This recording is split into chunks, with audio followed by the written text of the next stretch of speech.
holding on. Even if we fall, we will rise up and we follow the path that we believe in. No, we're not gonna stop until we reach it. All you need to know is that we're holding on. We rise up from the dust and claim our throne.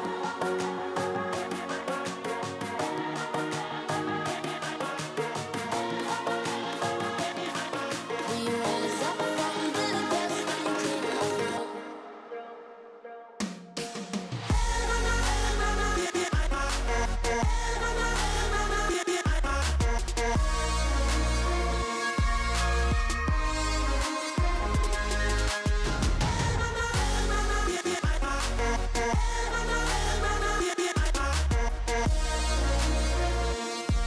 We rise up from the dust and claim our throne.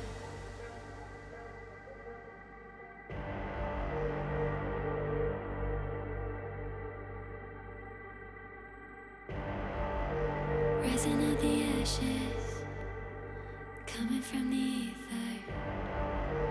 All I hear is static. Breathe a little deeper. Fallen, broken, a million light years away from home. My eyes opened, and now I've come to claim life. Oh, never letting go. These wings carry me. Live this fantasy. Running through the fire, fire. Gonna let it burn. I am the Messiah. Gonna let it burn. Running through the fire, fire. Gonna let it burn. I am the Messiah, Messiah. Gonna let it burn. Gonna let it burn. Gonna let it burn. Gonna let it burn. Gonna let it burn. Found me in the darkness. Now they see me shining. Calling me a goddess. Thunder and the lightning. I'm falling, I'm faster. Making my way back, I'm close to home. I'm fighting harder because I've come to claim my throne. Never letting go. These wings carry me. Live this fantasy. Running through the fire, fire. Gonna let it burn. I am the Messiah. Gonna let it burn. I'm running through the fire. Gonna let it burn. I am the Messiah. And I love this fantasy. Running through the fire, fire. Gonna let it burn. I am the Messiah. Gonna let it burn. Running through the fire, fire. Gonna let it burn. I am the Messiah, Messiah. Gonna let it burn.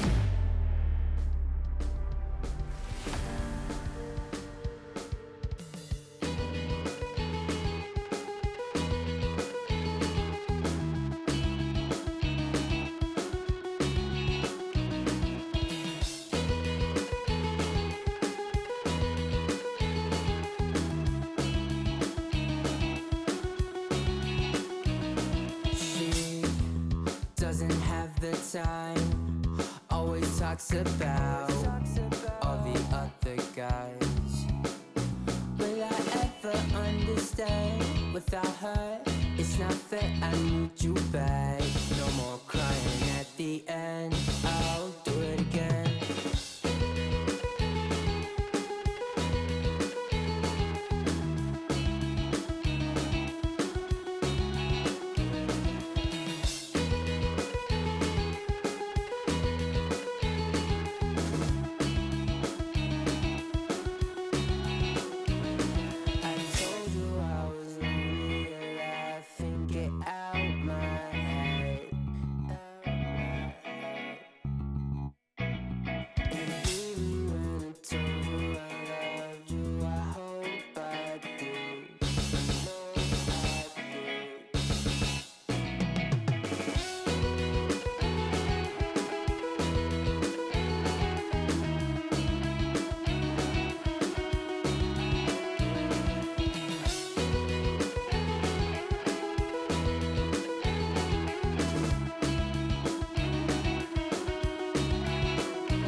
up, up, up.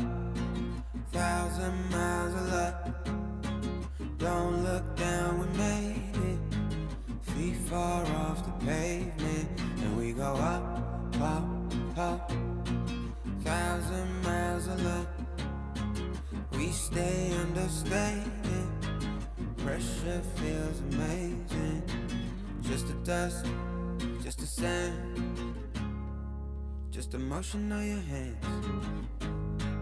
Travel like lanes, it's just enough, oh yeah.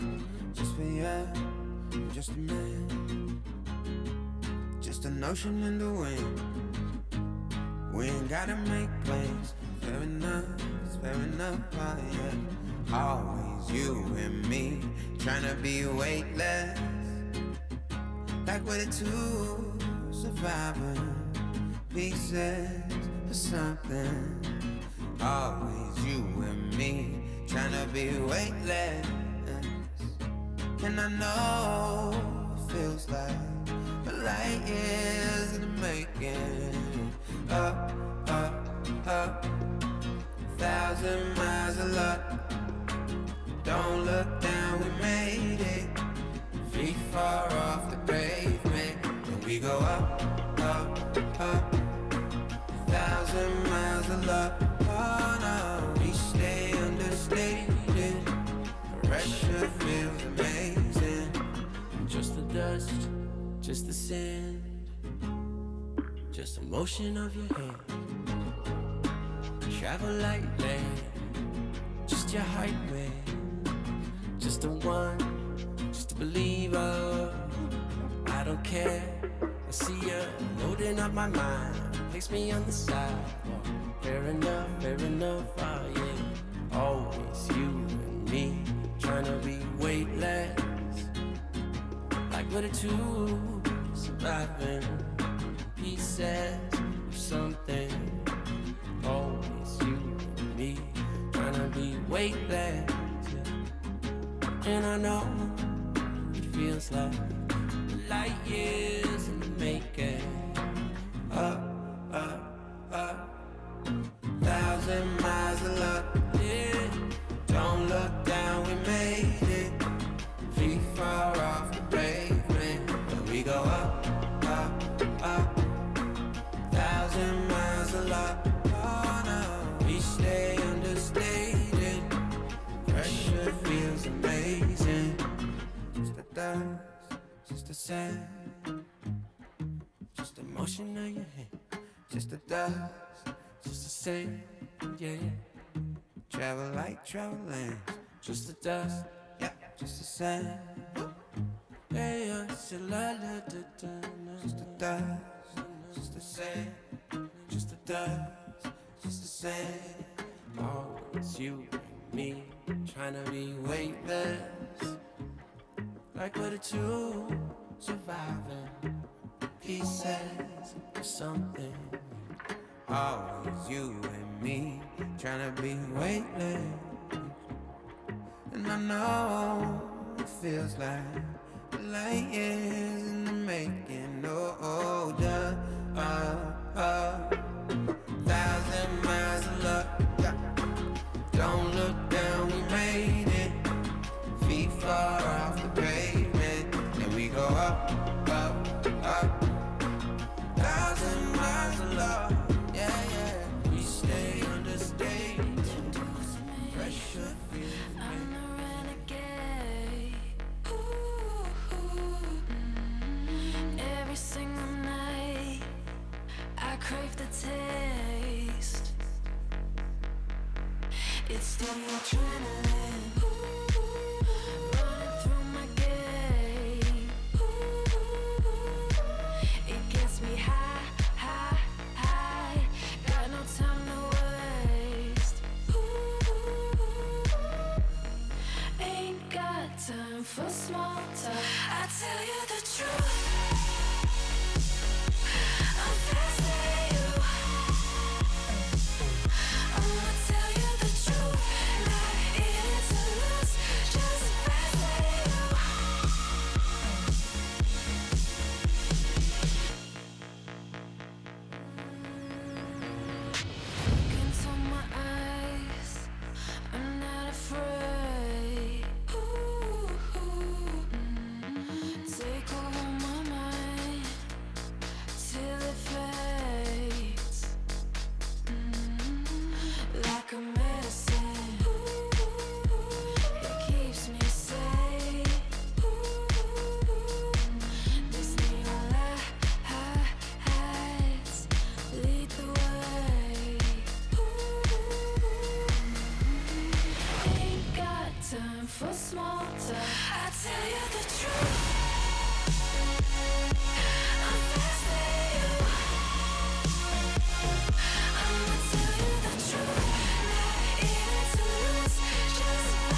nobody else is showing any empathy.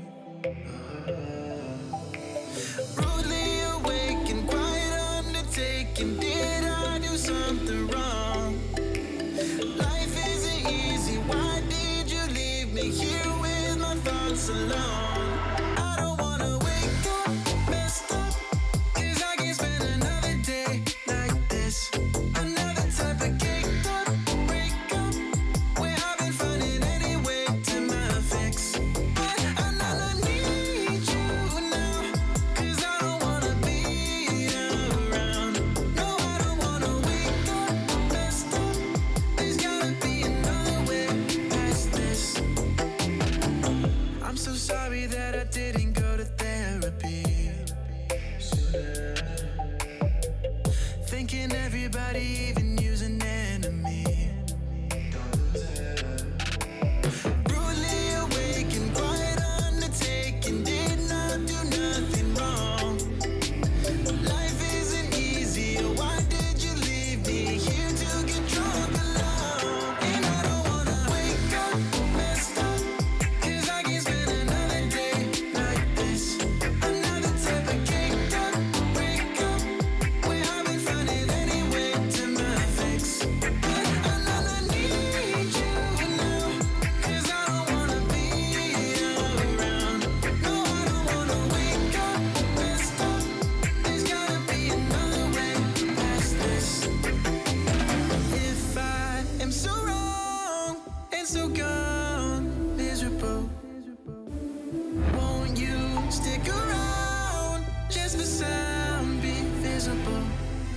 But you don't, no you don't, can't leave me to suffer. Erase all the doubt, pouring Jack in my mouth. And in love with enough of the pain and the drugs to be present for now. All I might know, I don't wanna wake up messed up, 'cause I can't spend another day like this. Another type of caked up breakup, where I've been finding any way to my fix. But I need you now, 'cause I don't wanna be around. No, I don't wanna wake up messed up. There's gotta be another way past this. Don't you know I'm a bad little mama? I got moves like Madonna. Don't tell me 'cause I'm moved when I'm gonna. I'm not afraid to lose, I am a prima donna. Don't you see I'm a winner, I'm a queen. I cause no scene if you work with me. Don't stop me 'cause I fight when I wanna. I'm not afraid to lose, I am a prima donna. Step out as a motivator. Let them know that the weight's up. That's how we know when we level up. Hey, that's how we know when we level up. Level up! All we know about is level up. Are we ready not to level up? You know we fall and we get up. Level up! All we know about is level up. Are we ready not to level up? It's time, get up! Back against the wall, still I'm standing tall. Know about the ball, I got my fan with me. All we know is ball to empty out the mouth. The chosen one they call, I take my fan with me. Know about it if you tell, know you're breaking codes. What your credibility and all fall like dominoes. Can you really take a stand? All I wanna know. Need me real ones when it's time to go. Stepping in, elevator. This is to all the haters. That's all we know when we level up. Yeah, that's all we know when we level up. Level up! All we know about is level up. Are we ready not to level up? You know we fall and we get up. Level up! All we know about is level up. Are we ready not to level up? It's time, get up! I found out I'm not alone, 'cause I'm just like you. We are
ESL 1 Cologne Online is brought to you in part by Intel, Mountain Dew Game Fuel, DHL, and GGBet. These are those moments I don't think anybody else is going to forget.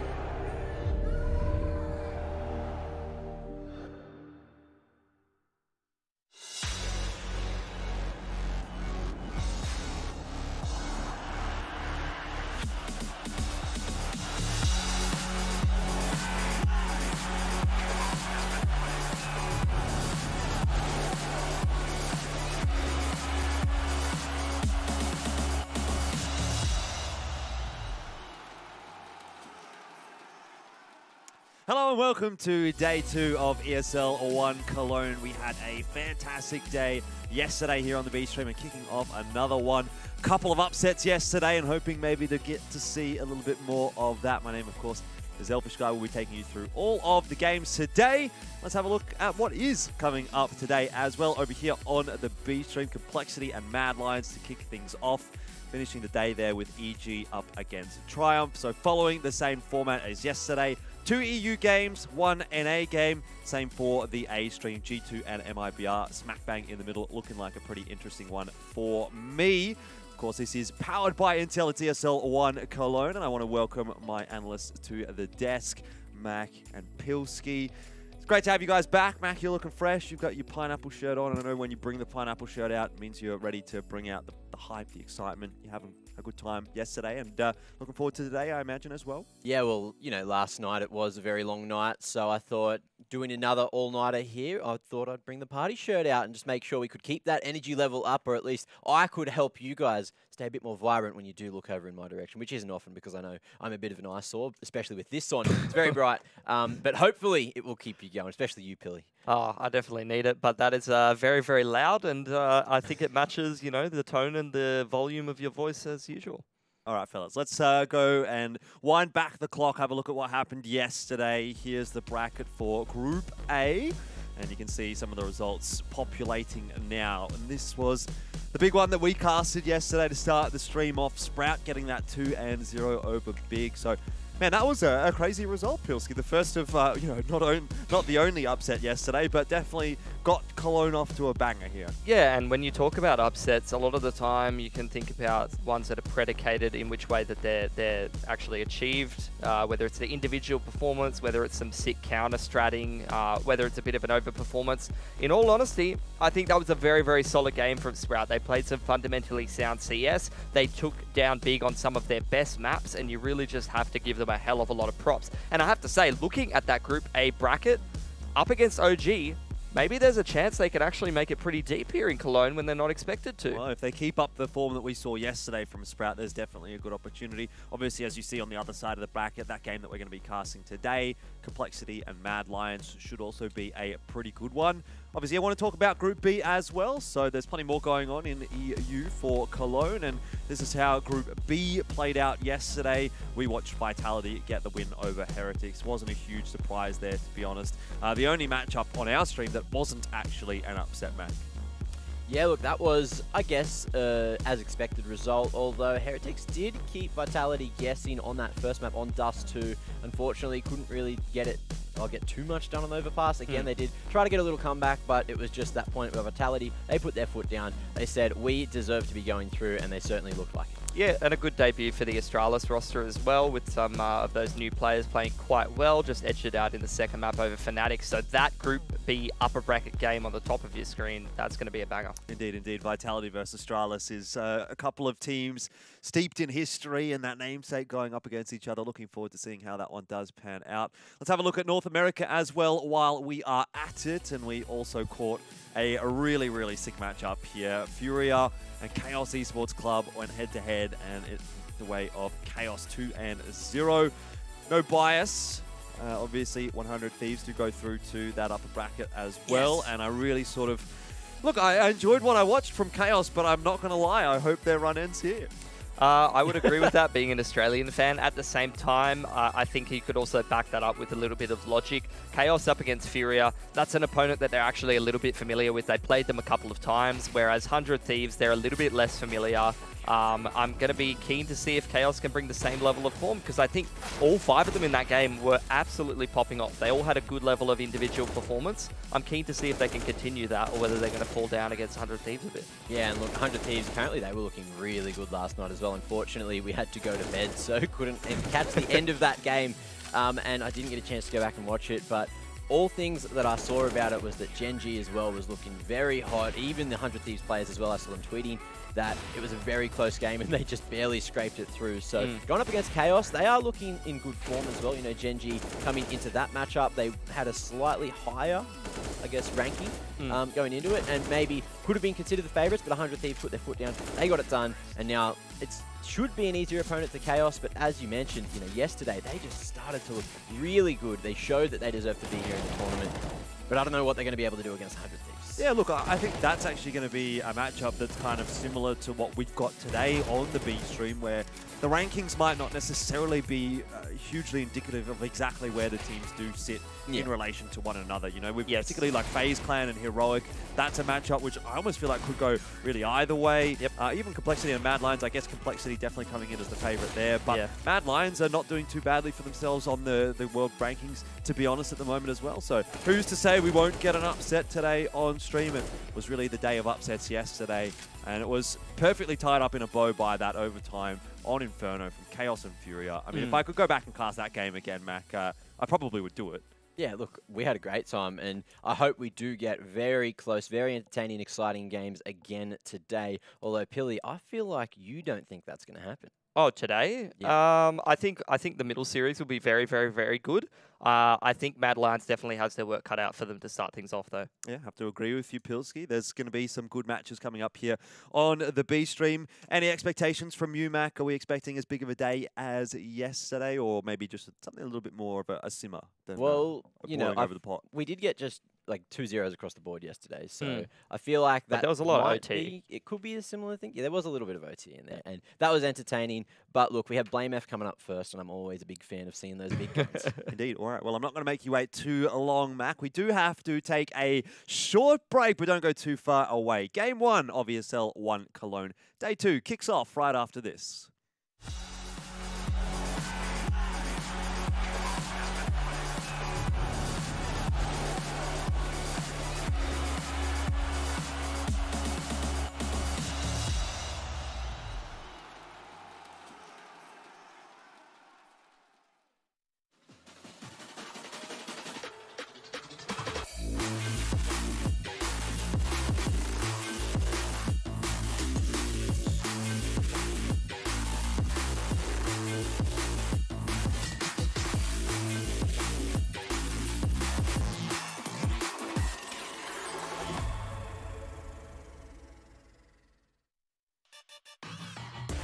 Intel Gamer Days is on now. Whether you're looking to buy or build, now is a great time to upgrade. Get limited time offers and giveaways from top names in PC gaming. Unleash elite gaming performance with systems featuring new 10th gen Intel Core processors, and bring Marvel's Avengers to life with in-game optimizations for a mightier PC experience.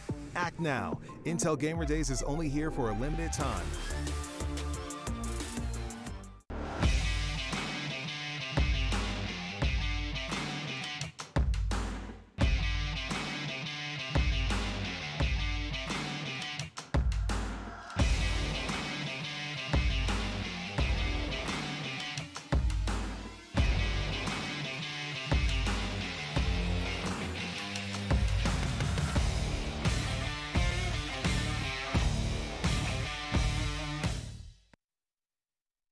My name is Jordan Gilbert, aka Nothing.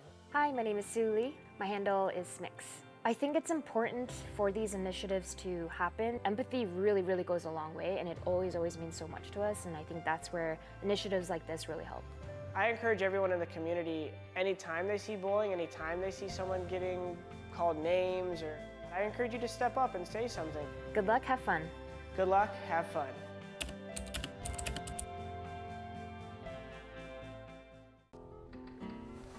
If you want to know what you're good at, and, well, also what you suck at, check out csgohub.com. Coming! Everybody loves an underdog. Who needs to be liked? Mountain Dew Amp Game Fuel. Victory in a can.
Up, up, up, 1,000 miles of luck.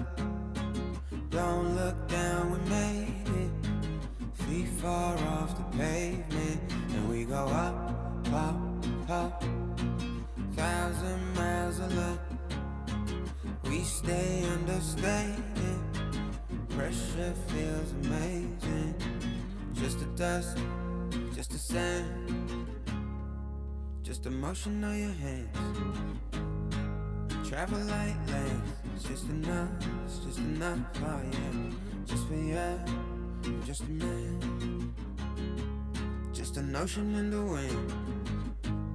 We ain't gotta make plans. Fair enough, it's fair enough, oh yeah. Always you and me, trying to be weightless. Like we're the two surviving pieces of something. Always you and me, trying to be weightless. And I know it feels like a light years in the making.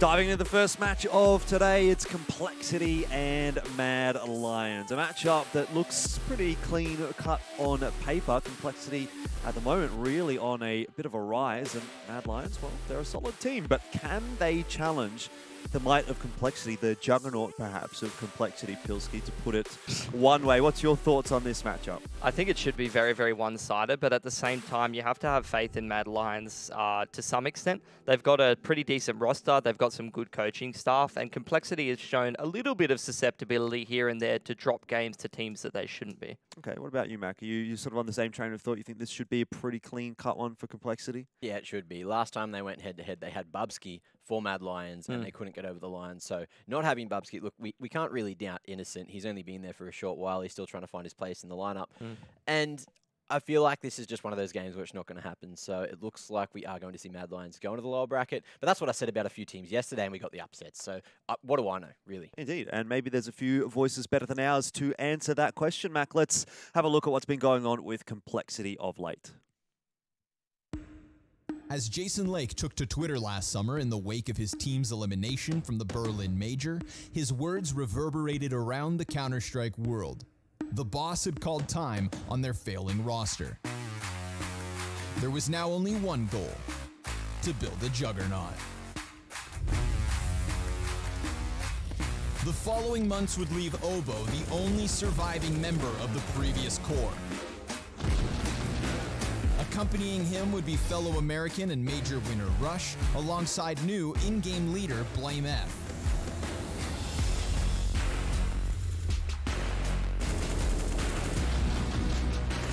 Poison and Config would round out the lineup as Complexity continued to add components to the machine. If Complexity are to build their dynasty, an ESL 1 Cologne title would be monumental for the cause.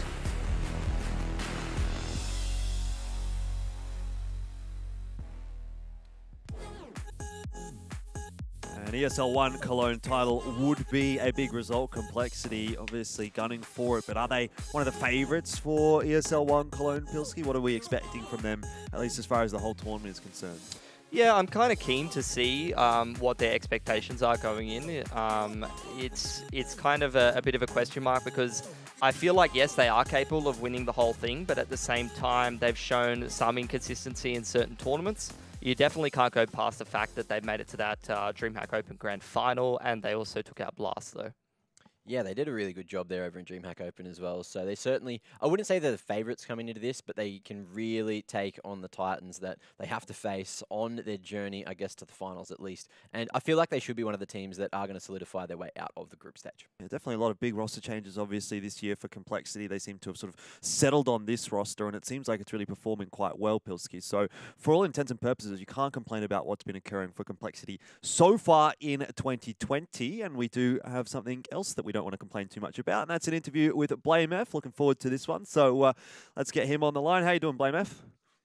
Hello, I am doing fine. Doing fantastic. That's good to hear. Obviously, coming off of the player break, I want to get an understanding of what your feelings are going into ESL 1 Cologne. I imagine you watched yesterday. We had quite a few upsets on the B stream here. So is this really just a symptom of the times, or what are your sort of expectations for Cologne as a whole?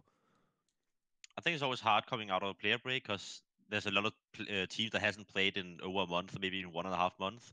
So it's always hard to expect, it's hard to know what you expect from the different teams. So I think that's why you might see some upsets here in the beginning always. But I would say if I had to set some goals for us, like the first goal would just to make it out of the groups. So that's pretty simple. Yeah, so just following on from what you just said, we've seen Cole has some pretty high peaks. Like you guys did very, very well in Blast, and DreamHack Open made it to the grand final there, although you did fall to Heroic. But you've also shown a little bit of susceptibility to certain teams that you shouldn't be losing to, like in Summit and things like that. What's your expectations here for Cologne? Is it more about the improvement of the team and building that consistency, or do you think you actually want to be taking out a title here like in some of those other tournaments? No, I would say that we never go to a tournament just to win it. I think the main thing for us is that we want to play good Counter-Strike because we know that when we play good Counter-Strike, we can win against good teams. So if we lose against a better team and we know that we played the best we could, then we're fine with that. And then usually we're going to win those matches. But as I said before, the first goal is just to make it out of the groups, and then we'll take it from there. We more take it match by match rather than take it like saying that we have to win a whole tournament or make it to the grand final or whatever. Yeah, look, so they've had a good question about building the team and, making sure you're looking pretty good there. But I want to know about how you are looking pretty good. You've had the player break, you've had a month off. And, mate, I want to know how much are you lifting, what are you eating, and how do you keep that physique looking so damn immaculate? Honestly, I'm just pretty lucky. My mom makes all my meals, so I just sit in my room here, and she just comes in with meals 5 or 6 times a day. And they just opened a new gym literally 30 meters away from me, so I don't have to leave. I have a car out there, but I don't use my car anymore because I only use it to go to the gym. So I just walk down the street 30 meters, and I can get my workout in, and I go home, and my mom cooks my food and prepares meals for me, and I can just focus on Counter-Strike. So that's a blessing. So thank you, Mom. Thank you, Mum. Sounds like a bit of a dream. All right, I think we might leave it there. I'm sure you've got a bit of preparation to do before you head into this game. So best of luck. Thank you. Thank you. Awesome. Well, let's see how they do end up going in this match. Obviously, having to go up against Mad Lions, and we'll turn our attention to Mad Lions, a team that has had some recent successes in some competitions, but they're probably not competing currently at the level that Complexity are across the board. Definitely not. I think if you were looking at the Mad Lions peak, where they were at with Bubsky and their old lineup, and where Complexity's at now, you could say they're sort of comparable. Like it might be a much closer match. Yeah, indeed. Well, let's see how they go, obviously, in this game against Complexity. What are we expecting to see from this one, Mac, at least as far as Mad Lions are concerned? I had a quick look at a couple of their previous games. They are a very sharp team when they are all performing, but you know, that's when they've seen, I guess, some Tier 2 competition, a lot of teams around that level, around their rough ranking. But now you're going up against Complexity. They are one of the better teams in the world right now, and it is going to be a very big ask for them to try to topple them down here and now. But you've got to be looking at your Shush, you've got to be looking at your A-Core. They have been putting in huge amounts of work for this lineup for a long time. You've got Roy there as well, who has, you know, some clips now and then, but he is very sharp. And Mad Lions, they're a team as well, which was very good at counter-strating their opponents, so I'm expecting them to have put in a lot of effort here coming into Cologne. Do you reckon there's much upset potential in this matchup, Pilski, or is Mad Lions going to have a tough day? I think they're going to have a tough day, especially looking at their recent form. You know, they've changed a 5th player, but they've also changed the language of the entire team and lost a very, very key player for them in terms of like the impact on the game. So, you know, it's possibly one of the most difficult situations to sort of turn your form around, and you're going to have to start to see some of the players on Mad Lions actually reinvent themselves a little bit and maybe change up their roles for them to become a better and more well-rounded team, and that's the kind of thing that takes time. Do you think they've had enough time with this roster? Obviously, there's been the player breaks. I don't know how much work they've really been putting in during that, but how long does it kind of take normally to get a player integrated into the roster? I mean, it can take quite a while, right? It can take over a month, but it's not only just about that. It's also all the other factors, right? They lose a pretty key player, like I said, change language a bit. It's going to take quite a while, in my opinion. One of the key factors, of course, is going to be getting that map pool sorted out, and that's something that we're going to have to discuss now. We've got the vetoes ready to go. So why don't we go ahead and bring up the first couple of bans. First, we'll have a discussion about those. Dust 2's gone, courtesy of Mad Lions. Now, that's their perma veto. That doesn't seem to have changed, at least. For Complexity, they've gotten rid of Train, which is, again, I've looked at Complexity's map pool. I think it's a bit of an interesting one, right? Because they don't seem to have a perma veto, but they do have a few maps towards the bottom end of the pool that they don't seem to enjoy playing quite as much as the ones towards the top end. Yeah, I would agree with that. I think Complexity is the kind of team that puts in a lot of hard work, so they're going to have quite a wide and diversified map pool. They've been playing together and practicing together for quite a while, and also they're quite a preparation team, based team based on some of the interviews that I've seen, so I think they're not going to be the kind of team that shies away from certain maps if they feel like they can actually get an edge and try to win them. Yeah, I feel like we're probably going to be seeing a nuke in there for sure, maybe a Mirage, but I don't know if Mad Lions really want to let that one slip in because they're 2 maps that Complexity are very, very structured with. Yeah, definitely. And one more thing to note for Complexity, getting rid of Train. Not a bad shout, given that's one of the maps that Mad Lion has been playing a little bit more of recently. I'd probably echo your thoughts, though, Mac. I think Nuke, Mirage are going to be 2 that we're quite likely to be seeing in this series. We'll have to have a look and see what those first couple of picks will end up being. And Overpass is an interesting choice there from Mad Lions. Again, not a map that we see too much from Complexity, but we do get the nuke at the very least. So thoughts on these couple of maps, Filski? Yeah, I think this was a pretty good approach for Mad Lions heading into this game. They want to try and go for something that's a little less practiced and played for Complexity, at least in officials, and go for a bit of a pocket pick. As for Complexity, though, you know, Mad Lions, they don't have any solid maps in the last little bit just due to some roster changes and stuff, but Nuke is one of their more played maps, so they are somewhat picking towards their opponent's strength. Yeah, a couple of quite technical maps as well. You know, we've gone towards the extremities a little bit more so that sort of, it becomes a thinking man's game now a bit more so, Mac. Yeah, wider on the map pool, and that's exactly where Mad Lions need to try to win this because they're not going to be able to do it with just brute firepower alone. And I feel like this is their best chance going wide on the map pool. Overpass is probably going to be a much likely chance for them. The nuke, you know, Complexity's nuke is something to behold. So, do we get anything interesting as that third map, or is it going to just head directly toward Mirage? I don't want to see like something like a Vertigo. You know, that would be the dream map pool, right? It's kind of up to Mad Lions, right? Because they have first ban in this second phase, so they can only really remove one of the 3 that they definitely don't want to be touching here, and then it's really up to Complexity to pick. I feel like Mirage is probably going to be the third map here. Let's go have a look and see what it will be. Inferno's gone, Vertigo's gone. And so it is Mirage indeed. We knew that we were going to get the nuke and the Mirage in the map pool somewhere. Overpass to me is sort of the out there pick. That's the one that's going to be really interesting. So looking at this pool, I sort of think actually that Overpass is going to be quite an important one for Mad Lions. If they can't get over the line there, there's very much a realistic possibility this ends up being a 2-0? Yeah, look, to be honest, I don't think it's the worst pool in the world for Mad Lions. They've shown a propensity to play all of these maps that they've got today, but I just don't think their form's going to be good enough heading to this tournament to be toppling Complexity. Yeah, look, Mad Lions are going to have to come roaring out of the gates and really try to upset Complexity on map number 1, and it's their map pick as well. So it's going to be a rough start, and then as they head to the second map, look, it's not looking likely, but if it is looking likely, it's going to be 2-1. But again, Complexity just looking so hot at the moment. To be fair, this is exactly the conversation that we had yesterday when we were looking at exactly. Sprout versus Big and Chaos versus Furia, and both of those ended up being a 2-0. Admittedly, a couple of very close 2-0s that went to overtimes in some aspects. But if the underdog team can get off to a good start, they're obviously playing online at the moment, so maybe there's some of that little less pressure. And I guess maybe it's the perfect storm for an upset to happen. It could be, but at the same time, in both of those last 2 games, I felt like there was at least a case you could make for the Furia upset, or sorry, for the Chaos to be getting the upset, as well as the Sprout upset with the familiarity in terms of the matchup and it being a domestic derby. In this case, I don't know if there's necessarily anything I can really go past maybe really good preparation from Mad Lions and saving some strats. Okay, well, let's talk first about Overpass then. This will be the initial map in the pool, and we've sort of identified this one as a pretty important map in the pool for Mad Lions. Mac, they haven't played a whole lot of it recently, but then again, neither has Complexity. So this is going to be a bit of a tough one to call, and I think a lot of this comes down to what the teams have been doing off-stream, off the official matches on the map.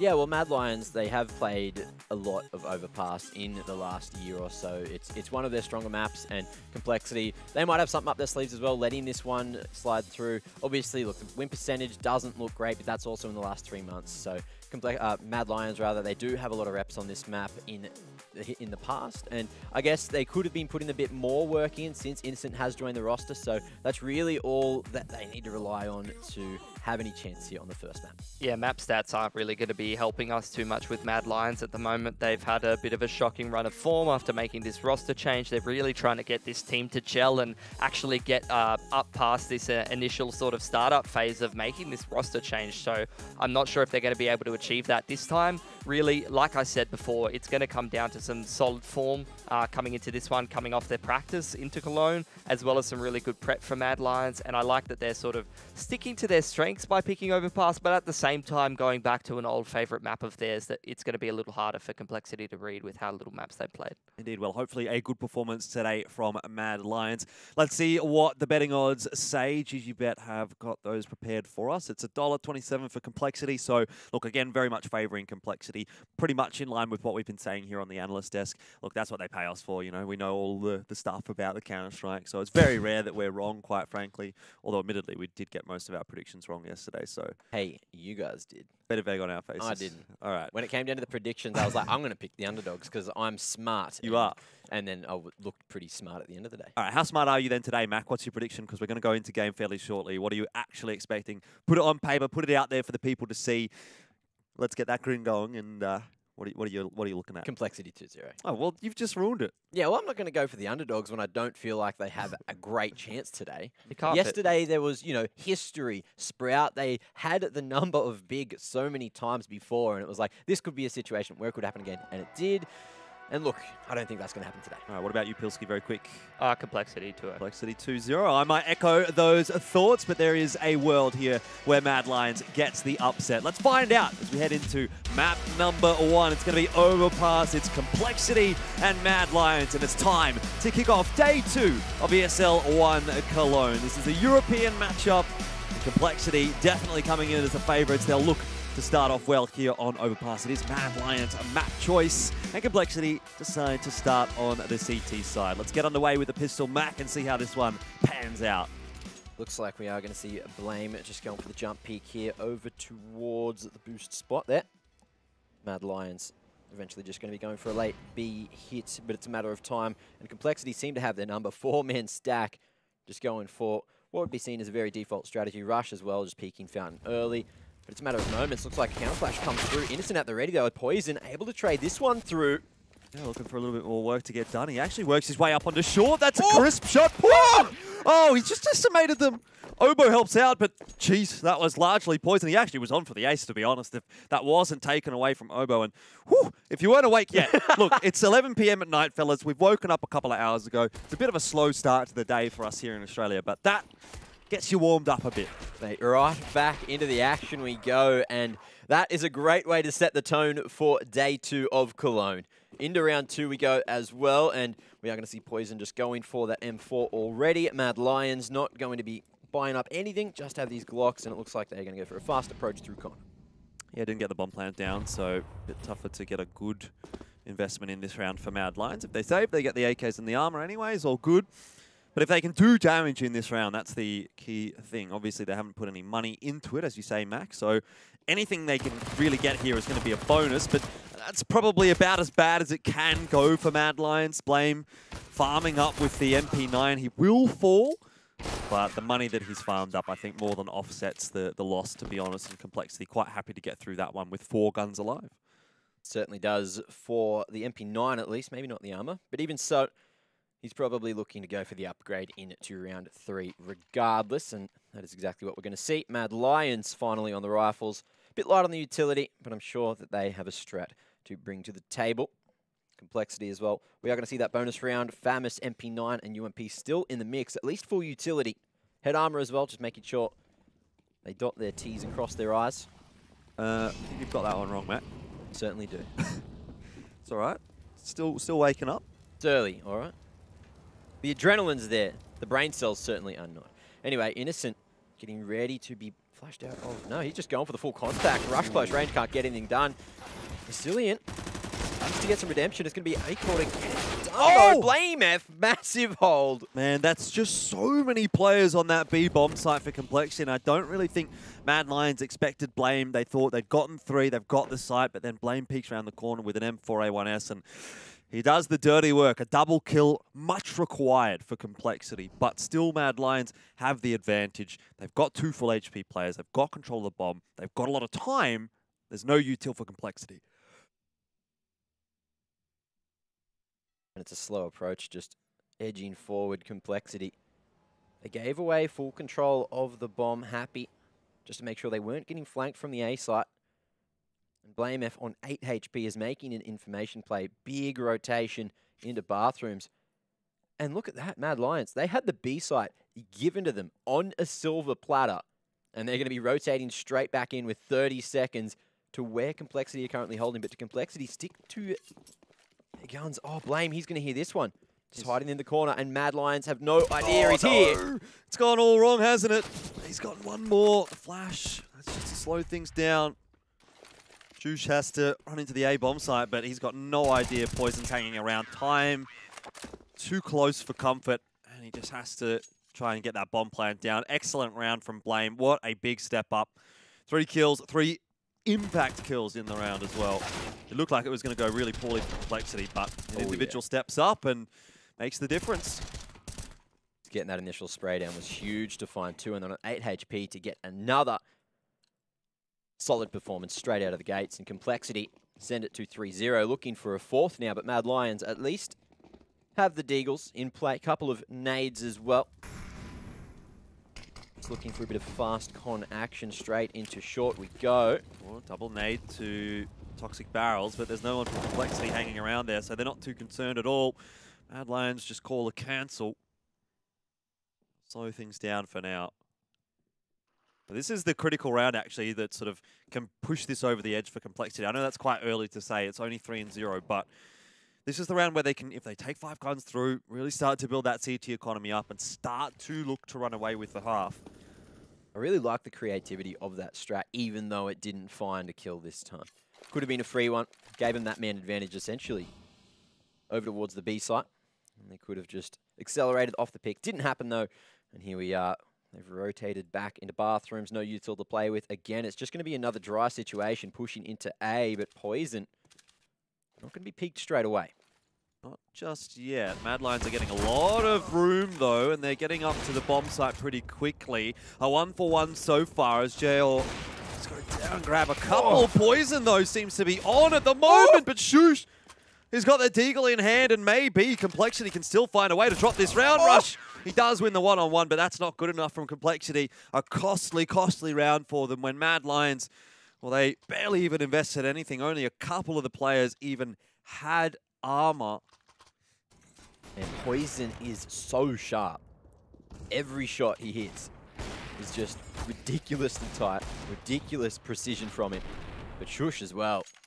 Full punishment. And Mad Lions make that very costly for Complexity as we head in the round number 5. Well, tipping point has yet not been reached for Complexity. The money is still looking quite low. Mad Lions, all it really takes now is one round and they're back into the swing of things, but that's a good start. Poison, 11 kills already out of 4 rounds. Can't put a foot wrong. Having the standoff here around the angle. Roll into short for the moment, but gives up the line. I believe we see a boost there over towards Heaven. Looks like they've actually dropped that one down. Poison falling back and sending Config back up towards the A site there to join Blame F.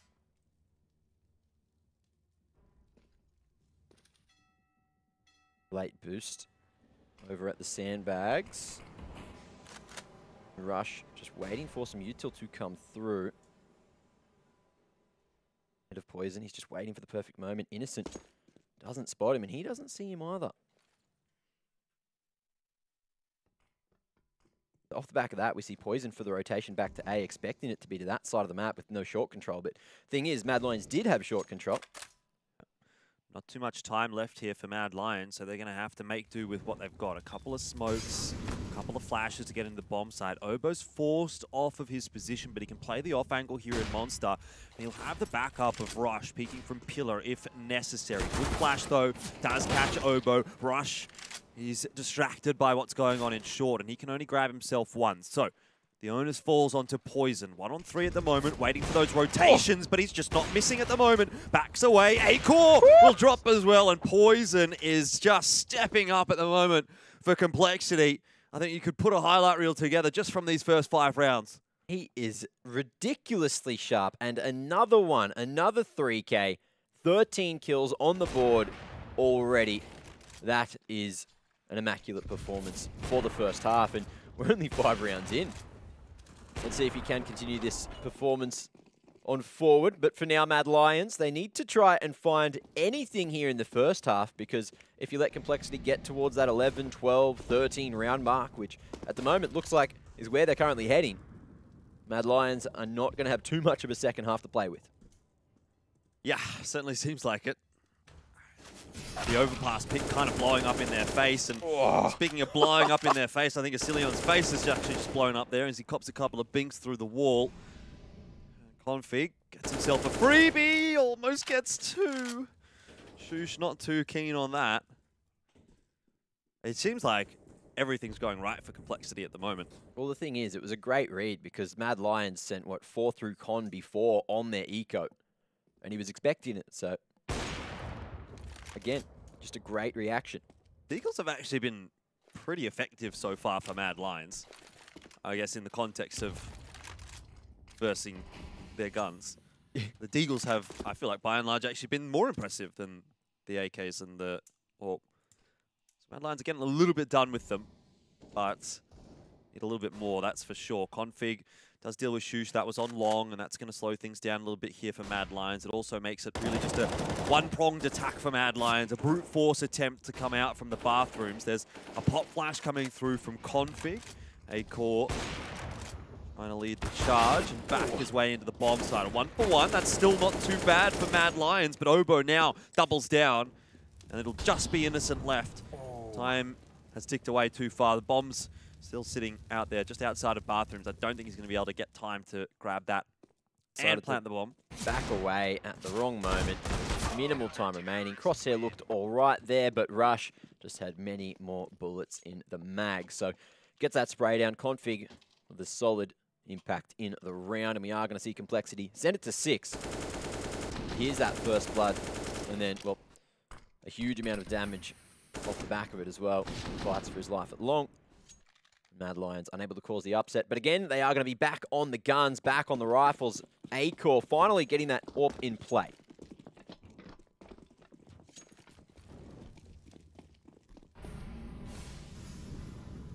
Early utility coming out both ways. No early aggression from Mad Lions, however. Just waiting for the Con players to contact their way through. Roy, with that flash, is potentially able to get them over towards Divider. The slow, structured approach in round number 7 from Mad Lions. Front bathroom smoke there. Blame F about to be blinded. But does have some cover to escape to. Him and Config looking to dominate bathrooms for now. Mad Lions are slowly but surely edging forward. Yep. But it's costing them a plethora of utility. Yeah, they've run out of Molotovs. Only a couple of smokes. That's still enough to get into the A bomb site, but the counter utility is also there for Complexity.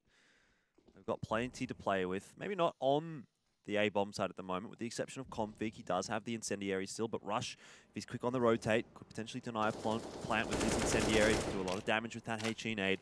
Mad Lions leaving it this late does make things pretty risky. Config dealt with in the bathrooms, and that makes the defense look a bit shakier, but Poison continues to put in good work. There is a missed shot, but still opens the door for Blame F. And Poison, well, he misses one, but he doesn't miss the other couple. Eventually traded down by Innocent, but you just can't let the AWPer get this much damage done and expect to win the round. That's 7-0 for Complexity.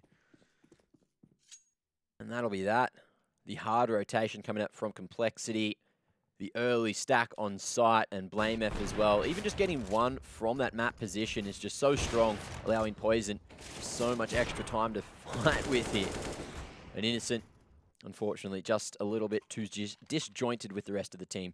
Mad Lions, unfortunately for them, they're just not getting any openings. They're unable to crack open these sites because Complexity have their number almost every time. Well, you have to give it another crack. This time it's the hero AK for Shoosh. Mad Lions putting a bit of an investment in. Config and Blame could spam, and that grenade might finish A-Core off. It does, lands right at his feet.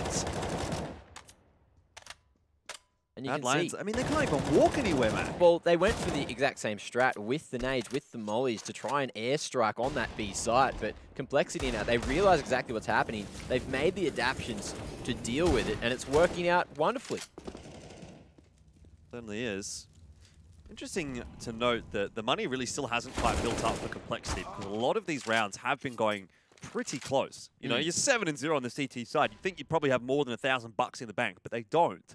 So it's not out of the realms of possibility for Mad Lions to make a bit of a comeback here. If they win a good round, they can probably put 2 or 3 on the board in response to that, because there's obviously no loss bonus built up for Complexity. They can use that to salvage the half. So Complexity aren't, you know, having a perfect half here. And again, this round could be another costly one if Complexity overextend. But Blame, he's at least one of the players with full HP. His toes have been spotted, however. Innocent, unfortunately, looks away at the wrong moment, and Blame F finishes him off. Yeah, I mean, and that's a good round to start putting that kind of storyline that I start to set up to bed, to be honest, because Complexity now have a little bit more in the back pocket. Only having to reinvest into one gun.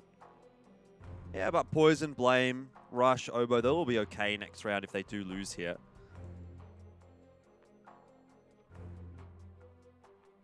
That's insane from Poison. 205 ADR, 8 rounds in. 16 kills, 1 assist. Everything himself, it feels like. Although, it's not the truth. Everyone putting in what they can. Oboe hasn't really had a lot of an opportunity. He's on a very aggressive line, which Mad Lions managed to deal with him early in these rounds. And Poison's just there to trade him out every single time and then get some extra. So he's doing more than enough. Anyway, and around on number 9 we go. Mad Lions again. Back on the rifles, full utility. A-Core again with the AWP, which seems underutilized at the moment. It's not being given an inch to play with. Shush and Innocent. Looking like we might see them go for a blade through the smoke, but it's Rush just peering through the short tunnel to find a headshot onto Roy. Oh, Oboe's in trouble, isn't he? He's going to burn alive. He does get out of the Molotov, but Shush is there to finish him off, and this might be the one that cracks open the nut for Mad Lions. Rush, however, had no idea that Shush has jumped into dirty water. U model. just sitting in the way, and Shush gets away with some timing for a third. 3 on 2.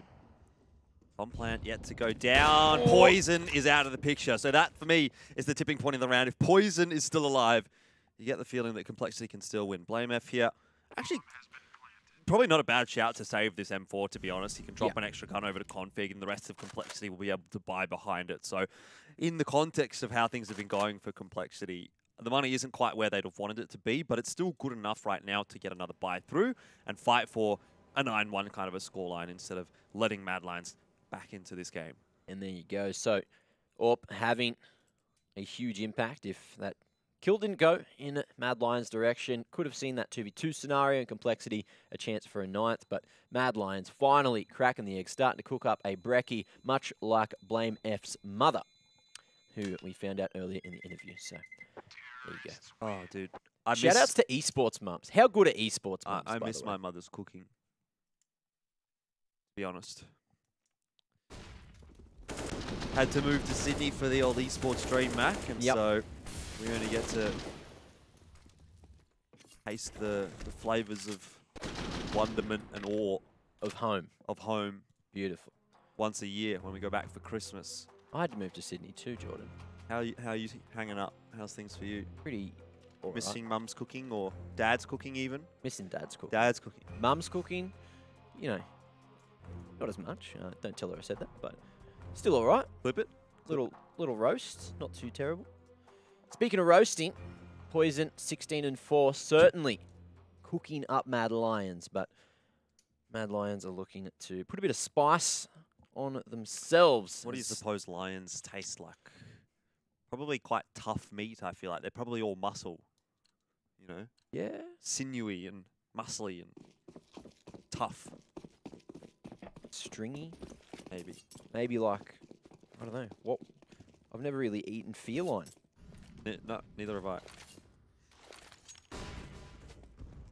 Actually, Complexity decided not to buy behind the M4, which is fair enough, to be honest. It's kind of, I guess, a question of your philosophy on Counter-Strike. It's like whether or not you force into that kind of a round and sort of think that you can get away with it, or if you want to take the more high percentage play, which is saving and getting a really good buy next round. Well, that's it. Obo, he couldn't really buy anything just with 3,300 in the bank. And it's just, yeah, it certainly wasn't worth the buy. So, as you can see, Complexity just opt in for the full utility, which is very important on overpass. However, Blame is going to utilize that M4 before it's too late and get first blood onto Asilian. That's what you need to be doing early on in the rounds with the M4 or whatever gun it is that you've taken through. Obo's looking for some info here. I don't know if he spotted Shush out. Oh, he's got the headshot. That's not too bad of a shout. Config drops, though. Blame F now has a couple more targets that are softened up. And another for Roy. Blame and Poison, both still alive. Poison with that scout. I'm worried for Mad Lions because we've seen what he can do with the AWP already, but it looks like the save may just be the call. Slow rotation silently from Blame back towards the A site now. Looks like he's gone to heaven instead. Potentially. Well, like, look, if Mad Lions get a little bit too overeager for a bit of a hunt here and he drops one of them, then that can be an AK collected by Poison. Might a bit more of this forward sort of aggressive play, but Poison's caught napping. Nice couple of rounds in a row for Mad Lions. They start to get themselves on the board in this matchup. AMF needs to be a bit careful about where he's running, but he has done a little more damage at the end of the round. Still, he'll take the M4 through. And Mad Lions will be happy to pick themselves this round up as well. Start their campaign in ESL 1 Cologne. Took maybe a bit longer than they would have liked it to, but hey, better late than never. This is where the going might get a bit tougher, though, for Mad Lions. It's what Complexity's been waiting for. Good, solid buy. Pretty much full utility on every single player. Poison with the AWP again. Look, he is just having a field day at the moment. The man, he's at the festival. He's got all the show bags, all the goodies. Oh, love a good show bag. Are show bags a thing anywhere else in the world? I have no idea. I feel like they're not. Essentially, it's a bag you buy with lots of cool little trinkets and toys and stuff in it. Yeah, Anyway. chocolates, lollies, whatever. When you're a kid, you get one when you go to the show. Yeah. All right. Go to the festival. I don't know. The fair? The fair? I don't know. The country fair? Anyway, look. Game's live. Mad Lions. Slow approach over towards Fountain. Just taking a bit of control here at the playground. Maybe going to tempt themselves at long, but Blame. He's here and jiggling. Spots that flash coming through and should get a bit of info in a moment. Yeah, just making sure that no one can wrap around behind Poison, who is pushed quite far forward in the bathrooms. Mad Lions are getting a little bit tetchy, but Poison knows Long's dirty now. The question is going to be, what's the timing like for him? So close on every single angle. He does end up spotting out Shush, but Shush was ready and waiting. Poison not having as much success now as we get deeper into the half as what he was early on in the piece. Let's see what Blame can do to make up for it. Nade in the perfect position, but Asilian going to be spotting him here, and he is just showing a little bit too much leg there at default config, able to hold the cross now. Great teamwork coming through. Obo, the saviour. The nade just comes a little bit too late. Acor's out of there, but the bad news for Mad Lions is Bomb is dropped here on A, and they're going to have to commit 18 seconds. Acor has to go through the smoke. Didn't really have any other options, and despite the fact that it was 3-on-2, Complexity looked like they should win the round from here. Innocent dead, and Rush finishes it for Complexity. Just no time available to Mad Lions. They couldn't really slow things down at all and make Complexity sweat in that numbers disadvantage. Yeah, such a sick round from Obo and Rush there, just rotating up at the perfect moment, getting those trades to come through, and again, as you mentioned, that bomb went down over towards Long, over on the site, and Mad Lions just had to commit. They had no time to rotate anyway. There was 20 seconds on the clock. And the other thing from that round as well, Poison, I believe the barrel of his scope was actually spotted at the front of bathrooms, because you could see the Long players, they just completely disregarded it, but all three turned around at a moment's notice as soon as Shush spotted it. So Poison getting very unlucky there. Resilient copped some early damage here in round number 12. Mad Lions going for another bite, just trying to keep up the financial pressure, realizing that Complexity, again, lost so many rifles in the previous that this would be another costly one. If Mad Lions can break that economy, Jordan. Yeah, that's the thing, provided they can win this round. But that has been difficult. Vast majority of these rounds have gone to Complexity, obviously. Decent map control starting to come in here for Mad Lions. They've got short water. They're starting to work their way through toward Monster. Haven't pushed anyone off Long, but Complexity still have 3 players up toward the A bomb side. A resmoke comes across, though, from Blame. That's going to be for Monster, which is a very nicely timed smoke. Keep Mad Lions at bay. Well, you can see Complexity. They're just not overextending in any situation. They're just waiting for Mad Lions to make a move. Rowie there, just trying to lurk up towards Long again. He's going to go down, and that's the point where Mad Lions need to hit the accelerator, start to go to the B site. Rush goes down. Obo with the 2K, and maybe finds another, but it's only going to be Shush to trade. As we go back to the 2-on-3 situation. Bomb will be retrieved at the perfect moment. Smokes are short, but none of the defenders coming in from that position now, and the Molotovs are buying so much time with 15 seconds. Blame still has a HE nade as well. Shush has died to one of the mollies. It's spread right on top of him. Config, double kill at the end of the round. That's dirty from Complexity. Great work, though, by Oba. I thought he was in a bit of trouble, actually. The first couple of shots as he swung into Monster didn't connect, but he really got control of the spray. And luckily, the second player that he had to fight was quite low on HP already, so it's fairly routine in the end to get rid of Acor. But if he would have gone down for free there, that could have been the round over for Complexity. But, again, another individual, just a decent, strong play. And Mad Lions copping the brunt of it at the moment, 10-2. And what that round completely comes down to is, again, Mad Lions just taking the rounds too slow, not baiting out any utility. There was, 3 Molotovs rotated there on site right at the end, at the 20-second mark, and Mad Lions just couldn't win that round at that point. So Obo buying just enough time for the rotations. Complexity again here, just looking to put an end to Mad Lions before they can cause an upset or even try to here off the back of an Eagle bite. That Glock is not going to be enough. Seems like the scout's been retrieved now, but Acor, it's just the body of Blame, who is calling for a bit of backup, but the Glock's going to get it done. Core and Innocent. Couple of crucial frags. Complexity don't seem to be able to get through these rounds cleanly. But they are getting through these rounds. I guess at the end of the day, it doesn't really matter how you win the rounds, as long as you do win the rounds. We've already got double digits on the CT side here of Overpass, and Mad Lions are desperately searching for just a few rounds to play with. Get something.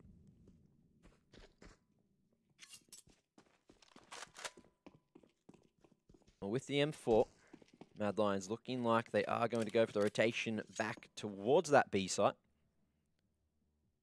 It seems quite common that they're doing this as well, showing presence on one side of the map, and then once they lose a couple of players, running back to the other side.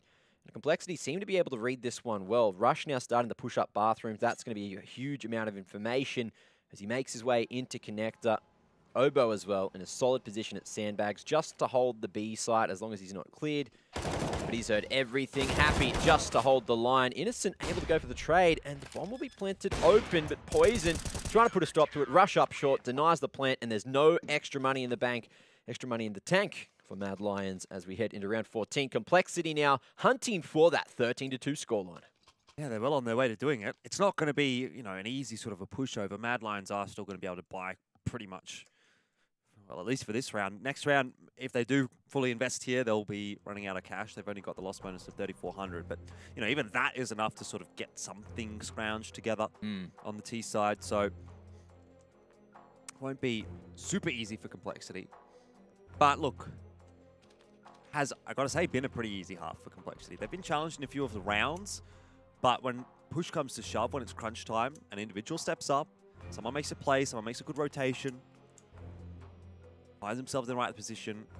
And I think Mad Lions, in a lot of instances, have sort of timed themselves out of the round.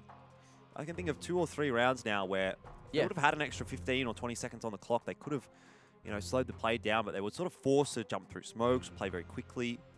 Just waiting too long. They're a very thorough approach, but unfortunately, by doing that, Complexity, they're not trying to take these battles. They're not trying to take unadvantageous positions by standing out in the open, you know, trying to play into Mad Lions' hand. It's just not happening. So Mad Lions really just need to change this one up. And it looked like they were thinking, hey, cool, Poison, he's hitting everything right now. Yeah. How about we go to the opposite direction? And they started doing that. But unfortunately for them, Blame, he's hitting his shots. Rush as well on those retakes has been very, very crucial. There's just so many names on Complexity that you don't want to be running at, and that's essentially the whole lineup. Anyway, Mad Lions, what can they do here? A bit of a tech pause dusted now as we do see a bit more aggression over towards B. You've got Innocent wanting to go through that Molotov, but he's going to be waiting this one out. 3-man stack at B for Complexity early, and an aggressive play from Blame here straight over towards the fountain. Why not at this point? Everything's really been working for Complexity. Throw another spanner at Mad Lions, see if it connects. Probably do a bit of damage if it does. Full setup though. Poison as well, just making sure the flank doesn't come through from the playground. Mad Lions, they're going to be heard starting to make their move now, and there it is. The Lions found Flame as well, just tries to dodge the flash, but unfortunately looks back at just the wrong moment. He's going to be spotted and dealt with as well as Config, long range, just tries to get a second. But Rowie just needs to keep control of the bomb. Bit of redemption late, and Long straight down there, straight on the noggin. Supreme confidence for Config, isn't it? Oh, that's a rough one to lose because that could have really opened up the round. Innocent does not get the better of Oboe. And now Rowie has to try and salvage it at 3-on-1. Let's get the first on to Poison, but he's making quite a bit of noise, and Rush should know that he's now progressing in his direction. We'll check the angle, though. Knife and out. Oboe is going to find that timing. You're exactly right, Mac. Knife out. There was plenty of time. He didn't need the knife out. Yeah, he just didn't expect the proactive approach coming out from Oboe there, all the way up con from that B site. Hadn't realized without that B control that the push had just continued to come through. And there it is. Great attempt though. Look, the fact that he slow peeked, crab walked into Poison's crosshair and survived, that's what I'm astounded by. Yeah. Does cost Complexity quite a bit at the end of that round. Their final buy isn't that good. Obviously, nor is it for Mad Lions. It's quite funny to see 12-2 up and yet still having to go down to an MP9 in the final round of the half. Poison actually doesn't connect with that shot. Bit of a slow end of the half, but even still, 20 kills for one half is crazy. And Blame here has to fight his way out of con because he's going to be isolated here as well. Nade, good damage onto Innocent. Push comes to shove, and he's going to be shoved straight down the stairs. Toppling. Stuck around a little bit too long. Config's in a pretty scary position though. MP9 in hand, does get the initial bink onto Shoes, but shut down quickly. Oboe nearly had a chance, but not too much of one in that round for Complexity, as it'll end up being a 12-3 half. Not what Mad Lions were looking for, but they scrounge a few together, and hopefully they can present something here in the second.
The motions, the super slow motion.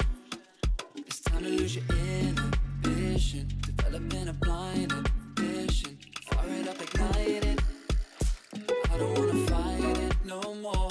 I wanna see where this can go. I'm done with playing around, I know it. Yeah, we've nothing to lose. We're lost at the night. We're feeling alright.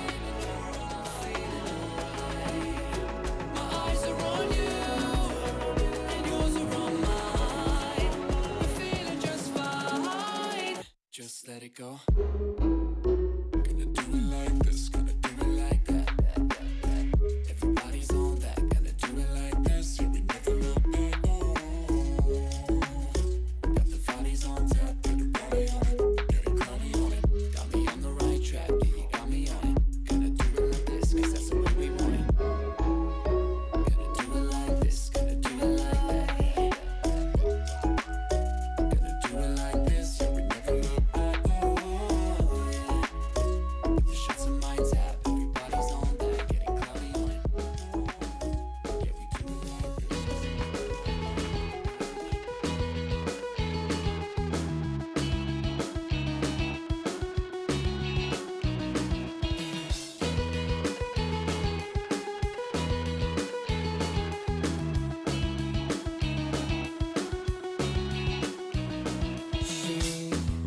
Doesn't have the time, always talks about all the other guys. Will I ever understand?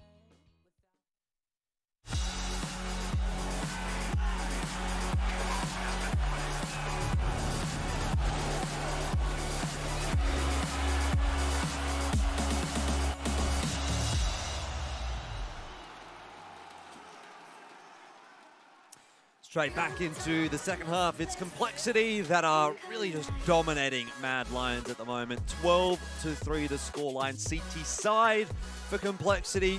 Went off largely without a hitch, to be honest. They could have probably gotten it to 15 had things completely gone their way, but Mad Lions were able to scrounge together a few rounds, Mac. But look, on your own map choice, 3 rounds on overpass, definitely not going to be enough. So something special has to happen here in the second for Mad Lions to be able to get over the line. And it all starts here on the pistol. Because if they lose this one to Complexity, Complexity could quickly be making their way to 15 on the scoreboard there. But it looks like Mad Lions, an aggressive play. The jump seems to have been heard, and it's read like a book. Complexity. It's config to find it.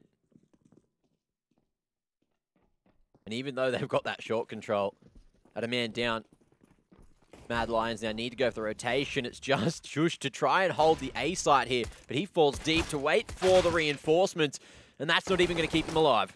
Good couple of shots to start off with for Config, and Complexity just straight into that bomb site. They've got someone watching for the rotate as well, so Complexity are looking really well set up to hold on for the retake that Mad Lions are inevitably going to throw at them. But quite frankly, Mac, I'm not even sure where the retake starts and Complexity's push into the A bomb site stops, because in reality, Complexity have continued to push, and Mad Lions haven't even set foot back in the A site since it was taken by Complexity. So I'm not even sure I'm prepared to call this a retake just yet. Now we start to see Innocent walking his way onto the site. Complexity, though, no problems in dealing with that. He did at least manage a few kills, build a bit of money back up on that CT side, but not the result that Mad Lions was looking for. I think I'm noticing in these 2vx situations for Complexity, even though there was only the one at the end, they're just very good at securing the rounds, very good at playing off one another, you know, peeking on contact, peeking at the same time, you know, just great coordination being displayed, and that's really what's getting them over the line time and time again. But Mad Lions, they've gone for the force. They are looking for anything at this point, trying to salvage what is left of the game, but Roka, or Acor rather, is going to be tagged by that nade early.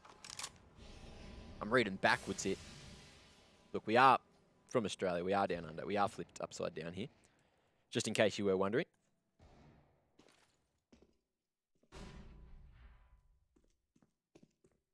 Isn't that the part where you have to start like talking backwards or something, Mac? I know you're thinking about trying, but if you do, it's just going to come across really awkward. I'm Cam. You'd have to say, Cam me.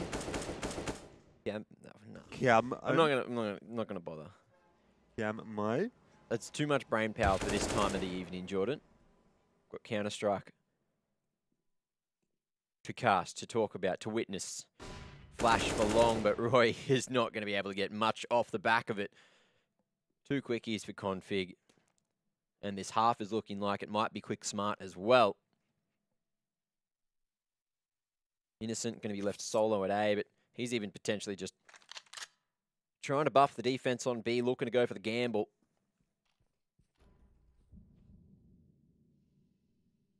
A 3-man setup, not going to find any action. Complexity, they've read it perfectly. Thorough on the approach, just clearing out every nook, every cranny.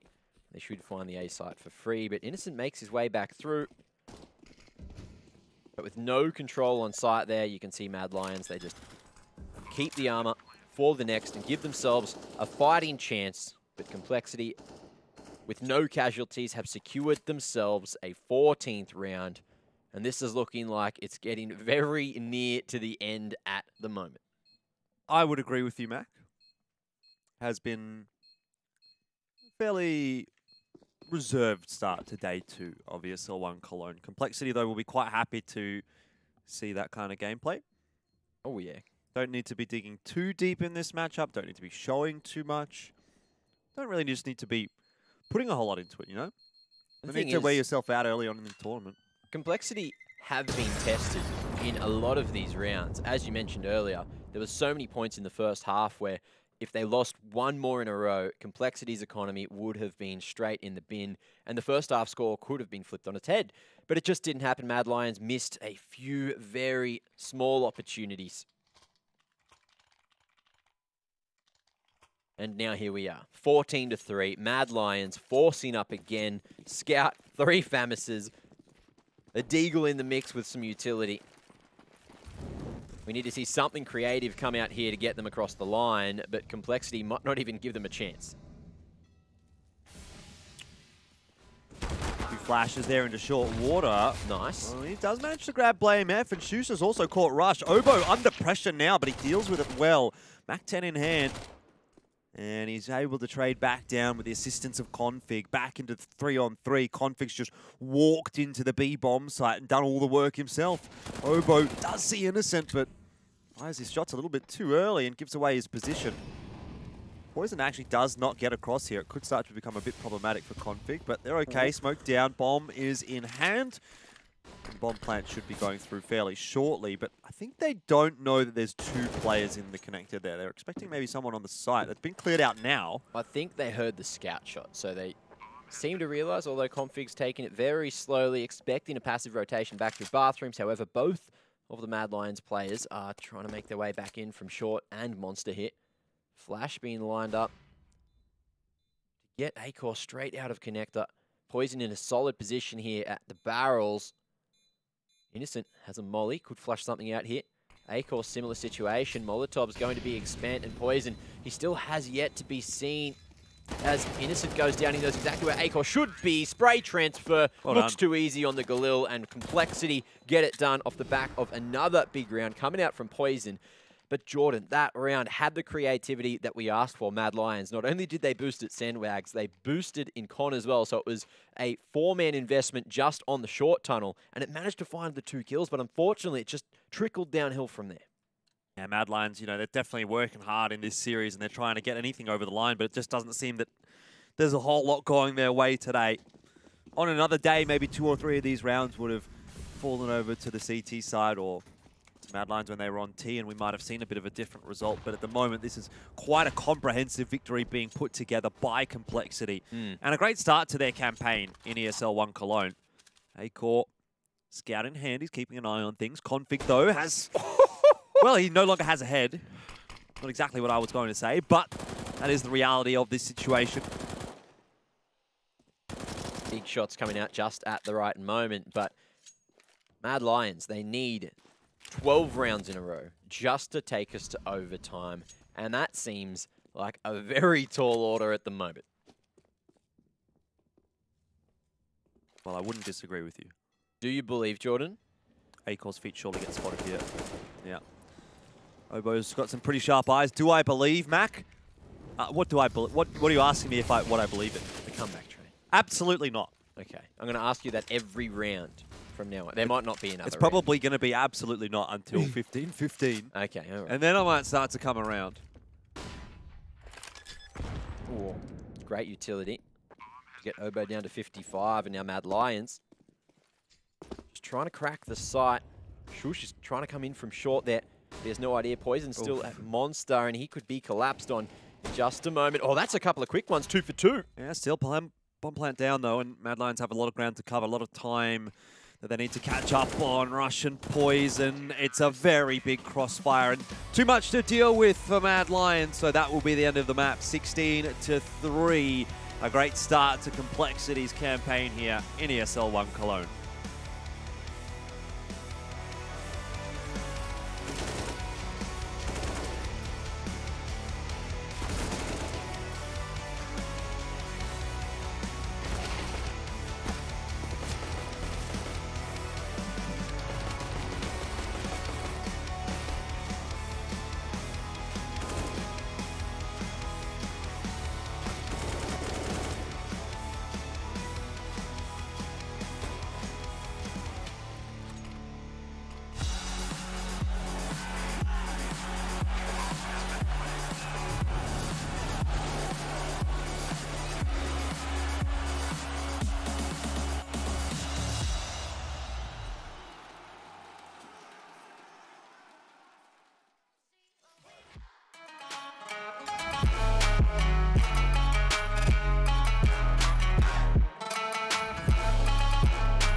rise up and we follow the path that we believe in.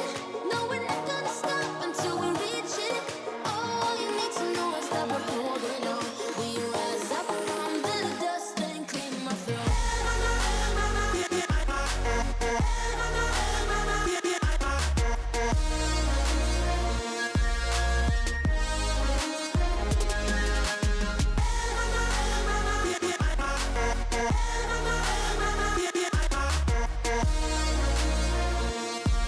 We rise up from the dust and claim my throne. We all have our reasons why we are on this track.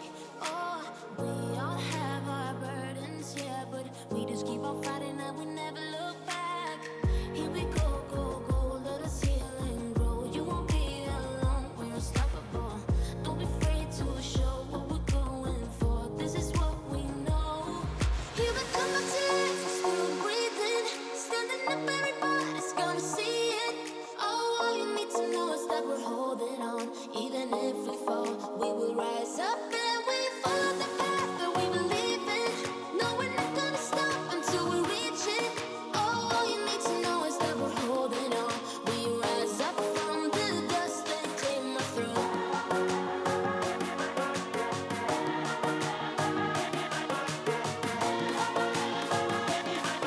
We rise up from the dust and claim our throne.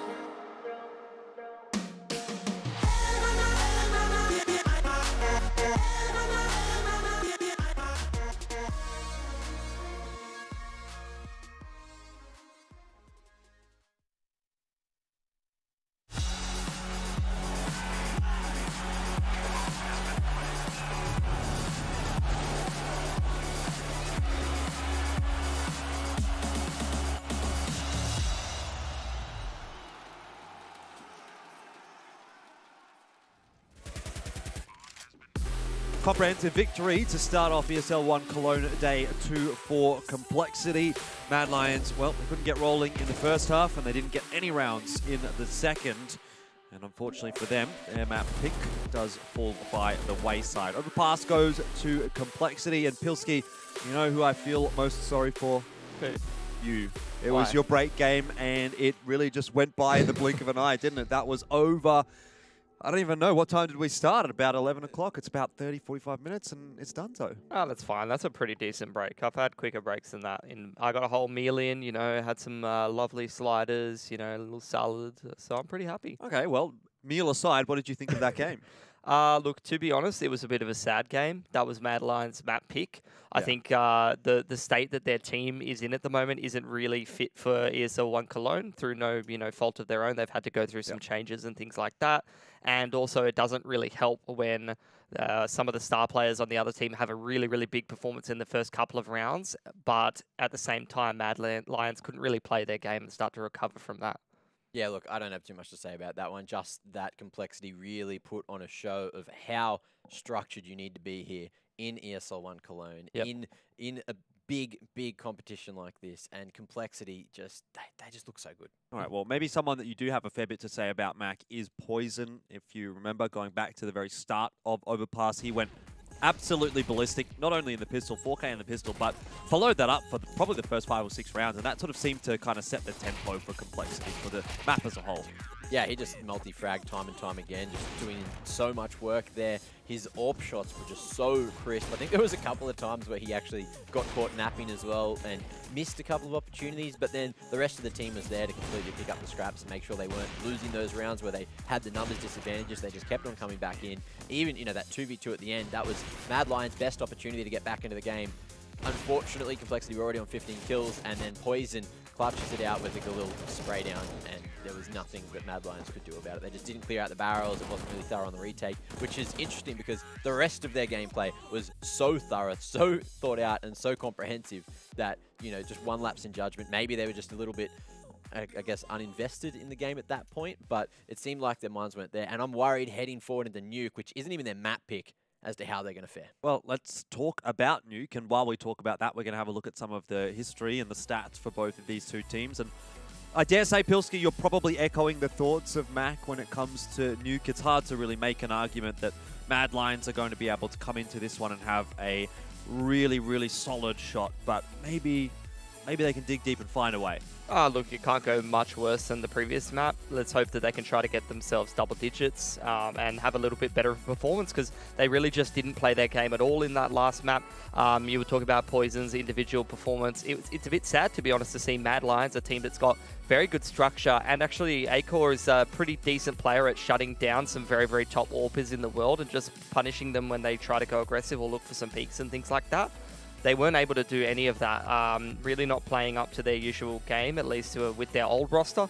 So let's hope that, look, temper expectations a little bit. Complexity is a difficult opponent to get in that first round. Let's just see if we can get double digits, if we can have some better rounds and play a bit better of a game. Do you think that's the expectation for Mad Lion, Mac? You know, it's not necessarily to even get a map, it's just to get a decent map on the board, maybe to the double digits? I guess, you know, going into Nuke, they just really need to show us why they deserve to be here. Obviously, you said that they didn't play their game. I think that they tried to play their game. Unfortunately, they just didn't perform up to the standard that we know that they're capable of. Indeed, indeed. Well, one thing that we do have to do before we jump into Nuke is update you with what's been going on all around the world here in ESL 1 Cologne. When I say all around the world, I do literally mean it. We're here in Sydney. This is the B stream, and Complexity get the 1-0 so far over Mad Lions. We're about to head into that map of Nuke. Looking over at the A stream, a bit of a closer affair over there. Mousesports and Na'Vi locked head-to-head 10 apiece.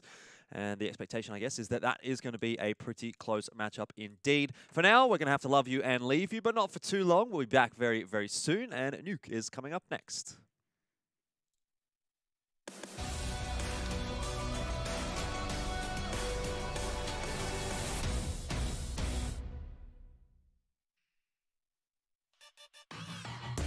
Intel Gamer Days is on now. Whether you're looking to buy or build, now is a great time to upgrade.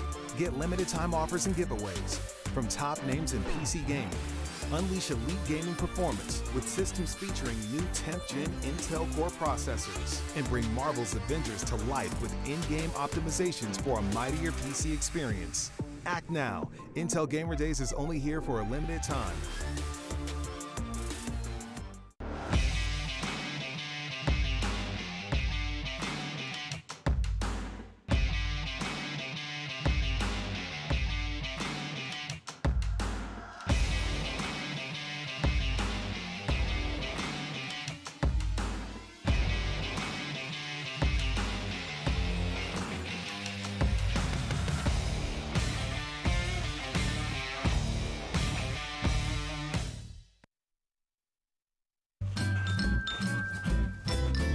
You ready? Huh? Hey, he's a good boy, huh? You ready? Huh?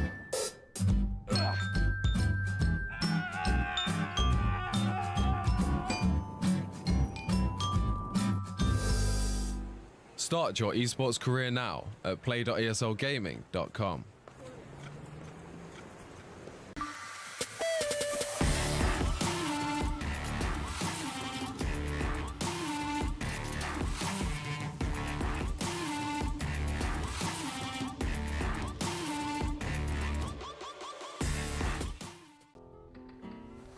If you want to know what you're good at and, well, also what you suck at, check out csgohub.com. Coming! Everybody loves an underdog. Who needs to be liked? Mountain Dew Amp Game Fuel. Victory in a can.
from the ether. All I hear is static. Breathe a little deeper. Fallen, broken, a million light years away from home. My eyes opened, and now I've come to claim life. Never let it go. These wings carry me. Live this fantasy. Running through the fire, fire. Gonna let it burn. I am the Messiah. Gonna let it burn. Running through the fire, fire. Gonna let it burn. I am the Messiah, Messiah. Gonna let it burn. Gonna let it burn. Gonna let it burn. Gonna let it burn. Gonna let it burn. Found me in the darkness. Now they see me shining. Calling me a goddess. Thunder and the lightning. I'm falling, I'm faster. Making my way back, I'm close to home. I'm fighting harder. Because I've come to claim my ESL 1 Cologne Online is brought to you in part by Intel, Mountain Dew Game Fuel, DHL, and GG Bet.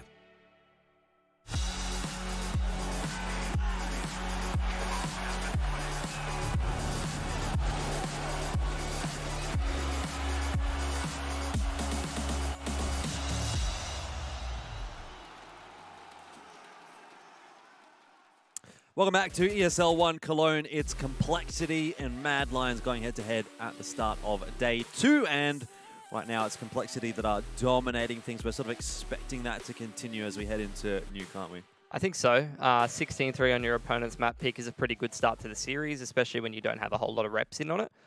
Maybe in this map, though, Mad Lions, Nuke is not a map that they're too unfamiliar with. Have a little bit of history on that. Maybe they can start out on that CT side, just take a good hard look at themselves and try to prove why they're here in ESL 1 Cologne, try to get some rounds here against Complexity. All right, Mac, you're going to be taking a break for this map. How long do you reckon your break is going to be? Is it going to be a quick one or a short one?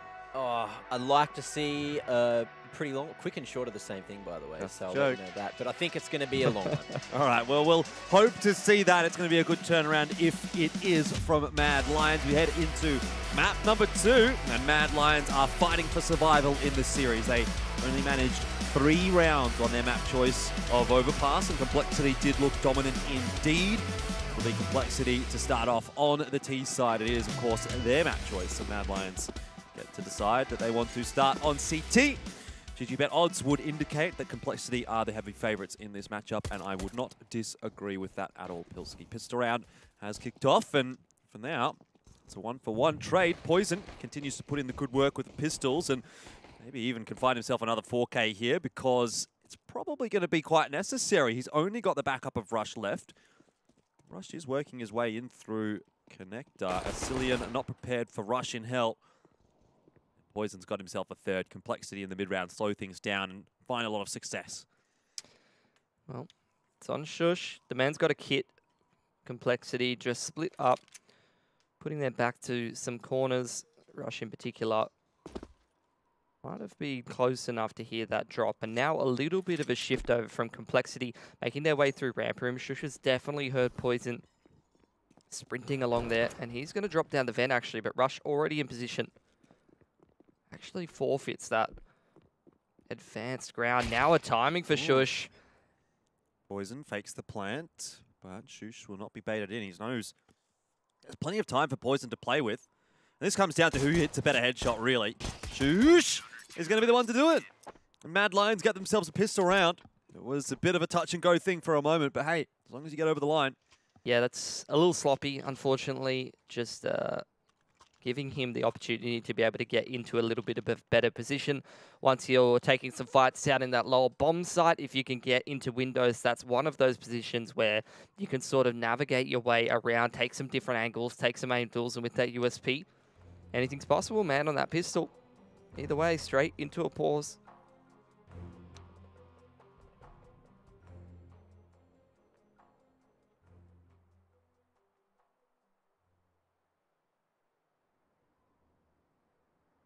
Not too much to look at on the scoreboard just yet. Poison did have a nice pistol round, but couldn't clutch it in the end. Would have picked up where he left off, really, from Overpass, had he been able to win that round, but not the case. Still, an investment from Complexity here. It's a force buy through, AK in hand for Config. It's the hero AK, but it's not the AK that's going to make the early impact. Blame catching Roy. And already Complexity have a numbers advantage. The weaker looking buy, of course, the CT side, are always susceptible in a round like this. Got that AK on Config, already a man advantage for Complexity. As they start to make their way through ramp room now. Cillian's going to hold off. Falls off the angle, starts to make his way into lower, but the T's hot on his heels. Nice opener for the man, but will he be traded out 1-for-1? He gets some decent value out there, and he's bought enough time for the rotations to come in. Shush already in position with the XM in windows. We were just talking about it. Config needs to be careful of what's going on behind him. He'll deal with Shush, but this is the critical kill, and he's gotten it. Puts him all the way down to 11 HP, does Acor, but Config, the man with the impact weapon, has made the impact. Innocent, a 1-on-2 for him. Bomb plant does go down for Complexity. Another clutch required for Mad Lions to get over the line. But even if they do win here, it'll be a costly round indeed. Config will be a pretty routine kill. Just peeking for a bit of info, but Blame F, full HP, is another question. No smoke available for Innocent, but he does have a defuse kit. Can start to challenge, pushing forward. Blame F just sliding backwards and forwards across the door. Innocent taps the bomb. Big spray onto Blame F, but he really just has to play the timer now, and Innocent, he's not sticking the defuse. Blame, he's desperately trying to get him out, but it's going to be won by Blame. That's huge. He's just mind-gamed it. He hasn't even had to do anything, Pilskin. He's won the round. At the same time, though, no players surviving for Complexity there. They're going to be able to reinvest AKs and armor and Galils, but their money will be very shaky, and you see the reinvestment coming in straight away for Mad Lions. Still in this awkward situation, it's teetering on the edge. Either one of these teams could start to take control of the economic game.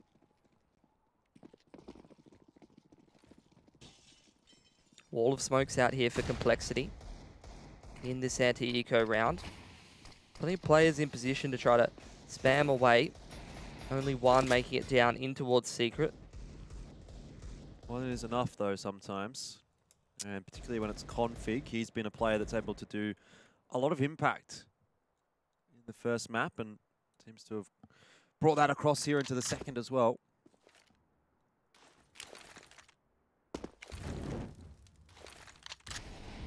Fair bit of util usage from Complexity up on outer, but really focusing on what's going down on the B bomb site. They're going to walk their way in. At the moment, really, it's just Rush that's kind of keeping Mad Lions interested in what's happening on the upper side of the map, while Complexity just take all of this territory down on beat. This is going to look like a pretty free round for Complexity, I dare say. Mad Lions might even elect to take a save. See what happens. No bomb plant just yet from Obo. But I think Mad Lions are a bit too late on this rotate. Yeah, the retake's going to be a little too one-dimensional here. They haven't got any control of decon or windows. Can't really get anyone down the vent. Very hard to complete these retakes just through Megaton. Can kind of run into a bit of a crossfire. Already they're dropping a couple of players. They're trying to force the issue, but you just see the difficulty with doing that. There's just too many angles from Complexity to peak from when they try to commit through Megaton. And I dare say, Jordan, you're probably right. They probably should have just held on to all of this weaponry and tried to do some damage in the next round. Innocent's been spotted. Don't know if Complexity are going to go over eager for the hunt, but Innocent essentially walks right into the trap Poison was setting. And 2-1 the scoreline for Complexity. In the end, Mad Lions get nothing out of the retake, and they lose all of their guns. That's about as good as most of Tech Sky's comments, to be quite honest with you. No shade, no shade. Just going to be the single save here for Mad Lions, and already off to a bit of a rough start. 4 Spy gets across the line for Complexity. And to be fair, look, the pistol probably shouldn't have gone their way in the first place if Shush hadn't been able to get that timing.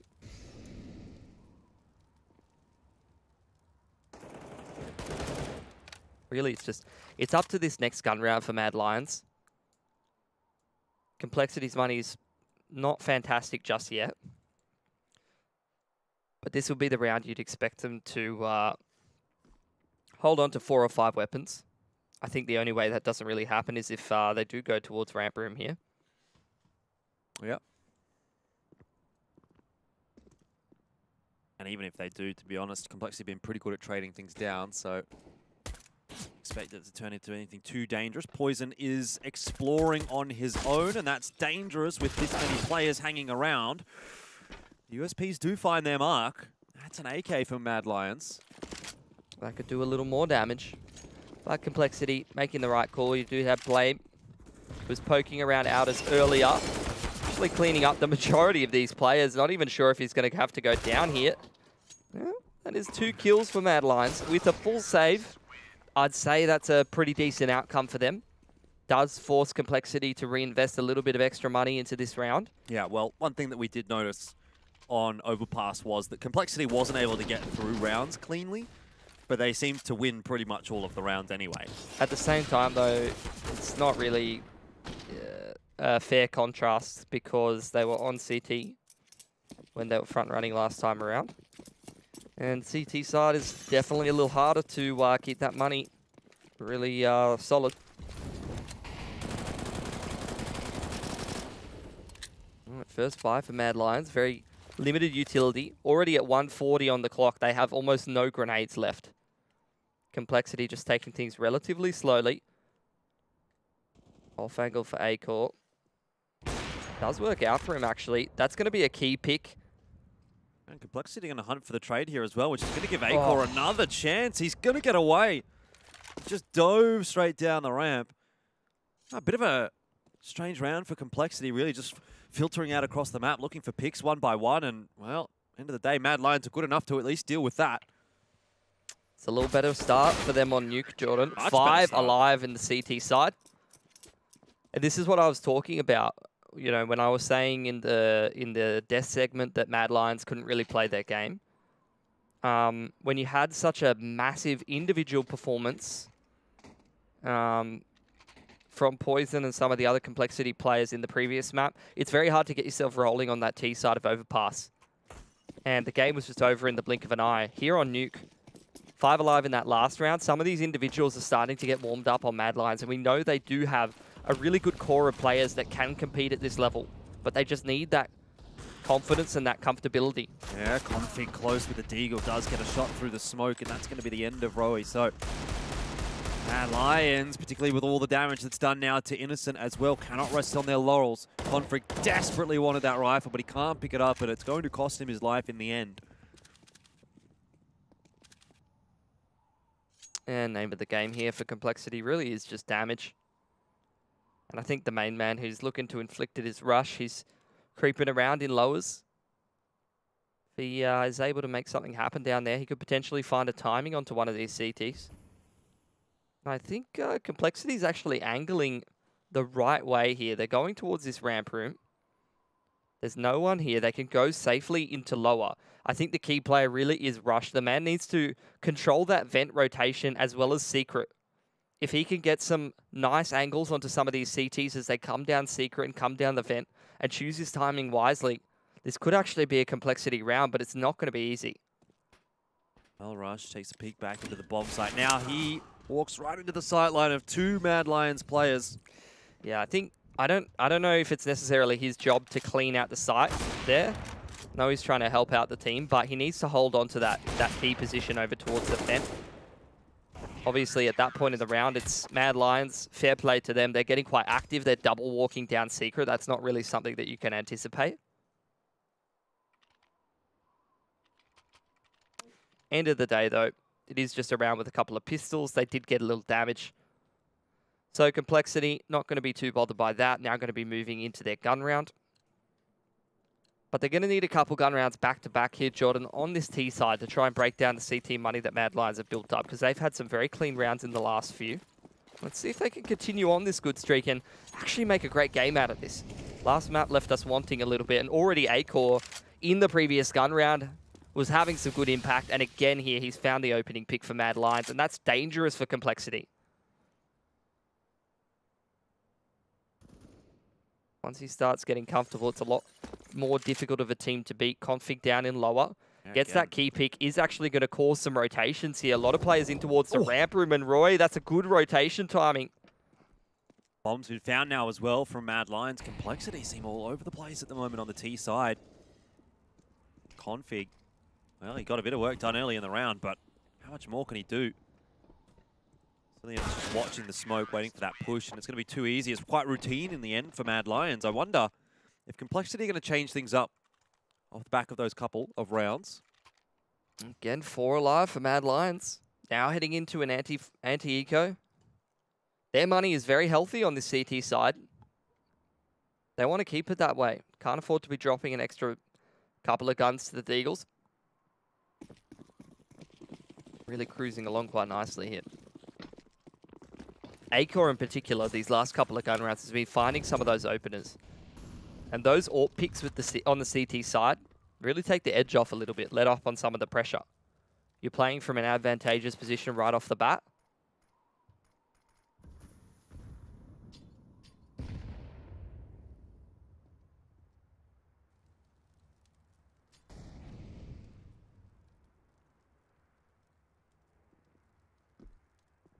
Steady wins the race this time for Complexity, wanting to make sure they don't lose too many players early, but there goes Config.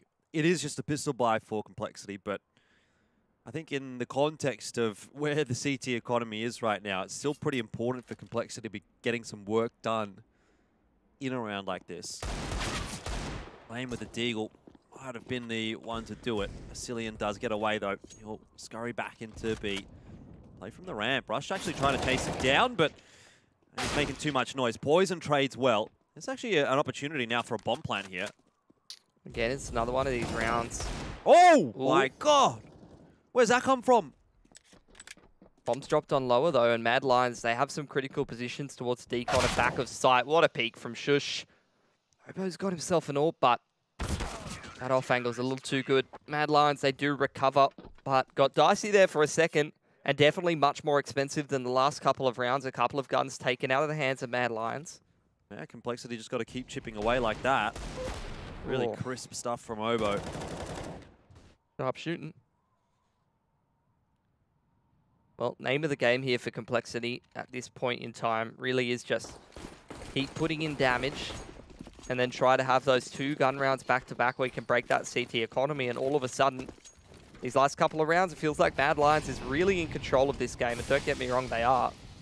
But just 2 gun rounds is what Complexity needs. A very fast annex split here. I like this change up from Complexity. Things have not been working for them when they've been playing that pick and split kind of gameplay. Now you've got a bit of an execute, bit of a set strat, and Complexity have found the opener. Yeah, I thought, because I couldn't see the radar, that was going to be annex split, but they actually wall of smoked and then exploded off annex roof, and they've wrapped all the way heaven while going into secret, and Poison's still got lobby control. He's going to be challenged here in a second.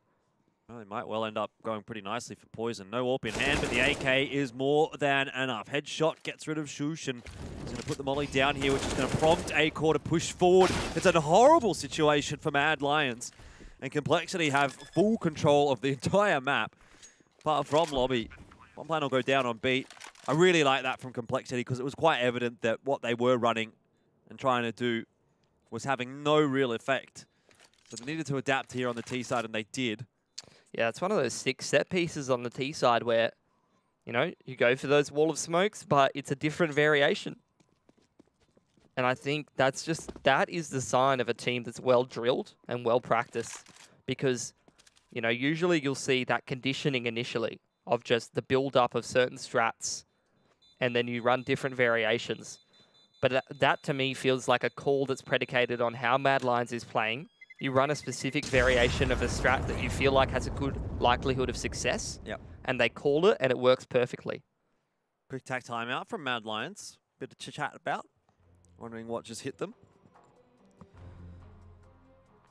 So, I guess a bit of a turning point in the first half. If this next round goes over to Complexity, they'll start to build themselves back on up, and Mad Lions will start to struggle for responses because their economy will start to bleed. Yeah, they at least held on to that gun. But definitely running out of cash. Not a whole lot of loss bonus. And as for Complexity, pretty decent round from them. Plenty of players surviving. So they're looking to head into this next gun round with strong money already. Crack that that 2 gun rounds in a row sort of situation. Force Mad Lions on that single save. That's where the T-side economy starts to build up. And what was a dominant couple of rounds for Mad Lions turns into this situation where if Complexity gets this gun round across the board, they're very much in control once again. Another set strat for Complexity. It's another different strategy as well that Mad Lions haven't seen just yet. The play onto the A bomb site. Blame, he's just going to lock down lobby. The action's in A, and everyone's dying all over the place. It's an absolute flurry of frags on the kill feed. That round is over, really, before it begins. And that's just the hard set piece for Complexity, and you just see the strength of how well drilled they are with those strats. All of those Mad Lions players are in position. You saw all of those fights come out straight away. You know, there's 2 to 3 players up here in the lobby. There's someone spamming in through Annex. It's not like the CTs are in bad positions or are super unprepared for this upper rush, but the strategy is so well designed that you're seeing, you know, the observer switch to the CT pops of some of these CT players. They're full white. They're fighting in mollies. They've got multiple Ts running at them on awkward angles. And although Mad Lions are in okay positions in upper there, they just can't hold it. That's the beauty of Counter-Strike sometimes. You can do everything right and still not win the round. Just shoot them, lol. Well, if only it was so easy. Then I might be a pro player. What do you mean, You got something to say to me, Pilsky? Let's put it out on the air. Not the best CS player, Jordan, but you're not bad at tanks. You wouldn't even know. No. Nope, that's a good start. Roy's got a pick with that Deagle. And response from Complexity is straight out of door. Got the option to vent drop. Well, good entry into the A bomb site in the end from Complexity. Could have been a bit dangerous. Oh, he does have the AK in hand. Yeah, still could be. Asilian's wrapping in through lobby, but another smoke smartly put down on towards Annex here. Complexity, they don't rush the plant, but actually the spam through the smoke, quite nice for Roy. Now he's going to consider repositioning, but instead we'll just wait out the smoke. Asilian now creeping into upper. Oh, if Asilian gets one on the rush, that opens it up. Obo's low on HP, 45. And he takes an Angel. They'll know exactly where he is now. Flash available for Obo. He's going to have to try and clutch this out 1-on-2. Taps are coming through from Asilian. The peak is there from Obo, but he thinks the bomb is being defused. And Mad Lions, how have they come away with that round? Complexity, they were poised to start running away with the half, and they've just let it slip again. And you can just see that's the kind of thing that wouldn't have happened on Overpass, you know? I don't think Mad Lions individually ever got comfortable enough to start pulling off some of those plays that we know they're capable of. But now some of the individuals for Mad Lions really starting to show up to this game, and you're seeing some sharp shooting, some big impact individually. From Asilion in particular, that's quite an impressive performance. Perhaps a bit more of a grind for Complexity than they had anticipated here on Nuke. Much better game this time around, Mac was right. So far. Damn him and his longer break. He's going to be able to really kick back and relax. Damn that guy and his mustache. Stupid sexy Flanders. He's got a different variation of that outside control for Complexity. Left side wall of smokes as well as that warehouse smoke. Config is going to be the main man for Complexity to try to find an opening here. What a cheeky spot from Roy. He's got a pretty good read on what's happening.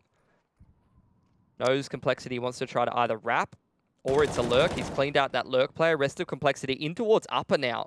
They're into the bomb site. It's not going to be quite so easy to get a bomb plant down, but as long as Annex is covered off, they should be able to. Yeah, Mad Lions has got them in a bit of a soft contain. They've got a lot of map control of Annex as well as Heaven now, but none of Lobby. Oh, Obo's going to eat a grenade for breakfast. Maybe that's the breakfast of champions. Let's see what happens. Obo's still trying to hold on to the bomb site. Mad Lions yet to make this recontest happen, but they start to filter their way through. There's a smoke to obscure some of the vision of the Complexity players, and we're just not really seeing any frags come through from Complexity. Time, though, is of the essence, and Blame, he's stepping up at the moment. Acor will shut it down. Defuse is there. Time was getting pretty close, but Mad Lions knew what they had to do. Been a while since I saw that one-way smoke thrown by the CTs to try to get them coming out Heaven. Get some favorable angles over towards the door, which can be a difficult angle to be challenging. That's nice. Very creative from Mad Lions. Complexity, this is looking pretty rough for their economy, Jordan. They're starting to run out of steam a little bit, and Mad Lions, they've had a couple of streaks of rounds on this CT side, 2 little streaks, in fact, whereas Complexity really relying on the set plays to get them across the line. Are they going to fall back on one yet again? It's the outside wall of smokes. Flash to send some of these players towards that ladder base area, but the trades are starting to favor Mad Lions. And already from the get-go, they're quite set up for this kind of a play. A lot of players towards outer here for them. They're just able to trade down. Seems like Mad Lions is reading Complexity quite well this time. Definitely adapting on the fly, aren't they? Obo, though, could still be a pain. A little bit of a thorn in the side. You usually don't see like 2 to 3 players this committed to outside quite quickly. Even had that additional player up in towards Heaven. So initial response is good from Mad Lions, but they still have to close out this favorable situation for themselves. This is where Complexity are going to start looking for gaps, looking for openings. Poison putting some pressure on ramp, trying to draw some rotations, and it does draw those rotations away from outside, which means Obo's able to slip down in towards lower. There's no rotations down here. No one in lower for Mad Lions. Obo's being very careful as he works his way down. Asilian starting to go down the ladder, but Obo's prepared. That's a big kill for Complexity to get, but now where do they go from here? This is going to send them scurrying. Not only them, but Mad Lions all over the map. Bomb! That's the bomb! 22 seconds, Complexity have to retrieve it. Innocent is 1 HP. Poison can't do it alone. Mac 10, too weak. Acor survives on 2. Innocent survives on 1. That was actually a really good mid-round from Complexity, though. I know that Mad Lions survived with 3 alive, but Obo just gets that pick in the vent. BlameF tries to wrap Heaven. Poison starts going in towards Hut. The man's got his work cut out for him because he's got a Mac 10. Yeah. But that got really close. All 3 of those players on Mad Lions toward upper, but was sort of caught out in transition after that pick comes down in towards lower from Complexity. And they almost got that one across the line. Yeah. If Obo wins the one-on-one, or if he just walks into the B bomb site, completely different story. Yeah. This time, Innocent will take the challenge. It's actually Shush to find the frag. Molly's doing a lot of work right now for Mad Lions, and oh dearie me, Complexity really are struggling to get into the A bomb site. Blame's the last alive. Gonna get smoked off towards door. Could try and jiggle around it, and he does. He knows he needs to cut some corners here to try and win this 1-on-3, but with the Galil, don't think he's going to be able to get it done. Get spammed down through the vent. Gave it a good crack, though. And Mad Lions now starting to reactively shut down some of these set plays with just good utility usage and good positioning. See the Molotovs. There's so much Complexity have to contest with, trying to push into this upper bomb site. Multiple mollies. You hear the flashes just going off right and left. But Shush, playing on top of that Hut, doesn't get blind, gets a kill with that Molotov. Another molly lands right in front of the Hut as Complexity are executing. Just solid shutdown from Mad Lions. Half really slipping away from Complexity now. We're into the last round. Yeah, at the same time, though, they've got 5 rounds, and they definitely were a little bit more solid on that CT side of Overpass. We'll see if that does work out here on Nuke. I think someone that was very impactful on Overpass is obviously Poison, but here on the Nuke T side can be a little bit harder to find some of those angles with the AWP, and I'm not sure Complexity have really had the money for it most of the time, and you're not really going to want it if you're running more of this faster style with the set plays again. Acor's found an opening with that AWP to kick things off here for Mad Lions. They've already got that additional player down towards lower. That's Roy. It's going to be a rough angle to clear for Poison. I'm not sure he's even going to collect it even. Yep, that's an 88-4 kind of moment. It's pretty unfortunate for Asilian. Really needed the headshot there. Speaking of, Roy has copped one. Luckily it was through a wall. Rush is charging forward, and Obo gets the spam through the door. This is Complexity getting into the B bomb site, and they're probably finding themselves a 6th round now. Acor, a 1-on-4. 2 very low HP players, and he has dealt with Blame. If he gets one more shot onto Obo, it could have been something interesting, but in the end, still a pretty interesting first half, all things considered. 9-6 the scoreline, but this time it's favouring Mad Lions.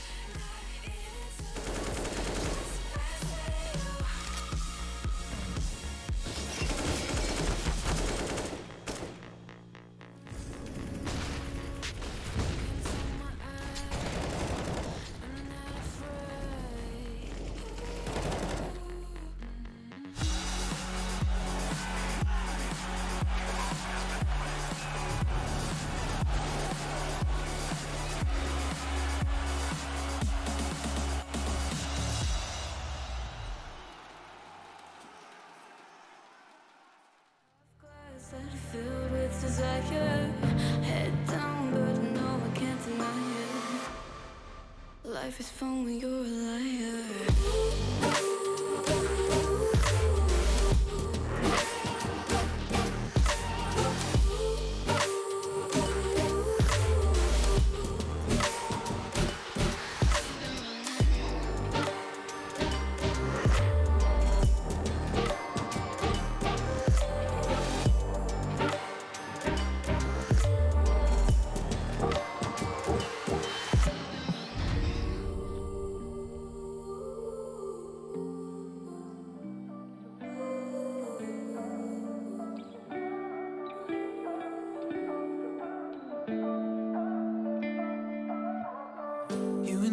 Been friends for a long time now.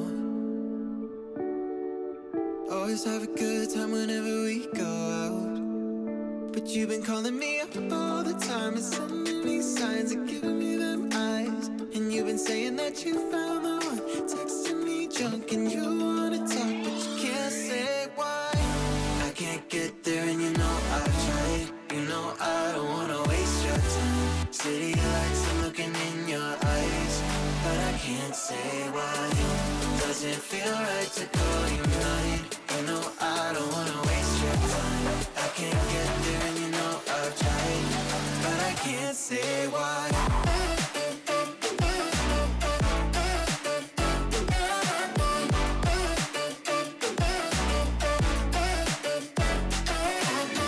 Feeling lost like I just wanna time back time. Choked up, tell me how do I say this right? Cause you've been calling me up all the time and sending me signs and giving me them eyes. And you've been saying that you found the one, texting me drunk and you wanna talk, but you can't say why. I can't get there and you know I've tried. You know I don't wanna waste your time. City lights, I'm looking in your eyes, but I can't say why. Doesn't feel right to call you mine. I don't wanna waste your time. I can't get there and you know I've tried, but I can't say why. But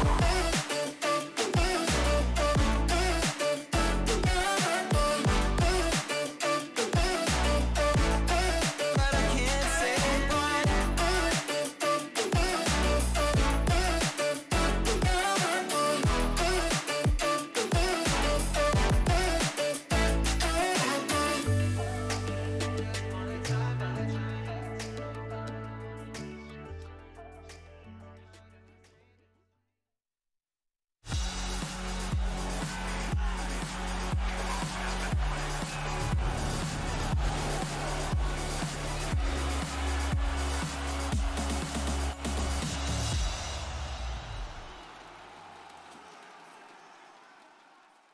Well, Mad Lions off to a much better start here on Nuke. It is a 9-6 scoreline. The odds still very much favouring Complexity, and we could well see Nuke shift back the other way. It's one of those temperamental maps sometimes. Can be a tale of two halves.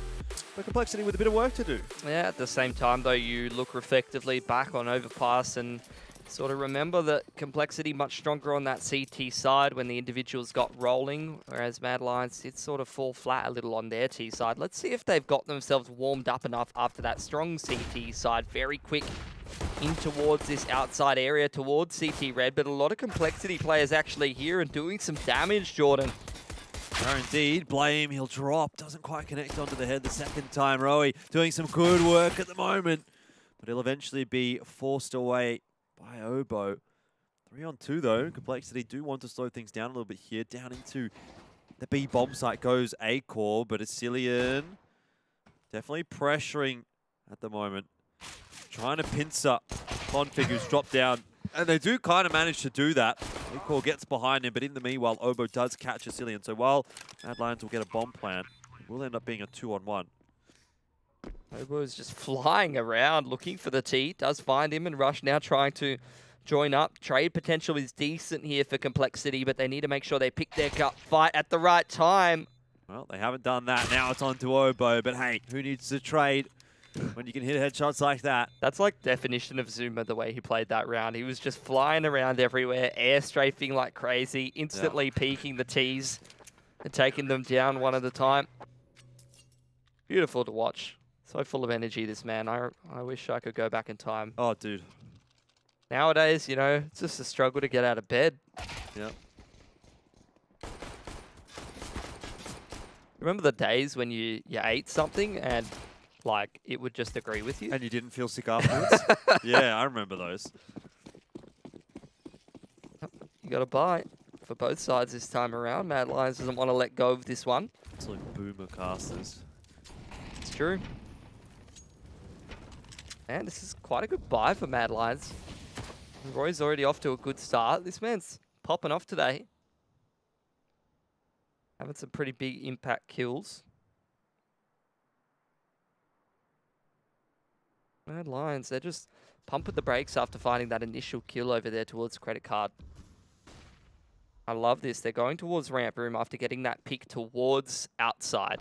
Because you can see the reaction from Complexity based on that. Obo is that elbow player who's been pulled to heaven, which leaves a pretty big gap in the defense that Mad Lions takes advantage of. Now down in towards lower. Roy turns into a bit more of a lurk player towards outside. But Obo's dealt with him, so now Complexity getting on for this retake. Yeah, just lurking down the ladder goes Obo. Complexity starting to get themselves into position. Couple of dangerous weapons in Mad Lions' hands. The AK for A-Core is the key, but Asilian's getting work done. P250 even. A 2-for-2, that's not yet enough for Complexity. They do have some smokes to chuck onto the bomb. Blame F has to do it himself now, and I wonder if it's just a little bit more than he can afford to bite off. Seems like he agrees. Going to be the round over. Mad Lions do come away with it.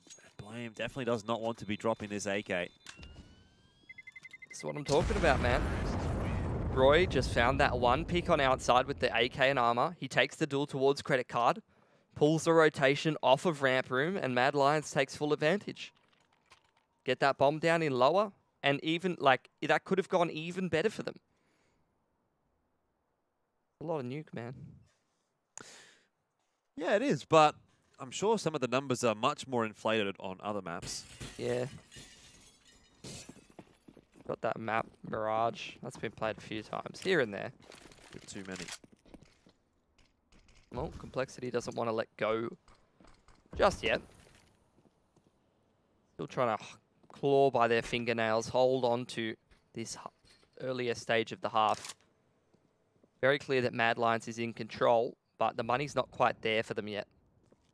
So if Complexity gets around across the board here, could put Mad Lions in a bit of a difficult situation. Very slow start to things. Mad Lions, similar to the CT side, there wasn't actually a whole lot of pushing from them on the CT side either. Same on the T side, just really taking their time, waiting for pushes. Now throwing their utility, the wall of smoke across outside. Innocent just holding on to lobby. from a very passive position, and Mad Lions starting to commit across in towards lower. No players down there for Complexity. Poison continuing to challenge with the scout. This can be a dangerous game if Mad Lions close the distance, which they more or less have, but Poison, at least for now, escapes up the ladder. There's a lot of map control on outer right now for Mad Lions. Yeah, didn't commit to secret there. Only Roy just down there poking and prodding, and they're actually going to wrap They've only got 30 seconds. I wonder if they're falling into the same trap that they did on Overpass, which is running the clock down a little bit too far. Obo can't get too much done. It's going to have to be a quick play up into the A bomb site. Complexity can still hold this rush. He's doing it himself. Double kill with the Deagle, and that might just be enough to hold on to the round for Complexity. But they are overwhelmed. Now it's on to Blame to deny the bomb plant. 9 seconds. Grenade to go through. That won't kill Innocent. The pop flash here too. But bomb plant is secured. Blame looking to clutch it. Innocent certainly watching the angle. And this is just a case of who spots who first. Blame's a little bit better. 3 kills, but it was really Rush that opened it up for Complexity with the 2 on the Deagle. And they do manage to scrounge together around. It's going to be a real brawl for this second half. You get that feeling. Yeah, I think Mad Lions, you're right, did run the clock down a lot there up against that force. So they were trying to get a bit of a read on whether it was an eco or a force and just wait out some aggression for Complexity. That's not really the problem with that round. I feel like the problem came in once they threw that outer wall of smoke. And it didn't seem like they really committed to anything, you know? They could have just committed towards that ramp room area and wrapped into lower with Roy poking down secret. Or they could have committed to upper. And I know it's hard to sort of pre-plan those situations. You want to try and get the picks and reactively choose where you want to go based on where the CTs are. But they were just too indecisive. And at the end of the day, it ends up costing them. They rush things a little bit as the clock gets down. You can't just change your mind 2 or 3 times when you've only got 50 seconds left.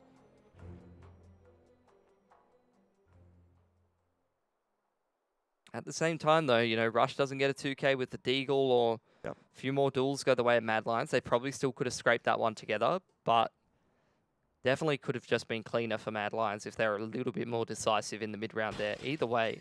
Still hanging in the balance this half. Plenty to play for in this round in particular. Both teams low on the economy. This is the critical one. And Poison's got himself on the AWP, which could make a really massive amount of difference.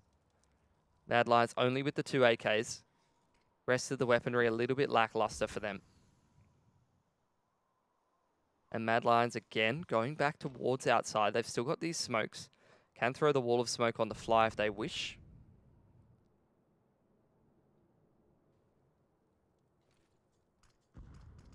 Actually a smoke to front of door initially, which isn't really having much impact because Config's on that aggressive line. There's the wall of smoke across outside. So Complexity don't really have a whole lot of information on whether Mad Lions is committing to lower. Will this pull a rotation from Complexity? It will be Config actually slipping down vent.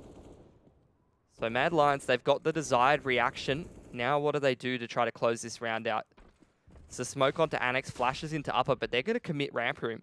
Obo tucked away in the corner. Will have some help as well, but it's largely Obo actually getting the job done so far. Blame not putting too much in there just yet. Poison's good for one on the cross at least as well. So far so good for Complexity. Their end of the bargain is being upheld. Config with that UMP just hiding away.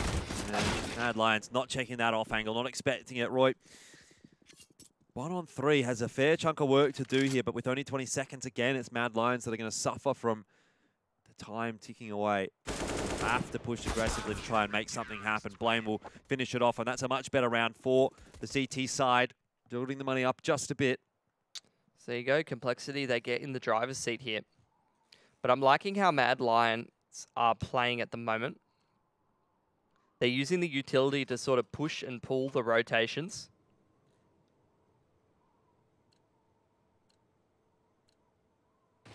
And even earlier on, we saw Roy get that pick on outer. And that sort of pulled that rotation and they tried to abuse it. So I think fundamentally the way Mad Lions is playing is pretty good, but they just need to make the correct decisions in the mid-round and find the gaps and the openings that they're creating and exploit them. That's really the only difference between Complexity and Mad Lions at the moment. Well, it was a good attempt, I guess, from Mad Lions, but Complexity's too good at dealing with these ecos here on Nuke. 5 alive, that's really good for Complexity. That just makes this task of grinding this game out on the T side for Mad Lions so much harder. Is the CTs having that healthy economy? Means Mad Lions, they need more and more of these gun rounds back to back. I'm keen to see if they just keep playing this slow style and just focus on ironing out that mid-round decision making, or do they mix things up a little bit more, go for something a little quicker? No wall of smoke on outside. Does look like a lot of players in towards lobby to start things off for Mad Lions. Poison's got a lot of info out of here. Seems like Mad Lions getting ready for an execute into this upper site, but with Poison having this much info, I think Complexity are going to feel pretty safe to just sit here.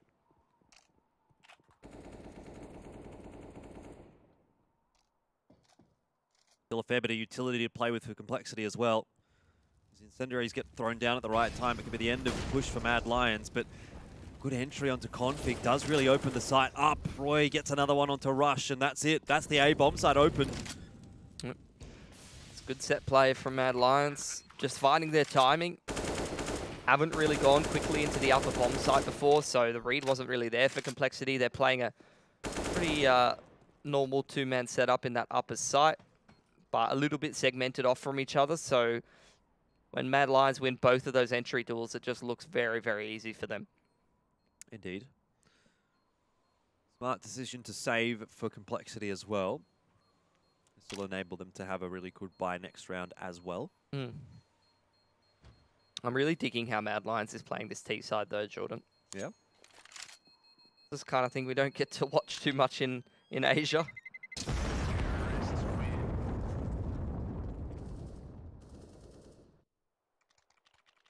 Hopefully it continues. Might end up seeing a map 3 if it does.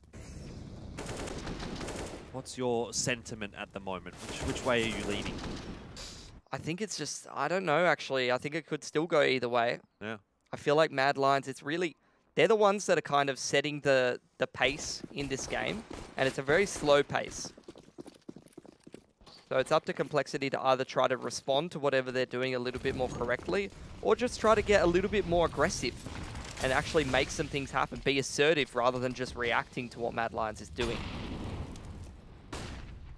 Oh, that's a good flash. Obo under a bit of pressure now. Roy has got himself into Garage, but spotted out. The info's there for Complexity, and now he can't really cross into Annex, which makes this push into the A bomb site all the more difficult for Mad Lions. Shush does at least manage to win a duel, but he needs to be aware of Poison wrapping in behind him.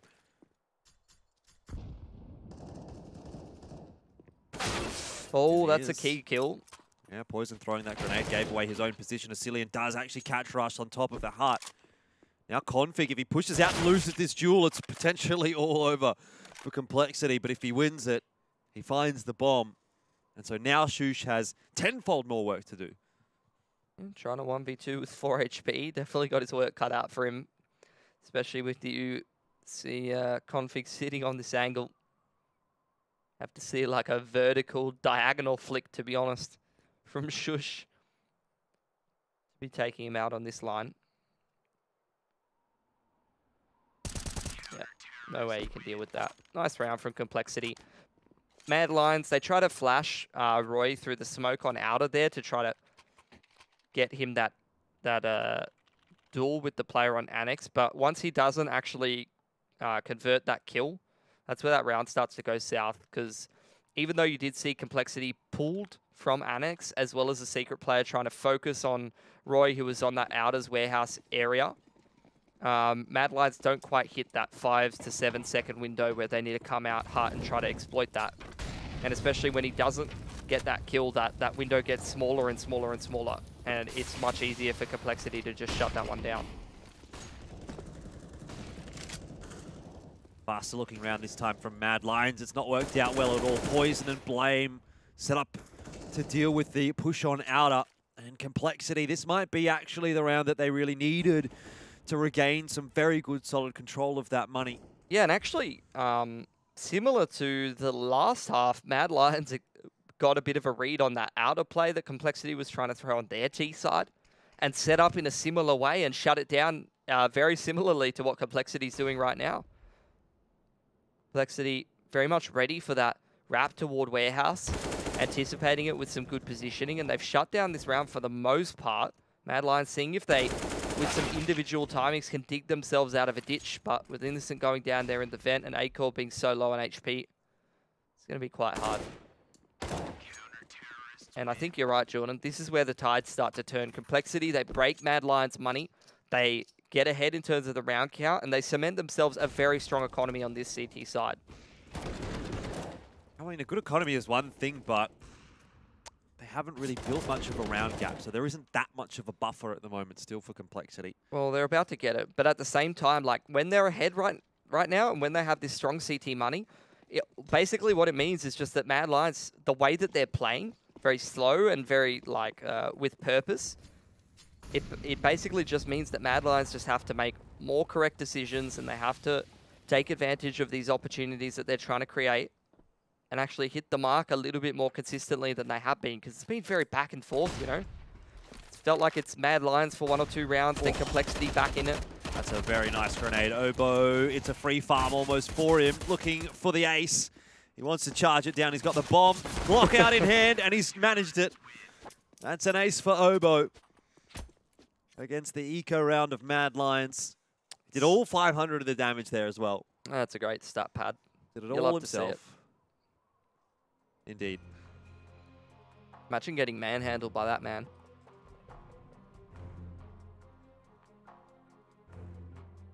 To be honest, Jordan, I feel like you and Oba have a pretty similar stature. Yeah. Who'd take you on? Him, my boy. All right. Attack pause for Mad Lions. Digging deep in the playbook and looking for an answer. But I'm not sure there really is a simple solution to what Complexity's doing at the moment. They're very much mixing up their setups, reacting quite nicely to whatever Mad Lions is throwing at them for the most part. Let's see what Mad Lions has come up with. No AWP, just going to be this 5 rifle style. Well, Blame, did he get spotted? Definitely. And he's just going to piece it straight down secret. Doesn't want anything to do with outers. But at least does have a fair amount of info that there's a couple of Ts out there. So you're seeing Oboe and Config sort of posture towards that annex side a little bit more. I think Config's actually reverse vent. Flame's gone on a big long rotation all the way through to ramp room. I'm keen to see what Complexity's going to do, because they're in some kind of awkward positions. They're very much just sitting around upper. You've got Poison just keeping tabs on outside with that ult. But they don't really have anyone in positions that can kind of make anything happen. Interestingly enough, though, Mad Lions are going to be the ones to come to them. It does look like they're gearing up for an annex split, so Config in this reverse vet position actually gets mollied out of position and isolated. Oh, some great entries here from Roy and Asilian helping him out. And Complexity just don't have an answer. It looked like they had the perfect positions to deal with that, but Mad Lions walking to the bomb site and just smash them away. Save time for Complexity. Said it's not over yet. Yeah, I'm kind of wondering when Complexity is going to get a little bit more assertive here on this CT side.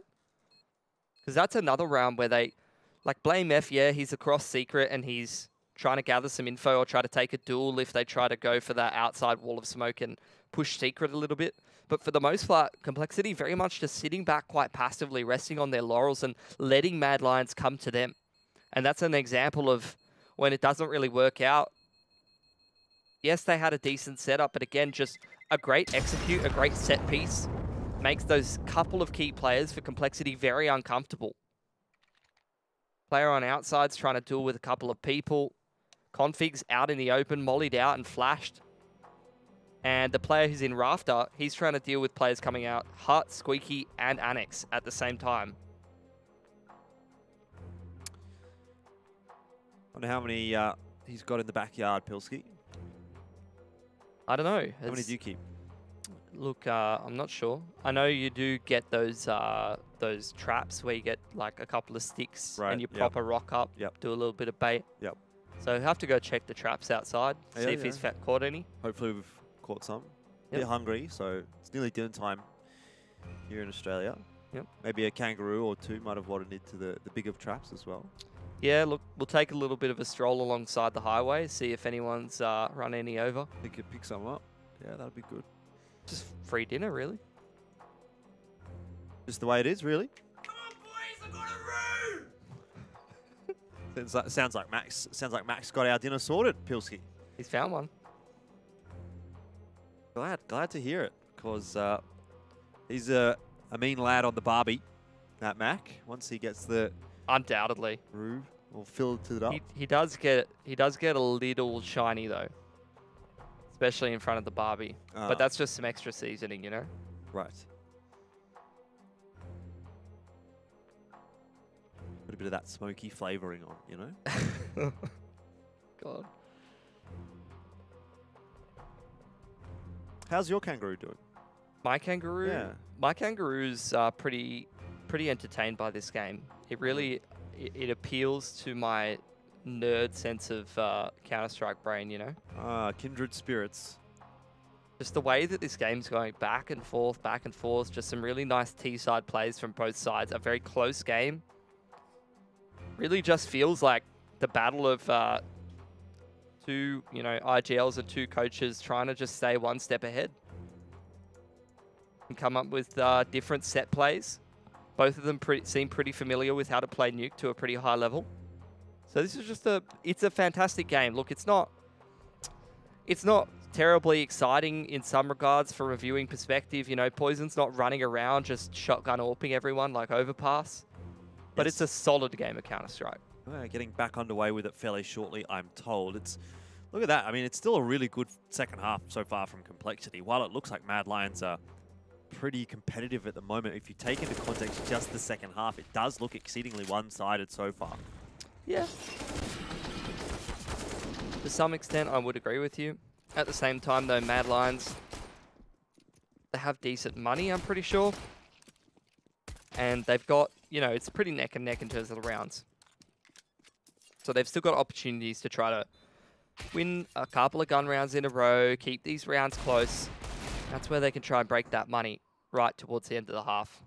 Sick double kill with a Deagle for Rush. That was a pretty critical round, undoubtedly. Back underway into round 26, and if you're talking about critical rounds, then I dare say this one will be. Most of the rounds that we're going to see for the rest of this map will be. Particularly for Mad Lions, if they let Complexity get too much further ahead. Both of the teams a little shaky in terms of the cash, but they have a little bit of cash. For Complexity, it's a couple of these players will probably have to drop over a few weapons. So they've got another buy. As for Mad Lions, they can probably put together another buy.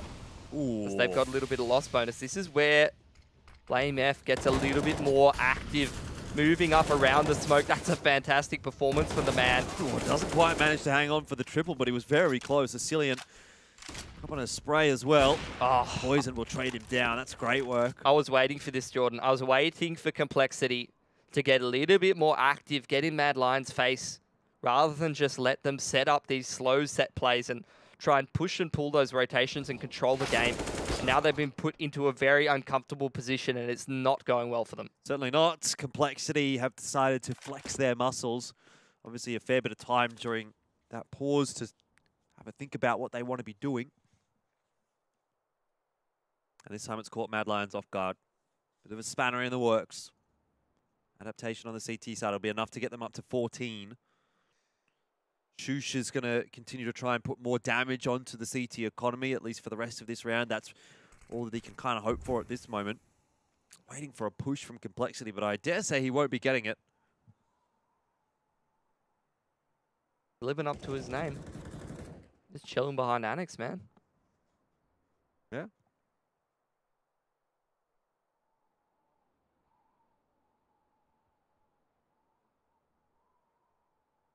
And the rough thing about a round like that for Mad Lions is there's really not a whole lot to read into, you know? Just Blame F being a bit alpha, going for a bit of a push. Bit of a chat. A chatty daddy. I think that's a pretty good description of bit of a Blame F, chatty to be daddy. honest. Yeah. Well, Shush is going to definitely not break the world record for distance travelled in any round of Counter-Strike. True. Definitely not like us along the highway. Looking for a kangaroo. Mad Lion's going to have to break the bank now. And at this point in the half, that's a worrying prospect. Yes, they do have the loss bonus built up. But with the style that they're playing, Jordan, if they lose this round and have to go for a buy in the next, they're really not going to have the utility to go for these slow set plays. They're going to be pigeonholed into something a little different. That might come back to bite them. So Mad Lions would do well to not only avoid match point, but also just try to hold on to control of their economy so that they can keep playing this style on the T side.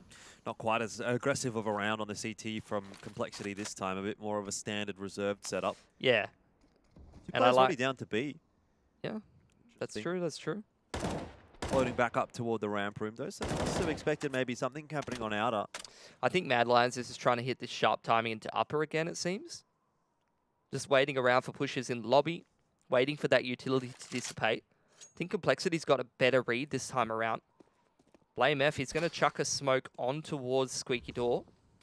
Now this wall of smoke across outside. For Mad Lions. Very low time on the clock, really running things down, but Complexity actually don't have a whole lot of information. The Molotov timing is so good from Blame F. He's been everywhere. He throws the Molotov to displace that smoke. Now Obo's got full information. Poison's in such a good spot as well to stop this rush. He waits for the second. That's excellently done, expertly done from A-Core. And he's given Complexity the advantage. Late in the round, 30 seconds left to go. Mad Lions really do tend to crumble a little bit in these sorts of pressure situations. They're going to have to be quick up onto the A bomb site. Rush certainly wasn't expecting that. Leaves a bit of the job on Config. Well, talk about crumbling. It's not Mad Lions this time. It's Complexity's A defense. I don't know how Mad Lions have made that happen, but they've gotten in. They've gotten a bomb plant down, and they made it look easy. I was so busy fanboying over how Blame F played that round that I forgot Mad Lions could just come around and win it. The man was legit just running around the map. He was in lowers, then he goes to ramp. Then he smokes door to delay even more time on that uppers hit. And then he goes to ladder base, throws a molly to displace the very late round wall of smoke so that Obo can peek from Annex. And none of that mattered. It's going to do a bit of economic damage, although, again, I'm not sure how much that's going to matter. Mad Lions are going to be looking to win pretty much all of these rounds from here. That's a loss for Blame, but to be fair, Complexity do have a lot of cash. They do. And that's just one of those rounds where, like, yeah, cool, man, really sick setup, but if you can't defend us coming into that upper bomb site, if you're not ready for us flying up that uppers ladder, then you're going to be losing the round. That's exactly what happened.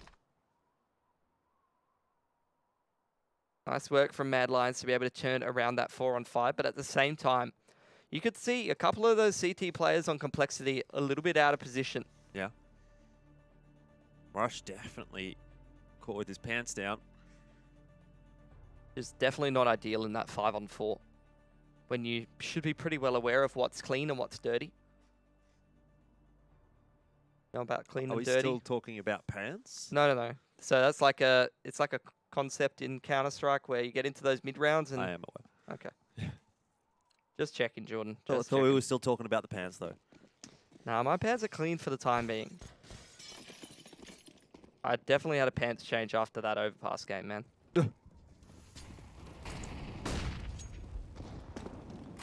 Well, again, another critical round for Mad Lions. Make this comeback happen. Still possible. Map's not over yet. All right.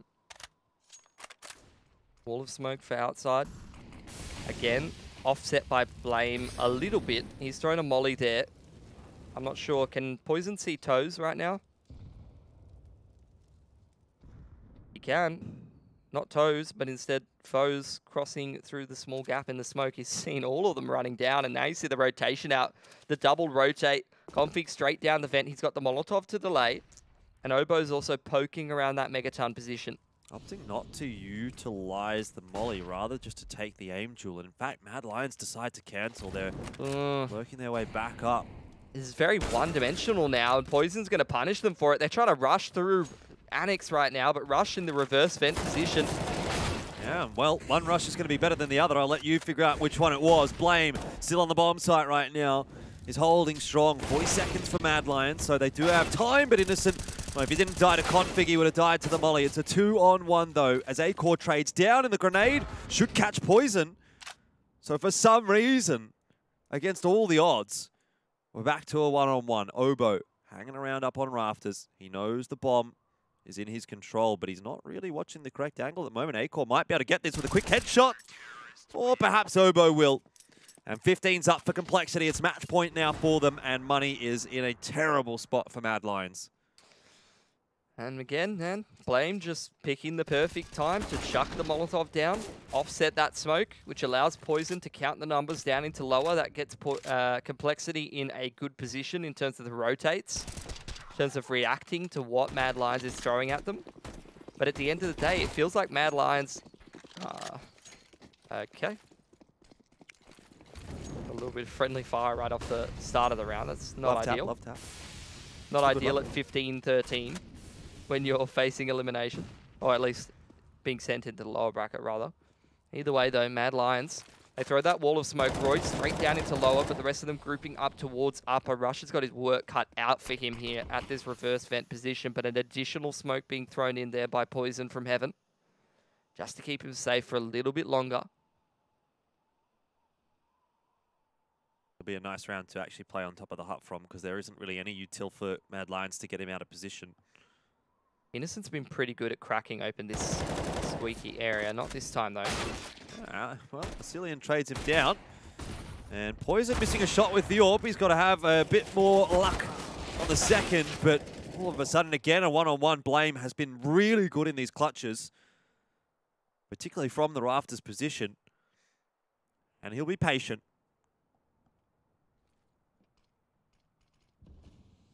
Acor is going to exit. He decides he doesn't want to chance a bomb plant there on 8.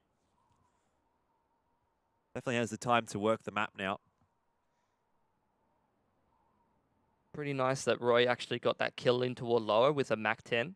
Catches Config off guard a little bit. Another critical frag to be getting. And he's not very good for Complexity. So if they do lose here, we could go to overtime. It's a must win, no doubt, but you're right. This is an opportunity for Mad Lions to try to push themselves to OT. Blame, insert that bomb plant. Rushing his way over towards Megaton. What can he really do, to be honest, man? He's only got a defuse kit, not even a smoke. Acor's making a bit of noise, though. Flash is going to go through control room window. Blame just has to win the one-on-one, and the spray is good so far from Acor. Blame so low on HP. Surely can't win the round from here. Acor finishes it, and Complexity, they had the map in their hands. They've let it slip through. And now it's Mad Lions' opportunity to take this to overtime. Money's cooked for Complexity. Has to force up a whole bunch of deagles and armor. Scout for Poison. Rush has probably got to go down to MP9. Util. Config's gone to Dooley's armor of all things. Mad Lions, pretty good util. Have to go down to a couple of Galils, though. But with a few head armorless players, could definitely go okay for the Mad Lions. Once again, gathering info on outer. Roy's been doing a great job over there. And just taking their time, waiting for some pushes. Now getting these wall of smokes ready in towards outer. Complexity, though, looking to go for a timing to crunch lobby together. Shush has found that initial kill onto Blame. Now the push comes in from Squeaky Door in towards lobby. Rush and Config do get a little bit of work done. So there's that push and pull on the map. But Innocent, he's got 2. Rush and Config were just charging across to Annex, not hitting the open Squeaky Door. Complexity relying on Poison and Oba, but surely from here there's no way they can salvage this round with a Scout and a Deagle only. Mad Lions just sticking in pairs very wisely. Going to group up towards Megaton. And they're going to commit down into lower. Poison's got his way down the vent, but with only a scout, he's definitely got his work cut out for him. Obo retrieves an AK and starts to make his way toward the vent as well. Little tag from Poison, but a big tag onto him. Obo's got an AK. He's going to have to be the hero here for Complexity, but this double stack is almost impossible to deal with. So Poison finds himself alone with the time against him. Acor cops a bit of damage from that scout, but this is just so unrealistic for Poison that it's nigh impossible. In fact, it might even be impossible. And so Mad Lions will push it through to the overtime. We're going to take a quick break, and we'll be back with overtime kicking off.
Yeah, I see no signals, no signs. Girl, you be tripping, no lies. Nah. You said you're not set by. I flew in all the way for this. I'm not here to waste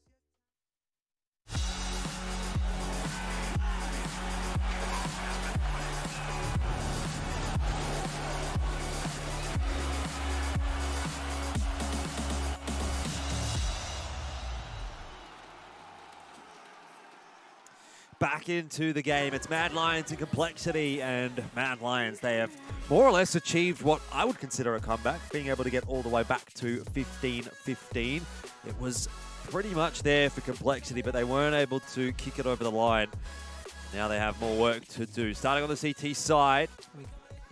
I'm pretty sure the HUD's just glitched. Yeah, it is Sobo's bought. I was having a bit of a panic. Yep.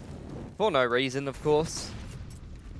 Mad Lions, quick smokes on towards windows as well as on top of CT Red. Now smoking off Annex and looking to potentially try to take some control and emphasis towards outside here. Yeah, I wonder why Complexity only ran that one really aggressive round. They could have thrown a little bit more of a curveball in.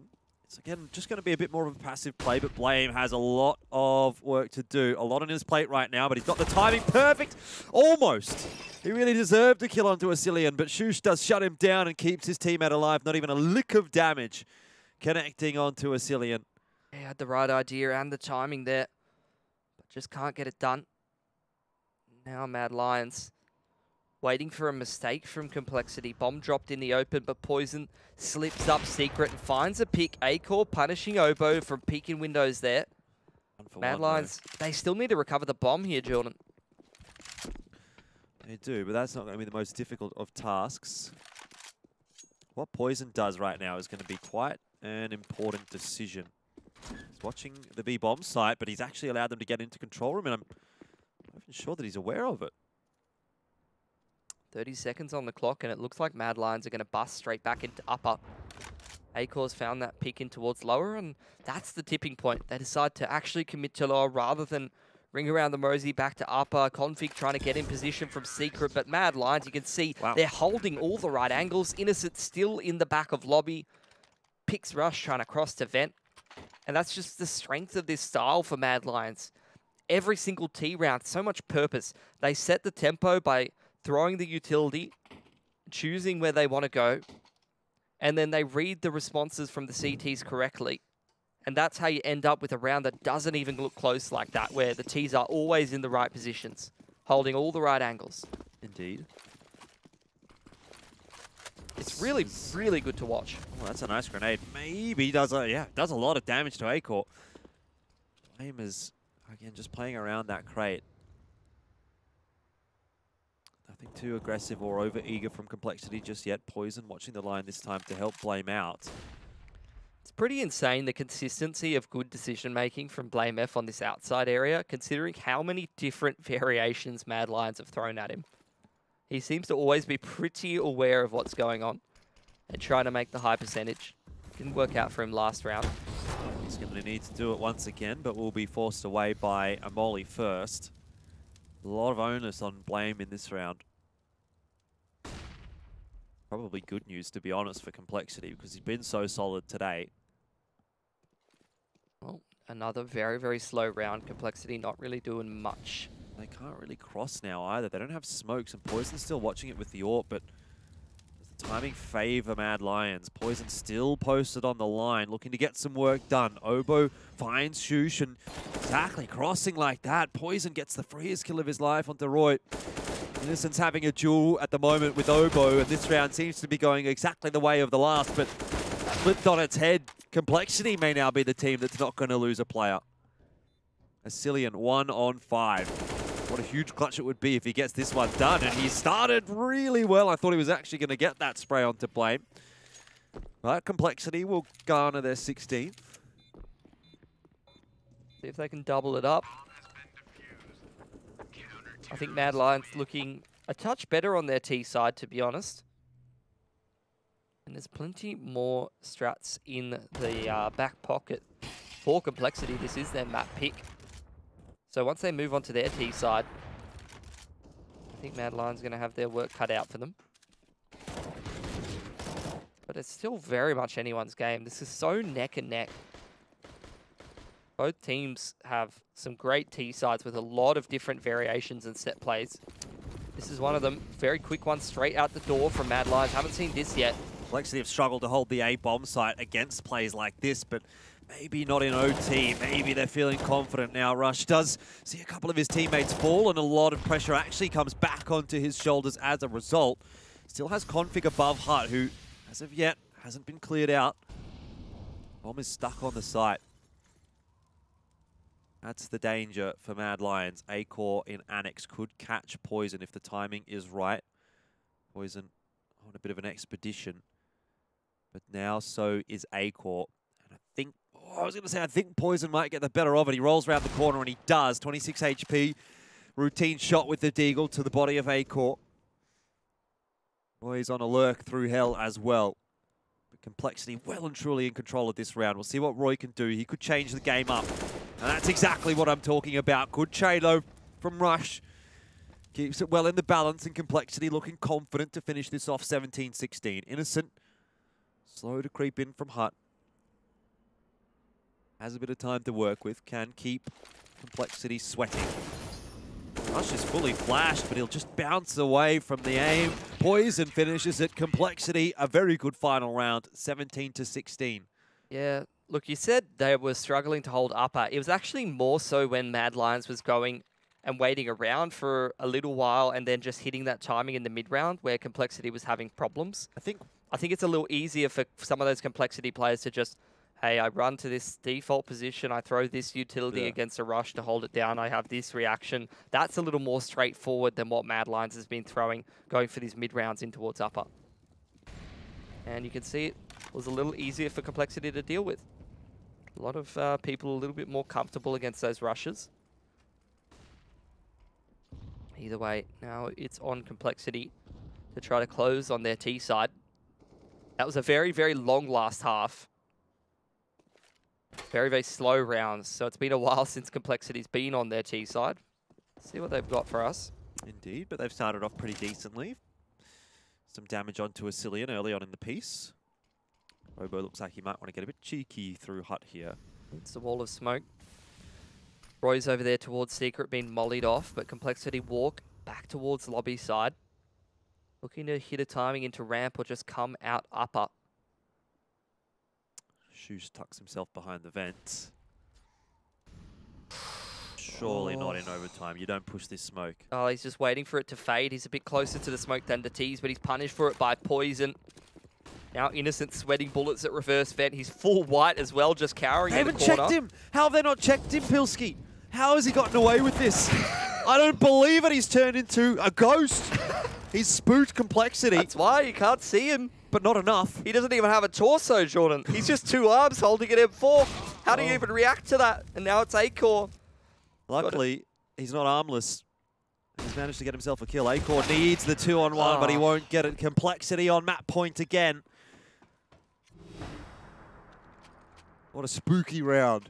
Yeah. Ooh. Look out.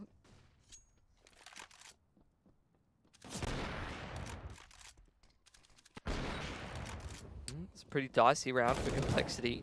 A lot of moments where it seemed like it was starting to go wrong, but all in all, they do come out hot and get those key trades that they need. And now they're on that match point. It's up to Mad Lions to show the resilience they've been showing all game long. Try to grind 2 back in a row.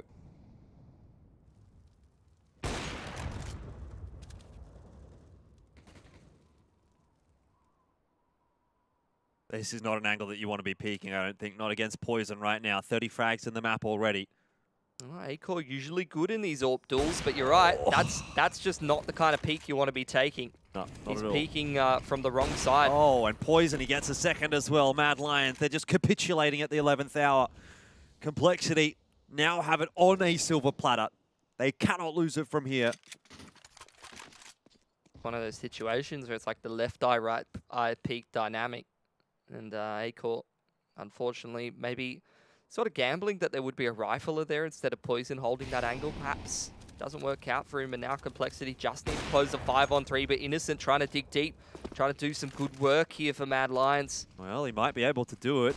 Complexity definitely don't want to find a way to lose this round. A lot of util thrown into A, but they're going towards ramp, and there's a double stack from Mad Lions right here. No way, surely they can't hold Complexity. They trade 1-for-1. Innocent gets down to B, but now he's back up to A. They've got no idea where they want to go. Complexity are running all over the map at the moment. They wait, though, throw out that flash, and I think that offsets Innocent's shot. He's gone actually around to Squeaky Door. Bomb plant's down very quickly indeed. Innocent, though, he is going to get the kill onto Oboe, and coming up into heaven is Asilian. He's in front of the Molly. Blame. He'll drop. It's a 1v1 for Config, but through the smoke. Innocent keeps it alive.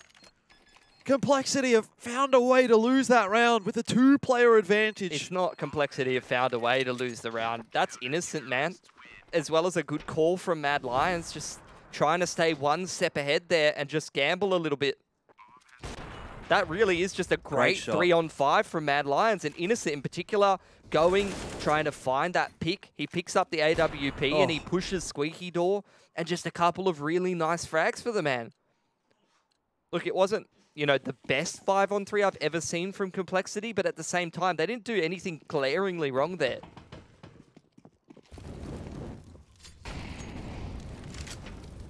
Mad Lions making some big plays.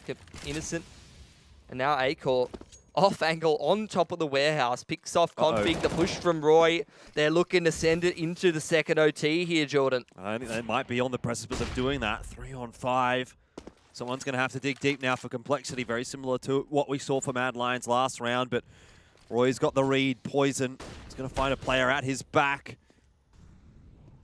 In the meanwhile, he's lost his 2 teammates. Acor's going bananas with the AWP in this round, and that is as clean as a whistle for Mad Lions. Once again, they're going to push it through to overtime.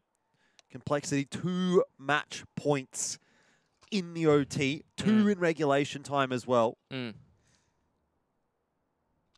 How many can they get away with?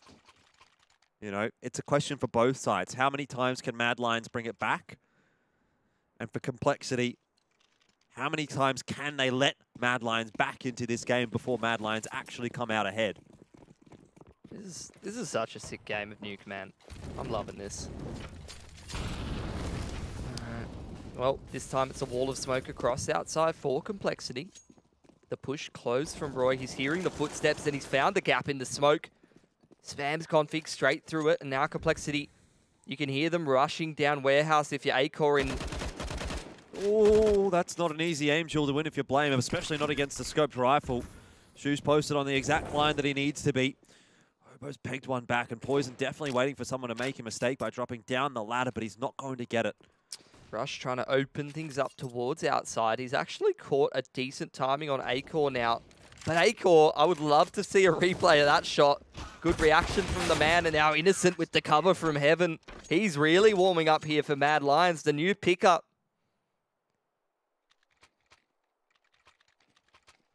19-18, Mad Lions start off OT2. This is going to be it, Pilsy. Innocent making some plays here, Jordan. You love to see it. Couldn't get these Polish teams to work, but Sprout and now a little bit Mad Lions showing us that, you know, plug and play a few of them. Yeah, there's definitely some solid talent from the Polish region. Ecol's going to go very quick down the pen. Mad Lions had a really good read that last round. This time, much less info for them. Config's made it in towards Secret, but Acor... Oh, the shoulder. Almost every day of the week, you think that's going the way of Acor. Yeah. It was just a good awareness there from Config. Not overcommitting. And he keeps himself alive. And that's great for Complexity, because they invested so much utility in getting him there, but Asilian rolling around into windows. Now it's just Complexity trying to hit this sharp timing out of door. Oh, it's going to be rough indeed. Shusto does drop Blame F again with the critical entry, but open to Annex, and Acor is going to punish him for that. Trades are going on at the moment. They're favoring neither team. It's a 2-on-2. Poison's watching the Annex line, really waiting for Acor to peek through. But he needs to be careful. He's quite low, actually, so doesn't want to cop one of those shots from Acor, spamming through. Acor's got himself a smoke. Handful of flashes for Complexity. No, it's onto Poison now, 1-on-2. Has to do something pretty magical here. Peeks the left side, hasn't seen too much, and you start to get the sense that the timing is perhaps going to get the better of him here. Mad Lions looking for it. The peek comes through, and that's huge! Poison's done it. He's put Complexity through to 19-19. That's a big clutch in a big moment. No room for error, but he doesn't need any. It was almost a no-scope. Instantly quick scopes him. And you just love watching these AWPers that are just so well practiced and so talented that they have just such a perfect sense for where the middle of their screen is. That's instinct, where's going to be an accurate quick scope. It's just solid crosshair placement. I mean, I don't know if you can call it that when you don't have that crosshair there with the AWP, but you know what I mean. Either way, Complexity, left side wall of smoke's invested very quickly from them. Well, An aggressive play from Roy through the smoke is going to actually end up going 1-for-1. That probably benefits Complexity for now, but Obo is trying to get a bit cheeky here as well. Smoke's going to fade, but maybe not favorably for him. A 2-on-1 duel, and he's kind of locked inside of a pretty awkward situation now. Might just be able to get himself out of hot water, and he does. But I think this round largely depends on what happens for Obo here. Config, in the meanwhile, does open up onto Asilian. Poison catches A-Core. Patience from Complexity pays off. That was a critical kill in lower there from Config. Finds Asilian. That makes Complexity's options just almost limitless in the positions that they're in. They're very much just walking around the map trying to find the right timings, and they're finding all of them. Poison.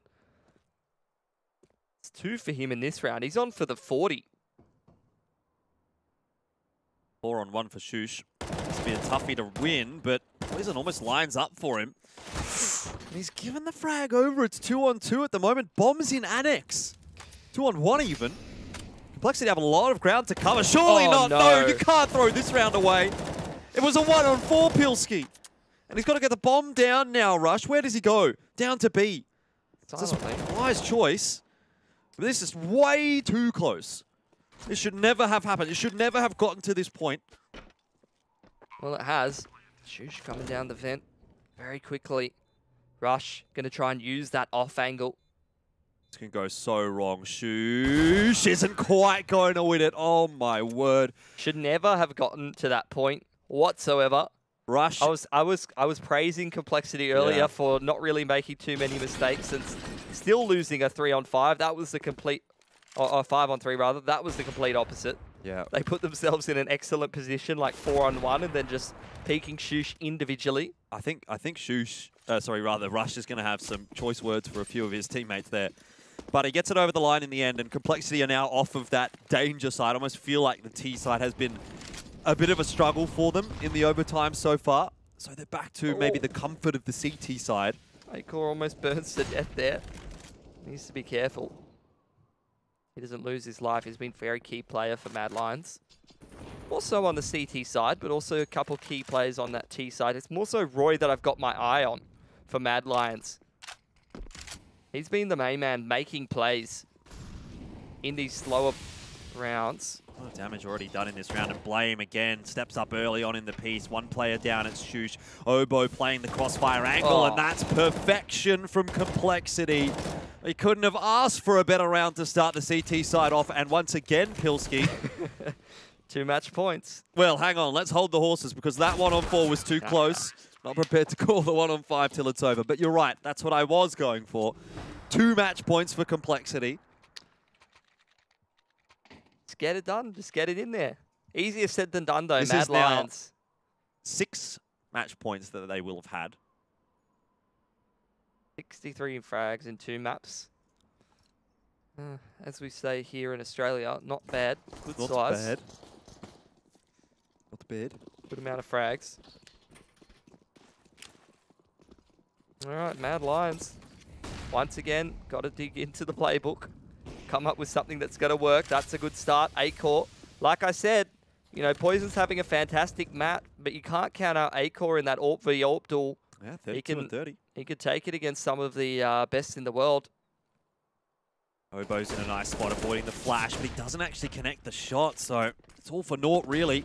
Has to back away here. Does help Blame out, though, with a good flash of his own. But in the end, he overcommits to it. The fight on ramp, and in the end, it's all still even Steven. Config, very quick down to Decon. Has stopped Mad Lions in their tracks. For the time being. Still got Roy at the back of lobby. He's going to have a key fight with Rush. And potentially Blame, who are sizing up this lobby position.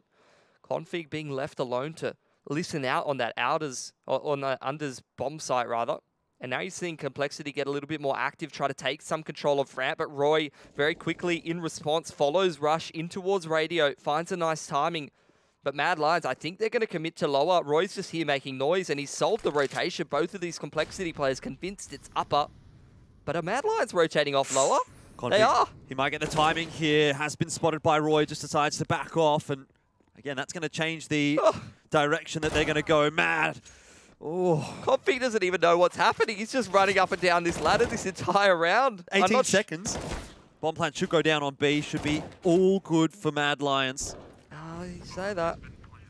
Can try and isolate this 1-on-2. Jumps across the line, cops the leg, and that's going to be it. Oh, 20 to 21. Oh, Mad Lions. They give me a heart attack, Jordan. I think they're giving Complexity a heart attack.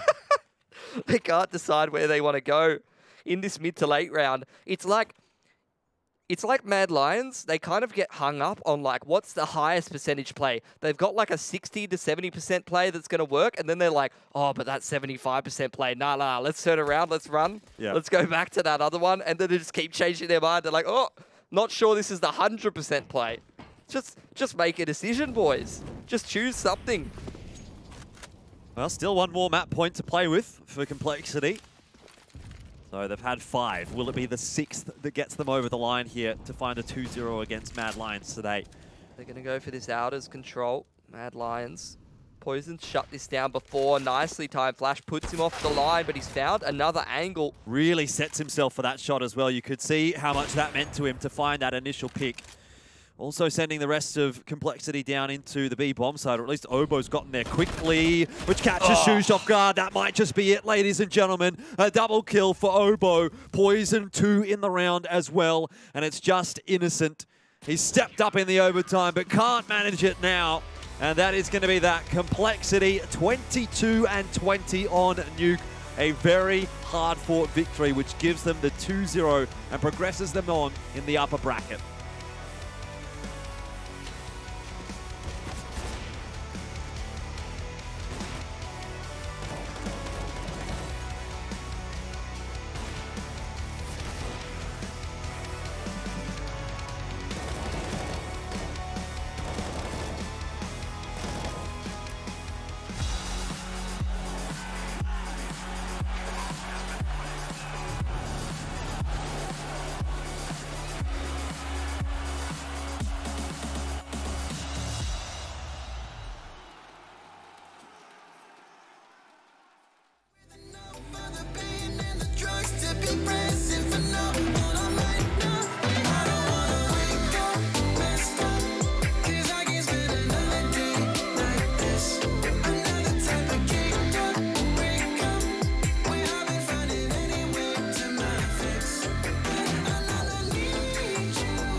through the motions, the super slow motion.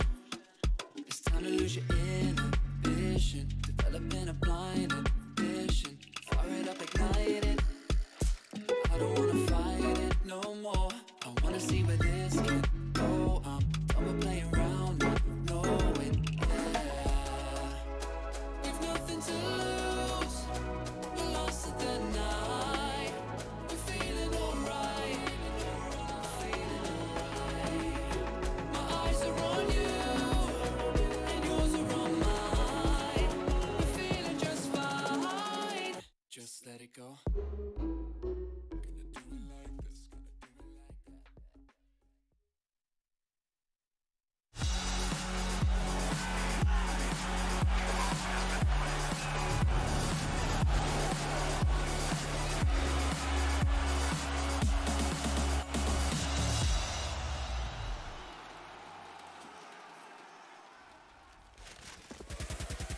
This may be the B stream, but there are some A-tier matches coming out for us yesterday and today, and it's again another nuke that delivers, this time double overtime.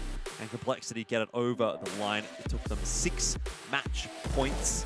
Mad Lions held out for so long, but they couldn't hold out for long enough in the end, unfortunately. And it will be Complexity that go through the series 2-0, continuing on in the upper bracket here at ESL 1 Cologne. But Pilski, what a map that was, and great resilience being shown by Mad Lions. Unfortunately for them, obviously, in the end, they just couldn't get it over the line. Yeah, that was a really fantastic game of Nuke, to be honest. Just tactical prowess on the T side from both teams. Some sick set strats with some really nice variations as well. And just solid gameplay from both sides. Really fantastic match to watch. Definitely. Individuals stepping up all over the place, Mac. You had a very long break. I did ask you whether it was going to be a short or a quick one. A little bit of a joke, to be honest, because I thought that it was going to be quite a straightforward win for Complexity, but not at all the case. And you even did say it was going to be a long one. I didn't expect it to be that long. Yeah, it was very, very long, you know, almost to OT3, but Mad Lions, unfortunately, just dropping the ball at the wrong moment. That or Complexity really putting their foot down and just showing that Poison is the best in the server, because he certainly looked like it at the end of the map at least, and really putting on a show for us over both the maps tonight. A couple of players stepping up, though, for Mad Lions. We were talking a lot about Innocent. Thought he had a good performance there on Nuke. I thought all of them were good, to be honest. Acor was really good on that CT side of having some key impact multi-frags, even on the T side, opening things up. To be honest, I think the player of that whole game for me was Roy, just the way that he worked around on that T side, got some of those key kills. Every time he got one of those kills on outside or just found a nice timing for Mad Lions, it created so much impact, so many gaps in the CT defense for Mad Lions to exploit, and usually resulted in a round win for them. You've mentioned Poison, Mac. Was he the key for you on that map, or was there another couple of players for Complexity that seemed to step up in your eyes as well? Look, everyone really just did a decent job for them there. But, you know, I was a little bit preoccupied out there. I was cooking up the room, making sure that we did have some dinner tonight. Yeah, so How's that going, I didn't by get the to way? watch most of the match, unfortunately. I was just chasing it around the yard. It was really hard to catch. Pretty quick, those roos. Yeah, those kangaroos, they do tend to bounce around a little bit, but I saw you managed to catch it. It's on the barbie. It's all marinated quite nicely and Wrestling smoking roos, up and everything. it is my, you know, my niche. Sure. Looking forward to that one, Pilski, I guess. But one thing that we're also looking forward to, of course, is our interview. And this time it's going to be Rush, who's ready and waiting to have a chat with us. So, g'day, Rush. How are you going? It must be nice for you to be hearing some Australian voices again. It's been a while. I've been in Sydney for 2 years now, so it's been a bit. Absolutely. All right. Well, let's talk about that matchup, obviously, for you against Mad Lions. Map 1 went really, really comfortably. We thought after that one, we were going to see you sort of roll on over Nuke. But do you want to tell me what it was like in the server going from Map 1 to Map 2? Obviously, quite a different kind of result. Yeah, I think map 1 we were just more comfortable on, and we played way better that map, obviously. And right now we're starting to play Overbreast again, so it's comfortable, it's fresh, and Nuke's one of our go-to maps, so I definitely didn't think that would be the one that we would struggle on compared to Overpass. But I think it just came down to a lot of miscommunication. We lost some crucial rounds in the second half of Nuke, and I think that maybe we got a little nervous, and that's why we got to that point where it was double overtime. But we ended up closing it out, thank God, thanks to some key kills and clutches by Val, for example. Poison, he played really well. So what's it like to play up against that really slow, like methodical T side from Mad Lions there? And what's the key to beating at? And does that have some impact on some of those nerves when every round it's just coming down to like 30, 45 seconds and they're just waiting and before they make their move there? Yeah, I think normally we're fine under that that pressure where it's like they go really slow, like Navi type style, where they take forever to finally execute on a site. And normally we're fine, but I think there was like one round, for example, where they were going to go lower and they ended up going heaven, and there was some miscommunication on that. They could go under heaven to heaven, and the upper guys, me and Config, were not ready for that, and they flanked us in the back. And if we had known that, or if we were more aware of that, not focusing on our crossers so much, we would have easily killed them because they were running full speed up a ladder. But that's one example of like a couple rounds that, miscommunication, just maybe too focused on our own crossers. Yeah, well, there you go. So you did mention miscommunication a few times. So, you know, being part of the Juggernaut, is there any language barriers with, you know, the international roster that you guys have? Not that much. Maybe in the beginning there was more of a language barrier, but as the time went on, the team grew. I think that we've gotten a lot better at that, and I don't think that's more of an issue. I think people speak English a lot in these days, so it's becoming more natural for them. And I have one more question as well there, Rush. And Blaine was telling us about his mother's very, very famous meals. Have you managed to get one yourself yet? I wish I was in Copenhagen for 4 months and I did not get an invite. So thanks, Ben. Unfortunate, unfortunate. All right, well, I'll tell you what, we're going to leave it there for you, Rush. Obviously, you've got a bit of celebrating to do, so thanks very much for having a chat with us. Still haven't forgiven you, by the way, for that 1-on-4 against Order, but best of luck in the rest of the tournament. Killing the dreams of the Aussies. Sorry, thank you. All right, cheers for the chat. Either way, best of luck to them in the tournament. And I think, for me, I mean, a solid start, maybe a bit shaky looking there on Nuke, but at least they get over the line 2-0, so it must be a decent enough feeling for Complexity to get that one out of the way. Yeah, I would say so. I like the insight that we got there on some of those key rounds that looked a little bit pear-shaped there for Complexity, but end of the day, they get it done, and I think, you know, they're pretty solid on Nuke. It's just a bit of a mismatch there in styles, and Mad Lions had their number a little bit on that T side. Some pretty good stuff, though, from Mad Lions as well, Mac, and I think, you know, even despite the fact that we've seen a couple of upsets yesterday, this one going obviously the way of the favourite, the lower bracket is even still kind of looking like it's going to be quite an enticing prospect when we do start looking at some of those matches as well. Yeah, there'll be some really nuts matchups once we do get towards that part of the bracket. But look, for now, we still have at least one more big match in the upper bracket to get through, and I'm excited to get over there. Indeed, we are, of course, looking forward to a few more matches today on this B stream. Obviously, yesterday, a few big upsets. So far, yet to see that here today. Pilsky, we might have a couple, though, potentially on the cards. Oh, look, it was pretty close there. You could have at least seen Mad Lions get across the line on one of those maps. That would have been really fantastic. But end of the day, Complexity does enough to grind it back. Next series, though, some real upset potential. The third one, I don't know about that. I think we've already seen some fantastic games. And even though the upset did not happen, that was a very, very solid game of Nuke to watch, in my opinion. Yeah, well, look, certainly going into this, you were like, it's going to be very standard, you know, 2-0s. It's not going to be super entertaining. But your ears certainly pricked up in that series, at least. They did indeed, and I'm sure there'll be some pricking up going on with our ears as we head into a couple more of the matches. That's going to be us for the moment. I'm going to take an extended break. It's FaZe Clan and Heroic coming up next. That'll be about 25 minutes away, so don't go too far, but get yourself some food, get yourself some dinner, some lunch, some breakfast, wherever you are. We'll see you back here in about 25 minutes.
Just faster than you.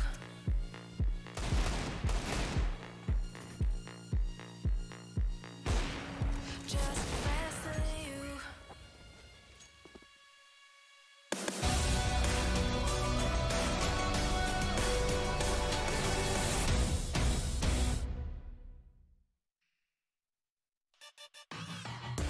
Intel Gamer Days is on now. Whether you're looking to buy or build, now is a great time to upgrade. Get limited time offers and giveaways from top names in PC gaming. Unleash elite gaming performance with systems featuring new 10th gen Intel Core processors. And bring Marvel's Avengers to life with in-game optimizations for a mightier PC experience. Act now. Intel Gamer Days is only here for a limited time.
you want to know what you're good at and, well, also what you suck at, check out csgohub.com.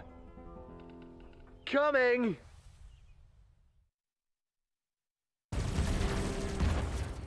Everybody loves an underdog.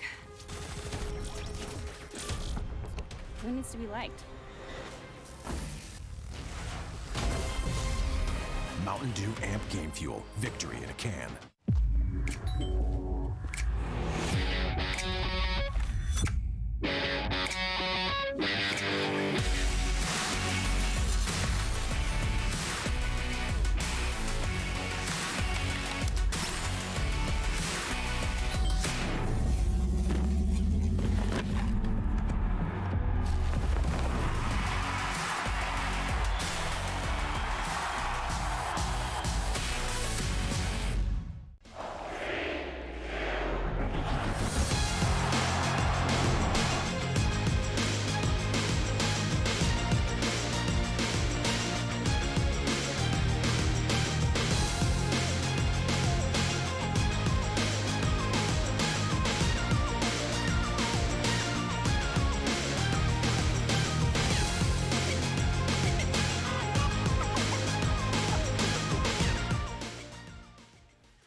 Rising out the ashes, coming from the ether. All I hear is static. Breathe a little deeper. Fallen, broken, a million light years away from home. My eyes opened, and now I've come to claim life. Never let it go. These wings carry me. Live this fantasy. Running through the fire, fire. Gonna let it burn. I am the Messiah. Gonna let it burn. Running through the fire, fire. Gonna let it burn. I am the Messiah, Messiah. Gonna let it burn. Gonna let it burn. Gonna let it burn. Gonna let it burn. Gonna let it burn. Found me in the darkness. Now they see me shining. Calling me a goddess. Thunder and the lightning. I'm falling, I'm faster. Making my way back, I'm close to home. I'm fighting harder because I've come to claim my throne. Never let it go. These wings carry me. Live this fantasy. Running through the fire, fire. Gonna let it burn. I am the Messiah. Gonna let it burn. I'm running through the fire. Gonna let it burn. I am the Messiah. And I love this fantasy.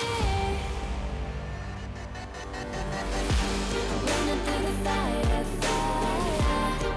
Gonna let it burn. I am the Messiah. Gonna let it burn. Running through the fire, fire. Gonna let it burn. I am the Messiah, Messiah. Gonna let it burn.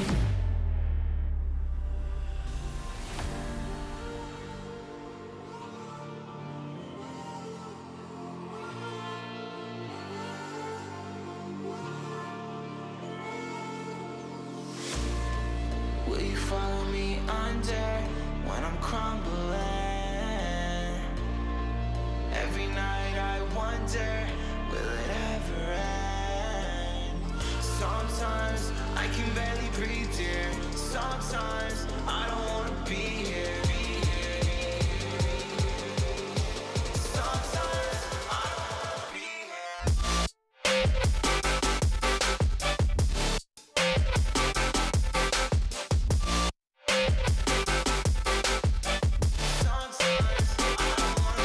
here.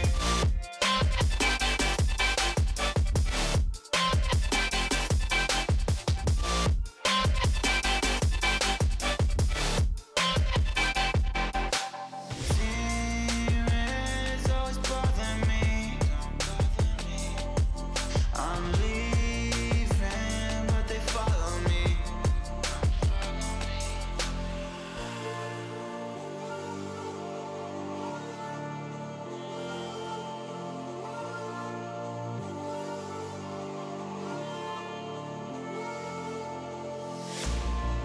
Will you follow me under when I'm crumbling? Every night I wonder, will it ever end? Sometimes I can barely breathe, dear. Sometimes I don't wanna be here. Sometimes I don't wanna be here. Will you follow me under? Sometimes I don't wanna be here. Sometimes I don't wanna be here. Sometimes I don't wanna be here.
I've been running over all the corners of my mind, trying to find a story to believe. And I've been getting sick of how I'm spending all my time, searching for a way to find relief. And I can stay inside, go to sleep, but I feel like I need to let go. And I can spin a web of any story that I like, but tonight I wanna make a masterpiece. Stepped out looking like a small fire, half glass and filled with desire. Head down, but I know I can't deny it. Life is fun when you're a liar.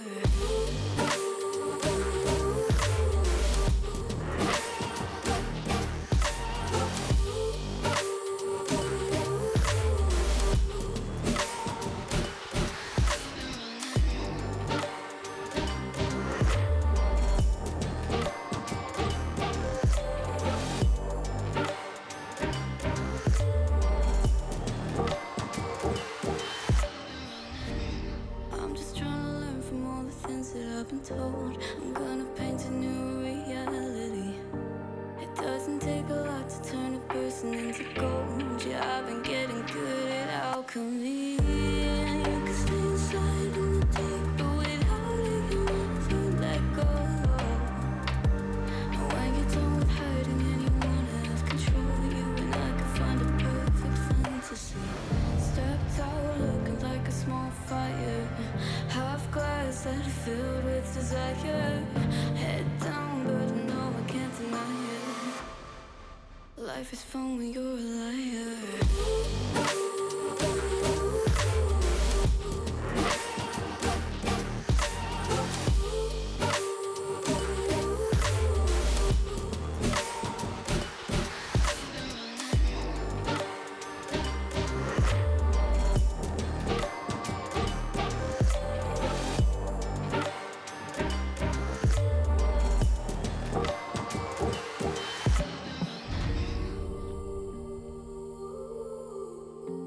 I'm so sorry that I wasn't really there for me. Cause nobody else is showing any empathy. Rudely awake and quite undertaken. Did I do something wrong? Life isn't easy. Why did you leave me here with my thoughts alone? I don't wanna wake up messed up, 'cause I can't spend another day like this. Another type of caked up breakup, where I've been finding any way to my fix. But I need you now, 'cause I don't wanna be around. No, I don't wanna wake up messed up. There's gotta be another way past this. I'm so sorry that I didn't go to therapy. Thinking everybody, even you's an enemy. Rudely awake and quite undertaken. Did not do nothing wrong. Life isn't easy. Why did you leave me here to get drunk alone? And I don't wanna wake up messed up, 'cause I can't spend another day like this. Another type of caked up breakup, where I've been finding any way to my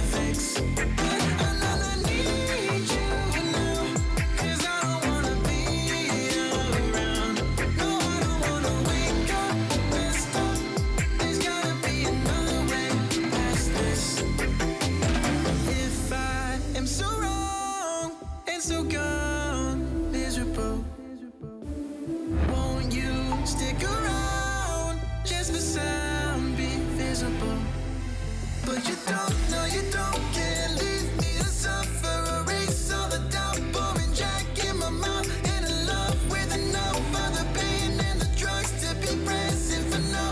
All I'm right now, I don't wanna wake up messed up, 'cause I can't spend another day like this. Another type of kicked up, break up, where I've been finding any way to manifest. I need you now, 'cause I don't wanna be around.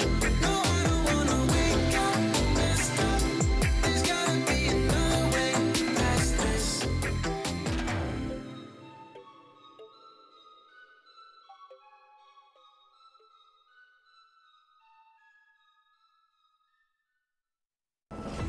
ESL 1 Cologne Online is brought to you in part by Intel, Mountain Dew Game Fuel, DHL, and GG Bet.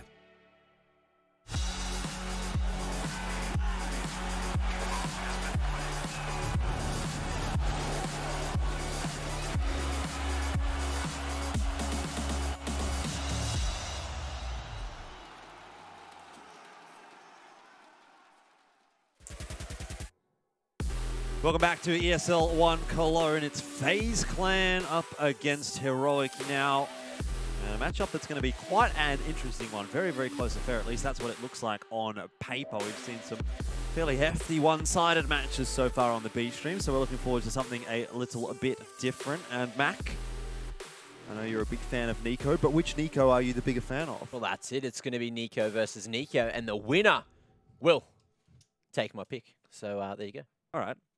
Well, how That'll do be we my even favourite. decide which one is which? What do you mean? They both write the name the exact same way. Yeah, well, one's on one team and one's on the other team. There, you know, that's the only But what if way they that we're able accidentally to swap figure in the it out. server? We wouldn't even know. No, we wouldn't. We wouldn't. I think they actually do write their names slightly different. I think Heroic Nico One has a all lowercase. Lowercase, yeah, I think that might be. Either way, let's talk about this first matchup, or second matchup even, that we've got today. FaZe and Heroic. Now, looking at the rankings for these two teams, Pilski, they're very, very close together, but FaZe have just made that big roster change, KRB coming in. I think it's getting pretty interesting, fired up a little bit in the European Counter-Strike scene. Yeah, it's a really interesting change, to be honest. It's probably not the addition that I would necessarily expect. Obviously, that's a bit of a change up from what they're hiring, sort of, why am I saying hiring? I've spent too much time just studying journals about business. I'm cooked now. Recruiting. They're recruiting a lot of younger players at the moment. But this is a bit of a change up. Obviously, Kiebe's a young player still in terms of age, but he has a lot of experience. So that's going to be a little bit of a different sort of look for the FaZe roster in terms of their fifth player. We'll see how it fits for them. Yeah, and look, I'm excited to see what Nico, Rain, Cold can really do here today, because I haven't had a chance to cast them for a very long time. Not since, I think they completely demolished Chiefs in IM Sydney last year, and that was when they had the surprise Ustillo on the lineup. Yeah, that was an interesting time, wasn't it? A big change up, of course, across the roster. Since then, a bunch of different players coming in. You've still got the big names of Nico and Cold Zera alongside Rain. That's kind of the core three that comes through from FaZe these days, but Brokey, KRB. Very interested to see what this lineup is going to look like when we do get to see them play, and I think this is actually the first official that they're going to play with KRB. Am I correct in that assumption? I'm pretty sure. I haven't been keeping too close of an eye, but I'm pretty sure that this is the debut for KRB. So that's a very, very exciting addition for FaZe. I think they're a team right now where they're hovering around the top 10 pretty consistently, but it's a question of where they fit within that top 10, and they're struggling to put away some of the better teams at the moment, particularly in this online era. Like, a lot of the time, they'll be playing some of these events, and then they'll come up against like a big or a complexity that's performing well, or a vitality, and they don't win those games. But for the most part, they seem to be dealing with the rest of Europe pretty well.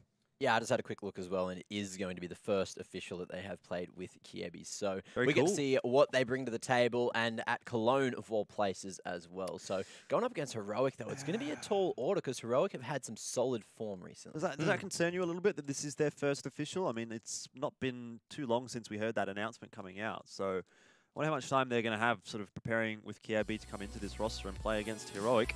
Either way, we'll talk first about Heroic, and this is a team that's sort of been on the up and up, slowly building some okay results within the European region. Yeah, well- Heroic is, sorry to interrupt you there, Mac. You know, we're just tripping over each Yeah, other. you know. Anyway, look, Heroic is a team that's in direct contrast to FaZe, to be honest. FaZe is that like team that's full of veterans. They've got a lot of experience. They've got a lot of big names, right? Whereas Heroic, it's basically just the young Danish roster, full of talent, full of potential, but they're performing well at the moment, like you said.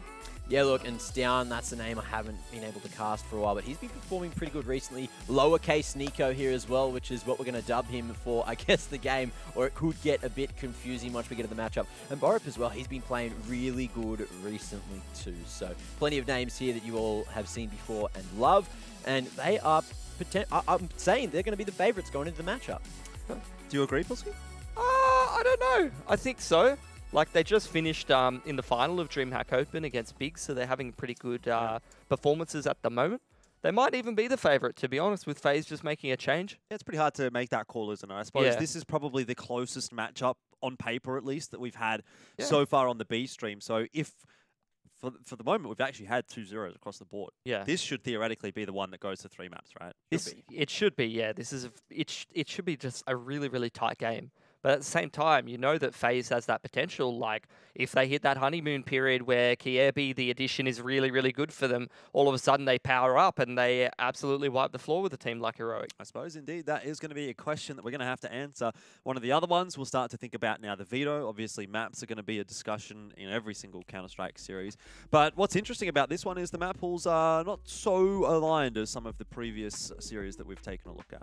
Yeah, it's going to be interesting to see what kind of picks you do have coming out, whether you're going to see a team like Heroic actually go towards some of the weaknesses in the map pool and try to exploit that a little bit, or whether they're going to feel like they're a little bit more comfortable. You get a good sense for the mentality of a team by looking at the veto and trying to decide, hey, look, are they confident to play you on whatever map? Are they trying to go towards those fringe maps and push you out of your comfort zone? Or are they trying to go in the middle of the map pool and just say, hey, you know, we're playing FaZe, but we're confident we can outskill them anyway? Well, regardless, it looks like we are going to be going to the 2 maps initially, where both teams will have a large advantage in terms of what they've played, in terms of, you know, reps on it, and it should, in that case, be going to a 3rd map as well. So in this veto, the 3rd map will be very, very interesting and crucial to the match. Well, can we really read into much of the history for FaZe's map pool because of this roster change? Yeah, I think so. I think you really can. Look, BMAS is a pretty decent player, but I don't think that he's necessarily playing a role that can't slot someone else in there. And with someone like Kiebi, who's got a lot of experience, I'm sure that he can make up for much of what was done before, maybe add some different things, add some intangibles, even if he does detract from getting a lot of those reps in practice and some of the chemistry that FaZe has built up with BMAS over the last little bit. And look, he is at the top, he is a professional, so slotting in to a roster, especially of the caliber of FaZe, it shouldn't be a tall order. Well, we're going to find out today, I suppose. One thing that we do have to check up with first, of course, is going to be what the first couple of bans will be. So let's have a look and see if there's anything untoward. Now, Dust 2 maybe wasn't actually expecting that one from Heroic, to be honest. The Vertigo ban very much in line with what FaZe has been doing over recent history. That leaves Overpass open, which is a bit of a weird map for both of these teams, right? You know, it's not necessarily in the top of their map pool, so you would not be expecting that to be a first pick out of either of these teams. But if either of these teams want to get a bit weird, they have some options open where they can try to pick something a bit out of the ordinary and catch their opponent off guard, or they could just leave it into that second ban phase as well. I'd love to see it get a bit weird because, look, I'm all about the weird. I am quite weird myself, so it would certainly really set the tone for the matchup. You can't say that again, Mac. You are wearing a shirt with pineapples on it, so I'm not really sure what more that... Pink shirt with pineapples on it. Pineapples on my shirt, pineapples on my pizza. What more could I want? Pineapples... I don't know. I was trying to come up with something quickly, but I wasn't good enough. I'm not cool enough. It is 2 a.m. It's 2 We're a.m. getting so towards don't worry 2:30 now. Either way, let's jump into the first couple of vetoes and picks, and that's what I'm looking for. Nuke, definitely a map that we would have expected to see coming through in this series. Mirage also up towards the top end of things. That's interesting because that's a pretty well played map for Heroic that they're quite comfortable on. So that's what we're sort of talking about. Obviously, Nuke is also a map that FaZe plays quite a bit to sort of mixed success. They've been trying to incorporate it in their map pool for quite a while, but I'm not sure it's necessarily like a comfortable 100% map that they can win on all the time. They have pretty structured gameplay on it. I remember watching a demo not long ago. They've got some really good anti-ecos, but the thing is they've got to get to the point where they can play against anti-ecos because Heroic, they're going to be looking to take this one. They've got a really good win rate there on Nuke as well. Big question mark, I guess, over both of those maps. But we also had a good discussion prior about what would potentially happen when we do get down to that third one. Again, we haven't seen much Vertigo so far here in Cologne. I'm unfortunately not going to get to see it again, but maybe something like Train, another one of those maps that we haven't been over towards. I think, to be honest, it's going to be Inferno. Could be Train as well. Doubtful it's going to be Overpass. That's like a bit of a coin flip, to be honest. The question is who's going to ban out Overpass there. Is it actually going to be Heroic? Because they've got the first ban of that second phase. Yeah, I wonder. I think if you're Heroic here, you probably do let that through. You do let Overpass Yeah, through. you want to ban the map you're less comfortable on and then just look FaZe dead in the eye and go, hey, you're either going to pick a coin flip map or you're going to pick this other map that's solid-ish. Okay, well, I guess let's see what the strategy is going to be for Heroic, and they actually do end up getting rid of Train, which then forces FaZe to ban out Overpass, and we do indeed go towards Inferno. I've really been looking forward to watching some Train. We haven't seen Train in like the last couple of months. Yeah, every time it looks like or it feels like we should be going to a bit of Train, we just don't get it. So I don't know, we're just so unlucky with the series we get, although I wouldn't say I'm unlucky with this series, it's just the veto that we're personally unhappy with. Although Inferno, look, it did provide the goods last night, and I'm excited for it to do that again. To be honest, we've actually had some really good series, so I would say I think we've actually been quite lucky with the series that we've had here on the beach. I think like this map pool seems pretty cool here. Like we've got two teams that are very evenly matched. We've got a good spread of maps that they've all got some decent play on and some decent reps in. They should know somewhat how to play it. So this should be a really, really good series. Okay, what about you, Rack? You reckon this is going to be a good series? You think this one's going all the way? Who are you sort of leaning towards a little bit at the moment? Looking at the map pool, I feel like it could potentially be that Heroic 2-0. If we go to a third, you know, Heroic, I still would favour them in this matchup just because of, you know, there's the roster change coming in from FaZe, and Heroic have been performing really good recently. So if you've got form as a factor, they look like they should be taking this matchup. All right, let's talk about Nuke then, the first map in the pool, and take a look at some of the stats for this map as well. It's going to be a nice pace setter for us at the moment. And you can see there what we were sort of alluding to, the ESL ranking showing 6th for FaZe, 8th for Heroic, but there's a bit of an argument to be made that maybe Heroic comes in as the favourite for this matchup. Their form is pretty good. We talked about that DreamHack Open performance for Heroic. That's pretty fantastic for them, and that's very, very recent result. They've also just been going strength to strength with Hunden on the coach. That's a very, very nice asset to have for themselves, and they should have some really good preparation heading into this match. As for FaZe, I think the thing that they're really leaning on is just some honeymoon period, some good chemistry with Kirby coming in, and just rely on that individual skill to be the differentiating factor. I think that is one of the big key talking points, I guess, for FaZe, is that individually, you know, when you have players like Nico and Coldzera on your team, you do sort of tend to want to lean back a little bit more towards that kind of firepower heavy-esque kind of a play style. This is an interesting slide because you're looking at, like, FaZe have got more reps on you, but they haven't got nearly as strong of a success rate on it. Yeah, well, it looks like they've actually played big a fair few times on it, which is why they have such a bad win rate. You know, Vitality as well, not someone to be taken lightly. Yep. The teams they have beaten is actually Vitality about 2 months ago now, Ents as well, and a pretty big stomping against Heretics pretty recently. But, you know, with the roster change, we'll see how that one plays into it. Heroic, on the other hand, they have a very good win rate and have been looking pretty good lately. They definitely do. But at the same time, they also play some of those less amazing opposition from time to time. And usually Heroic's that team that you expect to gatekeep a little bit at the top end of that top 10 and just keep some of those lesser teams out. And then when they hit one of those bigger opponents, they usually have their work cut out for them. I think we saw them have a decent performance in DreamHack. So I'm hoping to see Heroic with Hunden as the coach, with a lot of this young talent, step back from being that gatekeeper team and actually try to start punching up in the top 10 rankings and try to take out some of these better teams in Europe. That would be fantastic. In terms of recent results, Heroic, the only 2 times they've actually lost is against both OG and Fnatic, and that was in a single and a double overtime. So on the ones that they have lost, they've still made it extremely close. Interesting to think about. Obviously, pretty tight matchup, and we're sort of a bit split, I suppose, at the moment as to where our opinions do end up lying, but it's time to maybe lock in some predictions from you guys before we do get underway with the game. About a couple of minutes still to go. So, Mac, let's get your thoughts, and which side of the coin are you leaning on here? Are you going to go with the firepower of FaZe or maybe the consistency of Heroic? I'm going to go with the 2-0 for Heroic, only because of the map choices there.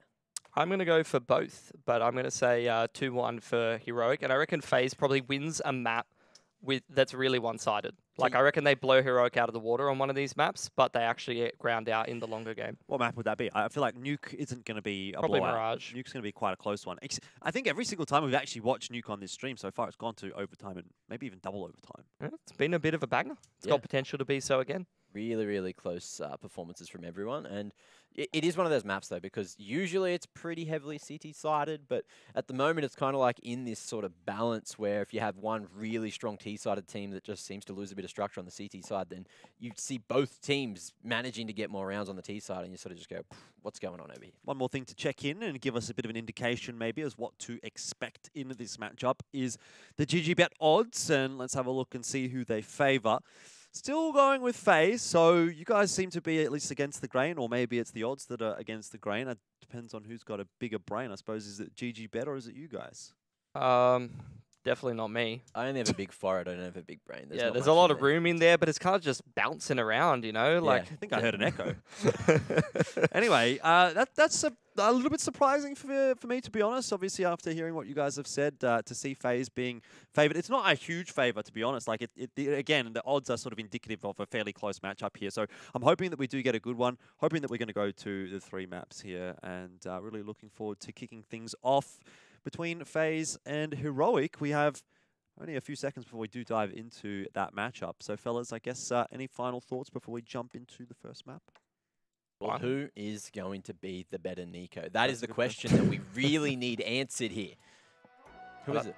It's Nico. Nico. Yeah, it's probably Nico. Yeah, you're right. All right, ladies and gentlemen, it's time to find out. We're going to head into the second game of the day here in ESL 1 Cologne. This is the B stream, but it's an A-tier match, and it's going to be FaZe up against Heroic, looking for domination in the battle of the Nicos.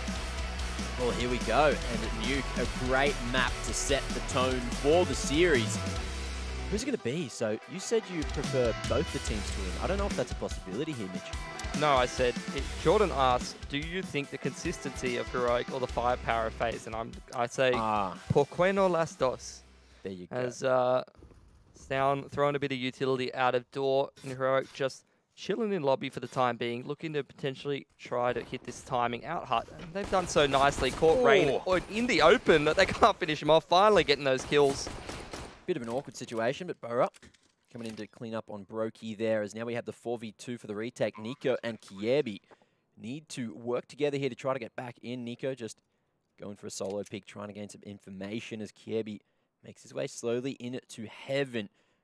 Just clearing out around default as best he can. Nico's actually managed to crab walk all the way to Squeaky. Kiebi drawing some attention. Just waiting now, and it's this flank coming in from Nico, so Kiebi just buying so much time. Gets a headshot as well, but that time is ticking down, and there's no kit in their hands at the moment. Nico, it's going to be the pincer on the site, but there's just no time remaining. Kiebi, yeah, he's got the side. He's got a big couple of kills on the retake, but look at that Cadian. He's made that huge flank up to heaven. Won't be able to get the final kill, but it looks like the bomb might just do the job for him. No, actually dies to it as Kiebi survives, but Heroic take the round. Not too bad to hold on to that light head armor. Oh, sorry.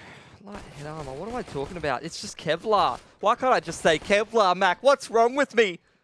I don't know. Maybe you've just spent all day sleeping and your body clock's out of whack and you're just not ready for it. But look, you're doing your best job, Pilly, and I'm bloody proud of you. Anyway, into round number 2 we go, and FaZe Clan have decided to go for the Force. Let's see if they can stop Heroic here in their tracks. Yeah, they're going to give it a crack. Heroic stacked up in towards lobby. It's not going well for them to start things off, but getting the trades once again into upper. They've grabbed control of that upper bomb site, and they're going to try and get that bomb down. And really clean entries going in there. They just want to get in that comfortable post plant. And FaZe, I don't think they want a bar of this. They probably just want to hold on to that Deagle, onto that Scout, see if they can do some damage further into the future.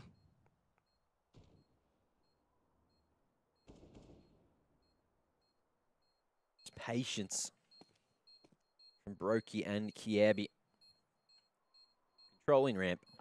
Heroic very happy with just one casualty in the round. I believe Cadian only had that MAC-10 as well. Or maybe Nico had the MAC-10 and he's grabbed the Galil instead. Whatever the reason, it is going to be 3 rifles and that MAC-10 carried across into round number 3. And Heroic with a solid start, not only with that T-pistol, but also a very clean anti-eco. So that's going to be nice for the economy going forward. Yeah, it's like a similar approach in both rounds, really. Bit of utility out the door, sit around for 4 or 5 seconds, and then straight into upper, and they just get some clean trades, some good utility usage to segment off Annex and a couple of flashbangs. It's nothing crazy for Heroic, but simple and effective. Gets them into the lead here, and now they just need to try to make sure they're not sustaining too much damage from these purchases from FaZe. A bunch of HE nades, a Scout, and a Deagle. That's all they got to deal with. There's a lot of noise made over towards the lobby, but FaZe Clan, they've gone for the 5-man stack at uppers, and it looks like it's waiting for a fast approach again, but Heroic have slowed this one down, which allows FaZe to rotate back to outers now as well. Wall of smokes coming through as Nico wants to go toe-to-toe here. Outside control for Heroic. Nico's going to go on a little bit of an adventure down into Secret, but he might find Kiebi down there with the Deagle and armor. Tessus gets rid of Nico on outers. Looking sharp. Looking ready, and he wants some more, but it's Cadian to back it up with the MAC-10. Rain through the smoke. I'm sure he's not going to be happy about that one. I'm liking the way I'm watching Heroic navigate their way through this anti-eco. Good pacing, good utility usage, and they haven't dropped a single player yet, Mac. This is fantastic. Brokey trying to stay proactive with the push here. This down may just go down. If he gets spotted here, Brokey. Eyes on the prize. Just trying to isolate the angles for now. There it is. Ooh. That's an AK. Yeah. Gonna twist his ankle, but he does get the AK, and he's not too injured to not have to have too many problems with Cadian. 6 HP remaining for him. 1v3. It's another, pulls out that knife, and Tess is close for the trade. Great spacing from Heroic to deny the AK from being carried across in round number 4, but it's time for FaZe Clan to get their first buy on the board. Oh, that's sharp. Nice. I think Heroic probably losing a few more guns than they would have wanted there towards the end, but they did retain 2 of those AKs heading into this round. They built up a fair amount of cash for themselves. FaZe, good first gun round. No kit available to them, so if this gets into the very late round, that could be a bit of a factor. Brokey, flash it out as just to cross to Secret. Heroic with a slower approach there at outers. Stown's already down the vent, so that's a really key position to be in. Brokey's trying to manage where he is. Kiebi also coming off ramp to try to keep tabs on that. So he's seeing a massive shift in FaZe's rotations. And I think Stown's picked a pretty good timing to try and go and hunt down Brokey. Oh, there it is. Brokey's got his bases covered, deals with Stown in towards lower, and that's a bit of a loss here for Heroic. That's going to make FaZe a little bit more comfortable to just sit back a little bit more. They've actually given up that ramp room now, let Kiebi come back in there, but that's given a bit of an opening to Heroic to get in here. Up wants some more, but he's going to be going to hell instead, and looking to split into the upper bomb site. Cold's going to be stuck here at default, needs to isolate these angles. Do a good job for now, but it's Borup from above that manages to work the timing. Cold's down. That's going to be a site found. Kiebi may just be able to find some timing of his own here as Borup gets into heaven. Wallbang seems to be the only option at the moment, but it's going to be patience displayed by Kiebi. Oh, unable to connect onto the head, and he's shooting head high, but Borup's just crabbed. Yeah. He ain't moving a muscle, Mac, and Heroic, they put that bomb down, finally gets him. Now into this 2-on-2, Heroic just sitting together, holding hands near the door. Great flash timing, but unfortunately Brokey doesn't turn from it. Could have come up the vent there, and that's going to prompt the save from FaZe. Yeah. That's unfortunate. I think Tessus was full blind there, but you probably would have had Nico in the door ready to trade if he does fly up the vent. So maybe it was for the best. Either way, Heroic, they're really not getting contested in this map so far. The timing just a little off with that flash with the push, and Brokey just blinded, did not back himself.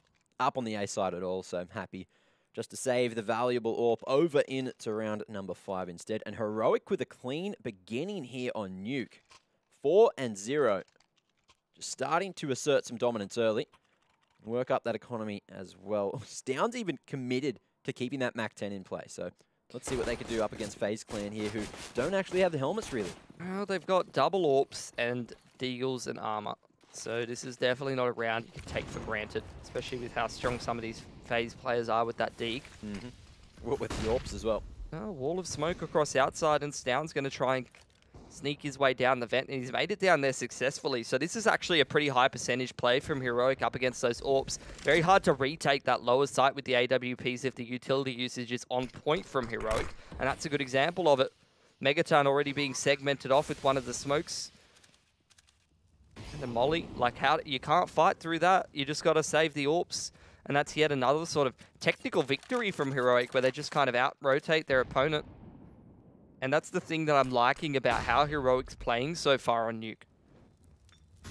It's like quiet confidence, man. It doesn't look like he's done yet, though. He wants some exits here. He wants a bit of redemption for giving up the site for free. Yeah, look, they're just trying to make it expensive for Heroic coming away with this round, and he has potential to do so. Oh, Crosshair looks good. Just tries to work the timing, unable to get anything done. Cadian has the cover there, and it looks like everyone is far enough away from that bomb to survive. So Heroic are certainly going to be happy with that round, but also FaZe Clan keeping both the AWPs alive. Yep. Trying to be responsible with that money. Not something that many of us millennials would understand. There's Stound debating whether to hold on to the Mac 10. And he's not buying any utility, which sort of indicates that Heroic probably wants to go for a quicker strat here, and Stound's just going to be the man who's gunning it. Looks like it's exactly what they're doing. He's just heading straight out Annex. Oh, but the cover is there from Brokey this time, and Stound unable to gain any advantages. It's going to be Kiebi with 2, and he knows the third's there as well, unable to connect through the wall. Pushes here from Cadian, who has the cover, wants to try to find the angle. Kiebi utilising every piece of util he has, but it's Cadian to find him, just pushing forward, trying to fight his way out of the corner, and it's not going to work. Great timing on the rotation from FaZe. Cold locking down the first for FaZe. Well, nice from Kiebi. I don't think I've ever seen an AWP before. So that was a pretty good sequence for the first time I watched him do it. Holding down that ramp room for FaZe Clan. Heroic trying to throw something different in there. Much quicker strat. Definitely doesn't work out for them. Now they take attack timeout. Give Hunden some time to work his magic. And they're going to be into their first buy. Just trying to reflect on the way that this game is going. Yes, they're up 5-1, Mac, but that was a very clean round for FaZe. They did retain the AWP. So Heroic sort of pondering as to how to push this gun round across the line, and potentially more than that. You see FaZe with plenty of money in the bank accounts, and they've got that loss bonus built up, so it's going to take a little while for Heroic to try to grind them down and break that economy.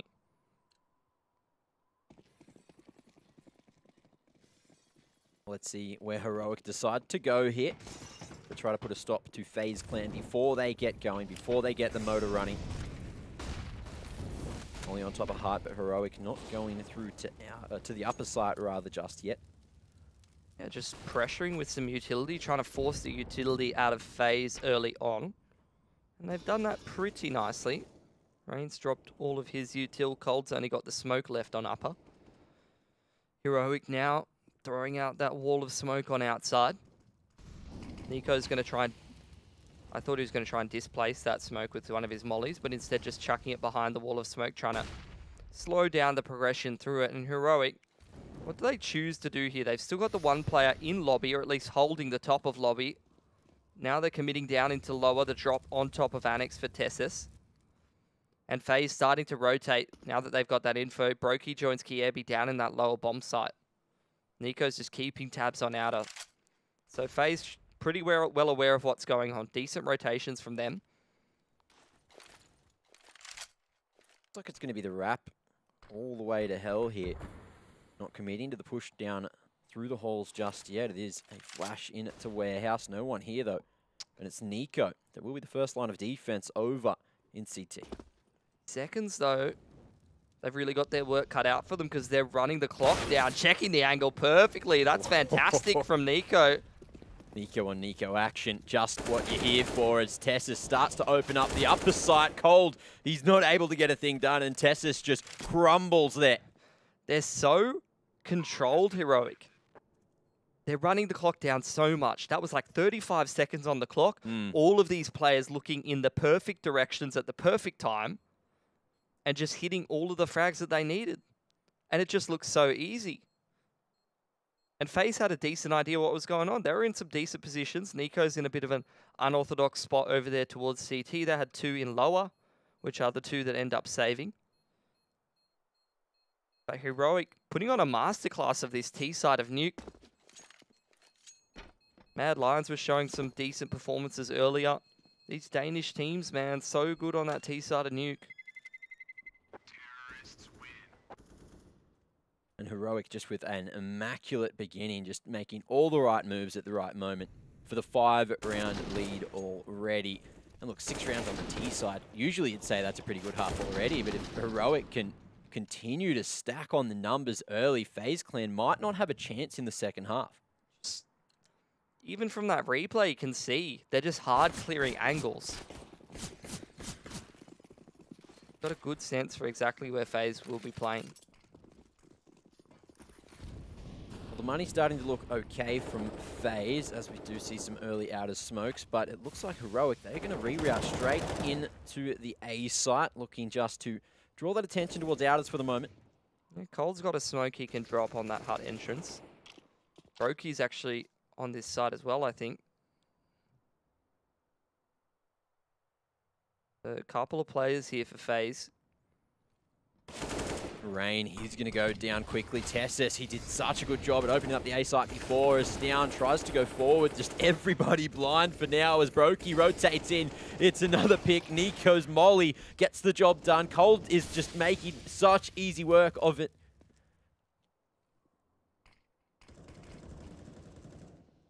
Heroic choosing to reroute straight down the vent. Trying to stay proactive, trying to stay one step ahead. Kiebi coming down in towards Megaton now. Adian, I think, has that line locked down. Bomb does go down. He's going to drop a molly. Trying to isolate one of these fights with the T's.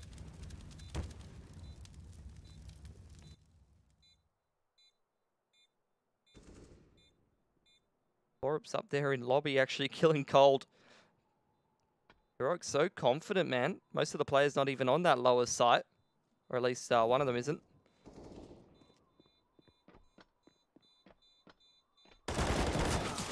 And Tessus is having a bloody great game, Mac. He's cleaning everyone up. Every single time his cross says in the perfect spot. And that's a 3K for him. Another solid round. And another solid couple of openings. It seems like FaZe just need to figure out how to deal with him sooner rather than later. Just look at that. What do you do? I mean, I guess you can do that if you're Brokey, if you're that sharp. Another gun round in here from FaZe, but definitely running out of cash. Full loss bonus. Heroic going very fast across the outside, but a collat to start things off. Puts FaZe in a fantastic position for the first time in, well, this entire game, really. Brokey. Oh. Great job here already. That's 4 for the round in 30 seconds, and Heroic didn't see it coming. Walking straight into his crosshair. No doubt, Mac. That's a phenomenal performance on the AWP in through Secret. But it doesn't fill me with confidence that FaZe can bring this game back, you know. Brokey running around, shotgun AWPing from that secret position is not really a consistent way to win rounds. And what I'm seeing from Heroic is, you know, good structure, checking all the right angles, good pacing, all being really switched on. Let's see if Stown is able to take the AK across into the next. Looks like he doesn't necessarily need to, but it would even out that economy nicely. Well, that's a solid round for FaZe to be winning. They've still got quite a lot of loss bonus built up, but they've kept 4 guns up. That's going to keep their economy on this CT side pretty strong. A solid round from FaZe, and that might just be what they need to start to get the motor turning. As we head in the round number 10. Yeah, Heroic running out of cash, actually, with very limited loss bonus. So this could be a bit of a single reset round for FaZe to try to get them to start closing this round gap. See if they can take it away. Actually going to commit once again. Stown gets down vent successfully, which has pulled the rotation a little bit. You can see Kiebi has to come off ramp. That pulls Brokey over towards elbow to mine ramp. So spreading the CTs a little thinner. Once again, Heroic. But this time he's going to be coming up through Secret, just looking to help the Outers player there. Going to regroup with Nico and hit the A site, but for now, FaZe repositioning. Yeah, Nico and Stown want to work together on outside to try to find a pick, but actually Nico turns back towards lobby and Stown's been spotted at the top of Secret. Heroic, what is their decision here? Looks like they're going to start creeping out Squeaky. Try to challenge Rain in that position, but two of the picks go the way of Heroic pretty quickly. It's Cold alone on the site. Brokey joins him. Tessus again just needs to put in some work for Heroic in this round. Lineup's found, but it's Nico to snatch one, and a round again for Heroic. Great job on the rifles there. Oh, this is just such a beautiful T-side to watch, Mac. It's just clinical, and FaZe are just struggling to deal with it, hey? I'm getting nerd chills, man. You're getting what? I'm getting nerd chills. Nerd chills? Yep. What's that? When you see some real good gaming action. Oh, right, of course. And you get a bit of a feeling deep in your soul. I think that's just called EUCS, Pilly. Solid structure. As Heroic have a very good form right now. And we are going to see them go quickly over towards that ramp area. Kiebi, what can he do? The newcomer to FaZe going to be mollied back to hell for now. As Heroic don't commit to the lower site just yet. And Nico's burnt through all of his utility just to keep them at bay for the time being. And Rain's down there in towards window and now vent.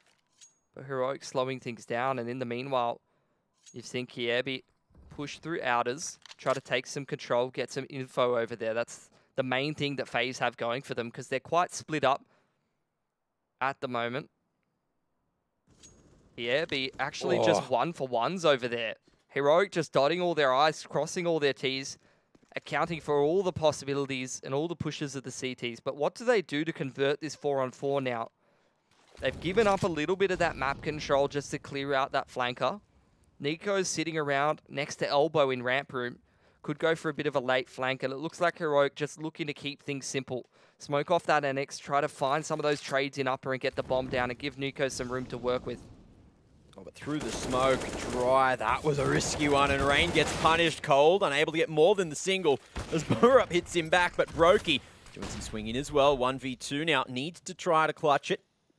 He's opted for the M4 instead, catches a flame. Nico runs out of bullets, goes to the secondary. USP might be just enough. But as you can see, Cadian, he's taken the initiative to go down to the lower site, but he's just going to be sitting in the vent with 10 seconds. Brokey has made the correct choice, and Cadian now, he's running out of time. He has to go for the kill. And Brokey clutches it in that 1v3. Big plays coming out for FaZe Clan. That just seems to be the only answer for FaZe at the moment. It's just Brokey's brilliance. Previous gun round, 4K with the AWP. This time, a 1v3 clutch. But that's not a consistent way to win rounds for FaZe. It's like I said before. Heroic is just looking like the better team at the moment. They're looking fantastic on this T side of Nuke. And unless some of these individuals for FaZe can dig them out of these holes, it doesn't seem like they can win rounds.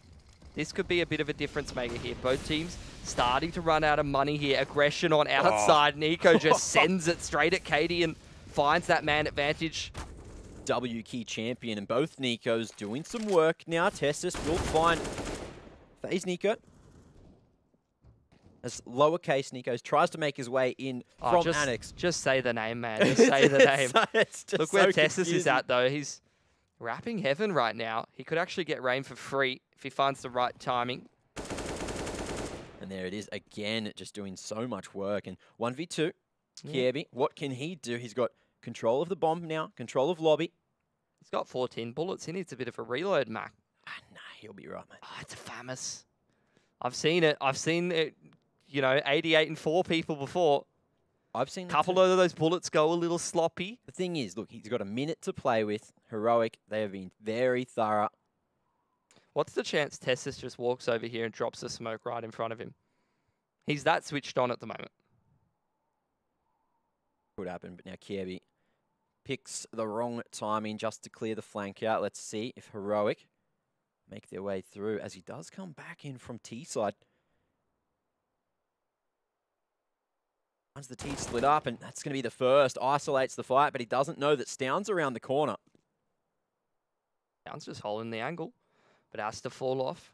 Jiggling through for Kierby. Stoun's going to start putting down the bomb. He's picked up a Galil, now an AK, and a flash into CT vent. Turned from, but creates the space for Kierby to win that duel, and it's another clutch to get FaZe a CT round. Heroic, still not much loss bonus. The bomb plant puts their money in a weird situation, but they may consider a force just with how close that round came down. Both teams, again, heading into the next round, are going to be very, very poor. So Heroic's got a bit of a decision to make. Do they light invest and try to chip through some damage, or do they try to break the money? I guess it just comes down to how well they've been tracking that economy. You assume that they're doing a pretty good job of that at this point. Yeah. But into round number 13, FaZe, they're starting to get a few rounds on the board, but Heroic already have the majority for the half. So has the damage already been done is the real question. And it looks like that call to force has been made by Heroic here. Yeah, this can be a bit of a trap, though, for Heroic, because if this doesn't work for them, they could potentially be forfeiting a bit of space for FaZe to actually try to grind back to 7. And Nico's going to start off nicely. He's been finding some entries on that CT side, some opening frags, rather, pretty regularly these last couple of rounds, and Heroic trying to pick up the pace in towards lower. They don't have great weaponry here, not even a single AK, and they're kind of getting outclassed in these duels at the moment. Yeah, certainly just red. Look, Nico found that one on a silver platter. Someone walking into him, head facing the opposite direction. As now, up on the rafters, Kirby goes down, and there's no trade just yet. Cole doing God's work with that famous upgrade into the AWP, and FaZe lay on another. 5-8 now, looking for the final 2 rounds of the half to try and keep it as close as possible before we head into the second. Looking to try to get themselves a 6th in this anti-eco, and in the one following, Heroic will be able to buy. And this is quickly turning around, Mac. This was a very one-sided half in favor of Heroic. Did not look close at all, but classic FaZe. A couple of big plays, a couple of clutches, and they could turn this game that really wasn't going their way into something. Forget about that, though. Borup cracking things open with that Deagle, and Heroic inching into upper, looking for more headshots. Oh, but it's Brokey again. Seemingly finding the timing over and over on Heroic. Dude, Cadian's just sent it into lower, man. The rest of his team's just wandering around looking for picks. Oh, but Borup again. 2 with the Deagle now. Brokey, close range with a couple of the T's here. Let's see if he wants to go toe-to-toe with Borup at Outers. It's close, but it seems like he's just back towards the CT vent now.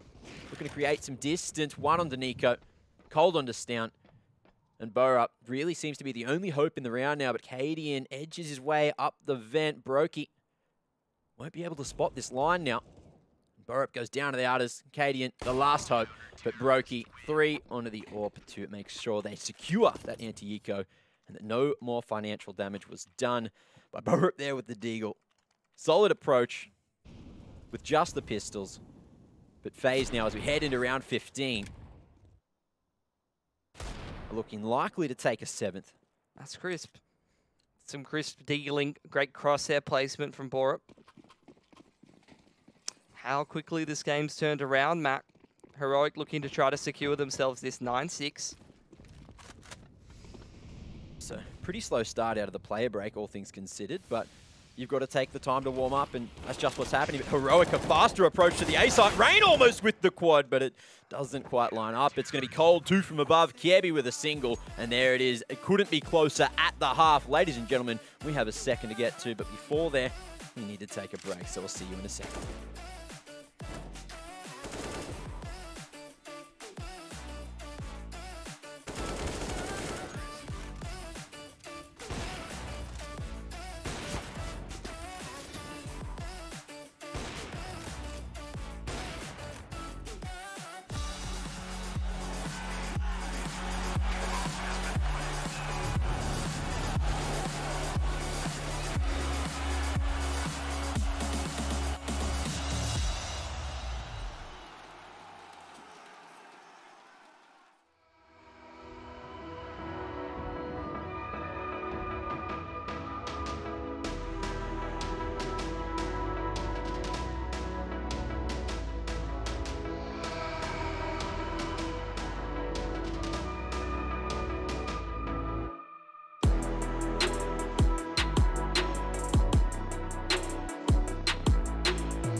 No thoughts left in my head. My mind's not mine and it won't forget. But you bring me back from my darkness black. Cause the soul in me and the heart I had for you. It bleeds for you, it bleeds again. Oh, you bring me to life. Oh, you bring me to life. Oh, you bring me to life. Oh, you bring me to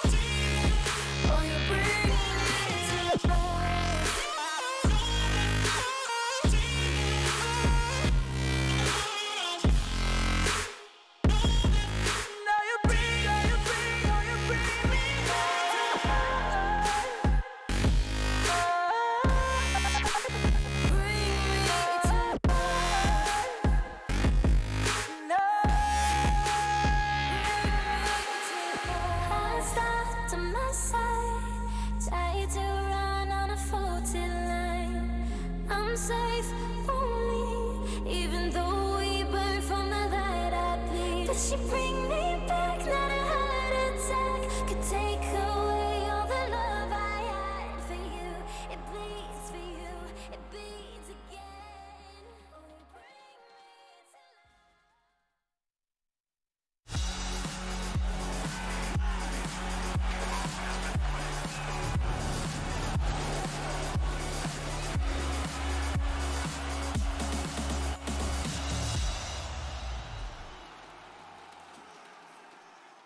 Welcome back to ESL 1 Cologne. FaZe Clan and Heroic going head-to-head right now, and Heroic into the second half have a one-round lead. FaZe Clan managing to fire up towards the end of that first half, maybe able to carry this momentum forward and see what they can get done on the T side, and then all starts here on the pistol. It looked like a dominant T side for Heroic, but a couple of clutches later and strong CT economy, and FaZe have really made a good run of things. Blowing open the door, smoke onto that annex area, but FaZe not committing down into that upper bomb side or down the vent. Instead, starting to size up ramp a little bit more. Waiting for some aggression from Heroic right now, and that's just coming for them. Cadian, here is Trigger, Cold Zero, able to trade now, as it is going to be Nico and Tessus. Fast on the rotation, Crossfire looking pretty solid. Tessus just dropping down. Cold again with another. And he's just going to be a master of the Glock right now, but Nico's already here to put a stop to it. And, oh, missed opportunity. Cold and Kiebi, shoulder to shoulder, just looking to trade this one out. But Nico, he snuck straight beneath him. That's going to be the bomb down on site now. They have to know where Kiebi is. As he just crabs through, waiting, hoping that he can find an angle onto Stown or Nico here. He hasn't got any armor either, so if he cops a couple of body shots, he's going to be in a world of pain. Whereas both of these Heroic players have that armor. Need to find some headshots, Kiebi.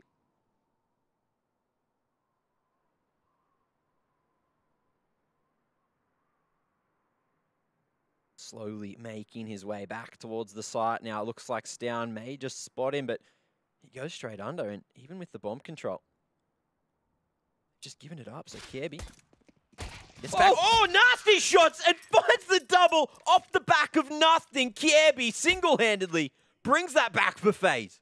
What is that? Just some ridiculous raw adjustment. The man's been hitting the DM for sure. That's fantastic. Where'd that come from? Again, though, like, how many clutches have FaZe won this game? It's crazy. Just the individual performances. That's another important one for FaZe to be putting across the line. Heroic got to invest quite heavily in this one. Cadian holding onto a little extra cash so he can grab that orb in round number 4 if this goes a bit pear-shaped. Sizing up a duel on outers. As we see many times, anti-eco, smoke annex, smoke on the windows, and FaZe looking to try to leverage this long-range advantage with the rifles. They're going to be making it all the way to Secret. Not for long, though. Nico tries to put a stop to it with the Deagle. Down here at Secret, just holding for now. He's put a halt in their plans, really. Finds that one dig. Drops the smoke as well. And FaZe don't really know what to do in this mid-round. They're trying to hold for a little bit. Throw that smoke down and potentially just split into Annex, I suppose. Heroic is here at the ready, and they've got the solid crossfire. Nico up on the A side as well, so going for the gamble. Looks like Cadian has got the deepest line possible. Hasn't left spawn here, just making sure no one can get to heaven for free. Cheeky. The rest of them stacked up in upper. 3 men with these Deagles and armor awaiting FaZe to begin this Annex split now. Go here. Tetris, it's a matter of moments. Down, may just be taking contact. There it is. And Rain deals with it perfectly. Cold as well. It's the rifles to mop up the pistols here. Cadian still so far away in spawn as Tessis falls at heaven.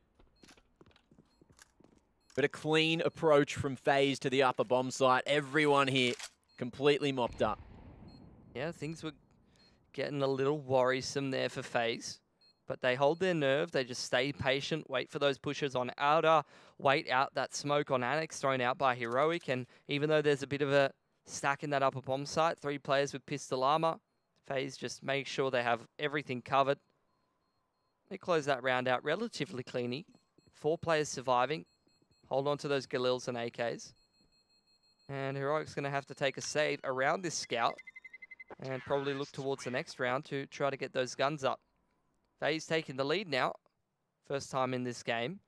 Really have ground this back from a very difficult set of circumstances. Heroic exploded out of the gates. They were up 8-1 or 8-2, something like that. Now FaZe straight back into things.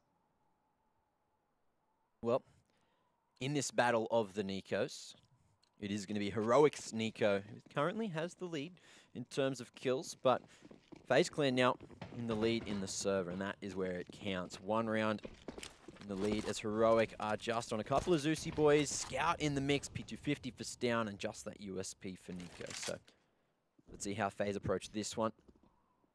Again, it looks like they are going to go for a slow push through outers, which is, you know, the right choice up against the 2 Zeuses that are currently in the server. Oh, it's just the high percentage against anti-eco. Don't want to be running into lobby or ramp into a stack or something like that. Borup is cheeky. Cadian, not an easy shot. That was a bit of a shoulder coming out, but he still hits it. And FaZe, similar to what we've seen once again, it's the smoke on Annex, smoke on Windows, couple of mollies into Credit Card and Heaven, and they're just going to leverage this outside control to head up in towards the rafters and try to take some tools. So far, so good. Cadian laying on some damage here, and it's another as Testis grabs the Galil. 1 bullet away from death. Cold Zera make his way to help for now, but there's the timing. Kiebi crabbing, shoots him through Annex. And that's going to be another on the board for FaZe. 2-round lead now, but it was another costly one. Heroic just with a lackluster buy, doing plentiful damage to the economy. I think these last couple of rounds, at least individually, Heroic have very much started to slow down since the beginning of the game. And FaZe have definitely stepped into the limelight, looking a little bit sharper individually. See what Heroic's got for this first CT side gun round. Nico getting a little aggressive. Nico and Nico action, your favorite, Mac. And there it is. Again, it's going to be Heroic Nico to win the Oh, engagement. And he's doing so much more. Supportive utility from Borup, enabling Nico here. That's very great teamwork from Heroic. Covering all their bases. Getting Nico out of a bad situation. Yes, he gets cleaned up, but that's a lot of information and demand advantage for Heroic. Well, 3v4. Let's see if FaZe can bring their way back in. Nico has been dealt with it. This Cadian's on a nasty line, and it's going to be Kiebi, a victim. What do you do? Ghillie suit sniper on a hill 15 miles away. FaZe trying to find anything in this 2-on-4, stuck with limited map control towards Warehouse, nowhere near either of the bomb sites for the time being. Starting to run the clock down. They got to make a decision sooner rather than later. Still plenty of CTs to find. They're just hoping that Heroic put a foot in the wrong direction. But for now, Heroic happy with the 3-man setup on the upper bomb site. With Tessus to gain info down on B. But 20 seconds. It might just be the save here. Just taken way too long to get anywhere. And that seems to be the call. Heading in to CT spawn now. It is going to be 4 alive at the end for Heroic. Brokey jumps around, tries to bait out some peaks, but doesn't seem like that's going to happen as Heroic secure a 9th and their first for the half. Nicely done. Very convincing round for them. Good aggression. Not sitting back and resting on their laurels too much, but getting in the face of FaZe Clan. That's what I like to see. That's going to put FaZe Clan in a situation where money's looking a little shaky for them. So this is a good opportunity now for Heroic to not only take a 10-10 even scoreline, but also try to extend their lead by resetting that T-side money. A bit faster approach. Whoa. That's some classic Nico action with just the 1 bullet accuracy. The first one's dead on. And they're straight down Secret already off the back of that one. Heroic haven't reacted at all. You've got Kiebi down here, full control. Just trying to control Mega. As Tessus rotates through, Nico unable to deny any extra crosses into Secret there. Cold still just lurking it out as, but it is going to be Tessus finding one rain. Good amount of damage as Tessus just holding control of Mega and setting up for the retake. Oh, Nico almost goes down to that nade. Cold's nowhere near. The man's miles away in the upper site, trying to sneak down the vent now and get in position. They've gotten rid of Nico. There is smokes, but it's going to have to be Nico to get on that defuse. Cold cannot find the timing here, and Stown controls Decon perfectly. There it is, the equalizer. Heroic now bringing it back to 10 for 10. It looks like they are going to go on a bit of a mission. Try to find that other AK. Maybe an Orchid Outers. What's going on here? Stown was running somewhere. And regardless, there you go. Back to a tied scoreline. 10-10. Who will edge it out here? The economy was in the balance phase. Can they wrangle another? No, they've opted for the pistols. Yeah, they're in a bit of a weird state at this point. Their money was a bit cooked. They haven't quite built up the loss bonus they're looking for after a decent streak at the start of the half. You can see Heroic have only taken those 2 rounds. It's actually Heroic to take the tack pause. Well aware of the good position they're in. Trying to get a good read on the money. Hunden's going to have a word to the boys. Let them know, hey, we're in control here, up at 10 apiece. Let's close Nuke. This is our pick. It seems like the longer this game goes on, FaZe are just looking ever so more dangerous. So really starting to wake up as we do head into the final third of the map, round 21, and another pause will come through. So something seems to be an issue. However, Tessus not finding too many issues. 19 and 11, just putting on a masterclass with the rifle there for Heroic this map. Yeah, seen a couple of gains from Tessus. I think when he was on... Was he on North? He was on North for a little bit. And he looked okay, but this game is looking real sharp. Like, especially on that T side. T side of Nuke, the man's just got his crosshair in the perfect spot. That's like a classic Danish talent on the rifle. Just good awareness, good crosshair placement, good fundamentals. Checks all the right angles. Where'd Jordan go? Did he find that roux? I think so. I roasted it for him. I basted it. You basted it? Yeah, it's satay roux. Satay? Satay kangaroo. What? Just a little bit of that Southeast Asian influence, I guess. What do they call it? Asian fusion? I guess so. Roux fusion. Beautiful. Well, we're on the way there. Anyway, hopefully we get through this pause shortly, because I want to see which Nico wins the duel. At the moment, it looks like we are going to see Heroic's Nico edging out FaZe Nico for the moment. 14 to 11 in terms of the kills, so mind games in the competition, which really, you know, is more important here. So. Mac, why are you even talking, man? Just press the button and start the game. I can't, there's no button here, Pilly. Just start the game. Where?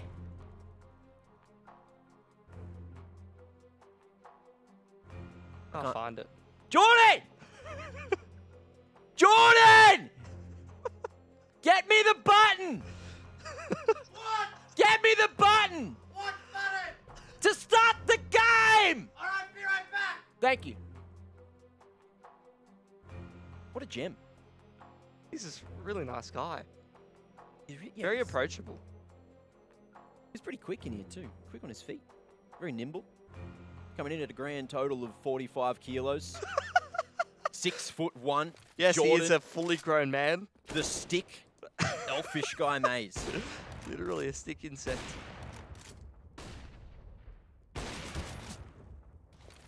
You ever seen Kirby AWPing before? Never seen it. Never in my life.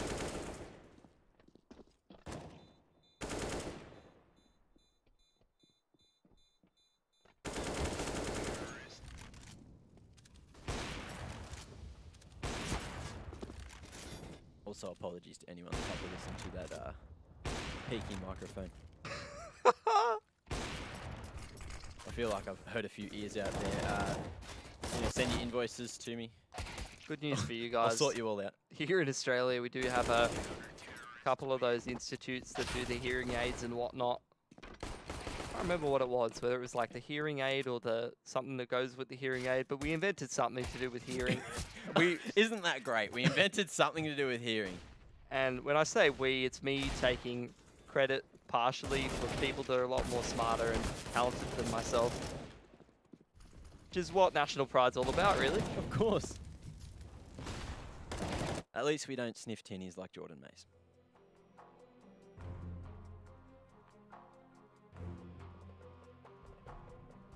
Where'd he go? Where's the button? Oh, he didn't bring it. Maybe he can't find the button. We'll be back I heard soon. Jordan said he's bringing the button in 90 seconds. Okay. He said he's on his way. We've had word. We've had word. So it looks like the game will be back on very shortly. Never lose Cloud9 or NA team in a major final ever again. Sign here. Text guy, come on. That's only one cause, though. What's he get out of it? That's...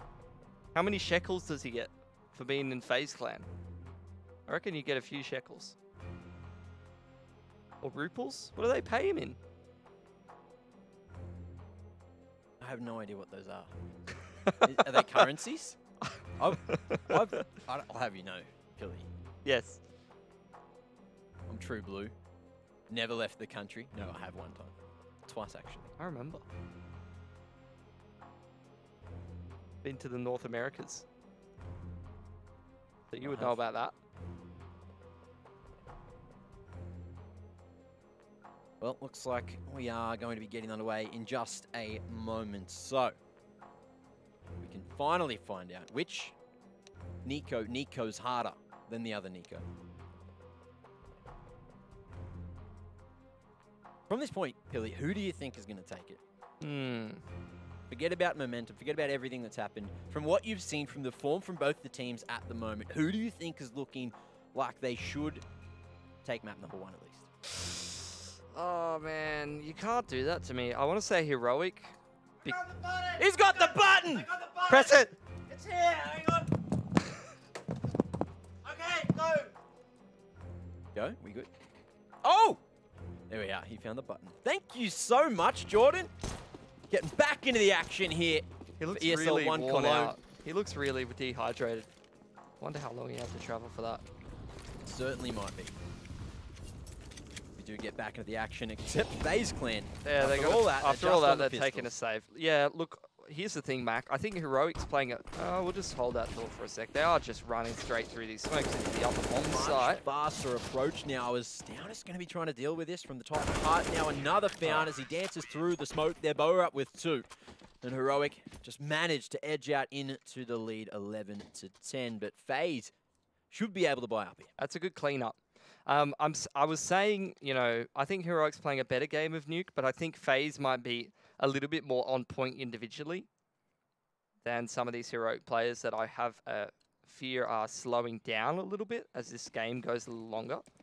But plenty more rounds to get into to sort of prove or disprove that theory. It can still go either way, Mac. The good thing for Heroic is, like I said, they're well and truly in control of this game. They've got control of that CT side economy. FaZe throwing the left side wall of smokes toward Outer, as well as that warehouse smoke, and just walking around, seeing what they can find. Do have the rotation down from Katie in towards lower.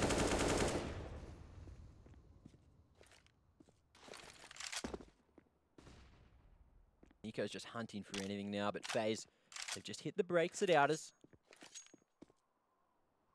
They're just chilling, man.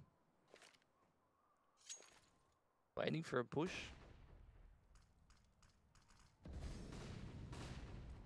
I think they're kind of waiting for Cadian, but he's never really bit.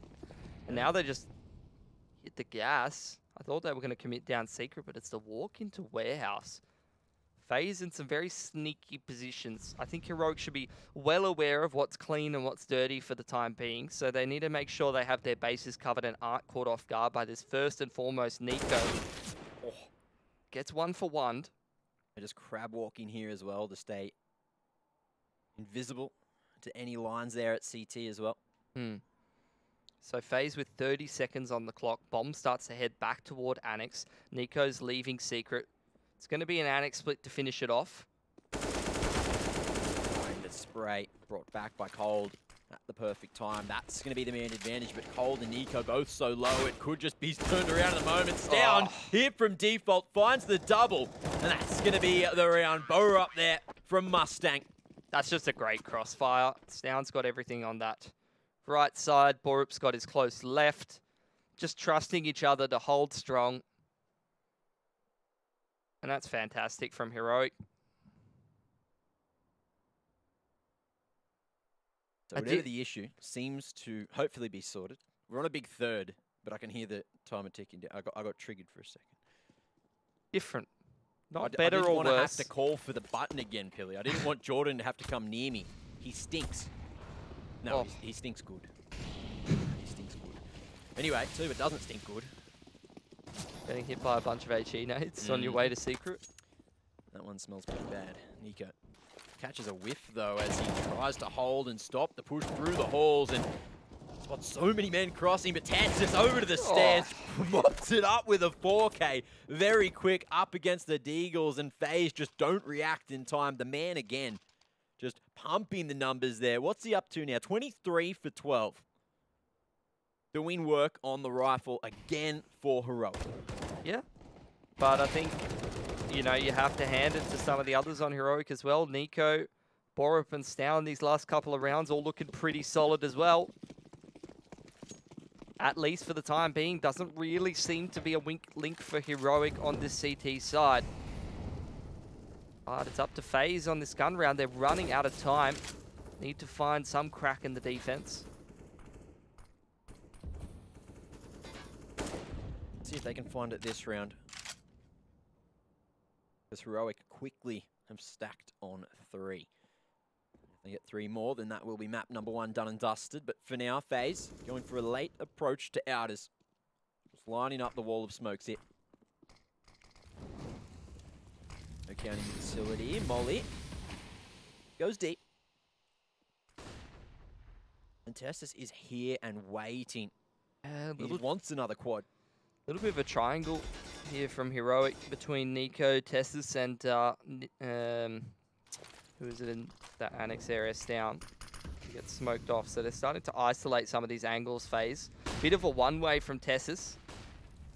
Trying to make his way across, but FaZe, they're edging, looking to wrap through warehouse, wrap to hell, but Nico puts a stop to it, and Stown as well comes in, just lending a helping hand as Brokey in this 2-on-4 needs to fight back for it, but that bomb is down in such a rough position. Cadian has a line on it as well. This is devastating for FaZe.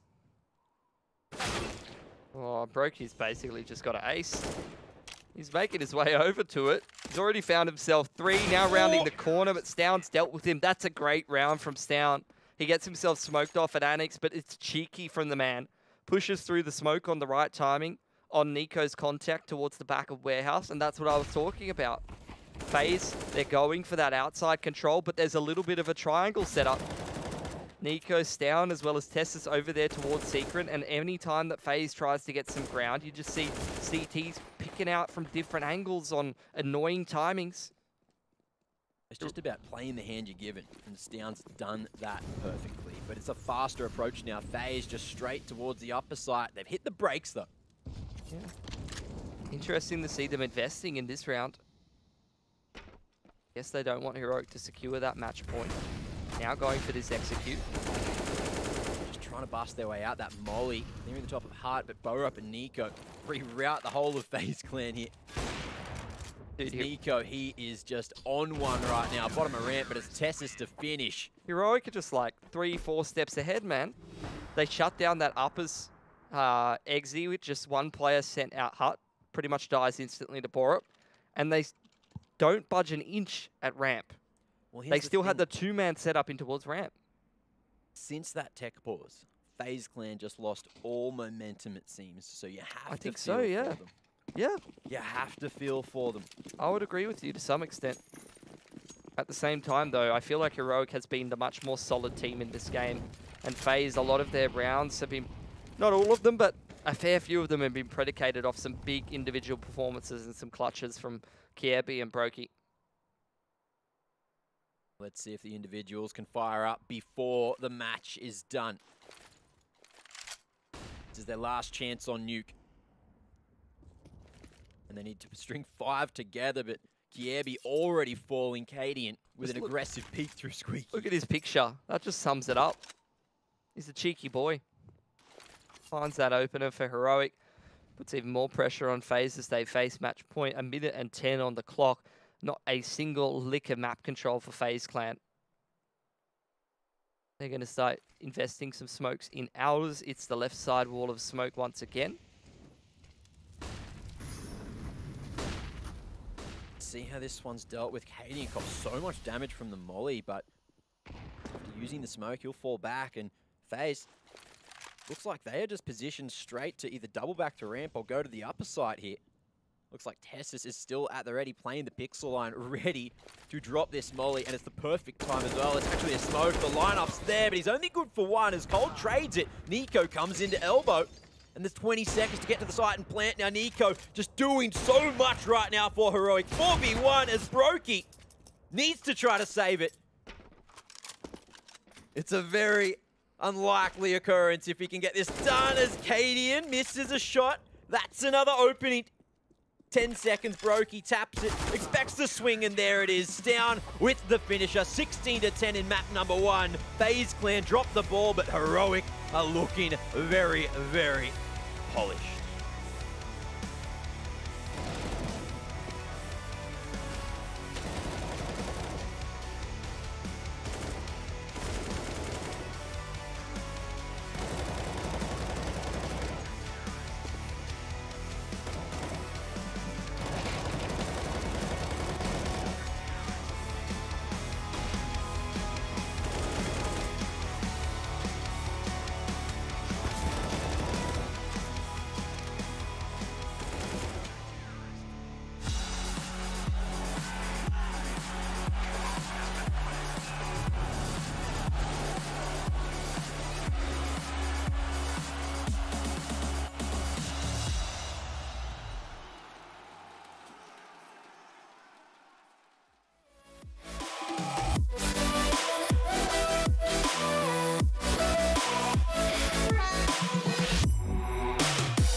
follow me under when I'm crumbling? Every night I wonder, will it ever end? Sometimes I can barely breathe, dear. Sometimes I don't wanna be here. Sometimes I don't wanna be here.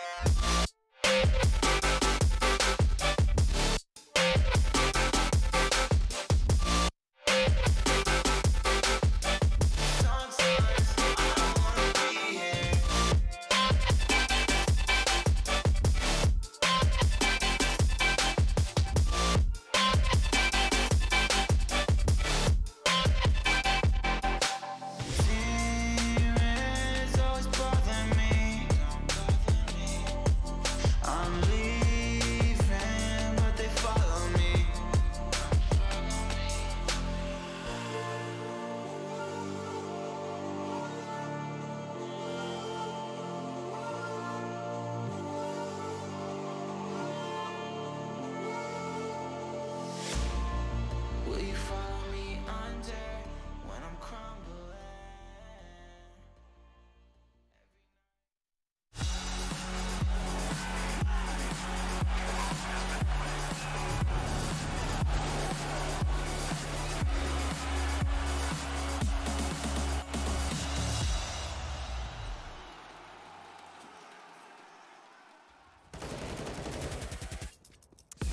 Well, a big win for Heroic, getting over the line against FaZe today on Nuke, but it is one step on the ladder to success, and it may be potentially quite a long ladder. I tell you what, Mac, I'm a little bit pooped after that, having to go running all around the office looking for that button for you. Is that where you went? I don't know why you're so impatient. You could have just, you know, just waited a little bit and the game would have started, but you had to get me going around looking for this button. Haven't even seen impatient. it in the last Did couple you of years. see Twitch chat?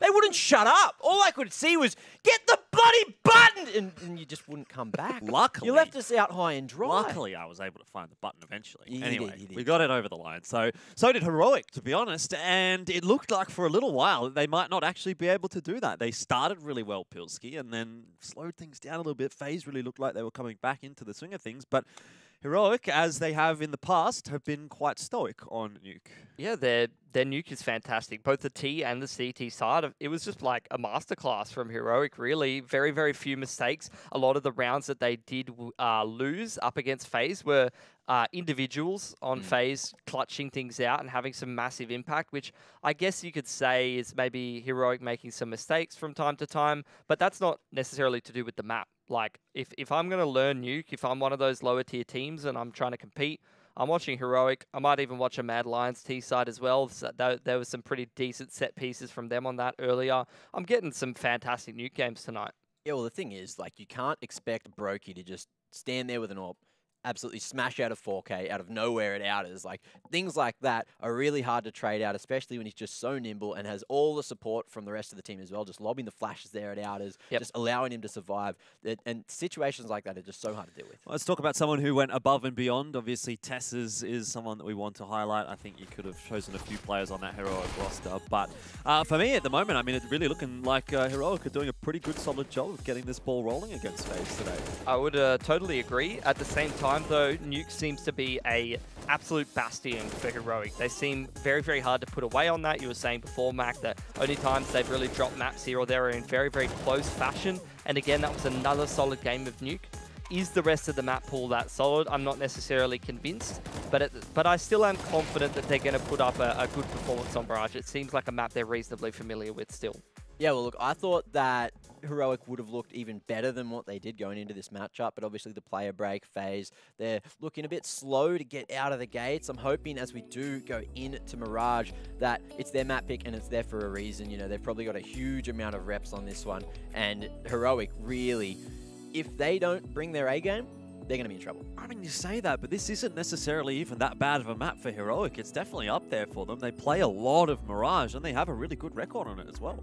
Yeah, I would totally agree with that. So it's really just up to FaZe to try to play to their strengths, try to pick that Mirage. I mean, the statistics don't really look good, but I'm sure there's a reason why FaZe have chosen Mirage here, and I would imagine that they're feeling pretty confident. At the same time, though, Vito can be a little shaky if you are trying to pick into a decent map for your opponent and expecting it to go well for yourself. But we were just discussing it before. How long has KAB been in the roster? How much time have they had to practice? How do you diversify across a wide map pool with such a new addition? There is that, but Mirage is one of the ones that's been here forever and hasn't really changed a lot over the last couple of years. Yes. So it should be something that's, or at least as far as the whole map pool is concerned, probably the map that is easiest to slot someone into, Mac. I know you were sort of leaning on FaZe going, oh, sorry, you were leaning on Heroic rather going into this game. Are you still sort of quite confident, or are you thinking this is probably going to end up going to that third map, or are we looking maybe for a 2-0 today? Well, I did predict that it was going to be a 2-0, so certainly on track for that at least. You know, and I was very happy with what we saw, the teamwork, the structure. Pilly's already highlighted that Heroic are just looking like they're in a different league at the moment to FaZe, but FaZe, they're still working out the kinks. Indeed, indeed. What about you, Pilsky? Where are we leaning for this one? I'd like to see Heroic close it out 2-0, but like I said before, I have a feeling that FaZe is going to have one of those performances where they just come out the gates firing on all cylinders, could push it through to 3 maps, but I'd expect Heroic to close out this series at some point. Yeah, Mirage definitely is one of those maps that you can see the individual step up and have a big impact. I suppose we're going to be waiting to see that, but to be fair, that's something that Heroic did pretty well of on Nuke as well, so that is going to be the major question heading into Mirage, whether or not Heroic will be able to keep that pace up, and whether or not they can get the 2-0 today over FaZe.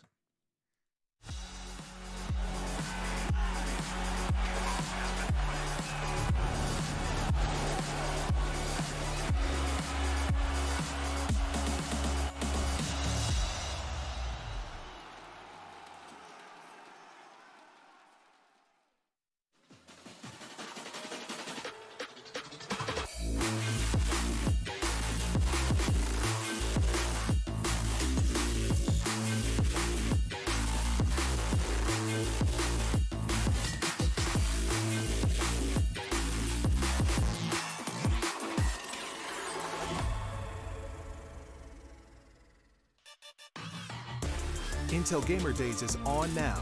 Whether you're looking to buy or build, now is a great time to upgrade.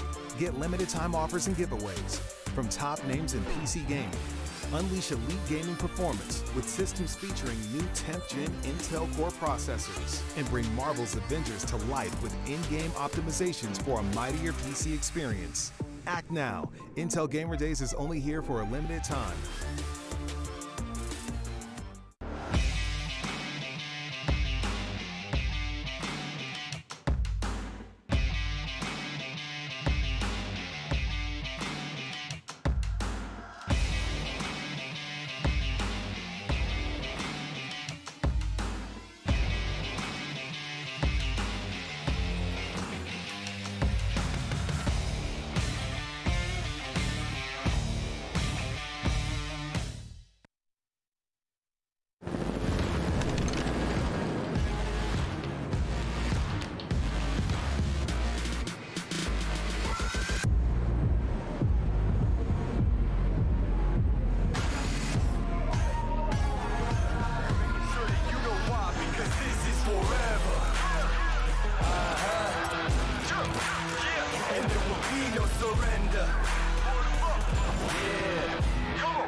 If you want to know what you're good at and, well, also what you suck at, check out csgohub.com. Coming!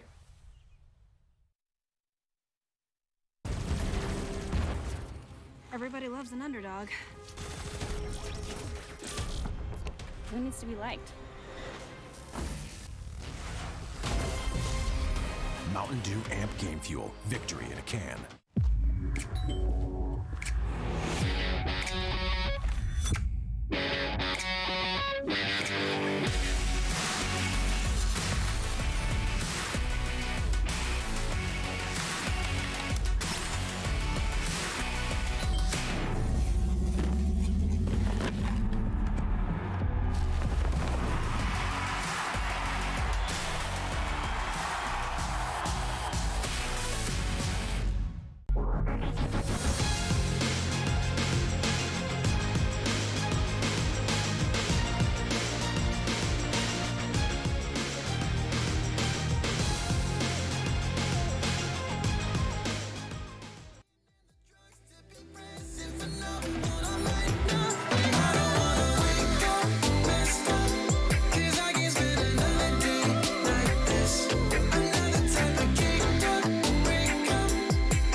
Welcome back. It's FaZe and Heroic in Game 2 here on the B stream of ESL 1 Cologne.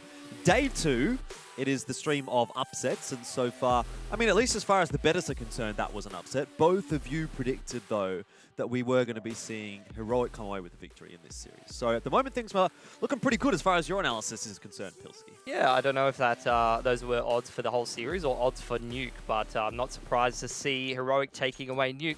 Can they get Mirage here, though? That is the real question, isn't it? Heroic want to get this 2-0 on the board, get it locked in, get FaZe Clan down into the lower bracket. But it may not be quite so easy here on Mirage. We did see some great moments from FaZe there on Nuke.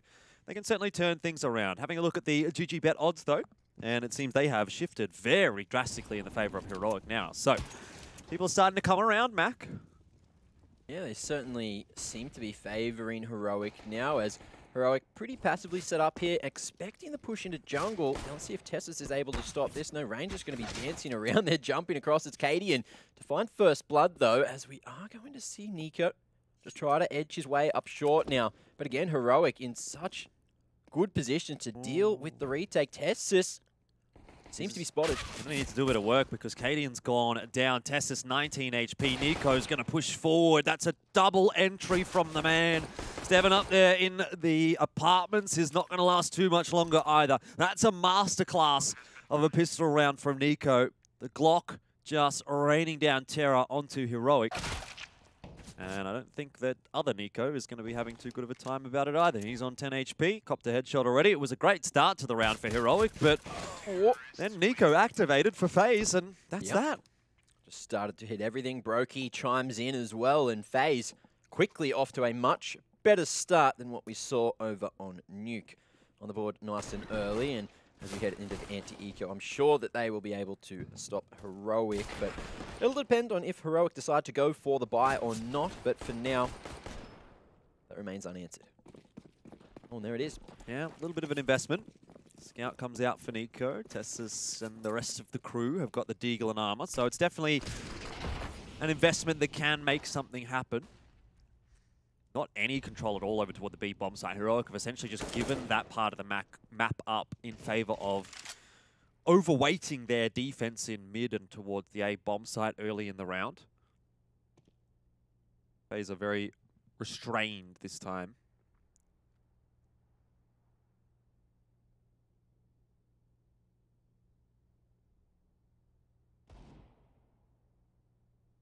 I like this setup in ladder with Tessus and Stown back to back. They're ready for the trade, but FaZe just a slow approach to connector. Do see the rotation back from Brokey as well, but just making sure nothing's happening here over towards the top of mid as it's just dry through corners. Nico gonna get his head ripped off by Rain. We're up now just looking to push for a bit of a main control. Cold starting to make his way out Pal, but the isolated fight turns into so many of FaZe just facing him there. And Heroic unable to find too much. Can still make this a bit more expensive though, given the fact that Rain's down on 1 HP. He's probably just going to try and take it a bit chill, but you do see him kind of wandering into jungle. So he's definitely not afraid. Heroic are more than content, it seems, to just let FaZe Clan have this round and maybe try and keep the Deagles through. Nico will fall to Cadian, so that's another frag on the board for Heroic. Zera's going to go hunting for this frag, but he's going to get banged out of the server as well. Cadian really starting to show up now on Mirage. Can he get one more? Rain was 1 HP, just didn't quite cock the gun in time. David has his chance onto KRB as well. That could have been even more expensive for FaZe than it was. Certainly breaking the bank a bit, but FaZe still able to fully buy up into round number 3. Securing that second round as well. It's a very solid start to their map pick of Mirage. The T-sided rounds, very valuable hit. Heroic. We're going to see a couple of HEs purchased up, maybe an airstrike somewhere. FaZe again just looking to head towards the A site, 2 at A main. 3 towards the top of mid. Expecting this aggression from Heroic now. As Borup started to push up mid. Regroups with the troops over towards Connector as The A-site util starts to come through. It's a late push at mid, and FaZe just might be able to collapse here. Heroic with the firing squad have essentially really run into a firing squad, it seems like. One grenade kill for Stavin, but nothing to get too overly excited about for Heroic. FaZe get through the pistol and then the subsequent couple of Force/Eco rounds from Heroic. This is where Mirage is really going to kick off, though. Once we get into this gun round, Heroic are going to have to put up a good showing, and they start to wrestle some control back in this series. I know that's a weird thing to say when they're up 1-0 as far as the maps are concerned, but if they do want to get over the line here on Mirage, it's going to have to start right now. The CT side is a half of the map that can really run away from you if things start to get problematic with that economy. Pushes hard at 3 AM, ladies and gentlemen. But here we are, Borup. 1 for 1 so far. He's got himself the M4 in hand. And coldzera, a bit of work done with that MAC-10, but that's ballsy, and it works out. Well done from Borup. He's got full control now of the Palace. And that's the thing, Brokey, he cannot afford to miss shots like those. A man shift walking through a smoke at you. It should be a sitting duck, but it just doesn't happen. And FaZe now in a 2v4 situation. Heroic just all over round number 4. It wasn't even the rifles that was the answer. It was just a very fortunate timing coming out from Borup there. Yeah, and what's going to have to be pretty important here as well is that Heroic was able to get through with the majority of these guns alive. Now, it is triple AWP at the moment. I'm not sure that will persist. Borup just probably using that to get himself an easier kill in a situation like that. Very smart. He was low HP, and that's great. So now we do get to see whether they actually want the triple AWP, and yeah, in the end, it's going to just be the AK picked up by Borup. But great round from the man, 4 kills, and such an impactful play this early on in the half is going to be fantastic for Heroic. Bit of wind in their sails, I'd imagine now.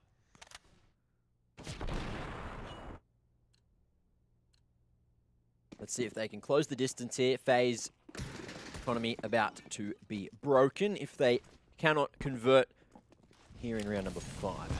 Early utility going to be utilized. Cadian happily trying to fight here. Rain is going to be walking into a whole bunch of crosshairs. 2 AWPs, too many. As Rain and Nico suffer a grave fate.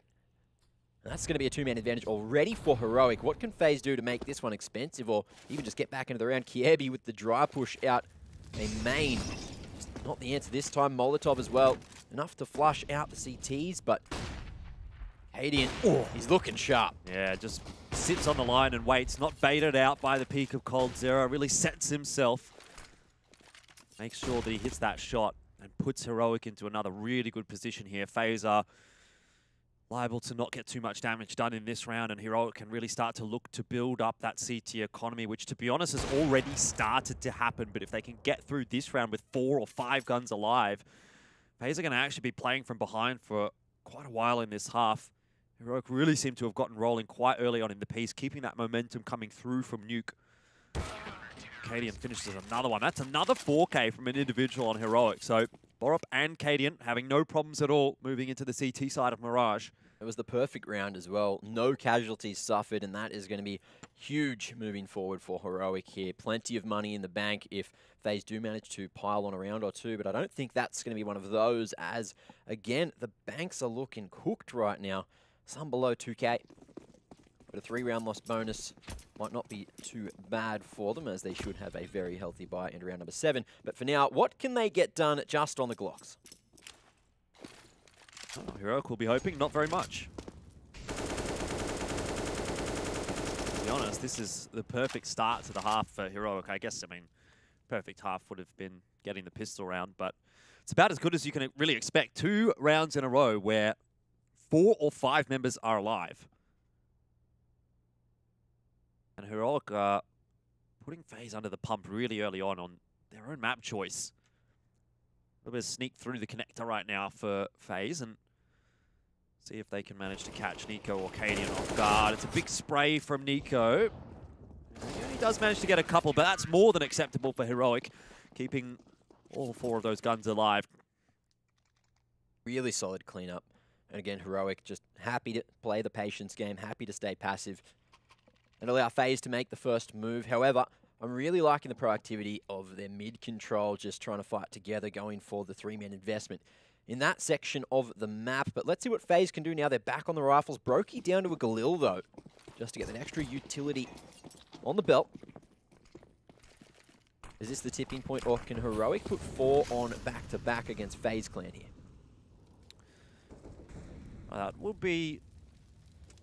I mean, I'm not going to say it's a nail in the coffin so much, because that's a little bit too preemptive, but... Too early. You know, maybe they've started standing down the sides of the coffin, or they've felled the tree at that point, you know what I mean? They're not that wrinkly yet. No one's dying here today, Jordan. Oh, Heroic, if It's they the put upper 4 bracket. together on the CT side, starting to look really good. FaZe Clan have to deal with another 4-on-5 situation. Cadian is having a ball with the AWP right now.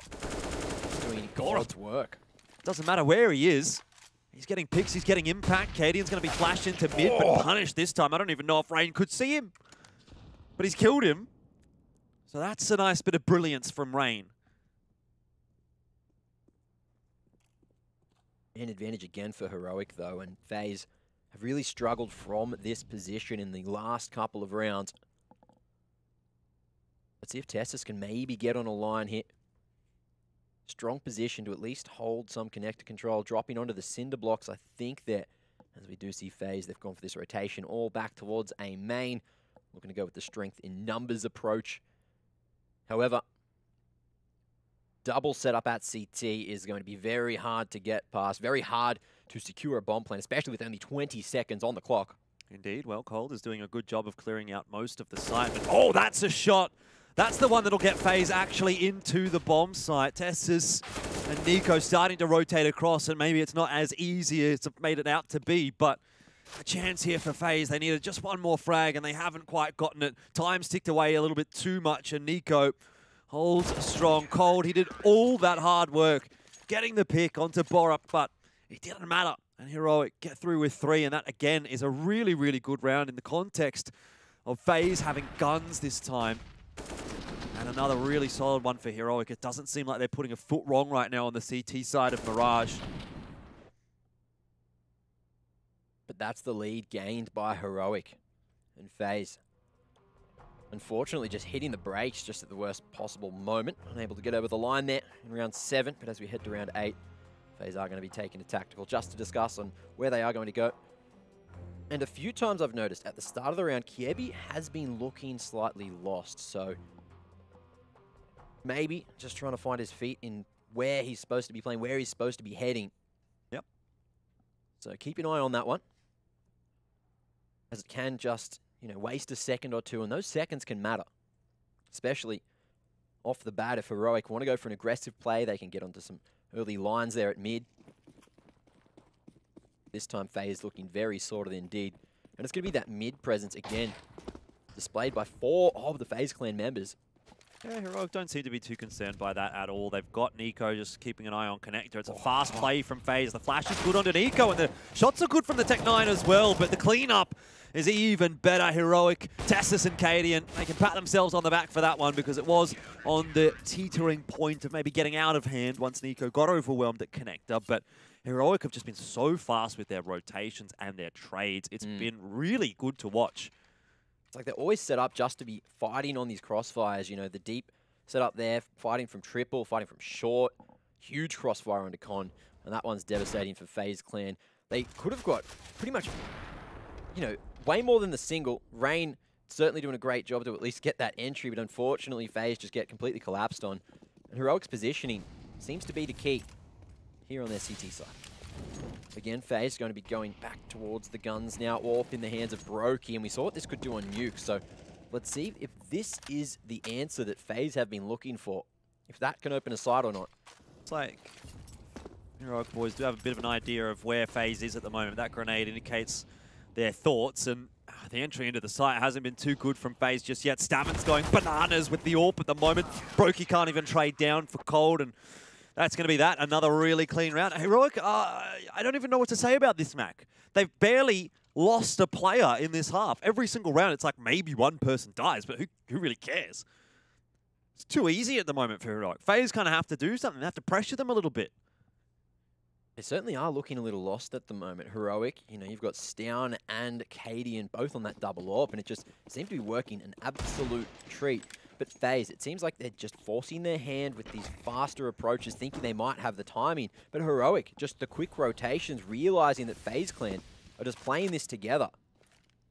It's just working so well for them at the moment. There hasn't been that much nuance, has there, from FaZe? There's no push and pull, there's no double pumps, there's no fakes. It's just, we're going to go B, we're going to hit that bomb site hard and hope for the best. And Tessus is there, ready and waiting for us alongside the Orb of Down. It's going to be a tough entry to the bomb site here for FaZe. 3 on 4. They've at least managed to find themselves an entry, but they're going to need a little bit more than that. And Nico presents it. But it's at the cost of a trade. KRB drops in the meanwhile, so still the numbers persist for Heroic. And now is when it's going to be really difficult to get a bomb plant down, because Short is in control of Borup and he's caught Nico. Bomb does eventually get planted, but it's still looking a bit too easy for Heroic at this point. And I haven't seen Borup play too many matches, but he's been very much impressing me this evening on that rifle. Him and Tessus especially, they are just ripping up, shredding up FaZe Clan tonight and looking to confirm this success in the upper bracket, looking to make their way forward. And they want this 2-0. They are hungry here. FaZe have just conceded 7 rounds in a row to Heroic. All it took was a couple of guns on the board, and that just turned into some rounds. Quick, smart. Money in the bank as well. Heroic, they're going to be laughing here. Almost everyone over $10,000. That's ridiculous. Brokey just lining up a flash, waiting for the rest of FaZe to call for it. Well, for once the mid again, control. It's just going to be the whole FaZe Clan headed in one direction. They've thrown a couple of mollies into that connector smoke and a bunch of util as well. The grenades for FaZe not finding their mark. Heroic are looking quite comfortable at the moment, but perhaps one weakness over toward the B bomb side. It's a 4-player stack on A. Stown dodges that flash initially. Managed to connect the shot, but he gets the info at least that there's a couple of players floating into mid. Nico gets a little inquisitive and he's punished for that nature. But if FaZe do commit to this A bomb site, which is where they were sort of angling towards, there's still 3 players over there that they have to deal with. So unless a good read comes in from FaZe and they just cancel on that, head over to B, might still not actually be as easy as it looks in a 5-on-3, a 5-on-4. At the mid-round, we have just seen Borup and Tessus pushing straight into a main and clearing out that section.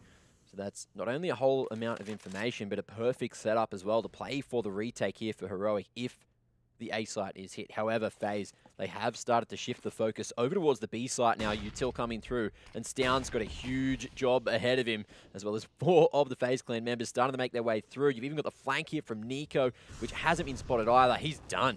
This is looking like a solid defense, kind of just broken apart in the case of one round. I mean, that's all it takes, right? FaZe have gotten themselves into the B bomb site. Heroic have looked so good up to this point. But one round breaks it open and FaZe are back to 7-4. Heroic have plenty of cash, so the economy is not going to be a concern for them. But bit of momentum, bit of wind in their sails, and FaZe are going to be a team that you definitely don't want to underestimate, even if Heroic have been going through a lot of these rounds quite comfortably, quite cleanly. CT economy can drain pretty quickly. All it's going to take is a couple more rounds here for FaZe. They're back on top, so it's important that Heroic don't rest on their laurels right now, similar to what happened on Nuke. You know, they got off to such a good start, and they let FaZe get back into the game, and it became quite difficult in the end. They had to really work hard to finish the map off. Oh, how's the timing? Molly goes down, and that's going to maybe cause some extra damage. Nico burns alive. Brokey and KRB both going to survive, but look, 2 kills off the back of 1. That's a solid trade, given the financial situation of FaZe. And now they are not going to be happy with their situation. Someone's going to have to take a cut. Really big plays, really big exits coming out there from Heroic right at the end. But FaZe, they have slotted another on the board before it's too late. Love that one from the replay operator. The old zoom in. Great stuff. FaZe Nico rather, the one-tap king. 7-4. Heroic will definitely be looking to answer. And this one's a bit more of a default setup from FaZe, not sending all 5 of their players to one area of the map. But look, honestly, Cadian's been pretty unstoppable with the AWP, and to be fair, that one, he didn't even need to really work too hard for. So if they're going to give him peaks like that, peaks like this, it's going to make life of Heroic pretty easy. just untradeable positions being found, and another from Tessus as well. Rain, he's only on 4 HP. The round seems to be almost done, and it's only half over. A minute left on the clock. And Rain and Brokey need to put in some solid groundwork to try to get back into this one. And I don't think it's going to happen. Brokey, he's gotten one, but it's cost him half his health. I think this is again the thing. It's like every single time the CTs win a round, they win a round with 4 or 5 players alive. And I mean, it's a consolation prize, Brokey getting that kill, but it's negligible in the grand scheme of things with the amount of cash that's in the back pockets of Heroic right now. So I don't really know what you do right at this point as FaZe. Obviously, hashtag win rounds would be a good answer, but it's not as easy as that. When all of Heroic are turning up, hitting their shots, getting themselves in the right positions, rotating well and trading effectively, it's all coming together for Heroic in this game right now, and FaZe are unable to answer it. Well, round loss bonus should allow Kiebi to drop a rifle across, but Brokey and Rain both going to be broken to the next, but at least maybe able to take the rifle. Doesn't look like Heroic is interested in hunting at all, just focusing on their own economy here. Cadian almost hitting that 16k mark, just maxing out the economy. Able to drop across as well, make sure Nico doesn't spend too much there, trying to equalize the finances. But again, Jordan. Yep. I have to ask. Okay. I made my satay roux for you, and you didn't thank me. What's going on? Was it bad? Wasn't quite to my taste, man. Too bitey? Yeah, I think you've overcooked it. Kind of like FaZe. It's not quite there yet. They're marinating. They're smoking in the oven. They're stewing. But Heroic is cooking up a mighty fine barbecue if we're going to continue with that analogy at this point.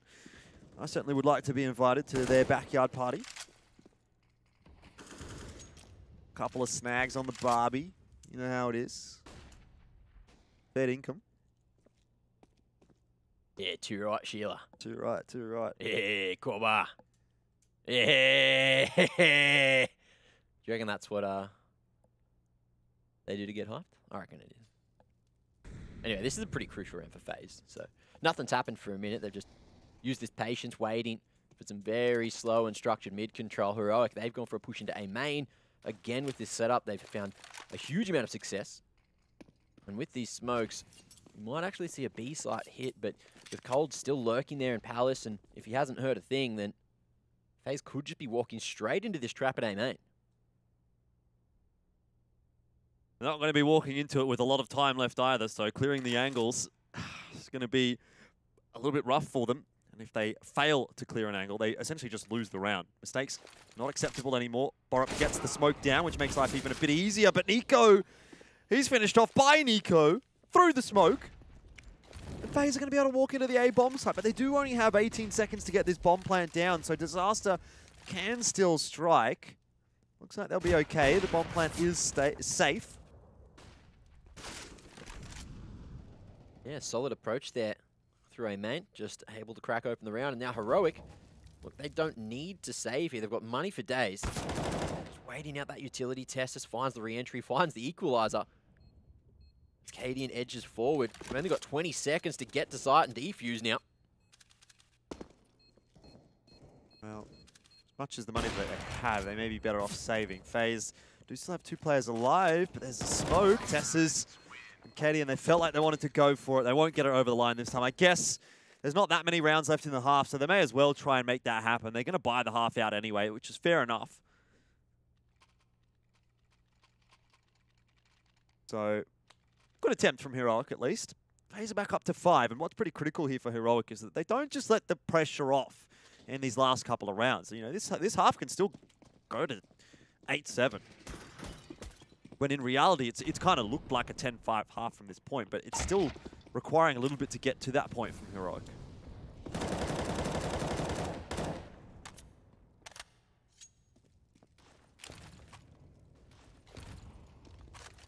Well, at least FaZe managed to salvage the half now. If they can turn it to an 8-7 scoreline, I'm sure they'll be extremely happy, given they were so far behind not long ago. It's just going in pairs with a bit of mid-control there. 2 at the back of apartments, just defaulting, waiting for Heroic to make an aggressive play. Heroic now just gauging over towards mid, trying to boost up there on the double stack, but there it is, push in at the perfect moment, and Stown, he's got first blood there at Pal. Off the back of that phase, we are going to see the rotation from the back of Apps. Brokey just looking to go and regroup with the rest. Kiebi finds an entry for FaZe now. Still have someone probing on short though, that's Cadian at the moment, and I wonder if FaZe are going to be prepared for another play out from that angle. Nico's certainly interested. That's a bit of a whiff from Cadian.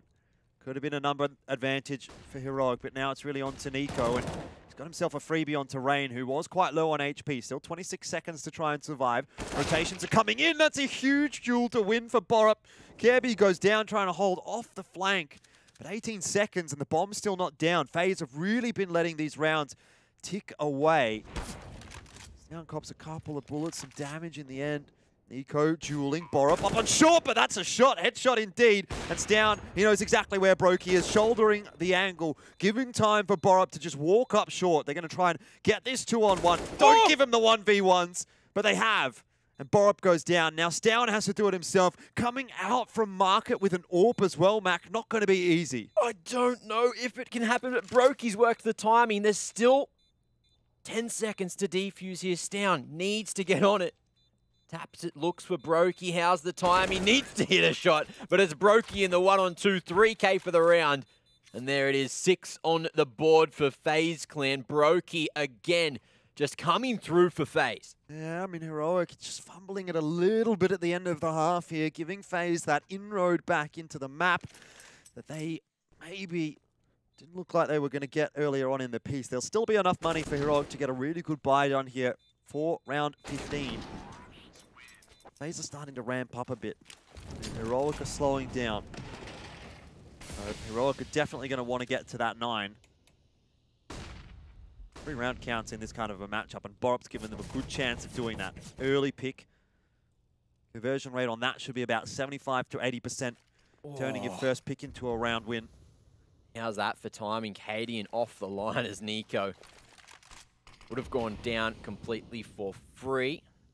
Nade off the wall as well, just misses that mark on Gabby, but Nico comes in over Con. There's the trade from Nico as he's going to be fighting, almost finds himself the triple. Ridiculous situation.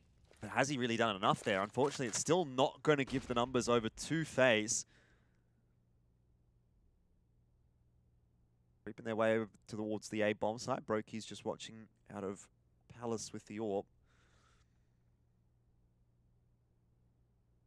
I'm not sure really how they're going to get across. There's one smoke for Brokey. Ollie does go for under Balk, and Cadian certainly has spotted Brokey jumping backwards and forwards. Now the smoke goes down. Cadian isn't actually smoked off here. It was thrown more so into connector, and well, not much you can really do about that one. Brokey, I like the intent, has to make something happen, but can't, and it's 9-6 at the end of the half. Heroic do hang on for that one critical round. And how critical will it be? I guess we have to find out when we head into the second half.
My heart's in the right place, and so is my soul, yeah. I won't take no this is for it. Love it, need it, live it. I feel like something's missing when I do not have it. I feel it in my bones, gotta find my space. These emotions on my face, taking a toll, I gotta pay it forward. I'll give it all that I can. No matter what, I won't let up. It's in my soul, it's in my blood, and I won't take no for an answer. If it don't hurt me, it makes me stronger. Yeah. No matter what, I won't let up. It's in my soul, it's in my blood, and I won't take it no more. I won't be.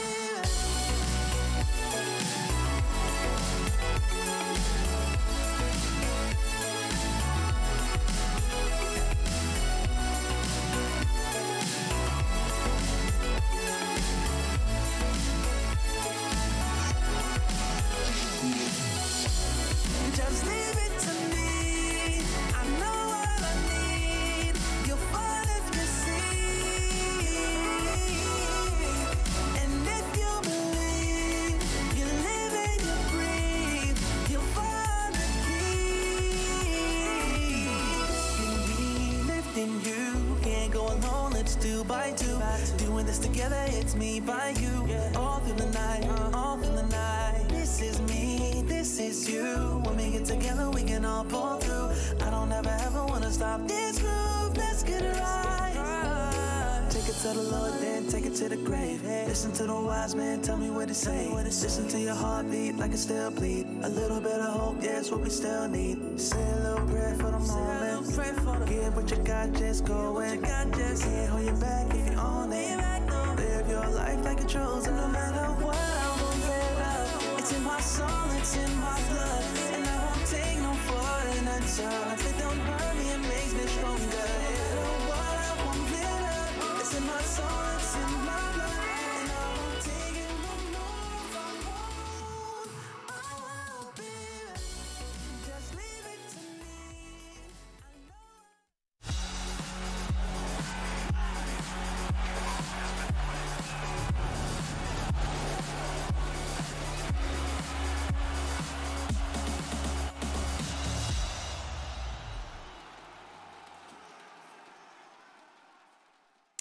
Heroic and FaZe Clan going head-to-head here in the second match of the day at ESL 1 Cologne. Hope you guys over there on the other side of the pond up towards the Northern Hemisphere are having a wonderful day. For us down here in Sydney, it's 4 AM in the morning, but we're watching some Counter-Strike. We're having a good time.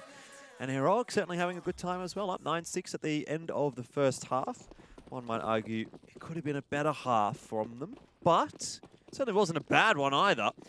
The odds are favouring Heroic still, and FaZe definitely have a lot of work to do to get back into this series.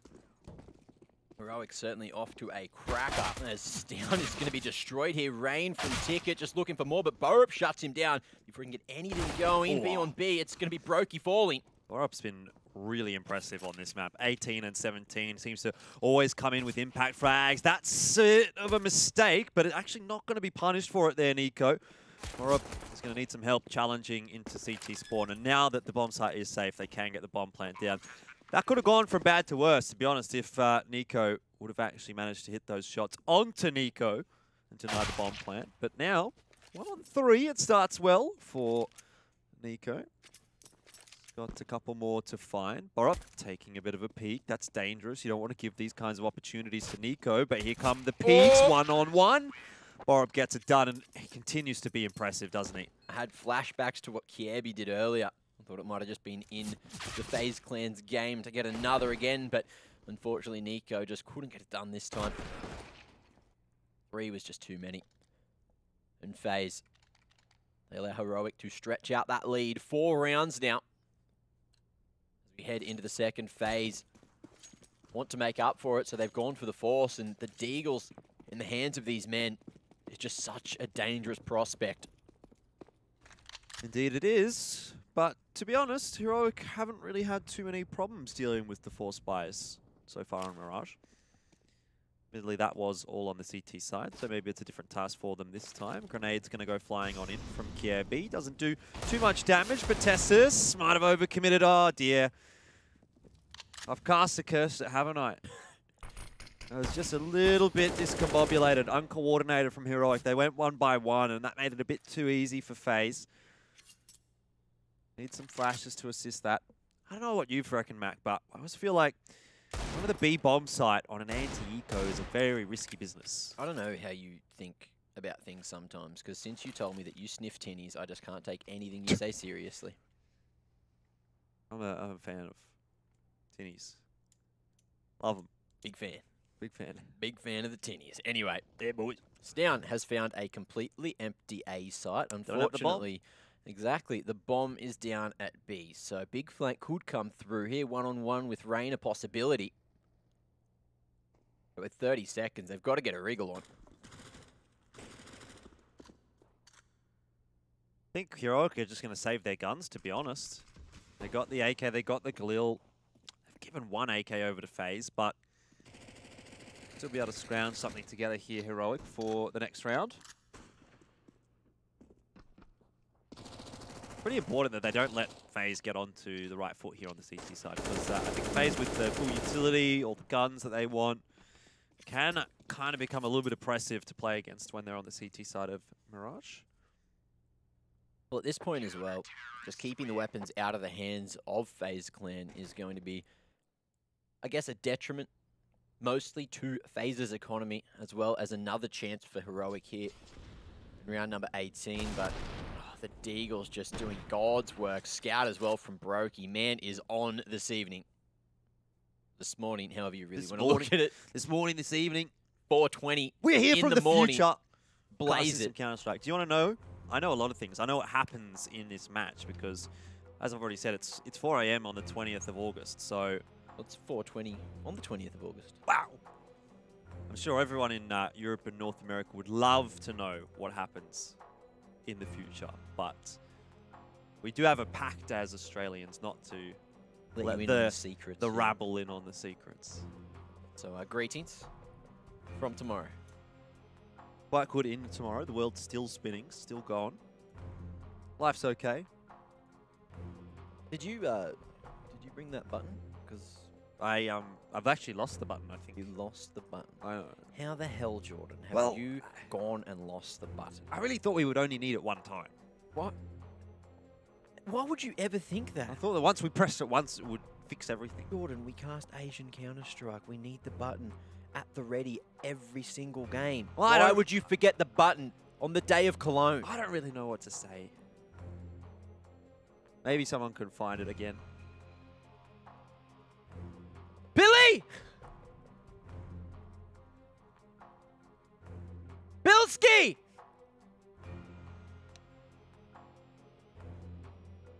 Here he is. Did you see where Jordan put the button? Did you see? He's walking slowly. What's going on?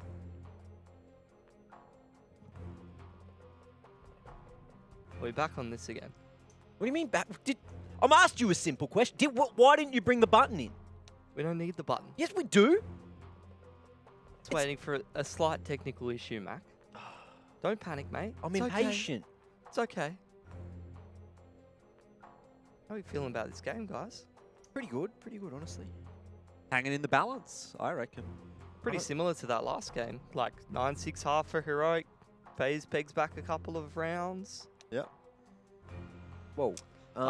Someone's actually asked, because we are in the future, he wants to get his GCSE results for tomorrow. A+. You did good, mate. You did? You did good, mate. Did bloody all right. You did bloody good. I reckon.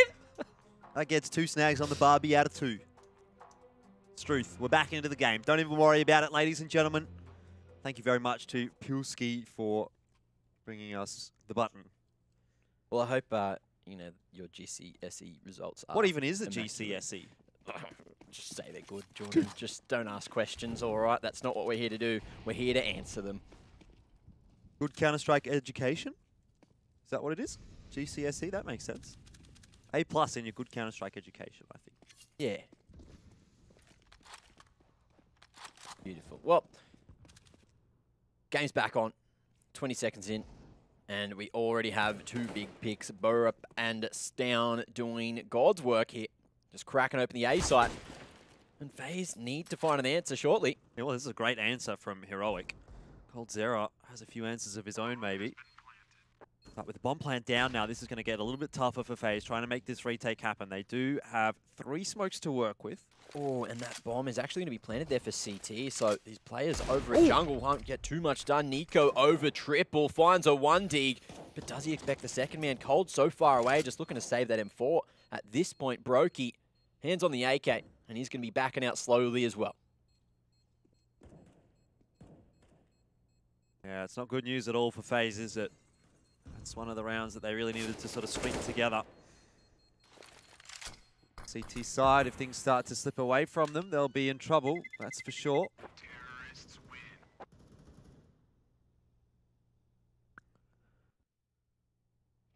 Money is not looking good on FaZe Clan's bank account.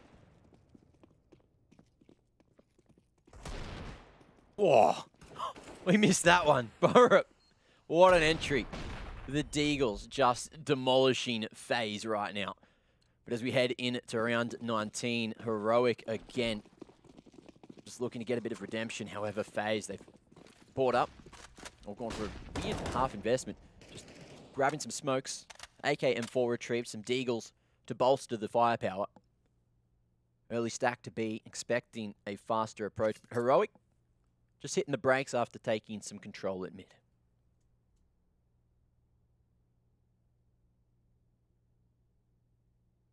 FaZe, they've gone for that early rotation. 3 over towards A now. Just cold at mid, listening for info. Doesn't look like FaZe is going to push any of the extremities. They have 3 players over toward A. No one's pushing Palace. Heroic have given up a lot of map control over on the A side of the map, but FaZe are not taking advantage of that right now. It's a slow creep in towards B. Yeah, B is just going to pop a nade into mid, but for now, Heroic are relatively untouched. Heroic do like to go toward the B bomb site on their anti-ecos. It's a bit more of an anti-force buy from them. Let's see if they can make it work. It didn't go too well for them last time, and maybe it will be a similar result here. Care B, only a 1-for-1, and he definitely needed more. There was no one else from FaZe to help him out this time, and so Heroic will get into the bomb site, get a bomb plant down. If they can manage to get another rifle here, we can see a buy from FaZe in the next, even given the financial situation. But you can see, look at this. Heroic just making sure that AK gets passed across to Tessus now. Nico doing God's work there, helping out the teammates. Finding those upgrades wherever possible. Now we are just going to see Heroic looking to save. Gentleman's agreement, no one hunting for anything here.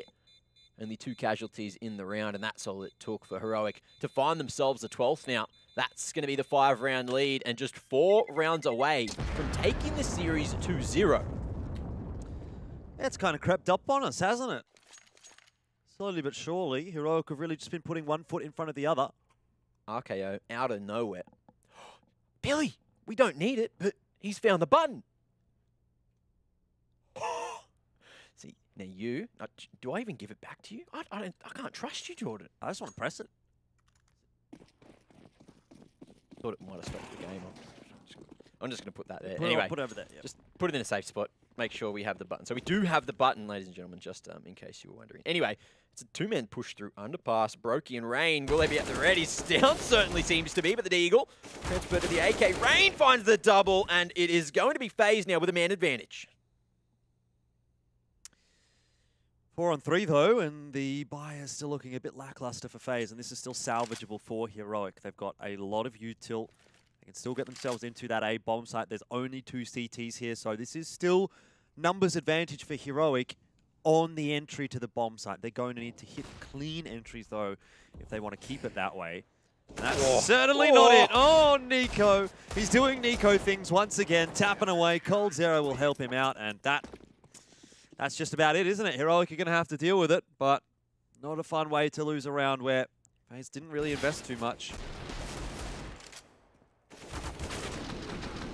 Big picks coming out from the 2-man push at unders, and there you have it, FaZe. They're not done just yet. Big shots from Nico. Look at those.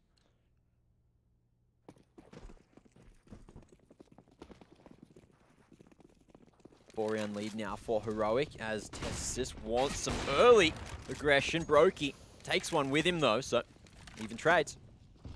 The trade still favourable enough for Heroic at the moment. Looks like they want to be quick into the A bomb site. They're already up and out of connector. Down is keeping an eye on things from the Palace position, and Heroic are going to look to clear out CT spawn. They've got Tessis watching for the rotate, but he might be watching the wrong direction in the end. Kirby doesn't decide to go back to mid. He's wrapped all the way around to T spawn. Good start to the round for Heroic. They need to hold off this retake, and there is plenty of util for FaZe to play. Get that smoke down onto the bomb side, allow them to get out of CT spawn a little bit safer. Now the rest of the util gets thrown on in. Flashes, it's down though, stands and delivers. 1-for-1 trade, KRB flying through from ramp. Smokes down on the bomb, and FaZe are going to have to start tapping it pretty shortly. Borup in the perfect position to deny this defuse, and he'll do just that. It's a 2-on-2, but Heroic, I don't know if they're going to get this one. They don't! Tessis with a collat! He's got them both! To clutch it! The body block, not enough in that situation, and Heroic send it to a 13th. What a couple of shots coming out from Tessis to secure that round. FaZe, they had them dead to rights, but look at the lineup.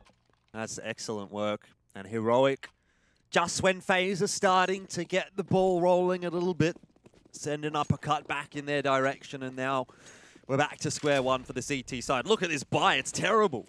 They've got rifles and AWPs, yes, but there's no util at all. coldzera very lucky to get across there into ladder room without being punished by Nico.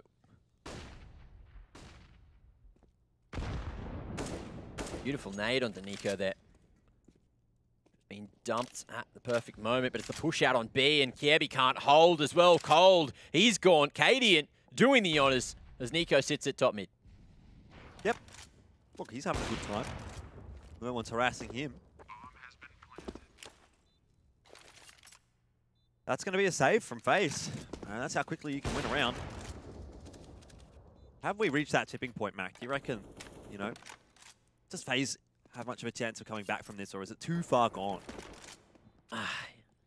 You can never say never with FaZe. You know, all it takes is one momentum-based round, and then they can just stack on round after round and get straight back into the game. But at this point, Heroic, they're just looking like they're in another league right now.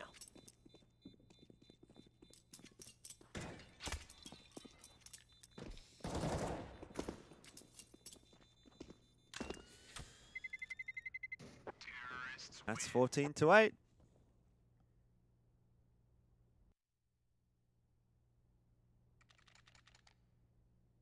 Good news for FaZe is at least they saved a few guns through, so they've got a fighting chance here to deny it from going to OT. And to be fair, they've been pretty good with the cheaper buys, the force buys, even the half buys. The Eagles have been quite dangerous, but they've actually opted to go towards the MP9s instead for coldzera and Kiebi.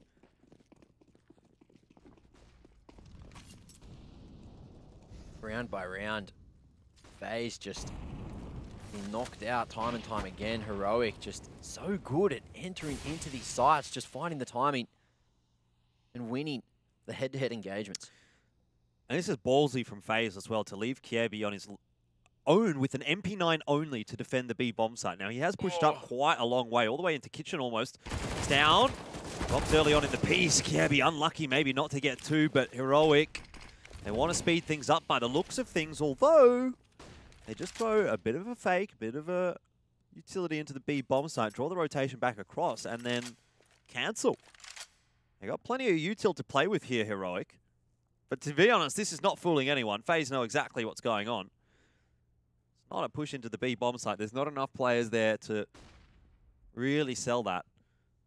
So it's back to a bit more of a default setup. 2-2 per bomb site. Heroic are working their way back over to A. But even so, you're walking into cold and rain here. That smoke's going to fade by the time Heroic make their way through Palace, and with 30 seconds, you can see an advancement from Nico at the back of apartments is enough to figure out the information. Brokey now is going to start rotating back towards the A site. They know with 20 seconds, Heroic, they need to make a sound, they need to make a move. The clock is ticking down, and FaZe are about to fully stack the A site. It looks like Heroic might have just missed their halt. They might have missed the timing indeed. Rain holding strong for the moment, but Coldzera is not. He drops to Nico. Cadian's got actually another frag. It's on to Nico here. And he goes down to Rain. If he doesn't win that Angel, they can't win the round. And Borup, well, he held on to the Palace line, but the Apartments line, but he doesn't really have much of an impact on the round in the end. That's great work from Rain. Needed to get that double, and he did. So FaZe survive. FaZe doing the right thing by hunting for some info at that right moment. But again, Heroic probably shouldn't have left it that late. They gave themselves no time to clear out anything on site, and then they just got shredded apart. So that might just be what FaZe needed to get back into the game. But for now, let's see if they can string some together. It's going to be a faster approach straight up. Pal now flashes, enabling him, but it's a 1-for-1. Rain just trying to hold here. Well, getting Borup into the round early is always good news for Heroic because he has been the standout for them on Mirage. KRB, he's got Nico, but it's not really worth cheering about when he now has to deal with a 1-on-3. It looks like the decision is already made that it might actually end up being a save for him. Well, 1v3 is a big, hard, long mission for him. And Tessa's head just going to be spotted barely. Bink through the wall. And it's not enough. The nade might be. Ooh, misses the mark. And Tessus should have time to run away. But Kiebi, his position is known. And Heroic, they do not have the economy to hunt for this one. Might be able to lose just one weapon. Not really worth it at this point. FaZe isn't even going to get a good buy through anyway. So let him have that M4. And as well, if FaZe do manage to win the next round, if they do manage to break Heroic's economy, then there's going to be nothing in the tank, and that's when comebacks can happen. But still, that's a tall ask. It's a big comeback. Heroic are looking so good here on Mirage. Yeah. Borup just walking into A, gets a double kill. And I think the faster plays have actually quite consistently worked out for Heroic. So I wouldn't really be surprised to see them try and throw another quicker one in here if push comes to shove. Radiant on the line. There's two CTs about to walk into it. Looks like, oh, Nico, ambitious peek, got the 1D through the wall, so it wasn't enough, and Cadian gets away with his life just barely. I think you got to respect it, at least going down on their own terms here, FaZe. They're not letting Heroic dictate how this game is playing out. FaZe are the ones that are trying to make something happen, but both frags have gone the way of Heroic, and now really it should just be a case of Heroic working their way through this map and clearing it out and winning 16-9. That's what's ahead of them here. Coldzera has a FAMAS. He's holding on the van line. Brokey double on short. He's got the bomb as well. Borup slows down. That's a critical trade. It's a 1-on-2. Rain can do this though with a deagle in hand, but not against down. Ducking underneath the crosshair. And it's going to be a 2-0 today for Heroic.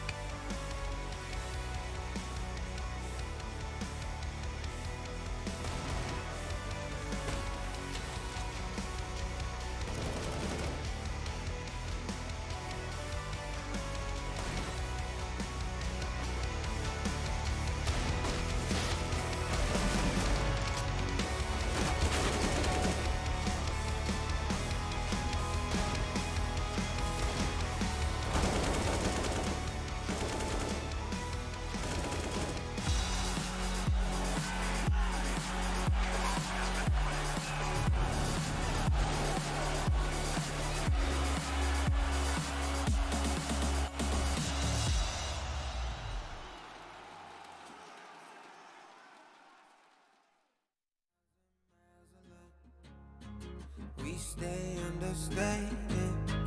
Pressure feels amazing. Just a dust, just a sand, just a motion of your hands. Travel like lanes. It's just enough, oh yeah. Just for you, I'm just a man. Just an ocean in the wind. We ain't gotta make plans. Fair enough, oh yeah. Always you and me, trying to be weightless. Like we're the two surviving pieces of something. Always you and me, trying to be weightless. And I know it feels like a light years in the making. Up, up, up, 1,000 miles of luck. Don't look down, we made it. Feet far off the pavement. And we go up, up, up, 1,000 miles of luck. Oh no, we stay understated. Pressure feels amazing. Just the dust, just the sand, just the motion of your hand. Travel lightly, just your hype man. Just the one, just a believer. I don't care, I see you loading up my mind. Place me on the sidewalk.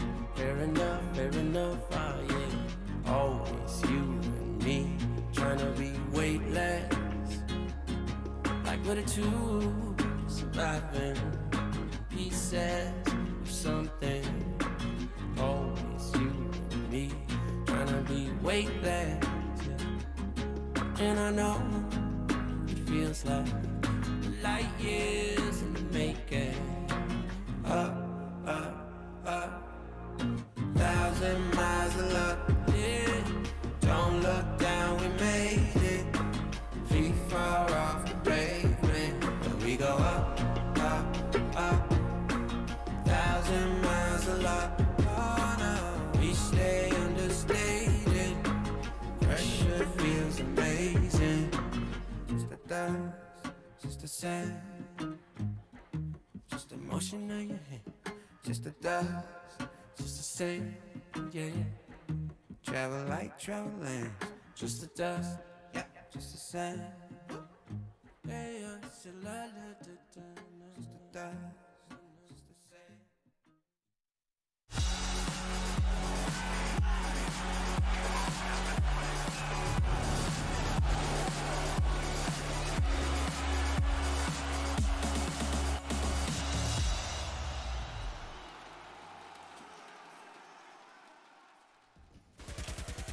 Mirage goes the way of Heroic, which means it's a 2-0 today for them over FaZe. And you guys were maybe even ridiculed a little bit by the chat for saying that Heroic would get the victory in this series, but it seems there's a bit of vindication for the Aussie analysts. We do know something at least. Welcome to the Game Fuel post-match.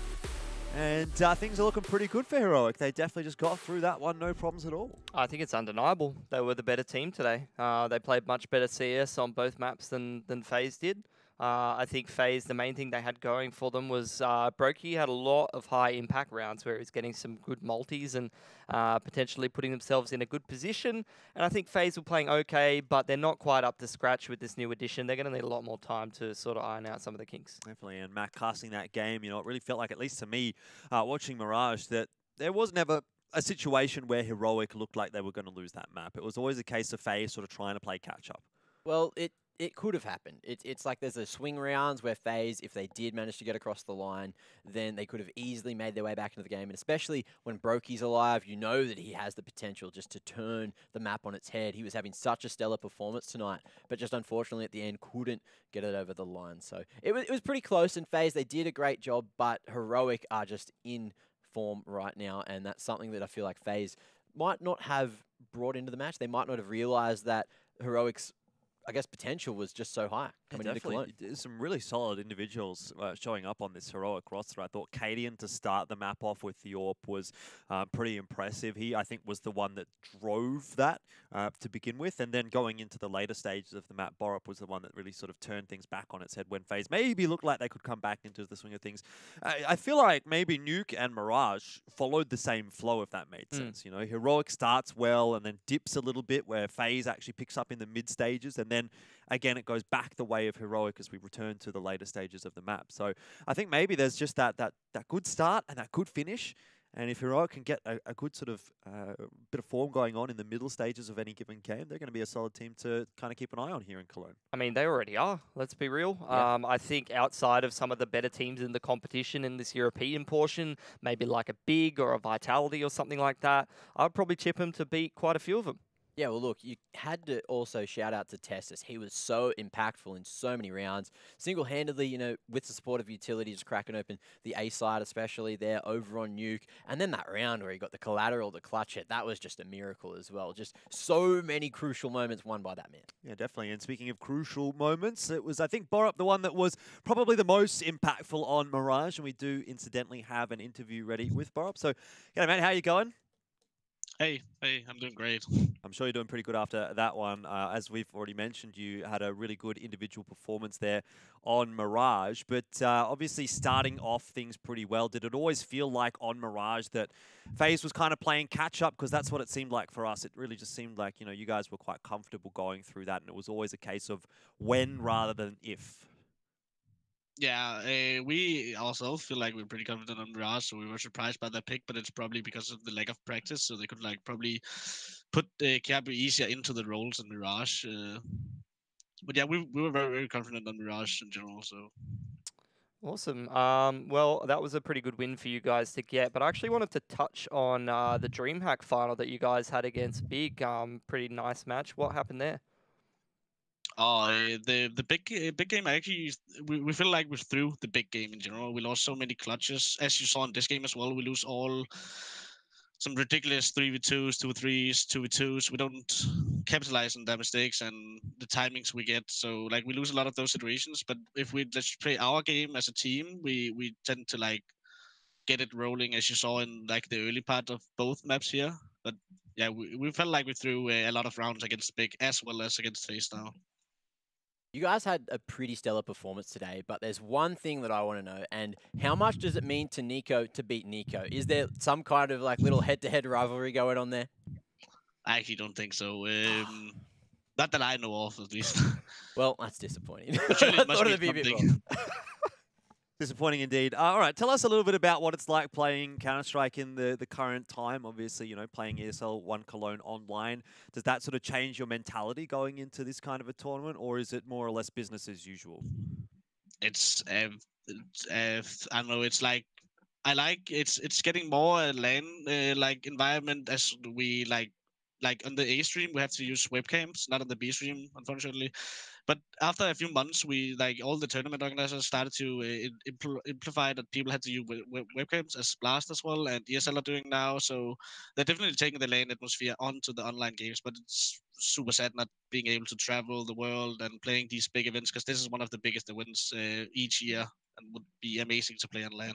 Definitely. It's been an interesting year, but either way, I'm sure things are going to go well for you and for Heroic. We'll leave it there for you. You've got some celebrating to do after that match, so best of luck in the rest of the tournament. Thanks. Awesome. Great to hear from Borup from Heroic, and a good win for Heroic as well. They get over the line today against FaZe, which knocks FaZe down into the lower bracket. Again, it always feels like a weird thing to say, you know, saying FaZe is down in the lower bracket in the first round, but obviously, they made that roster change. I don't know, could you really expect them to come into this as a big powerhouse kind of a roster, or is this more of a building tournament for them? I guess it's more of a building tournament. I still trick myself into that bias of remembering FaZe as this sick team that just bangs everyone out of the server, but it very much is, especially with this online era of Counter-Strike. Things are a lot more even. We're seeing teams even, you know, outside of the top 30 push, you know, some of the better teams in the world, Heretics and Sprout, even getting double digits on some of these teams. So it's hard to sort of quantify that, and I think it is fair to say that Heroic is on the up and up at the moment. They're one of the better teams, and we'll have to see if they can have a better chance against like a Big or a Vitality, but you would definitely tip them to beat a FaZe at the moment. Yeah, well, that's it. You both touched on it as well. FaZe for a while now seems to have been on the downward trend. Everyone remembers FaZe of their golden age when they had this star-studded lineup, and they were an immaculate team. At the moment, they're still looking pretty good, but they just need to get back to the caliber that we know that they can perform to. I am Sydney 2018 FaZe was definitely a bit of a banger. Either way, we've got a banger tournament for you guys going on at the moment. And that is, of course, ESL 1 Cologne. This is how Group A has gone for Europe in the upper bracket. So it was Na'Vi that got the 2-1 over Mouse Sports. And we here on the B stream did get to Keep an eye on Complexity. Get that 2-0 over Mad Lions. Sprout and OG, certainly a pretty scintillating matchup, I dare say. And for Na'Vi and Complexity as well, not a bad one there at all, Pilski. This is a bit of an insane turn of events for Group A. Look, OG, a pretty decent team at the moment. I'm kind of questioning whether Sprout, the way that they played against Big was pretty impressive. Is that just a matchup thing? Because just, you know, the eye test tells me that maybe against OG, there's some crazy world where Sprout actually advances to the playoffs here. In that Group A. Maybe. Let's have a look at Group B and catch up with how that one's been going as well. Vitality we saw yesterday getting the win over Heretics, and that was a big result for them. Astralis also able to topple Fnatic, so a good outing with that new roster. Heroic we just saw getting the win over FaZe Clan 2-0, and it appears to be G2. That one on the A stream against MIBR. So this group may be going a little bit more to plan, I suppose, although Fnatic Astralis, I guess you could have made an argument that Fnatic could have potentially gotten through that one. Oh, they definitely pushed them on train, I think it was, but Astralis got across the line there. I'm very much looking forward to that Astralis Vitality matchup. And I think G2, they're in very, very good form at the moment. That's going to be a fantastic test for a Heroic that just performed quite well against FaZe. Yeah, I think that's going to be a banger game, actually, you know, heading forward. And Heroic, from what we've seen, you know, they're in form right now. G2, you mentioned that they've been playing pretty well. I haven't personally been able to see any of their games, but I feel like going head-to-head, that's just going to be super. Well, obviously, we have to start thinking about what's coming for North America as well, fellas. We've got one more match for today, Evil Geniuses and Triumph. So we saw a big upset yesterday. Chaos getting the win over Furia, hoping to see something equally as exciting when we do get into the North American matches today.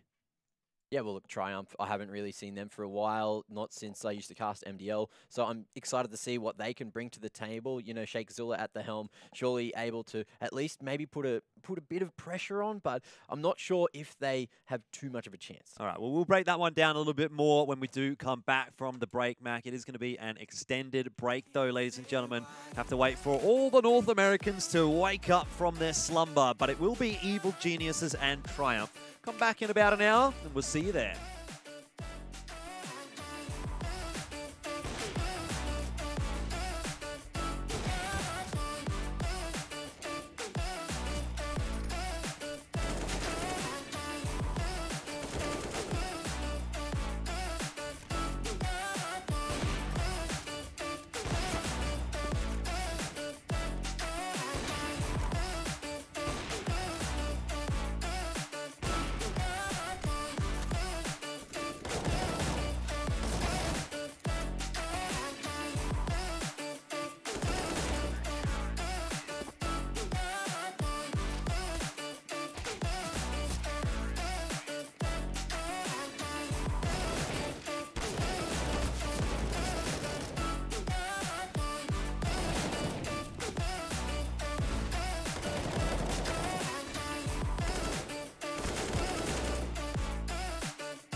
Intel Gamer Days is on now.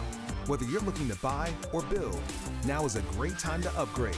Get limited time offers and giveaways from top names in PC gaming. Unleash elite gaming performance with systems featuring new 10th gen Intel Core processors, and bring Marvel's Avengers to life with in-game optimizations for a mightier PC experience. Act now. Intel Gamer Days is only here for a limited time.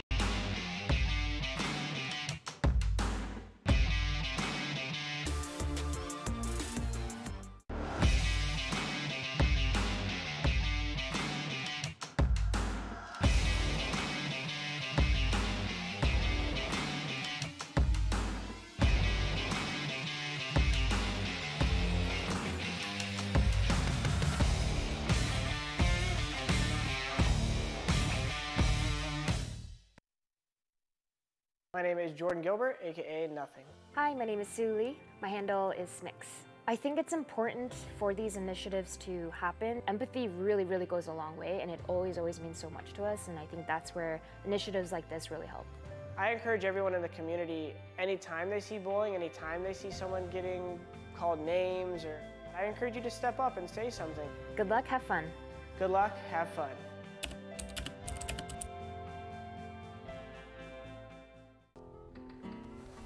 If you want to know what you're good at and, well, also what you suck at, check out csgohub.com. Coming! Everybody loves an underdog. Who needs to be liked? Mountain Dew Amp Game Fuel. Victory in a can.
Came here to make you feel good.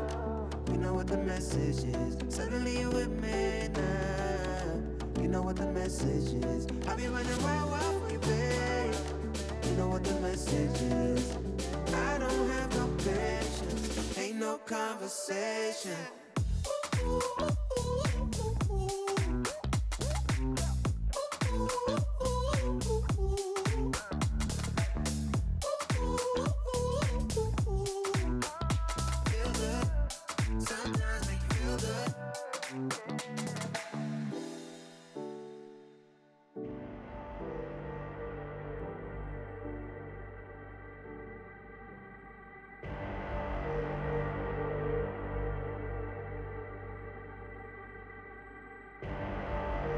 Rising of the ashes, coming from the ether.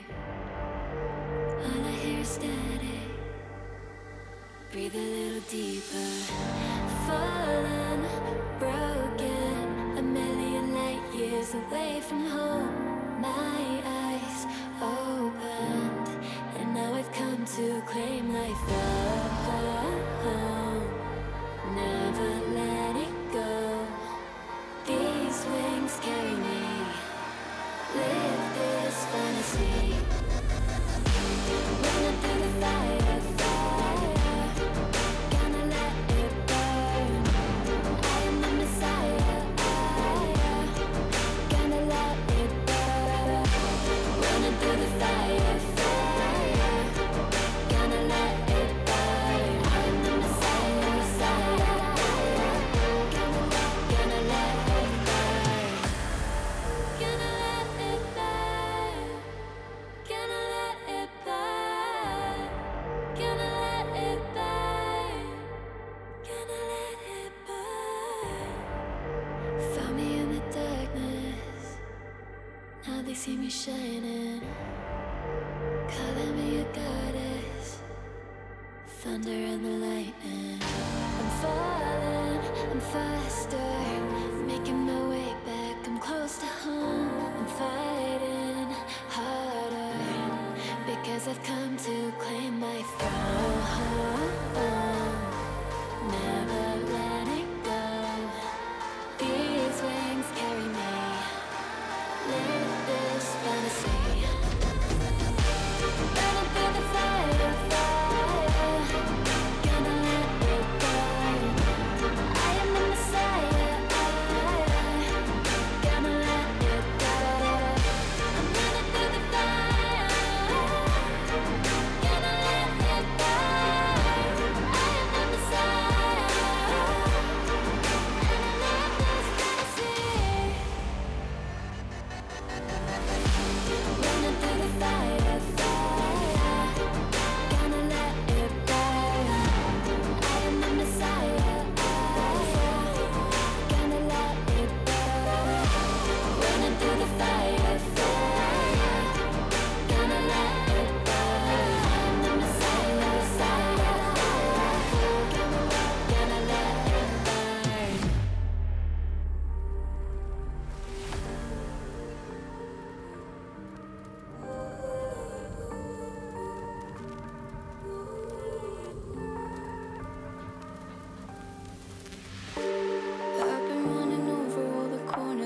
mind, trying to find a story to believe.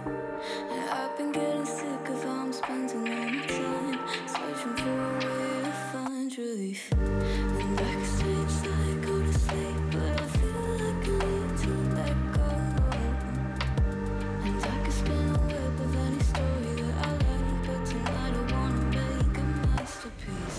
Stepped out looking like a small fire, half glass and filled with desire. Head down, but I know I can't deny it. Life is fun when you're a liar.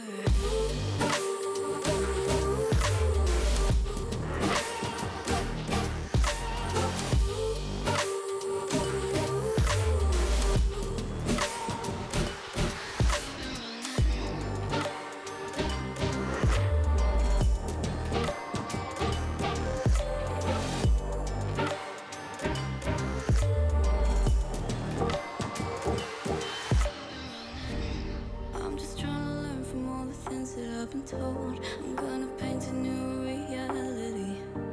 It doesn't take a lot to turn a person into gold. Yeah, I've been getting good at alchemy. And you can stay inside in the dark, but without it you never let go.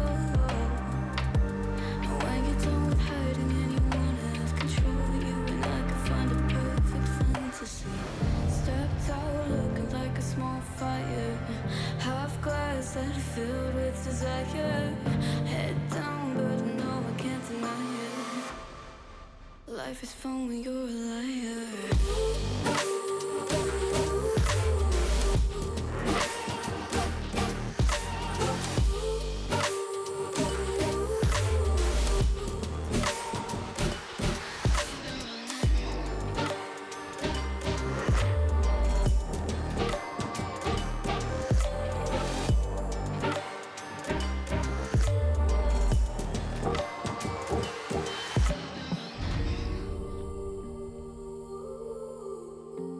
I'm so sorry that I wasn't really there for me.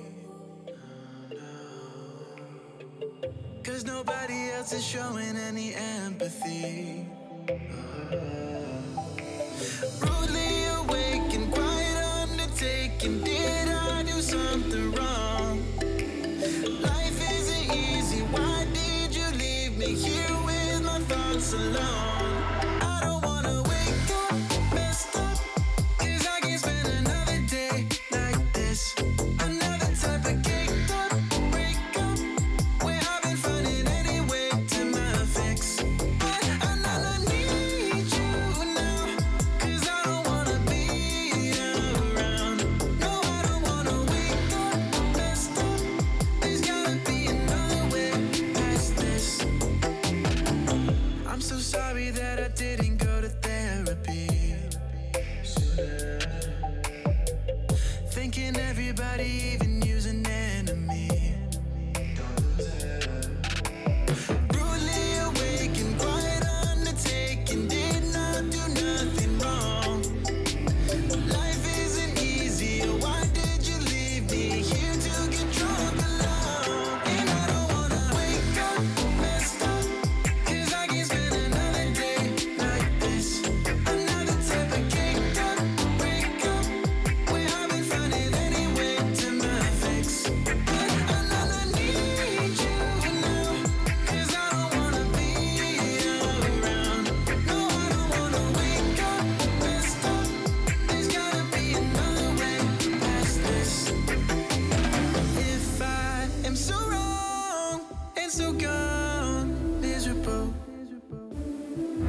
never did.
Sleeping on the floor again. We never sleeping on the floor again.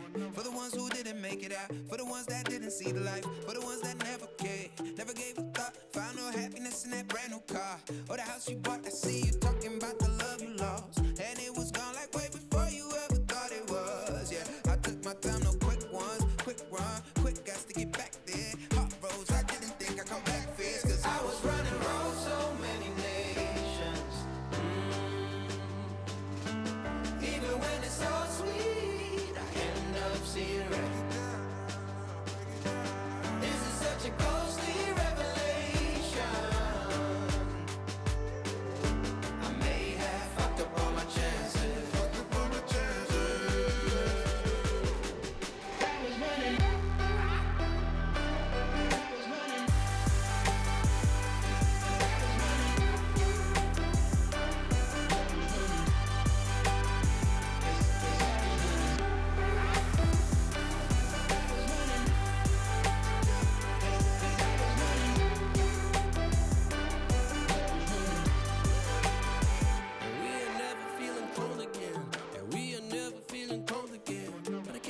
It's easy, it's hard to preach, cause I've been burning trees and watching fall. If we cannot breathe out, we go forward. Sure, I was searching for cure, fishing a little wildlife, and when I'm low on fuel, I'll still be running till my back broke. Halfway, lost hope and I checked it. Hard roads, I didn't think I'd come back fast, cause I was running roads so many nations. Even when it's so sweet, I end up seeing red. Such a ghostly revelation. I may have fucked up all my chances. Fucked up all my chances. Been around the globe, looked around and fitted, seen high and lows, but you won't even get it. Been around the globe, think it's time to admit it's not the end, but the road, and you won't even get it. Been around the globe, looked around and fitted, seen high and lows, but you won't even get it. Been around the globe, think it's time to admit it's not the end, but the road. I was running.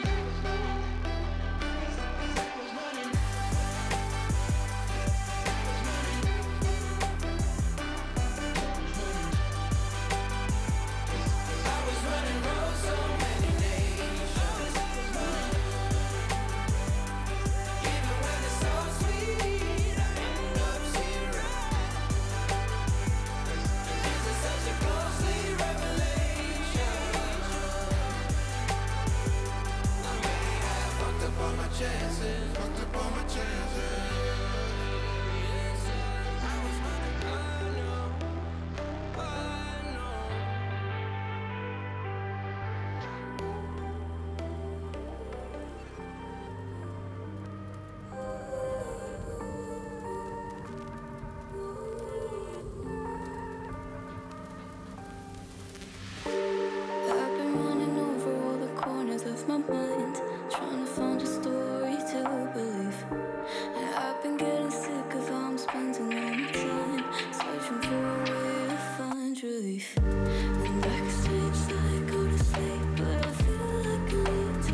is fun when you're a liar.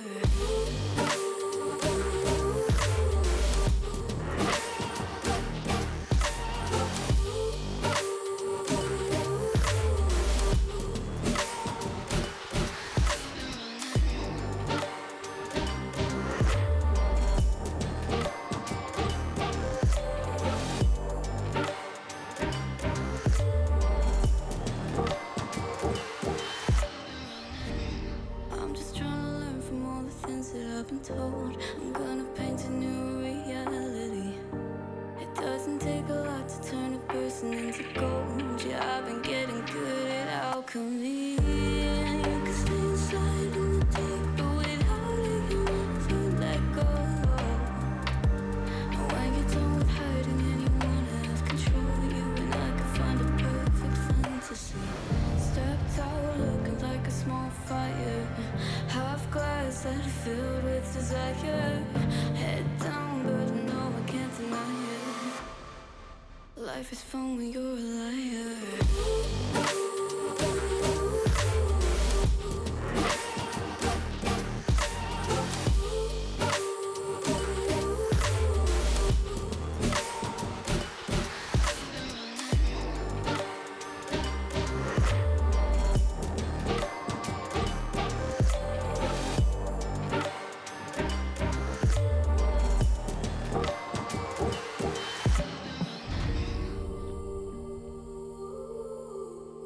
Let's take our time right now. It's just a vibe with you. I feel alive now. I'm feeling like her to the fine. Will it stand the test of time right now? I need a sign.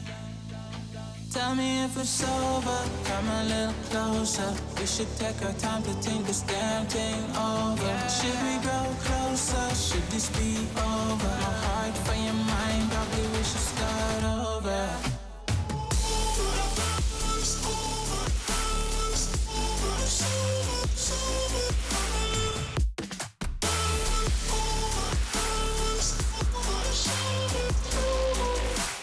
Tell me if it's over.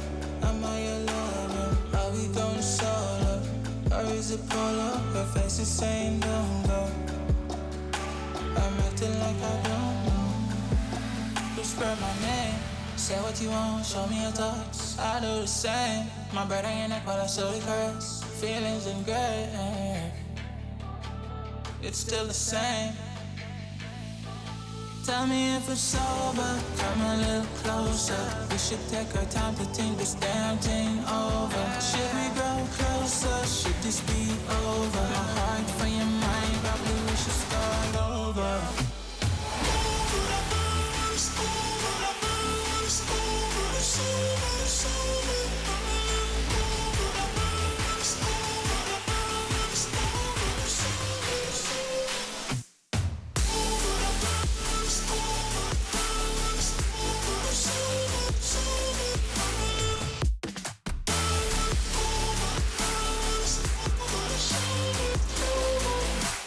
Tell me if it's over. Am I your lover? Are we going solo? Or is it polo? Her face is saying don't go. I'm acting like I don't know. Tell me if it's over. Come a little closer. We should take our time to think this damn thing over. Should we go closer? Should this be over? My heart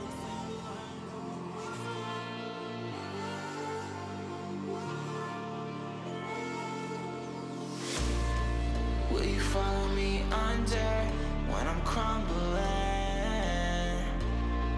Every night I wonder, will it ever end? Sometimes I can barely breathe, dear. Sometimes I don't wanna be here. Sometimes I don't wanna be here.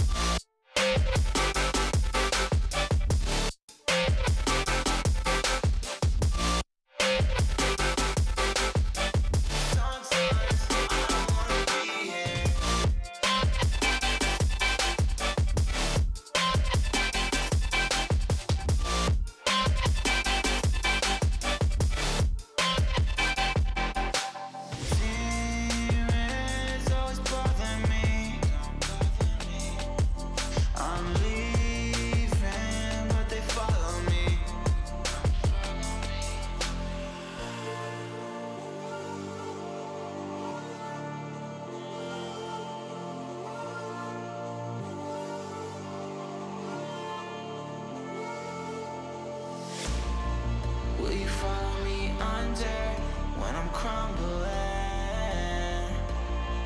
Every night I wonder, will it ever end?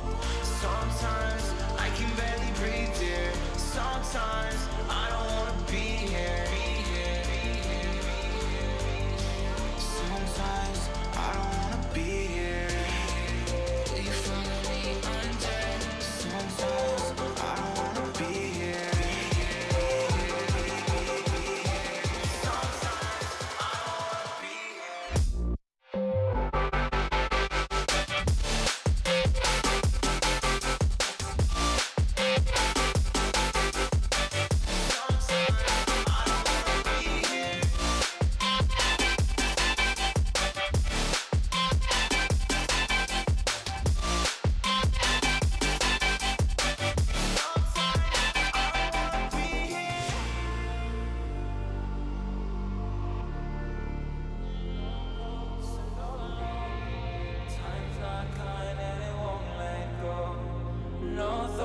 Left in my head, my mind's not mine and it won't forget. But you bring me back from my darkness black, 'cause the soul in me and the heart I had for you, it bleeds for you, it beats again. Oh, you bring me to life. Oh, you bring me to life. Oh, you bring me to life. Oh, you bring me to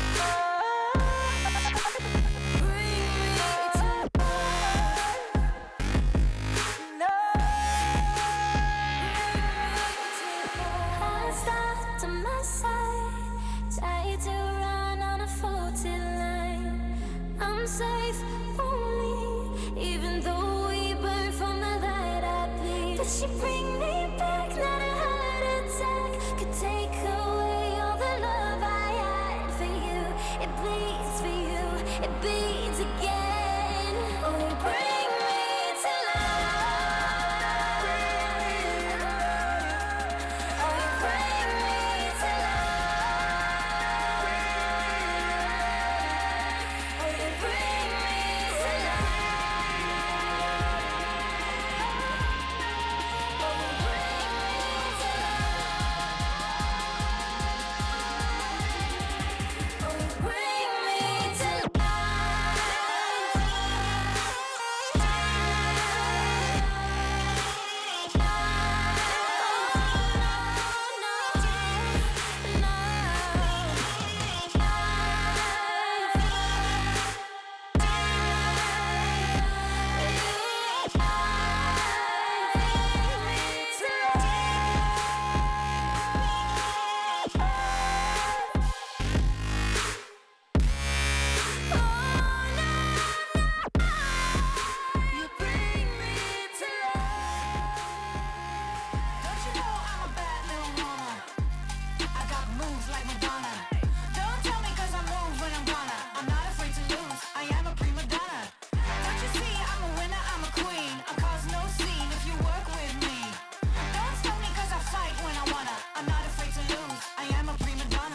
Step out as a motivator, let them know that the weight's up.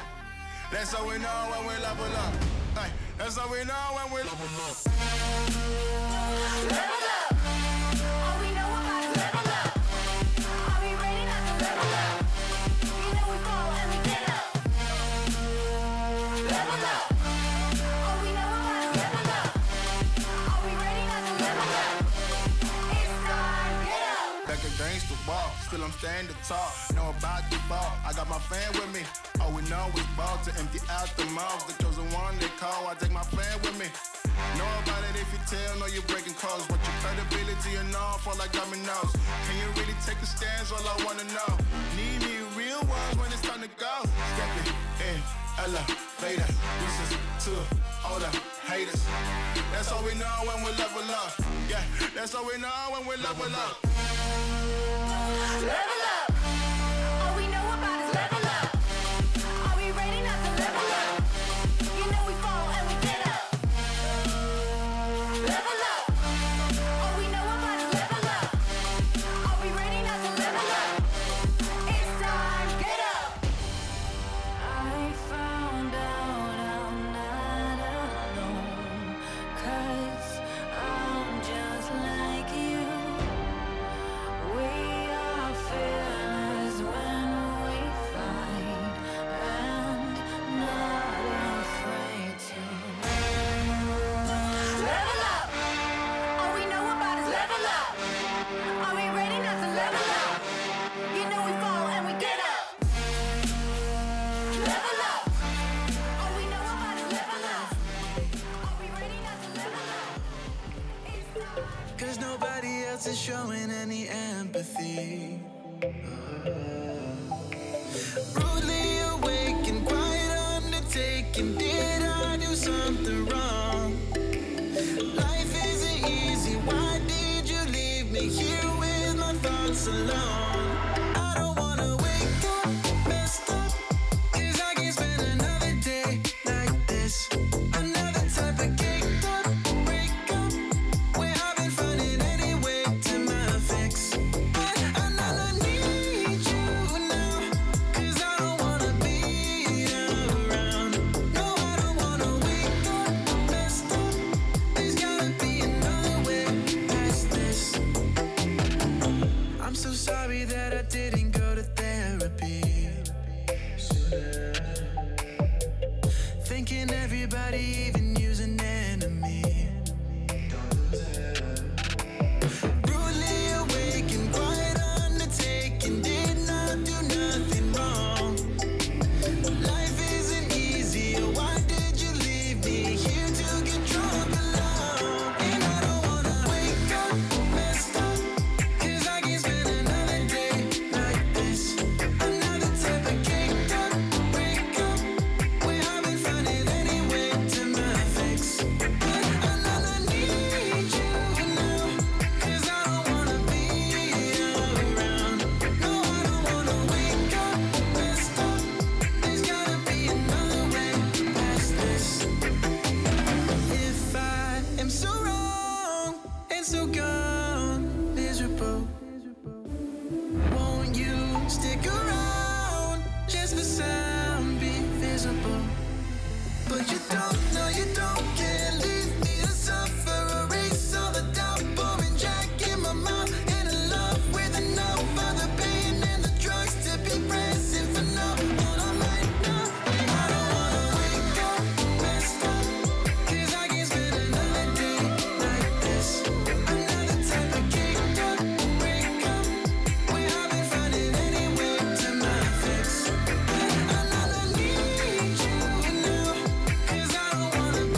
Even when it's so sweet, I end up seeing red. Is it such a ghostly revelation?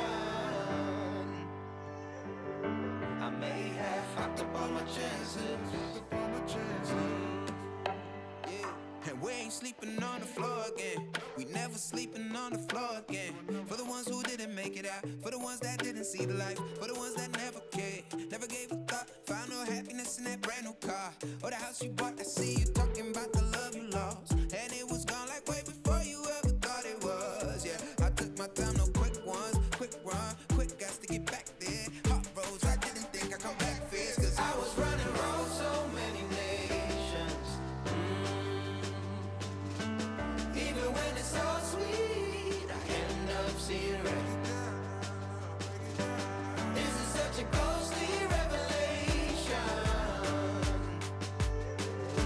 I may have fucked up all my chances.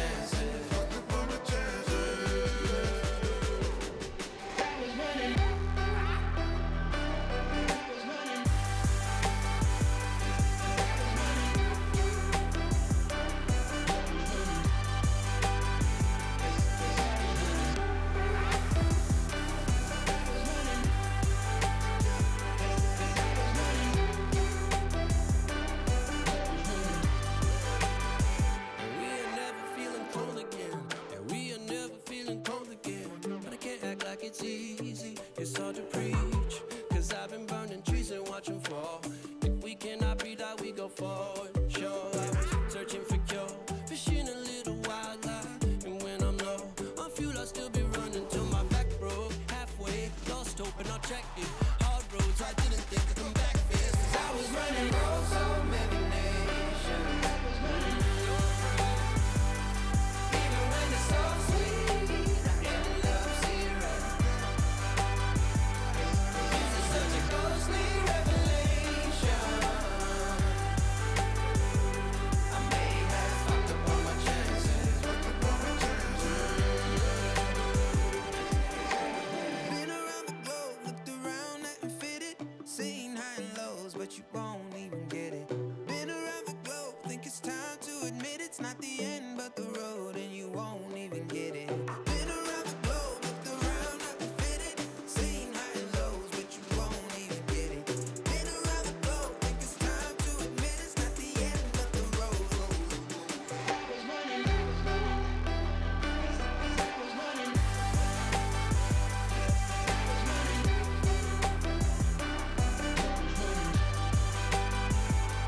I was running roads so many nations. Even when it's so sweet, I end up seeing red. Is it such a ghostly revelation? I may have fucked up all my chances. Fucked up all my chances. I was running, I know.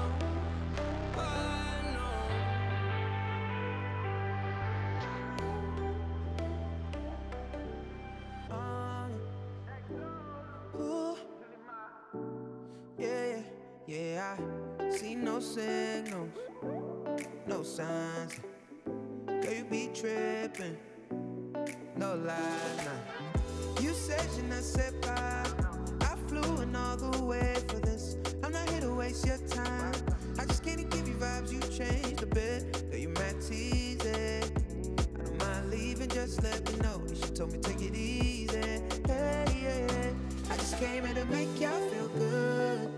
You know what the message is. Suddenly you with me now.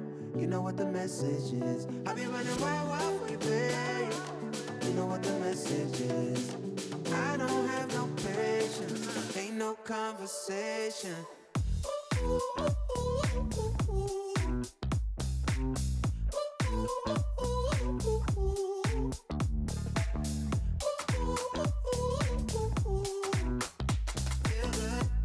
Sometimes make you feel good.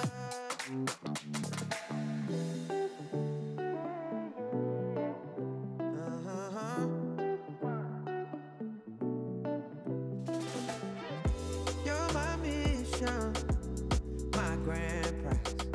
Catch my vision, no damn pride. Girl, you max easy. I don't mind leaving, just let me know. Then she told me take it easy. Yeah, yeah. I just came in to make y'all feel good.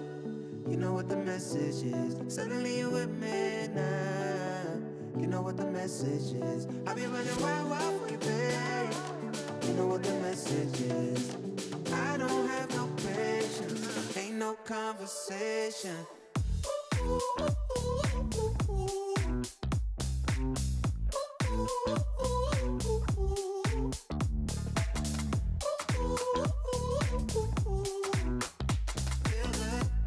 Sometimes make you feel good.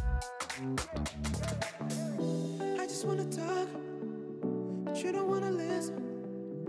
Tryna go far, but you got mixed feelings. So I'm finished. I'm on my way. Then you tell me you need it. Back in my space. Hey, yeah. How could I lie? Just to be cold. Wanna be honest. You should know. I just came here to make y'all feel good. You know what the message is. Suddenly you with me now. You know what the message is. I be running wild for you, babe. You know what the message is. I don't have no patience. Ain't no conversation.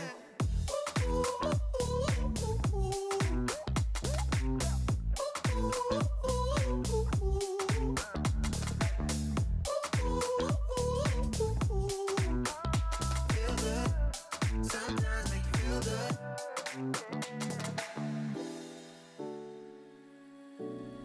Introduce me, I'm the renegade. Ooh, every single night, I crave the taste. It's the adrenaline running through my game. It gets me high, high, high. Got no time to waste. Ain't got time for small talk. I tell you the truth. I'm fascinated you. I'ma tell you the truth. Not in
up, everybody's gonna see it. Oh, all you need to know is that we're holding on. Even if we fall, we will rise up and we follow the path that we believe in. No, we're not gonna stop until we reach it. Oh, all you need to know is that we're holding on. We rise up from the dust and clean my throat.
never did.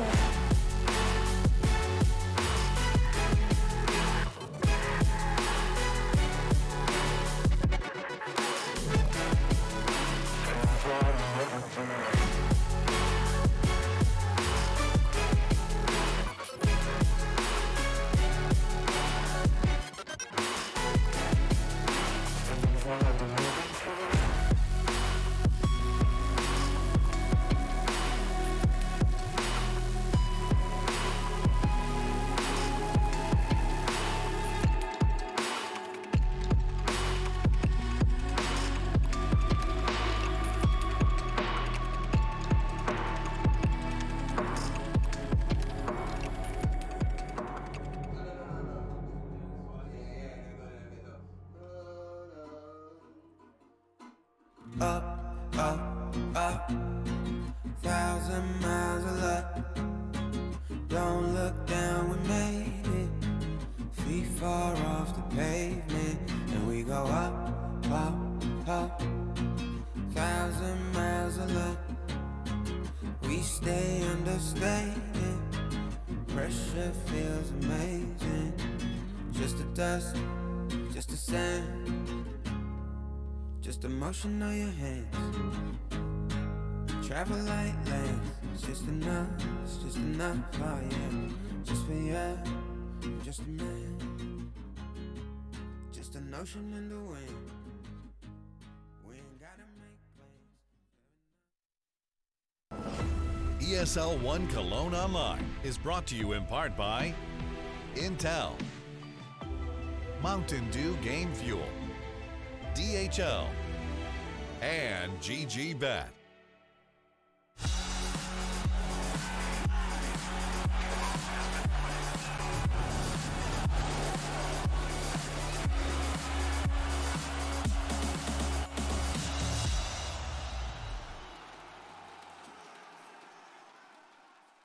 G'day and welcome back. Thanks for sticking around for those of you that have been here since the European Games finished, but we're back for ESL 1 Cologne. It's North America time, and it's time to dive into Evil Geniuses up against Triumph. Now, this does look like a reasonably one-sided matchup on paper, but I got Pilsky and Mac back on the desk with me, and they expertly predicted the last one between Heroic and FaZe against all the odds. Everyone seemed to be going for FaZe, but you guys went Heroic.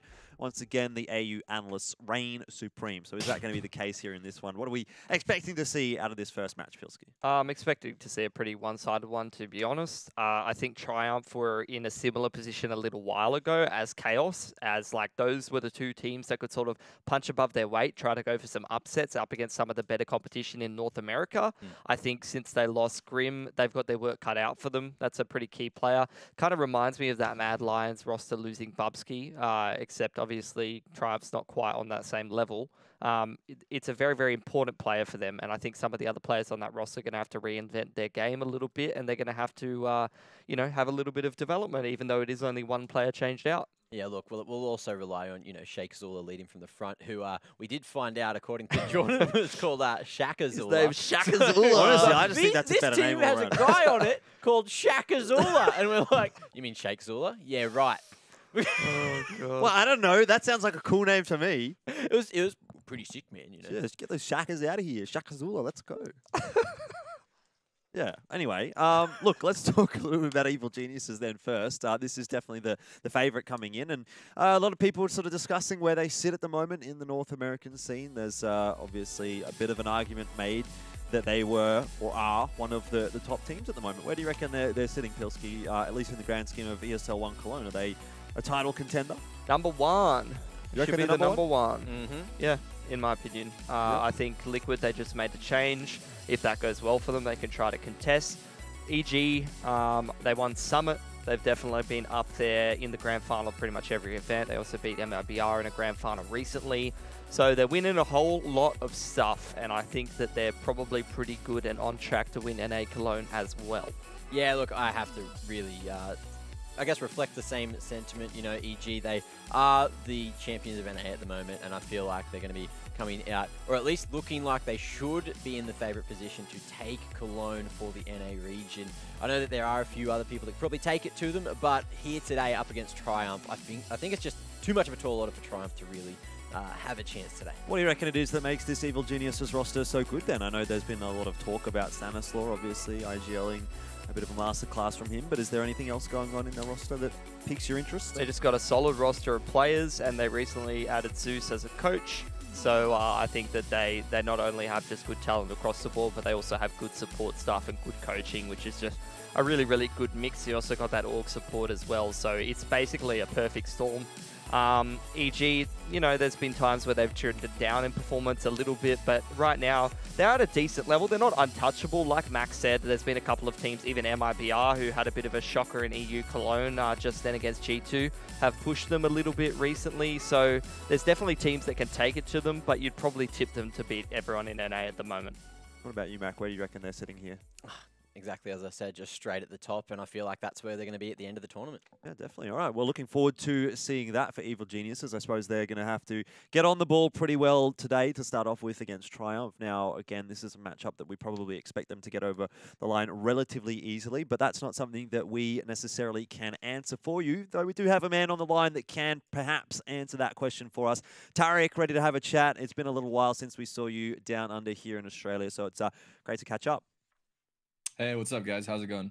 Going pretty well. It's 6 a.m. in the morning, so we're getting through it. But hopefully you're feeling a little bit more prepared for this matchup than we are. Let's have a bit of a chat, though, about what's going on for you, obviously, with Evil Geniuses. I don't know if you've been hearing us while you've been getting ready for this call, but we've been talking about where you're sitting in the North America region and what your expectations might be for going into ESL 1 Cologne. So what are your thoughts about Evil Geniuses in this tournament and just in North America in general?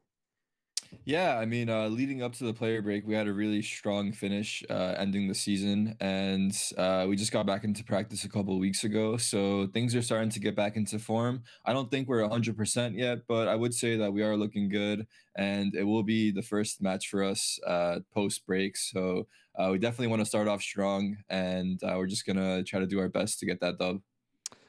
So we saw MIBR play a pretty close grand final against you guys a little while ago, but they're over in EU at the moment. So who do you see as your strongest competition in this tournament? We've seen Gen G playing pretty good recently. Any other sort of names on your mind?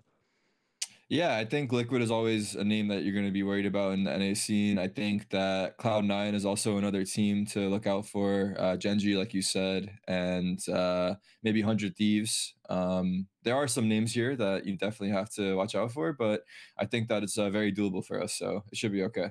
So going into this matchup today, what do you think are the chances for Triumph? And, you know, you've had the player break to really refresh. Do you guys expect to, I guess, take the tournament? Are you feeling like the favorites here?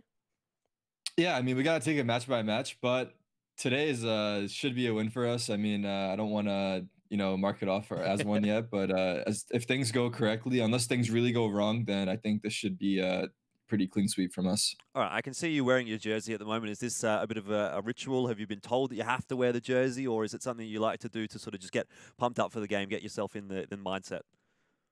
No, I'm just wearing it to match day, you know, to sort of get those vibes going. Awesome. Well, I guess that's always good to see, and I hope you have a good match today against Triumph.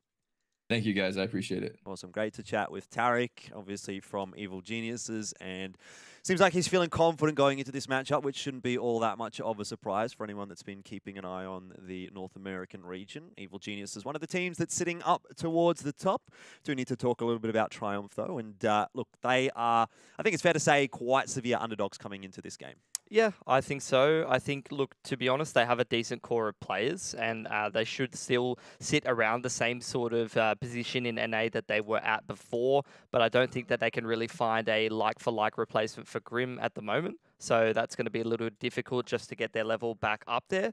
But at the same time, you know, it's really just up to them to sort of come up to that same level of form that they were at before, and we'll see how they go with that. Yeah, I feel like it's going to be a very rough situation, and Triumph might just not be able to live up to their name today, and they may have to rely on going through the lower bracket. I mean, like, yeah, that's what you would expect. And at the same time, like, I feel like going up against EG, that's a really rough draw first game in. So let's just see if they can try get themselves some double digits and show us some good games. Is that a pass score really for them? If they can get to the double digits, you're probably pretty happy with their performance? Yeah, I think so. I think you would mostly expect them to be able to go to low bracket here against EG, a very, very difficult opponent. If they can get double digits on some of these maps, maybe even steal a map away, that would be impressive enough. Yeah, is getting a map from Evil Geniuses a realistic possibility, though, in this matchup, Mac? I think that's a gold medal in my books for Triumph if they can manage to take a map today. Indeed. All right, well, we'll have to talk about the maps as well before we do get too much further in the conversation. Look, I tell you what, let's go ahead and bring up the first couple of vetoes. That should give us something to sort of dig into a little bit here. Now, Train's gone, and this is a map that we don't see too much from Triumph, though, again, that's not a huge surprise. I almost think that Evil Geniuses kind of have the pick of the bunch when it comes to the map selection here. They, again, as the heavy favorites, should be able to get through this veto process with a very, very solid pick. Yeah, I mean, they're taking out Mirage right off the bat. That's the kind of thing that you would expect from, you know, a team that's feeling confident. They want to sort of get rid of the middle of the map pool, some of that random element. Mirage is a map where you say like a underdog team comes out really strong. They just start going for those palace pops, just start, you know, hitting those really fast-paced, fast up-tempo sort of strategies, and you can have a bit of a rough time. Yeah, just make sure you eliminate any of that randomness. Make sure you can play the maps where you have as much structure as possible and rely on your strategy to really just lock down these maps. Any opinions on what maps we might be getting out of the selections here, Mac? I think we're 100% going to be seeing an Inferno pick from EG and then maybe even just a Vertigo as well, which would spice up today as well. Yeah, I haven't seen a Vertigo too much. Pilsky, any thoughts on that? Oh, would love to see a Vertigo in here. There's also Nuke available as well. Might not be too bad of a shout for EG to go towards the edges of the map pool. Yeah, we know that Triumph don't mind a little bit of Nuke as well, so I guess that could go in their favor as well. Let's have a look and see what those first picks will end up being. Overpass, actually, the choice, and you did call it correctly, Mac. You said the Inferno was going to get pulled out here, but look, I think Overpass is actually a pretty good shout, to be honest, from Triumph. It's one that is probably lower on the pecking order for a team like Evil Geniuses. Yeah, I think so. I think if you're going to give yourself an outside shot, you know, try to go towards the other team's weaknesses. Same time, though, it could be a good opportunity for EG to work on a map that's a little bit more fringe for them. Yeah, look, I'm very excited to see more Overpass. Always excited to see some Overpass in these teams as well. You know, the EG, back in the day when they were NRG, they did play a lot of Overpass, or at least I remember them playing a lot of Overpass, and they were a very strong team on it. So they're obviously going to have a good structure coming into this match, and maybe Triumph have something up their sleeve that we don't know about. Would hope so. I mean, we'll see how they end up performing on it. AWP is going to be pretty important on Overpass, and yeah, I agree with you. I remember a lot of strong performances, especially those B-side holds. A lot of strong riflers on the EG side, so that's always going to help you out in Overpass. Now, you guys mentioned Vertigo a little bit earlier on. Is it something that we're actually expecting Evil Geniuses to allow through here? Because, to be honest, to me, I think that's probably looking like the one that they'll most likely angle towards as far as their veto is concerned. Now, obviously, Triumph do get the first veto here, so they might be able to back Evil Geniuses into a corner. Third map's Nuke. Third map's Nuke? That's all I have. I'm keen to see, like, I think Vertigo will probably be left in there by Triumph. I wouldn't be surprised to see them take out Dust 2. You nearly screwed me over there, Mac, because my chair's a little bit broken. I leant back and I almost fell over, but it's all right. You really are a chair destroyer. You've done another one. Yeah, I've done Can't believe it.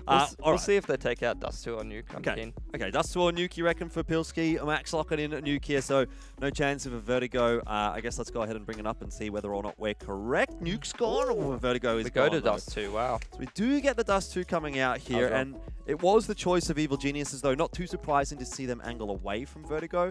Not a map that they tend to lean in towards all that much. So I think between those two, then definitely Dust 2 would have been the favoured one. But I'm actually a little bit surprised that Triumph didn't try to get Nuke going through there, because I know Nuke is a map that they don't mind playing every now and then. It's a pretty strong map for EG, though. They've been playing that for quite a while. So, yeah, maybe not too bad to go for that Dust 2, go for like that map peak where you can get the individuals rolling a little bit, but at the same time, I think pound for pound, EG's probably got the stronger players individually. 100%. I feel like we need to be looking at Cirque, especially initially there on Overpass. The man is an absolute machine on the big green, and he is going to be having a field day up against Triumph. Well, speaking of Overpass, let's have a look at this first map in the pool and see how that sort of matches up between these two teams. It's going to be an interesting one. Obviously, Evil Genius is going to get off to a good start here, or at least they'd hope to. They'll be on the CT side. And look, it's when you look at the rankings between Evil Geniuses and Triumph, it definitely does look like a one-sided matchup on paper. Yeah, it does. I think, look, if Triumph's got any chance in this series, it's going to have to come down to what's got them up to this level of competition in North America. It's going to have to be the team aspect, the hard work that they put in, and, you know, just some good preparation up against EG. That's what it's going to have to come down to. Got to hit them with some nice strats. Got to catch EG sleeping a little bit, catch them a little bit off guard. And Overpass is not too bad of a shout of a map to try and do that on. You know, you can hit him with some very, very fast up-tempo strats going towards B. Then you could slow things down, take that map control and keep them guessing by rotating up and down connector on that T side. You can also mix in a bit of aggression on the CT side. So I'm keen to see whether Triumph is really going to come out of the gates roaring here, really try to push EG a little bit and make them a little bit uncomfortable on Overpass. Well, I can tell you, the reason that EG only have one rep in the last 3 months is because all these NA teams are just too scared to take them to it. You know, they've had such experience on it in the past. You know, you got Cirque, who is just literally going to dance around them, and there's nothing that they can really do. So I feel like Triumph, the thing that they need to rely on in this matchup is EG just feeling a bit sluggish coming into the play break. Yeah, I don't know whether or not that's going to be something that's going to work out for them. I think when you come into a matchup and your only recourse really is expecting your opponent to play poorly, that's not going to work out too kindly for you, particularly when you're going that's the point, Jordan, against one of the best teams in the region. Yes. So a tough day here for Triumph. I guess it's time for us to start getting into a little bit of a prediction. We're about a minute away or so from the game. So what do you reckon we're going to get out of here, Mac? Is it a 2-0? Is it a 2-1? Is there a bit of an upset here for Triumph? Feeling that 2-0 for EG. I'd love to see Triumph make this a very competitive game, but unfortunately, I think EG are just on that next level, and they're really doing a good job at the moment. So you're not expecting anything too sluggish then from EG rather coming out of the player break? No, I'm not. All right, Pilsky, what about you? Yeah, I think you're a bit cooked in the head if you think that Triumph could take a map here, to be honest. Maybe when they had Grim on the roster, they might have even been able to push it to double digits pretty consistently. Haven't seen what this new addition will do for them. I'm sure they'll still be a very good team, and they'll probably sit around the same sort of position in North America, in my opinion. But I think they've lost a lot of that fragging power to punch up against a team like EG and some of those better teams in North America, and that's what's really going to let them down in this series. All right, well, we've got your predictions. Let's have a look at the GG Bet odds here and see what they say as well. 1.8 for Evil Geniuses, so I mean, it's still a little bit in there for Triumph. It's not as one-sided as we've seen so far today, to be honest, Mac.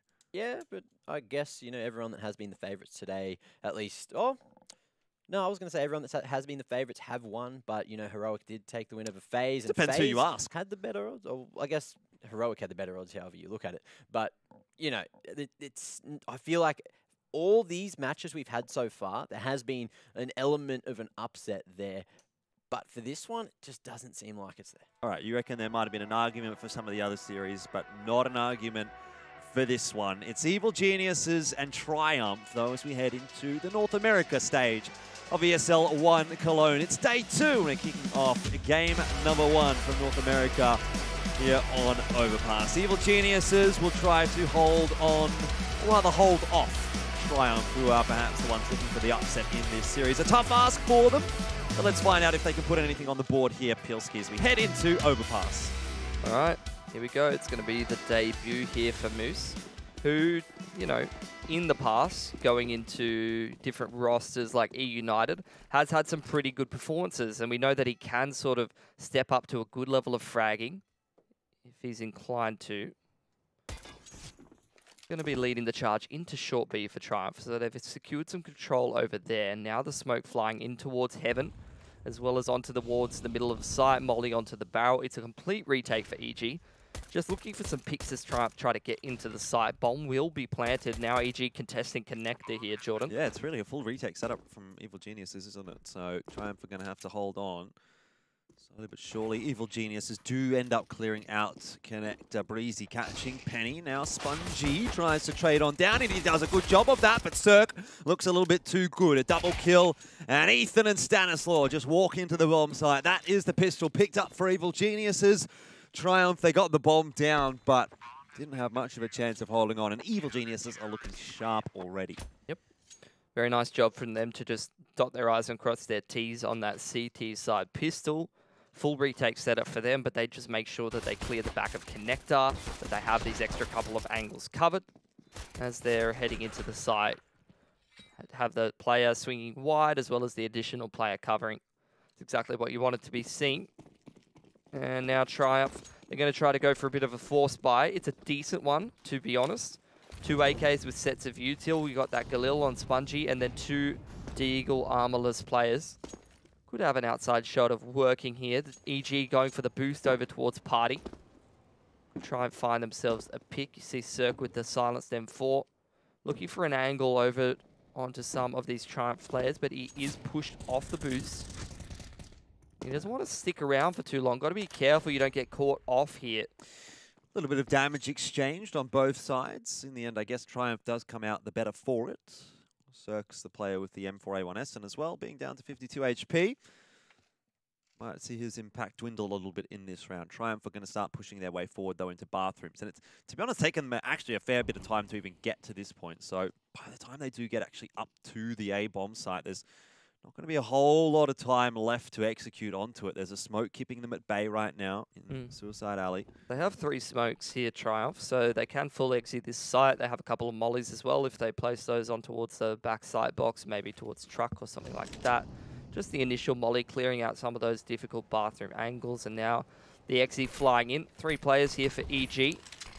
Good utility usage so far on the CT side, and Cirque finds an easy one onto Junior. He's got a second onto Sheikh Zula, and Tarek, he goes straight through the smoke looking for some more damage. Can't find it this time, but he certainly puts Triumph on the back foot. Now they're trading back into the bomb site, though, and Stanislaw has to work hard to catch Spongy. In the end, Breezy wraps in from Optimus, and Evil Geniuses will keep 3 guns alive. In fact, they upgrade all 3 of their guns as well.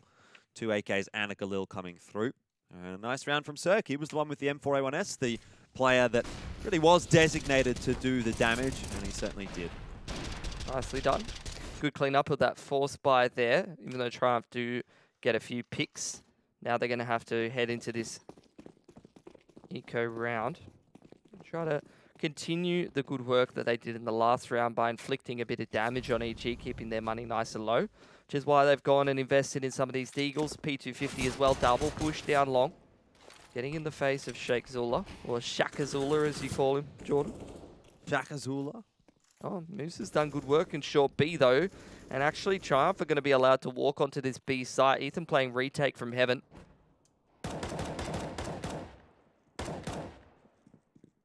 So far, Ethan just having a good time tapping away. Bit of a farm for him, padding those stats. Don't mind that at all. Yeah, pretty passive angle. Sort of relying on the fact that the T's wouldn't have purchased smokes in this round, which was correct, which means that he just gets to chill up there and just tap away, like you said. Sheikh Zula now heading onto that A bomb site, trying to get a flank in through Bank from heaven. And Triumph got the 1 kill. Maybe if they bide their time long enough, they can try and get themselves another. But Ethan's made sure to check the flank there. So it's looking like 4 guns up here for EG. Yep, and that's a great start to the CT side for them. Triumph not getting a whole lot done. Still didn't really go their way, even despite getting the bomb plant down quite early. And Evil Geniuses are working their way through this series pretty nicely so far.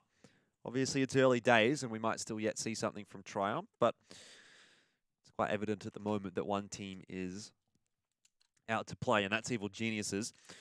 Full buy does come through from Triumph. AK's in hand. Yeah, let's see what they've got for themselves in this first gun round. It is their map pick, where we want to see why they have chosen this map in particular to try to get an upset over EG. You do have Moose just defaulting over towards that B side of the map. 1 in connector, the trio of players over here towards A, trying to work something. Tarek tries to find an angle towards the fountain there, but chooses to fall off, drops that smoke for Cirque, and I imagine Cirque will just post up on that playground line exactly like that. Gets the pick on Spongy.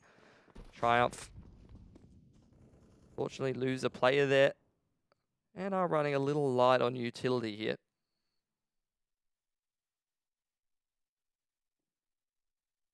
Not so bad for Triumph, though. They've got enough util to get into the A bomb site. Smoke's going to be thrown by Sheikh Zula, and the molly as well, which actually has landed inside of the smoke, so it's a little bit unfortunate for him, but he's going to try and clear the angle out, the close angle by bathrooms, and he has managed to at least get this far forward, close to the bomb site.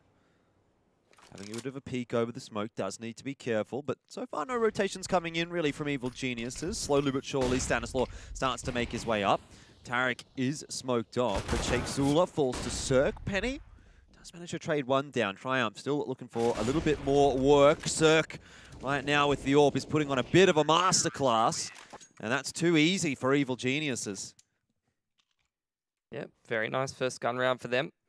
Triumph, look, lost an early pick there. Tried to go for a bit of a cute execute towards A with a bit of setup there. But pretty quickly shut down for EG, who are just seemingly trading out one better, if not more than that, almost in every single situation. Which is just the trouble with playing EG at the moment. They're on point individually, pretty hard to contest with.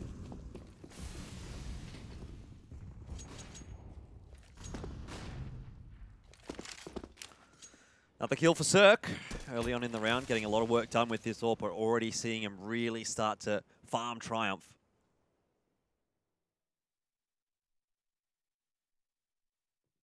Yeah, they're going to have to take a save here. Try and inflict a little bit of damage. The money's not out of control on EG. You can still see they're a little poorer on a couple of these players. Peekaboo. I see you. It's very brave to be peeking that angle against Cirque. But I guess you don't have a whole lot to lose with the Deagle, and Spongy does find a right timing. The leg, actually, with the no-scope, but getting a little excited for no reason, really. As Triumph, look, they're getting a couple of kills, but realistically shouldn't be taking the round away here. But it's not about the round, it's about the damage to it. Yeah, and so far so good for Triumph, at least in this round. If you look at this one, without the context of the other rounds, you think Triumph's done a good job there. But down 4-0, soon to be 5-0. Even if they are damaging the economy a little bit, the question really becomes how much that's actually going to be relevant in the later rounds. Yeah, they've got info that Sheikh Zula is heading over towards that B site, the off angle from Breeze. Did you see him surf past there? It seems like it's starting to shift up short B, holding hands with these two EG players. Make sure they have that trade potential. And although he does quick scope Breeze, a very good effort from Triumph there, and Sheikh in particular, off the back of some awkward situations and maybe some cake shots from EG. Triumph almost get that one across the line, but it's a good effort for them to take 4 guns away from EG. Yep. That definitely takes a toll on the economy, and that creates a window of opportunity here for Triumph. They've kind of been getting pummeled so far on Overpass, but if they can regather themselves, if they can win 2 gun rounds in a row, they can break that CT economy, and they can actually try to close this round gap here. The window of opportunity is only relevant, though, if they take advantage of it. Yes. So, and that's not a great start. Moose, he's trying to take that short B control. He gets airstruck by a nade and then tapped through the wood there by Stanislaw. So it's a bit sad. Definitely not the start to the round that Triumph were looking for. Smoke's going to go into the monster tunnel just to slow things down, and Evil Genius is not really looking too concerned right now on the CT side. Yeah, they lost a couple of guns last round, but if they continue to find these initial peaks, and I don't even know, I think it's actually probably all 6 rounds now where they have found the opening pick. So Evil Genius is just putting themselves in the right position every single time to sort of convert these rounds into wins. And Triumph have looked so hesitant when they lose that first pick. They very much run the clock down, take their time. Now they're going to speed things up outside of Monster. EG playing retake on the site from short B. Yeah, Penny's all the way in, but at the moment, as you say, Evil Geniuses aren't actually doing much to defend the bomb site. They're quite happy to allow Triumph to get the bomb plant down and they're get gonna the boost. full rotation across. They're going to boost in short B. That might give them a free kill if they hit the right timing. I think they opted to cancel there. They did. Holly's gone into the site to push anyone off of that angle. Cirque's going to keep an eye on things from the sniper's window. 1-for-1 trades coming on here, but Triumph managed to peg one back. Cirque not aware that Spongy's in dirty water, and all of a sudden this actually starts to look winnable for Triumph, but Breezy, 1-on-2. Let's see what he can manage. Not a whole lot. Junior with a no-scope. And Triumph will find their first round, and from a 4-on-5 disadvantage as well, Pilski. Good round from Triumph. And that's cooked the money of EG. Didn't need those 2 gun rounds in a row, just needed the singular with the no-loss bonus that EG does have. That's a big round from Sheikh Zula in the previous. has a massive impact here. Takes 4 guns away from them, then they win the following gun round and they force EG on a save. Very nice stuff from Triumph. Yep. Only going to be the single save from Evil Geniuses here. Not a whole lot invested at all, but Ethan, even despite not having really anything to his name but that 5-7. He only used 1 bullet there. Ooh. He legit just ran into short B and just one-tapped him with the 5-7. Love to see it. That's the kind of caliber of opposition you're going up against with EG. It's disgusting. Uh-oh. Really starting to see this kind of become a problem for Triumph at the moment. Cirque's gone and grabbed himself one as well. Look at where Tarek is. He's only got a USP in hand, but now picks the AK up that's been retrieved, and he'll start to wrap in behind. This is a bad-looking situation for Triumph. They actually need to speed things up and get into the bomb site, get a plant down. Ethan looking dangerous at the moment. Tarek's grabbed one. Damage is done onto Sheikh Zula. It's a 1-on-2, but it's winnable for Tarek. There's a smoke here for Junior. He does throw that in the correct position over towards short B there. He's just locking down that angle, but he's starting to lose the fight versus Tarek. Smoke on the bomb. No armor. Sheikh Zula isn't going to decide to peek just yet, but Tarek, he's actually going to hold this defuse. It's a full 10-second defuse, Pilski. Sheikh Zula creeping forward. He might have waited too long. I think the round's over. Evil Geniuses have won it. Tarek, the big brain gameplay. He just hides in the smoke and Triumph. That is not a round that they could afford to let slip. It's cheeky. And you're right, Jordan. Bit of a missed opportunity there. Definitely shouldn't be losing to an eco. And that very much was an eco. I think there was only 2 or 3 upgraded pistols. Had a couple of players with USPs, maybe a flash. That's all EG invested in that round, and they get it across the line. Either way, they take very little out of it, and they reduce their loss bonus to 0 again, which means that they have to fully invest in this round, which means their money's still pretty cooked. Triumph with that loss bonus they have built up, do reinvest. That's a fortunate kill for Moose to get, just spamming Breezy as he crosses Monster. So Triumph, man advantage here. They need to take advantage of this, but you can see Tarek pushing all the way in through Playground. He's gotten himself behind Moose and Spongy. And Junior trades one back. Oh, this is getting awkward. It is getting awkward. It's getting messy at the moment, but hey, it's interesting. Counter-Strike to watch. Ethan's posted on the off angle, just keeping an eye on Monster for the moment. Triumph aren't actually electing to commit to either of these bomb sites. Yeah, I think Triumph need to make the best of this man advantage that they've got, and I like what Shake's doing.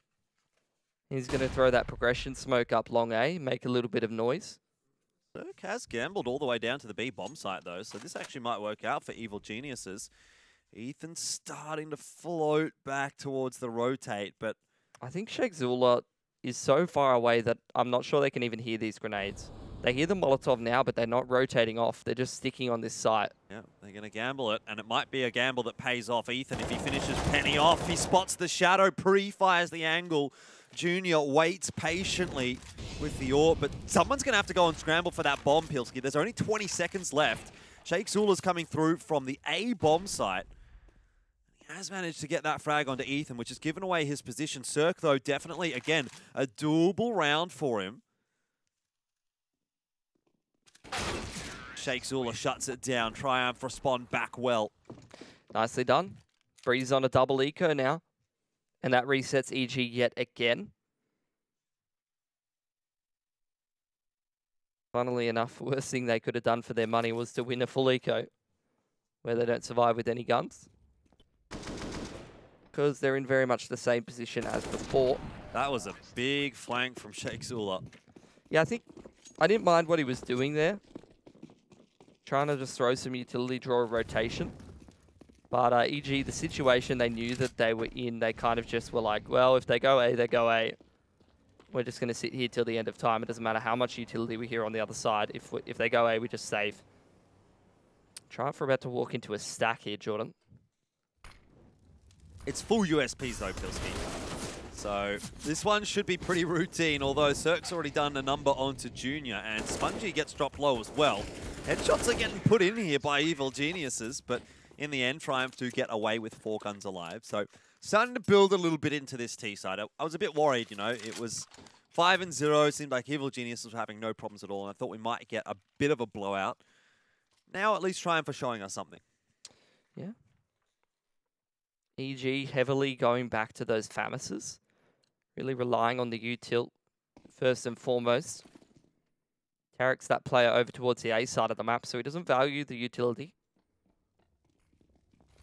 But to hold down B, you definitely need those grenades. Similar sort of a look for Triumph. Main difference being that they don't have as many players over towards this A side of the map. Instead, just 2 players in con. Moves all the way up short B. Might not be something that EG are ready for. You can see Ethan posturing on that angle. Yeah, Ethan's not aware of it at all. Oh, he's Oh, going he to check does though. check it. Oh, and off the back of the flashbang. That's perfection from Stanislaw, really. I love just that little detail, knowing that it could be dirty. It's just fantastic awareness.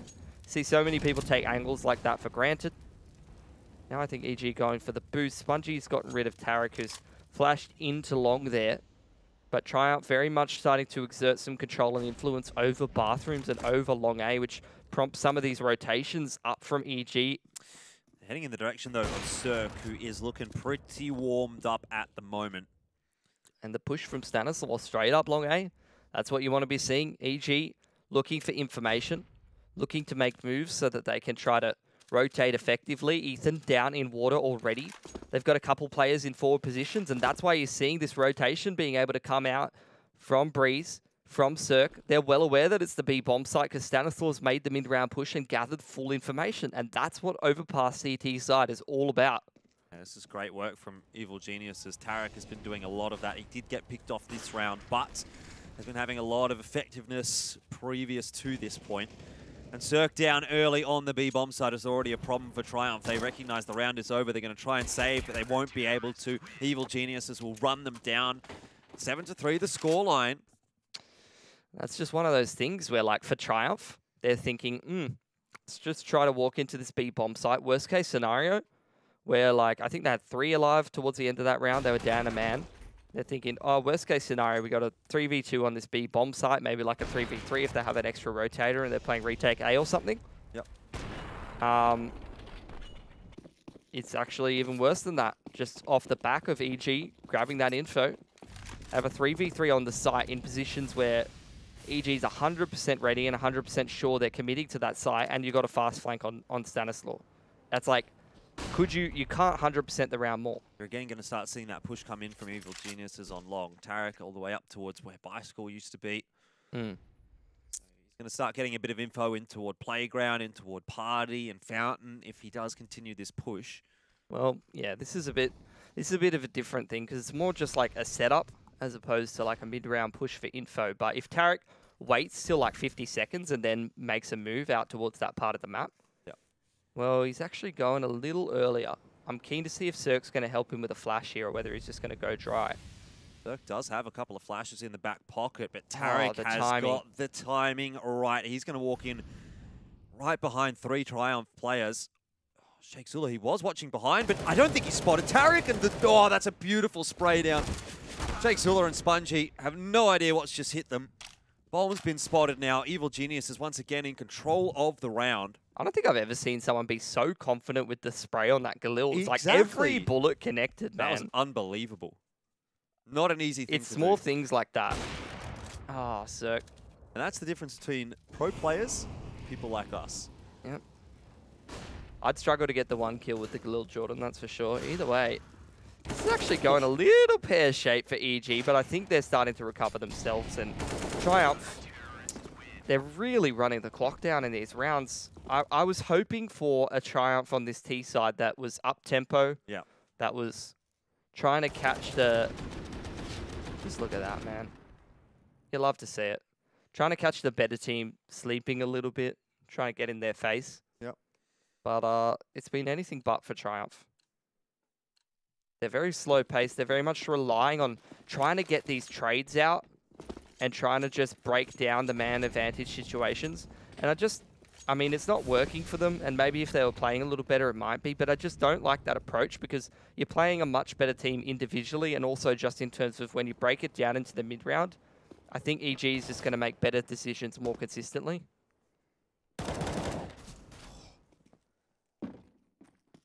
A heart-stopping moment for Junior. Cops a couple of those tags.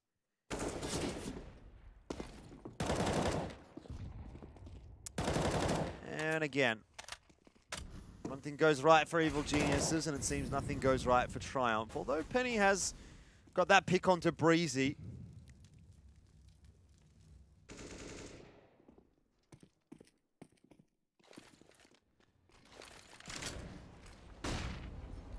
Not really a whole lot to say, to be honest. Just Triumph. Walking around the map, looking for some awkward timings or just trying to take some duels with the pistols to go for a bit of damage. And pretty routinely getting shut down for the most part.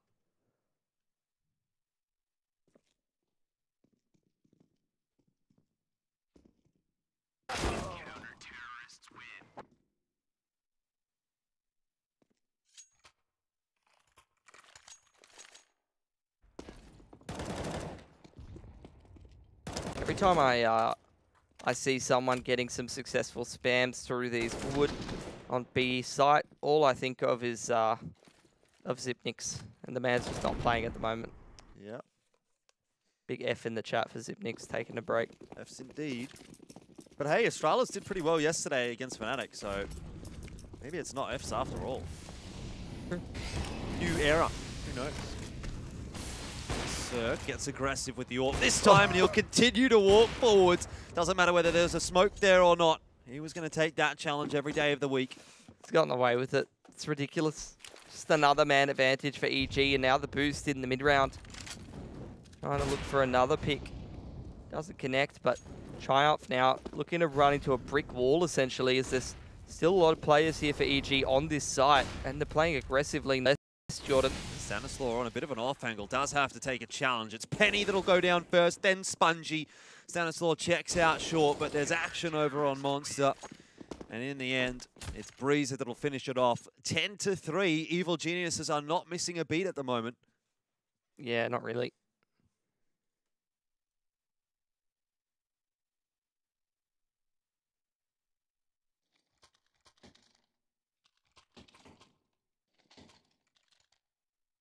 Going to go for a half buy on Triumph. Give himself an outside shot at winning this round and be able to buy in the next anyway.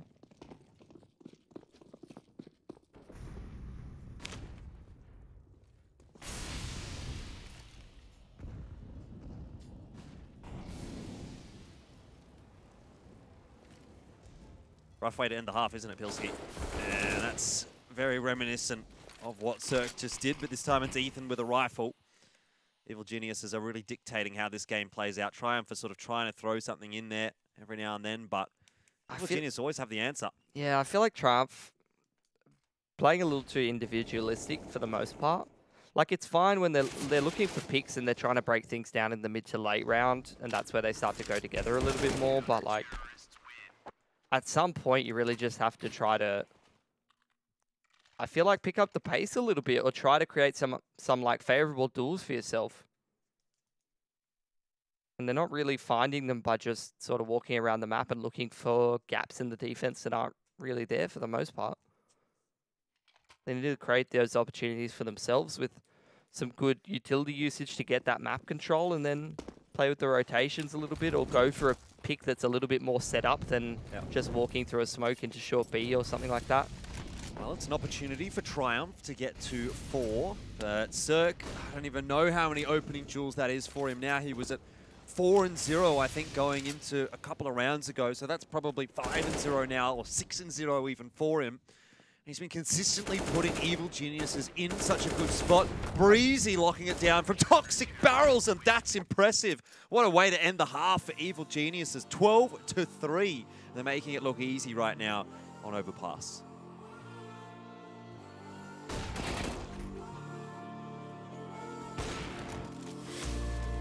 Will you follow me under when I'm crumbling?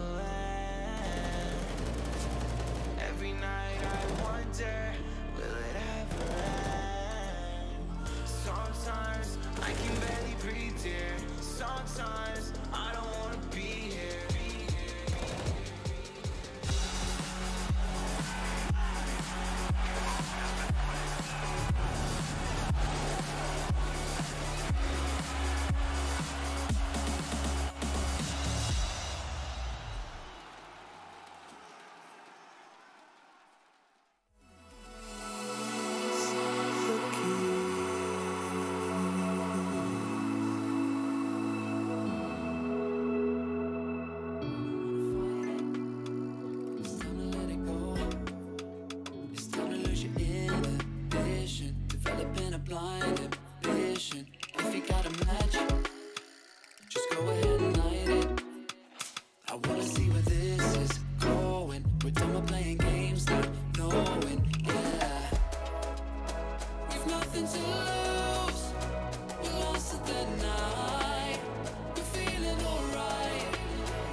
this, yeah, we never look back.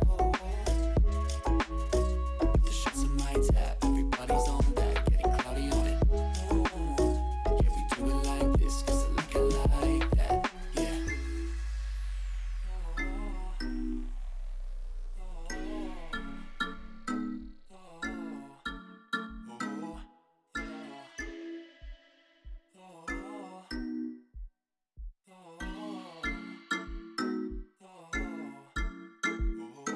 We're going through the motions, in super slow motion.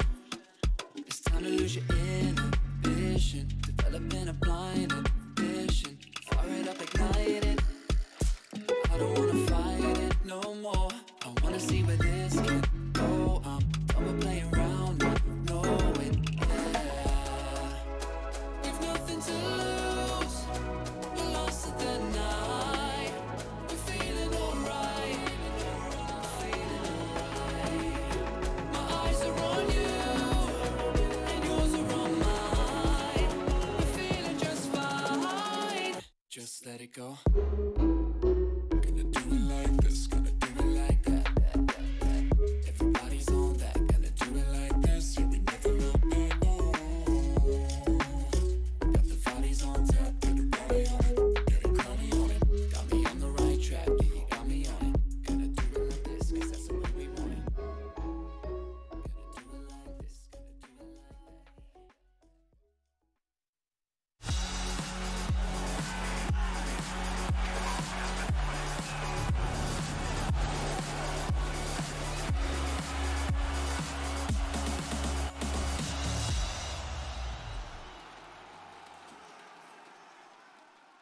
12-3 the scoreline. It's Evil Geniuses up against Triumph, and right now the odds are ever in Evil Geniuses' favor, even more so than they were at the start of the map. Don't really know what more there is to say, Pilski, but this has been a very one-sided affair. Evil Geniuses will look to clean this map up quite comfortably indeed. You would expect so. Hopefully Triumph, though, can get things rolling a little bit more on the CT side, and Pistol would be a good way to start indeed. My name's Pilksy now. Love to see it. All right. Very fast one into short B. I can hear that you've caused a debacle in the production room, and there might be a bit of a debacle on the B site. Where's Nice. Evil Geniuses gone? Wow, that's a really nice clean up for Triumph. They thought that And the map was over already. They thought we can go out, we can have a bit of a break. Well, They're out of the server already. They're going to take a bit of a break, Jordan, because they probably have to take a save this round, unless they want to go for those Deagle Armor Force Flies. Oh, that was a very nice cleanup for Triumph. Got to give them credit where credit's due. And that's exactly the kind of thing that they need to start actually getting rolling in this game. Bit of confidence, get a nice pistol, get a very clean anti-eco, and maybe they can get rolling with the momentum.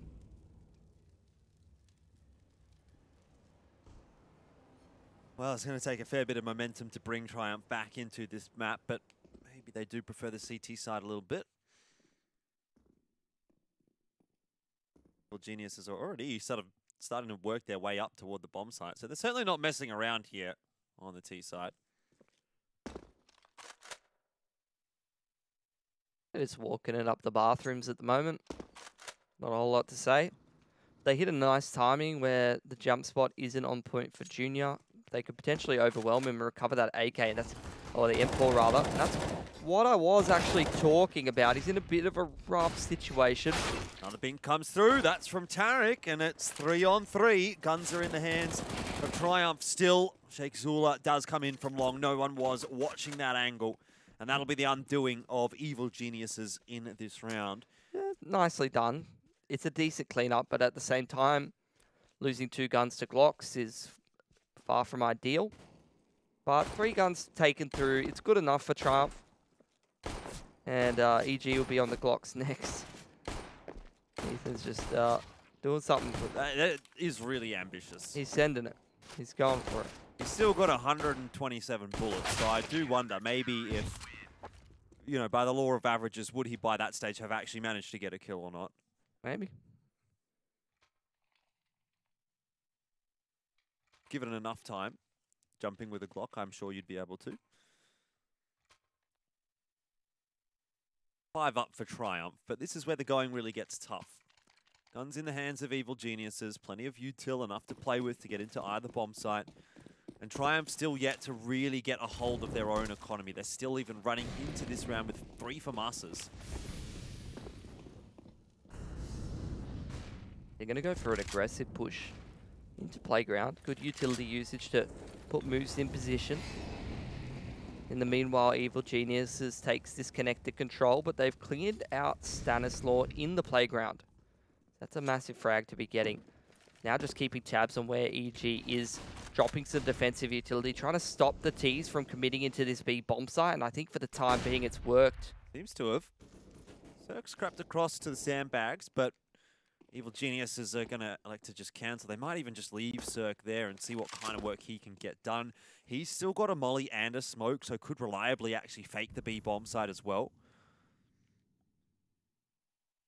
Moose wraps into Con.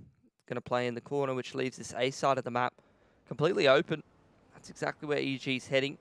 Cirque spearheading a bit of a push into short B. Seeing if he can catch one of these CT players. Running across the open in the bomb site. Doing something a little silly. Pull a rotation, something of that nature. And now EG just creeping up bathroom. Crab walking in a little pack here. Scuttle, scuttle. There's only the one player up on A. Cirque, though, has been spotted, so Moose is going to clear out short water, and surely now the game is up. But Triumph, they've completely rotated off A. And Evil Genius is getting for free. They'll get a bomb plant down here, Pilsky, and they can use some of that util to delay. Smoke goes down. 2 smokes, in fact. And Triumph are locked out of the site for now. Yeah, they've got a couple of potential 2-on-1s, though. So if they can take advantage of those, already winning that opener against Breezy, they've got a bit of a flank coming on. It's looking good for Triumph. I think this is largely down to what Tarek can do, and that's a great start, but he can't hold on against Penny. Now it's Ethan one-on-one with Moose. Spray transfer. Not on point, not at least enough, and Evil Geniuses will drop another round. Triumph goes up to 6. Start to get a little bit interesting now here on the CT side. Obviously still a long way for Triumph to go. But they're showing something. They're getting some inroads going. It was a very, very good round, start to finish, really, for Triumph. Going for that push in towards playground, the repositioning. It's exactly like what I was talking about for EG, where you, on overpass, you know, you want to be aggressive on that CT side. You want to go out there and find the information so that you can correctly rotate. And there's many opportunities to do that. So I like to see Triumph taking advantage of those opportunities and creating their own, I guess, little plays to make them able to gather that information and make the correct decisions. Yeah, force buy in from Evil Geniuses, though, so the going doesn't necessarily get any easier for Triumph. He's posted on the bathroom's line, but all of Evil Genius is just going to creep past.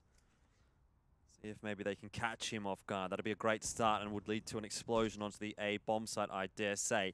He has got the backup of Moose, and that's where the flashes come from. Cirque, too good, though, takes his head off. And that's the first opener that Evil Genius has had on this T side. Sheikh Zula's in on the flank, but Moose can't hold on long enough. It's really up to Sheikh Zula to get some work done here, and he's threaded the needle perfectly. Has he, though? Is he aware of Cirque's position? Because he could still get backstabbed here, and if he gets maybe 1 or 2, it's still not going to be enough to win the round just yet. Cirque definitely posted on the line now. And he's going to start to explore bathrooms. Quick peek, there goes Sheikh Zula. Numbers advantage returns to the favor of Evil Geniuses, but very quickly equalized by Penny, who walks into the bomb site but will lose his teammate Spongy. Now a 1-on-2. Breezy and Cirque to try and clutch this one out, and Cirque is playing full base, which is now actually going to be necessary. Penny's going to have to dive on top of that bomb. Does have a smoke at least, but Cirque should make this one look easy, and does. That's an interesting smoke, and Cirque certainly thinks so as well. Going to put Triumph in a difficult position as 1.7 and 1.8 on 2 of their players. They are sort of in that double eco territory, which is not where you want to be when Evil Geniuses have already secured their 13th. Could grab a 14th and a 15th if you take a double eco here. So Triumph, you know, it's kind of 2 options. You let EG have that Well, 3 options, really. You let EG have that 15th round and go for a full buy-up and try to back yourself in those gun rounds, back to back to back to back to back. You take a bit of a risk, try to recover some weaponries and get a little bit ahead, or you go for a bit more of a janky buy next round. Could go for double AWPs, maybe. If Moose and Shake can save up enough, and Shake gets a kill there as well, which definitely helps out. That might be the most effective of the 3. Indeed. Oh, well. Just when it was starting to get rolling for Triumph, Evil Genius's bite back. It's a singular AWP. I think I want to see a double here. Just try to give yourself maximum chances of finding some picks early on. Well, Moose has gone for it as well. So seems like you're on the money here, Pilski. But Triumph aren't so much on the money because there's not a whole lot left of it. Double AWP is a hefty investment. Yeah, not a lot of utility. So the AWPs really have to find the picks for Triumph. Because if they're not playing from an advantageous situation, with the amount of utility they're working with, they're going to have a tough time holding these sites. But you're seeing some good aggression. Junior trying to find an angle in playground, but he's taken that position that Breeze is in for granted, at least for the time being. Moose in short B. Tried to find a kill as well. Unfortunately, Breeze is punished. Junior there. Seems like he's reasonably aware that Shake could be up close here as well. Certainly keeping an eye on his surroundings, but it's a case of timing, and the timing's gone wrong for Breezy.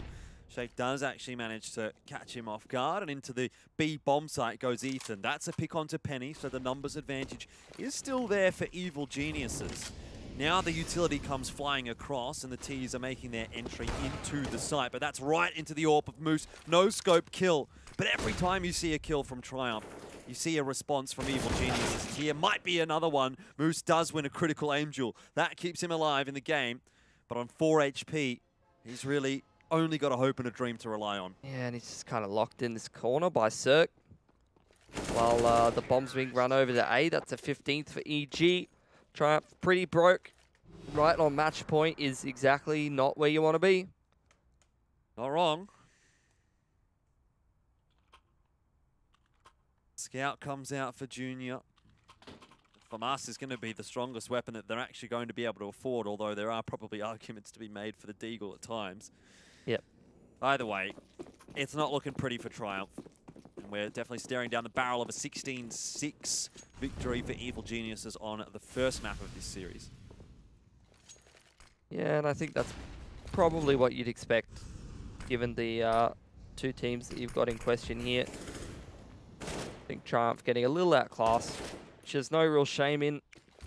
EG are on a bit of a roll at the moment.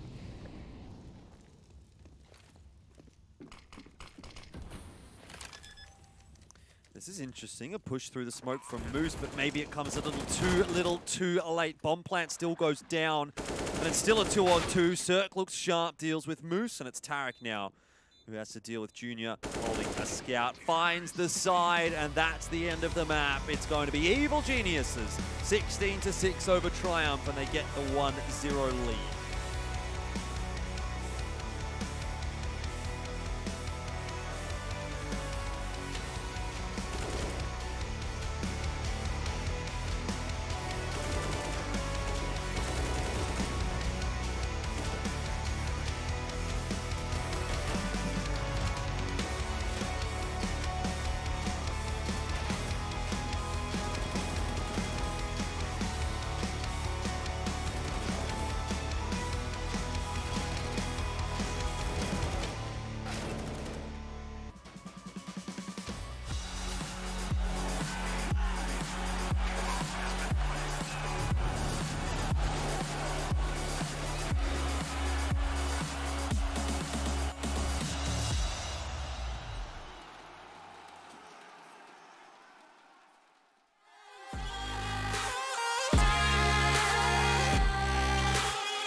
Life is fun when you're a liar.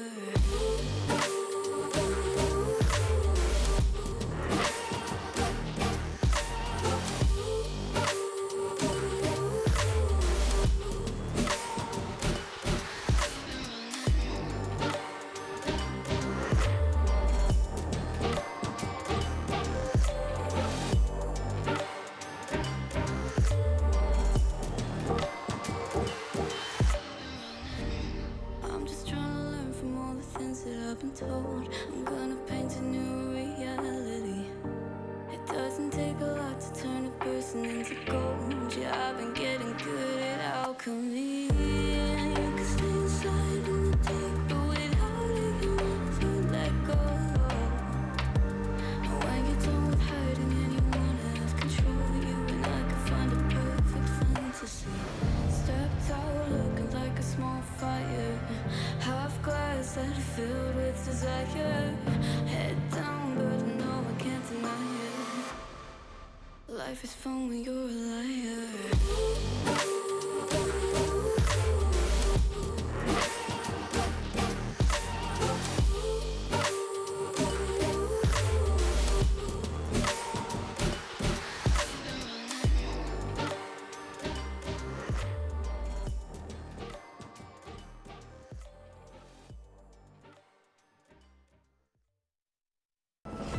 ESL 1 Cologne Online is brought to you in part by Intel, Mountain Dew Game Fuel, DHL, and GG Bet.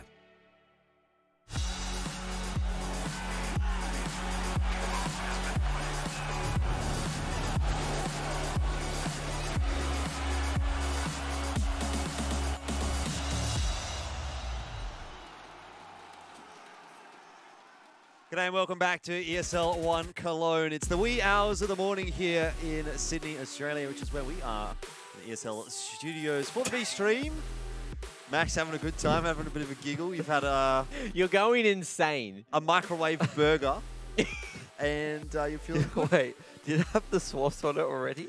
Yeah, it was gross. And you re-microwaved it? Yeah, because when the it's already lettuce been was all sauced. cooked, like about as cooked as you, me, and him.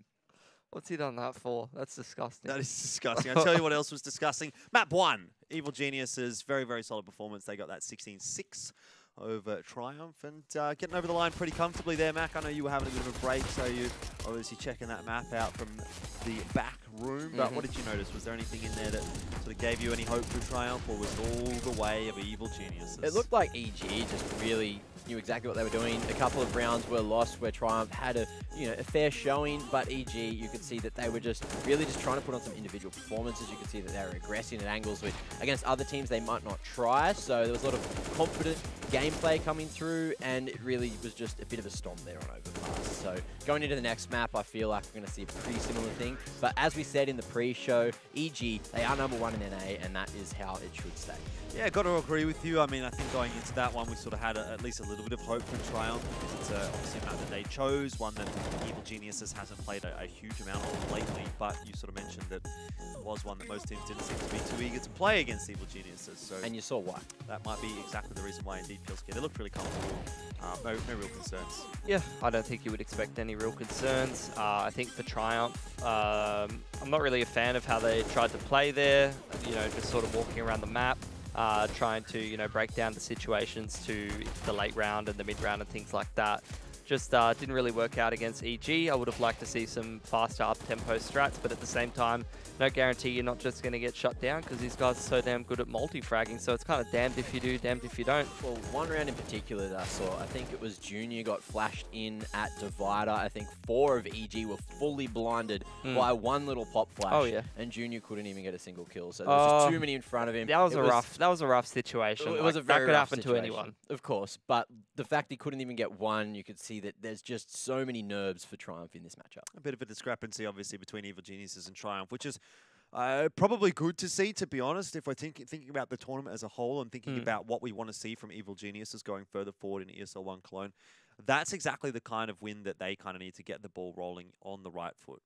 Yeah, I would think so. I think, look, the way I would characterize it before, at least before Cologne and before some of the changes to Triumph, is that Chaos and Triumph were kind of those two NA teams that you wanted to see actually start to push into the upper echelons. But Chaos haven't had to go through the changes, whereas Triumph, they've had to, you know, change around a few players, change some things around, and they're having a tough time with that. What are you doing with the sticks? What's sticks? What's sticks? What are you doing with the sticks? What are you Don't talking act about? like you don't have sticks, Jordan. You can't do stuff off camera. Make me lose it. Pick him up. I see him. What's he There's talking nothing. about? There's a pen. There's, Oh, I don't know what. Don't make me. I'm I've got a gonna water bottle. walk over there. I'm gonna show him the sticks. Come here. I don't know what you're talking about. You can't give him. What?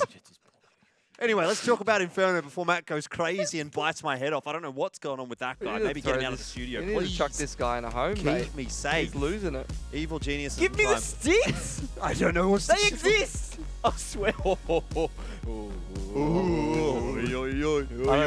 It's 7 a.m. Jordan. You can't play me like this. I don't know if this bloke's cut out for overnight broadcasting, to be honest. He's losing his marbles He a is bit. losing his mind. All right, Pilsky, at least I'm glad that you're in between me and him. But what do you reckon great about Inferno? bodyguarding. What are we going for here? It's probably looking much of the same for Evil Geniuses. I Look, if you're relying on me as a bodyguard, Jordan, I'd say it's about as similar as this matchup.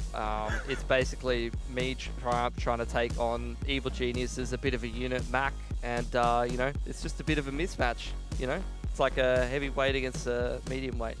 Yeah, but we are a perfect match. Both being rangers sitting next to one another. I know people in the chat can probably think that's a little bit contrast sometimes, and they really need a bit of change of scenery. But unfortunately, oh, get out. Jordan is just, oh my God. Do No, I'm done. Americans even know what a ranger is? I'm kind of curious. Let us know in chat if you know what a ranger is. You And guys if you know don't, what a ranger is? It's a ginger. So Oh, you can't ruin it. I You think didn't even get a a chance. ranger is international terminology. I don't think it is. I think that's Aussie slang. Oh, really? Yeah. Well, we'll find out soon. Anyway, Jordan. You ain't. Show them. Show them. My hands? No, just hands? show them the bloody sticks. They're just there. I'm going to take a photo. I'm going to take a photo. And there you go. I don't know what you're talking about, Mac, but I do want to talk to you about what's happening on the B stream and the A stream today. Obviously, we've had a good day so far. It's 204 complexity. FaZe have managed to grab themselves a win, a loss rather to Heroic. Mac, can you sit down? We're trying to do a serious segment right here. Thanks. Jordan, mate. I think, look, those games are pretty fantastic, as you can see. Hang on, Mac. Can you all even... of these games here are pretty good. All right. Well, Mac's gone. He's done. So I don't even know what's going on anymore. But let's have a look and see what's happened on the A stream. Almost at the A bomb site. Getting really early in the morning here. Navi does get a 2-1 over Mouse Sports. MIBR struggling against a G2. I've got a little ghouly guy. I don't even know. I tell you what. Go and watch that game on the A stream right now, Liquid versus Cloud9. We're going to head to a quick break. Don't go too far away. Mac's going to be back, ready to cast the game. Pilsky will be there, and I will be taking a very, very needed break because I'm scared. I need to get out of here.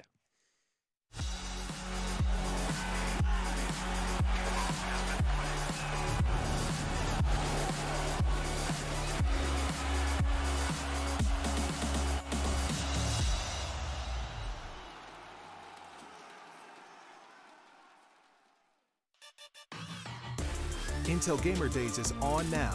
Whether you're looking to buy or build, now is a great time to upgrade.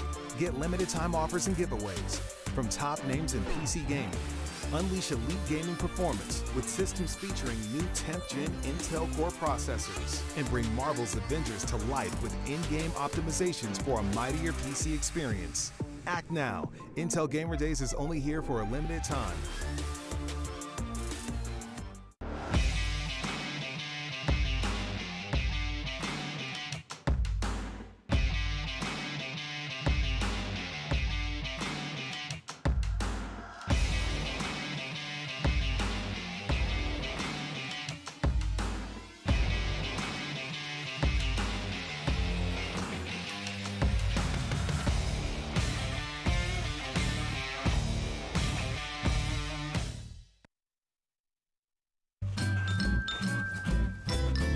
You ready? Huh? Hey, he's a good boy, huh? You ready? Huh?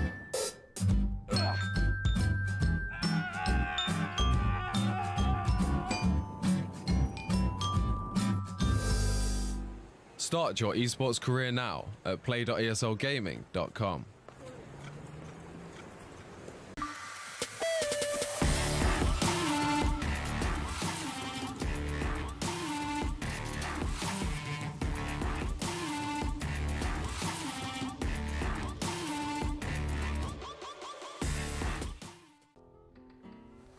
If you want to know what you're good at and, well, also what you suck at, check out csgohub.com. Coming!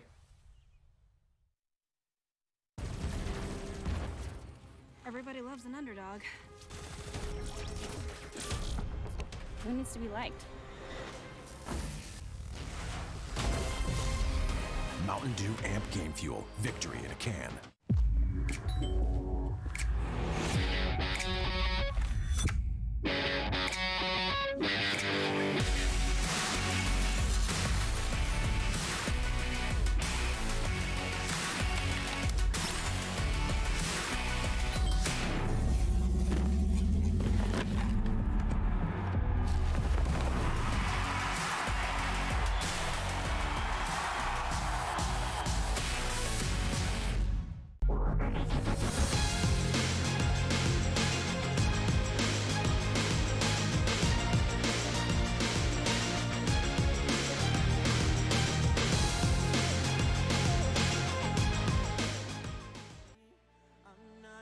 Change a thing for you.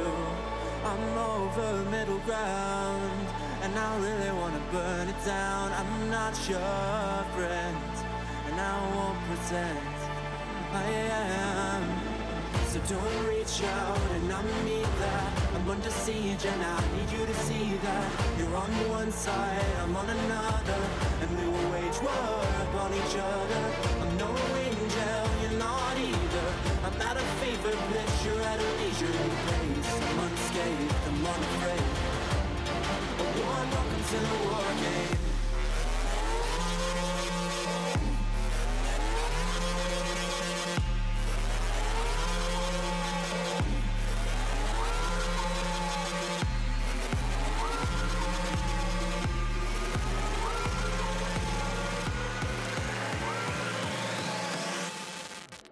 Welcome to the war game.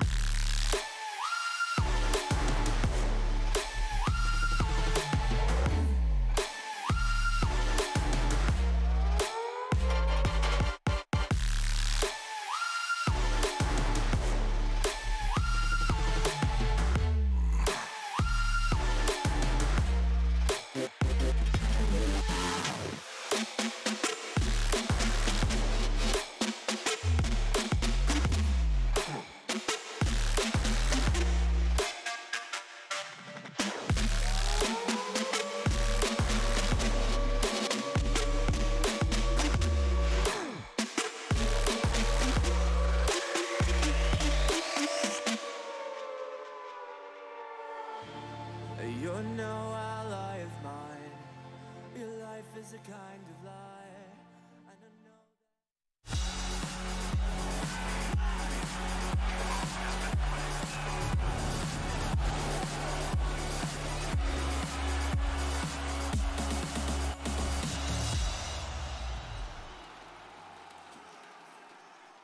G'day and welcome back to ESL 1 Cologne. You're here on the B stream and we are watching Evil Geniuses and Triumph. At the moment it's going well for Evil Geniuses, not so well for Mac. He's having some troubles staying awake, staying okay. A bit of troubles there. It seems like you're having some troubles. No, I was talking. I didn't hear it. But either way, let's have a look at the GGBet odds before we go into the map. And that's not too much of a surprise, is it, fellas? 1.01 for Evil Geniuses. Can't really get too much more one-sided than that. Yeah, I think that's, you know, sort of fair at this point. But I'm sure that Triumph can have a little bit better of a performance on Inferno than the first map. Had a little bit of time to get warmed up into the game and well aware of their opposition here. Indeed. Well, I suppose it's time for Triumph to show us what they've got. For Evil Geniuses, the task ahead is straightforward. A 2-0 on the cards against Triumph. And let's find out whether they can do it as we head into map number 2. It'll be Inferno. Woo! And what a way to potentially end this series as well. Inferno last night was the last map, and it was an absolute scorcher there in Chaos and Fury. And now we've got EG and Triumph in a similar situation.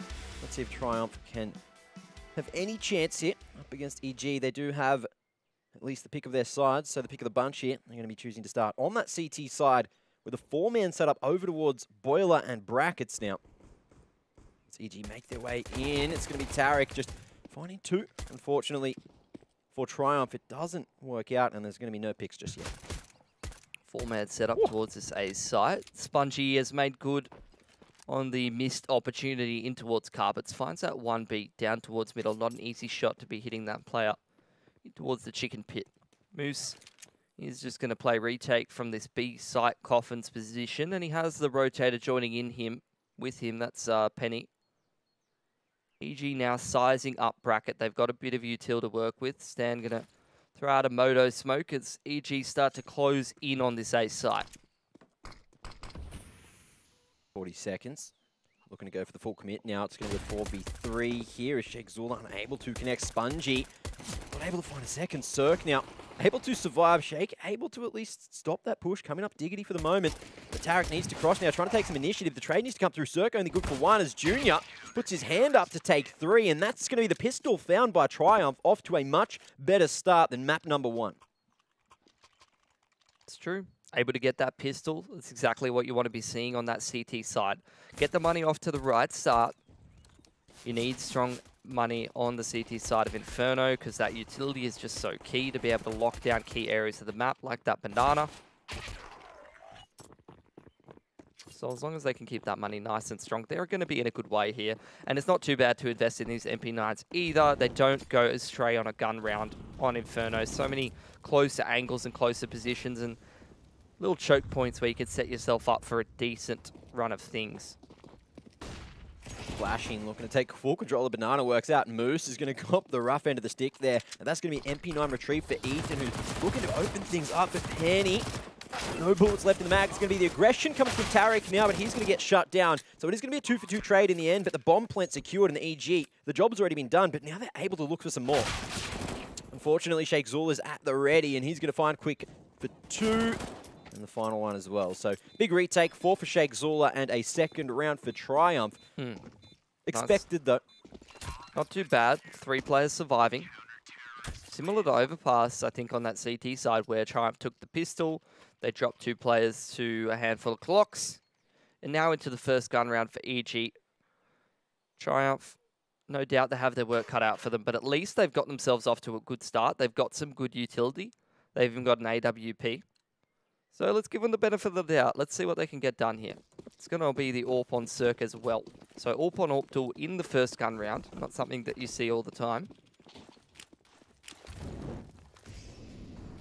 Looking to bring that A game now. Spongy.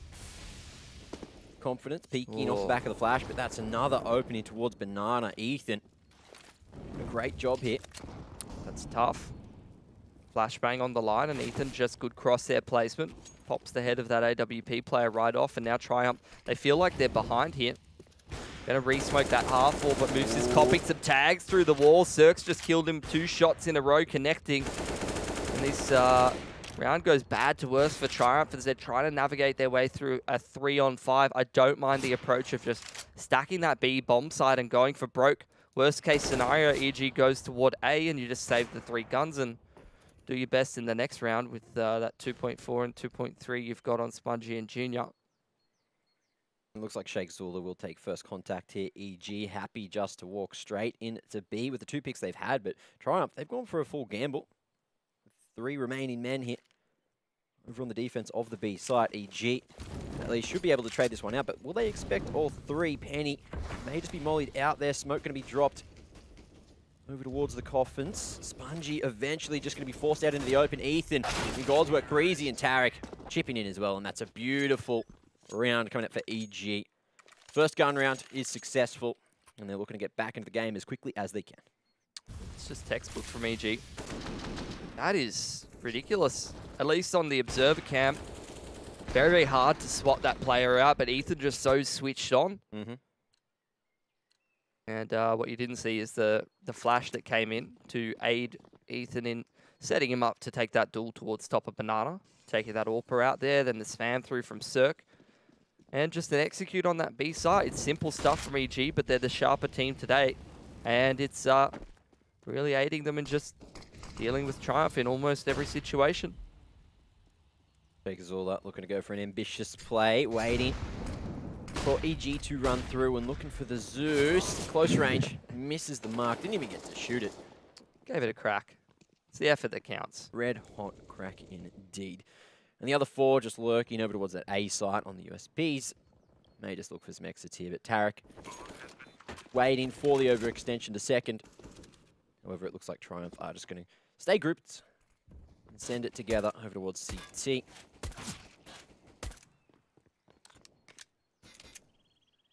Is Junior pushing his biceps out in that photo? That's the standard. Look, you can't give him any flack for that. I think you go across some of the EG photos and you'll see that. Looking pretty jacked. Yeah? Yeah.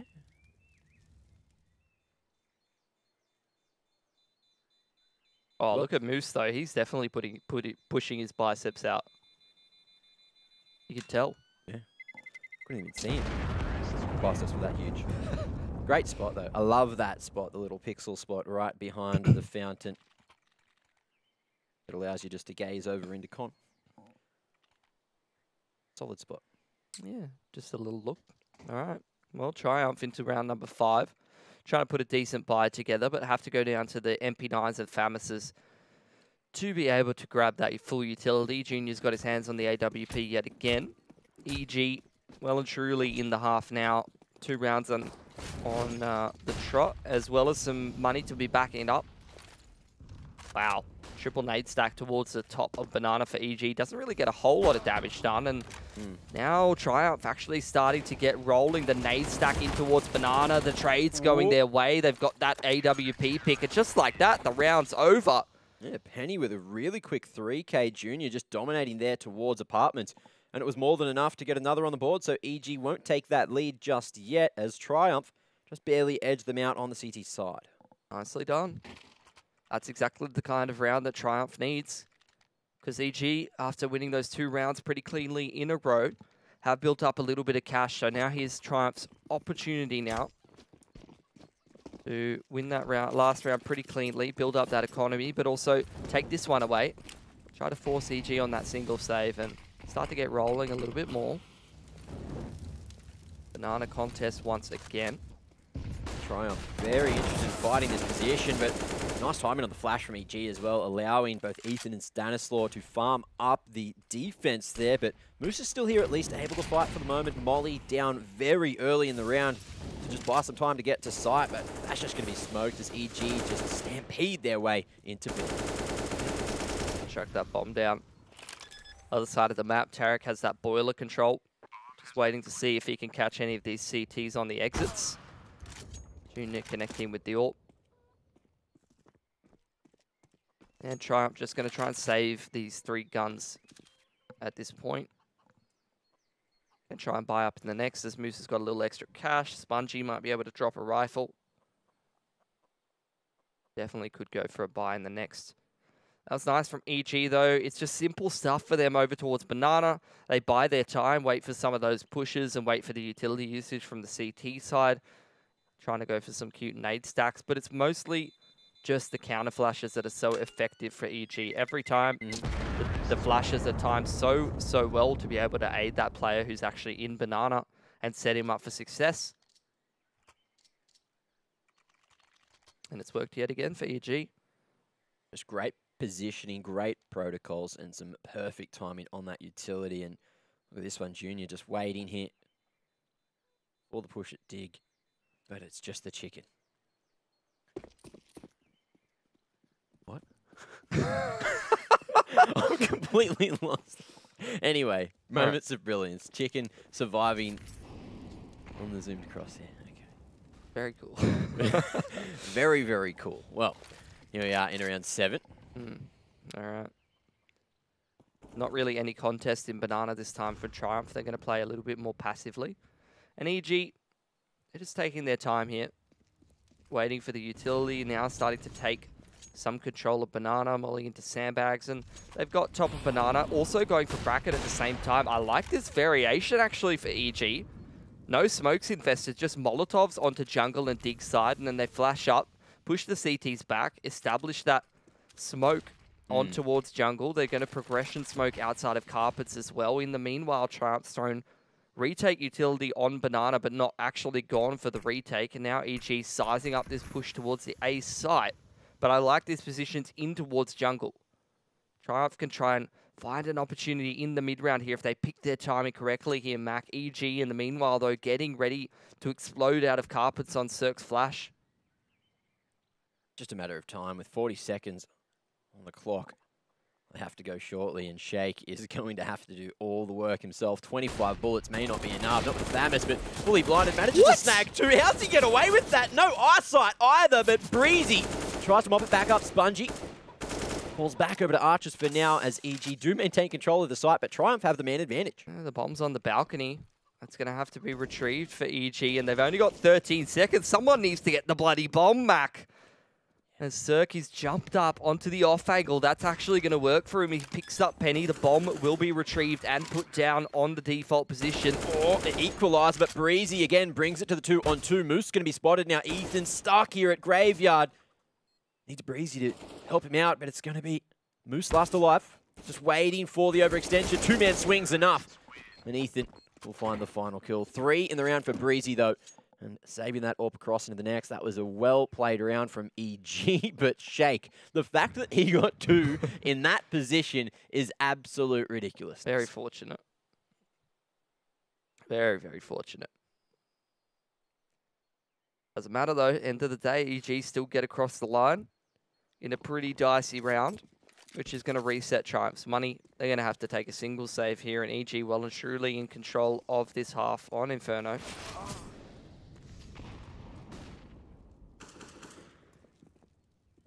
I was hoping Triumph would get that one on the board, because it was starting to size up to be a little bit more of a back and forth game. That's what we love to see. Dry push to bracket, working a charm at the moment. Tarek cops a bullet to the head, but Cirque as well starts to clean this one up, and all the defenders have been dealt with perfectly as EG waltz in to find a 5th. It's all up to Penny over on the B site, and realistically, the most that he's going to find here is maybe a pick or 2, and that's if Tarek or Cirque overextend. But he's got nothing to lose, so why not send it forward? And Cirque, this is that timing. Pulls back off to mid and holds the line perfectly. Penny just falls into the trap, and that's going to be another very clinical round. No casualties for EG. They're now 2 in the lead. Triumph back on the guns, but even that utility is going to suffer a bit.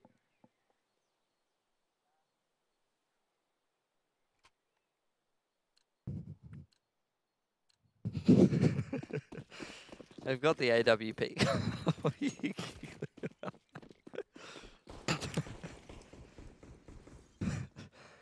You've got the 7 in the morning up all night giggles, man. I think I'm going insane. I think I'm at that point. I'm so sorry. You're losing it, mate. Losing a couple of marbles and some extra as well. Well, anyway. It's the AWP standoff in middle. Again, banana control going to be pretty important here for Triumph, and they've burnt through a lot of utility early on. Another Molotov being invested into Olaf. How does Ethan keep getting away with this? Oh, and again, it's going to be Sheikh Zula to maybe salvage the round. But on 46 HP, he needs to find another just to equalize here. But EG making the correct call, grouping up, sending it back towards the A site. Junior's at the ready. Oh, the timing. Here's that flash coming through and gets another. Ooh. No scope for 2. Tarek trades it. Spongy still here. 1v2 now. You're going to see the Molotov utilized. Cirque tries to get that wall bang, but has no idea where Sheikh Zula is. So he's B-hopped the site now. With 40 seconds, he might actually hunt for another quickly here. Yeah, jumps up into Graveyard. I don't think Spongy's going to be ready for this. The man very much fixated on the site, and around that smoke, quick scope comes in from Cirque. Explosive. Just what EG need to stay in the round. He's expecting Shake pretty close within trading distance, but Shake was a little further away, and this timing might actually Throws Cirque off a little bit. Moves into Graveyard now. He's picked himself up a Famis. He's going to plant very safe, and it seems like he's quite aware that this could be carpets from Shake. Just on the line, spotted, Oh. but a nice flick, and Cirque very proficient on those rifles as well. Big 1v2 coming out from the big man as we see EG double the rounds of triumph there, 6-3. That was a decent off angle actually for Shake. Just playing in towards that that carpets doorway there. I think if he hits that first bullet headshot, he probably closes that round. But little messier of a spray from him in comparison to Cirque on that Famis. Definitely doesn't do him any favors. And Triumph now have to take another save. Bit more of a investment this time, as you do see the loss bonus start to stack up for the CT side. And on Inferno of all maps, this is one where you can definitely make it happen with the pistols and light armor. Couple grenades here and there. Recipe for success.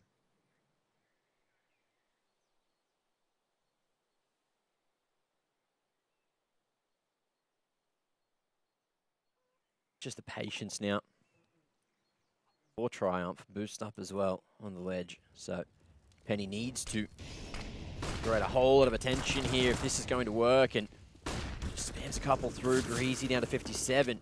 But Triumph unable to hit the mark this time. Full control of the B site for EG. Got every advantage in the world. But Penny swings in. It's going to be a 1-for-1. Nicely done. No utility on this retake here for Triumph, so they're going to have to be hitting some nice shots on the way in. Aggressive setup towards Barbecue for EG, not playing in the side at all. Just a couple of nice ones too. Easy peasy. Frags for Breezy. Cirque and Stanislaw chime in as well. That's going to be the 4-round lead now for EG as we head into round 11. It's going very swimmingly in the first half of Inferno. Triumph, they certainly brought their A game initially there, but unfortunately seem to be falling short in a couple of these rounds. EG just managing to win a couple of these clutches, close out those anti-ecos cleanly, and the economy is starting to skyrocket. So as we get towards the end of half number one, EG may just pile on a few more, but Triumph, it's their turn now to try to get back in the game. It is. On this gun round, bit of a different look this time for EG. Not really focused on that banana control, looking to try to go towards this A side of the map a little bit quicker. Completely Blind Junior actually manages to secure that frag, but here's the chimney flash coming out as they bust out carpets and hit some nice entries. EG, they've got this site here and they've got the moto smoke down as well. And it's just an explosive round again. EG, straight out of apps. Great utility usage to crack open the site. Now these post plants as well, very strong, but Triumph looks like they're deciding whether to still go for this round. Might just be the triple up dig. No kits on any of these lads either, so if they don't pick up the pace and get a pick soon, they got their work cut out for the Mac. They've only really got 15 seconds to get on that defuse now. Tarek going to be the first line of defense, or Cirque here as well. And they've just taken too long. Stanislaw just takes one away on the exit. I think especially as soon as they see that that bomb isn't planted cold boxed or close to them, it's in the back of the site, they just turn around and get out of there. Well, it's another solid round though, but it looks like indecision from Triumph was their true enemy in the round. They just took way too long to decide whether to go for it, and they just left it too late. Look, halfway up Diggity and then losing one of the guns which they could carry forward if they just decided to go for the save. You can see that the nerves, they're still here. They're not going anywhere, and EG are happy just to play their A game. Yeah. Winner and loser of this match does play the winner of loser of Cloud9 and Liquid, who are in OT at the moment. Oh, on map 1? Yep. So, doesn't matter who you're going up against, whether you're the winner or the loser of this match here. You've got your work cut out for them. Both of those teams very, very solid. Well, seems like we have yet another round for EG as they are just picking apart Triumph, who went for the force buy around the save, but now it looks like Penny may just try to make a play, but the push in the smoke is not going to work when Breezy is dotting those I's, crossing those T's, making sure everything goes in their favor. And it's just structure. Sun's out, guns out. EG always ready to take these fights, and Triumph unable to work a timing to find an opportunity. And it is disappointing to see. We really wanted Triumph to try to take it to the current #1 team in NA. Yeah, they're making the best of it. Rough set of circumstances getting tossed into the pot here at ESL 1 Cologne. But to be fair, this is the only real one-sided match we've actually seen in the tournament so far. So I would say Vitality and Heretics was pretty one-sided. Heretics had a few good rounds, though. They really showed that they deserved to be in the tournament. Triumph is having a hard time doing that today because EG is just so dominant here in the NA scene. Yeah. Yeah, having a bit of a better run of things this time. Yeah, Ended up with the one-man advantage, but if these two Ts do continue moving up dig and isolate Spongy on the site, that's ridiculous. Look at the awareness for Ethan. He just spams him off the site. Spongy didn't even get a chance. You're not going to give them any more in the round. Breezy just playing in the corner. Ethan at the ready and hit, but Breezy can't get this AK out, so they're all up to Ethan, and he can't do anything either. Penny just shoots him in the face, runs in, does it all himself. And there you have it. 4 on the board for Triumph.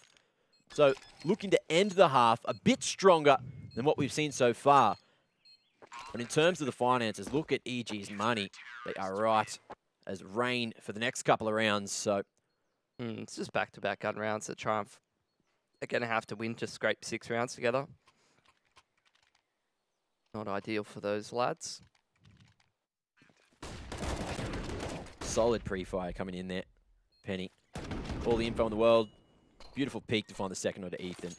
And a great retake coming out from Triumph. Just after was writing them off as well, so I kind of feel a little bit bad for that. But look, Triumph, they really need to pick up their pace now. And speaking of picking up the pace, Breezy within the first 10 seconds of the round, straight up Banana, straight on the entry as Moose just unable to go toe-to-toe with the man. Difficult too. Penny's trying to hold on to this B site with a bit of utility. And he's going to keep EG at bay for the time being. See them pump the brakes a little. Cirque heads back towards middle with Stanislaw. They're just going to leave Ethan to hold on to this B control while they try to take a little bit more control towards the A side of the map. Tarek in carpets now, waiting out this mid-smoke. We'll look to try to take bracket, and Triumph going for a bit of a retake, going for a bit of an info play over towards B, which is not a bad way to be in a 4-on-5 when you're stacking towards B. You definitely want to make sure that you're making the correct decision.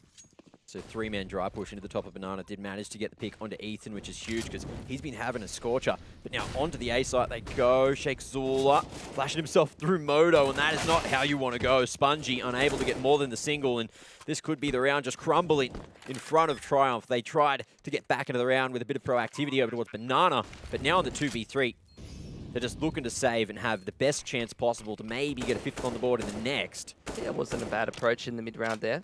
They gave it a crack. On EG a little bit too on top of things heading into this A site. They're going to get 10 on the board. Double digits on the T side of Inferno. Pretty nice.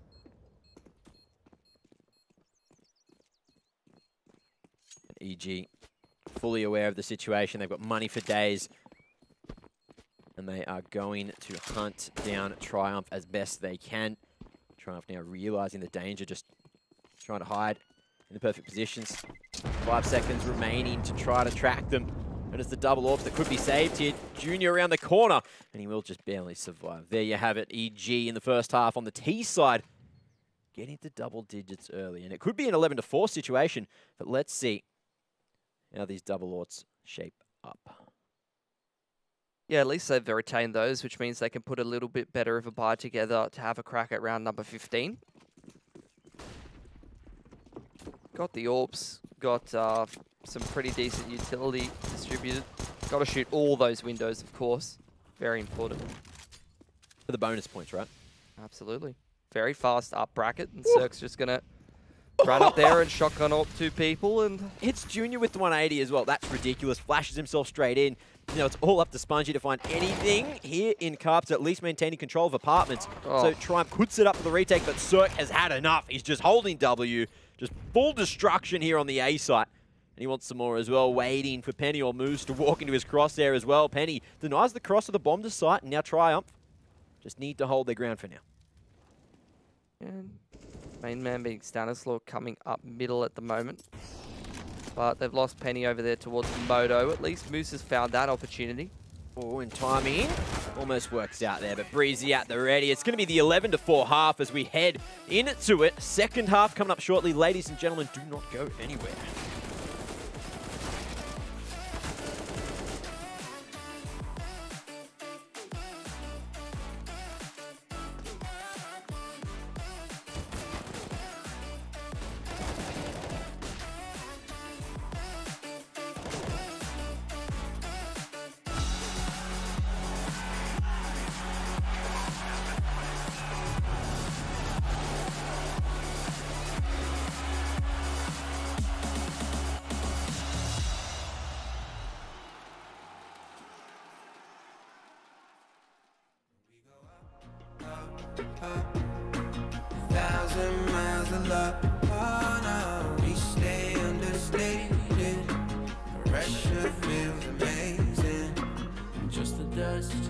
Just the sand, just the motion of your hand. Travel lightly, just your height, man. Just the one, just a believer. I don't care, I see you loading up my mind. Place me on the sidewalk. Fair enough, oh yeah. Always you and me, trying to be weightless.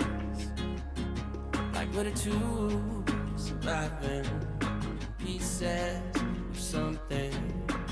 Always you and me, trying to be weightless. And I know it feels like light years in the making. Up, 1,000 miles of luck, yeah. Don't look down, we made it. Feet far off the pavement, but we go up, 1,000 miles of luck. Oh no, we stay understated. Pressure feels amazing. Just the dust, just the sand, just the motion of your hand. Just the dust, just the sand, yeah. Travel like traveling. Just the dust, yeah. Just the sand. Hey, just the dust, just the sand. Just the dust, just the sand. Always you and me, trying to be weightless. Like we're the two surviving pieces of something. Always you and me, trying to be weightless. And I know it feels like light years in the making. Oh, duh, 1,000 miles of luck. Don't look down, we made it. Feet far off the pavement, and we go up, 1,000 miles of luck. Yeah, yeah. We stay understated. Pressure feels amazing.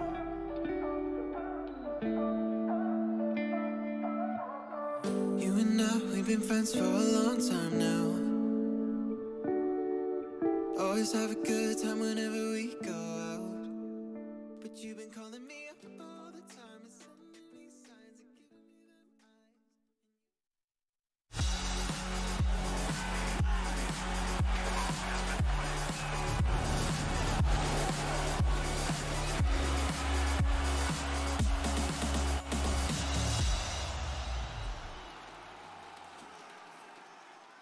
Welcome back to ESL 1 Cologne, where we do have EG currently leading Triumph by a large margin, and it is 7:30 AM with a beautiful sunrise here in Australia. So, hello from over here. We are broadcasting from the future. I believe it's the 20th today, and we know the outcome of this match before it happens, because we are Take that, betters. in the future.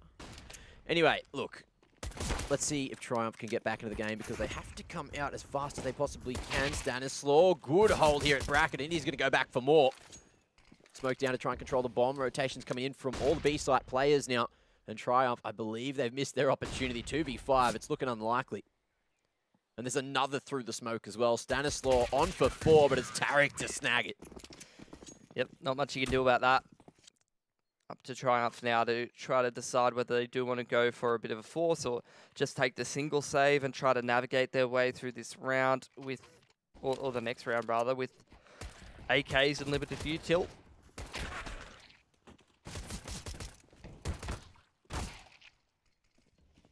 Some sharp pistol shots coming out there. EG not playing with their food, trying to get straight into the action, straight through this one and on to the next as Triumph. They're really feeling the full force of EG today. It's a faster approach up Banana, but the SMGs are ripping through.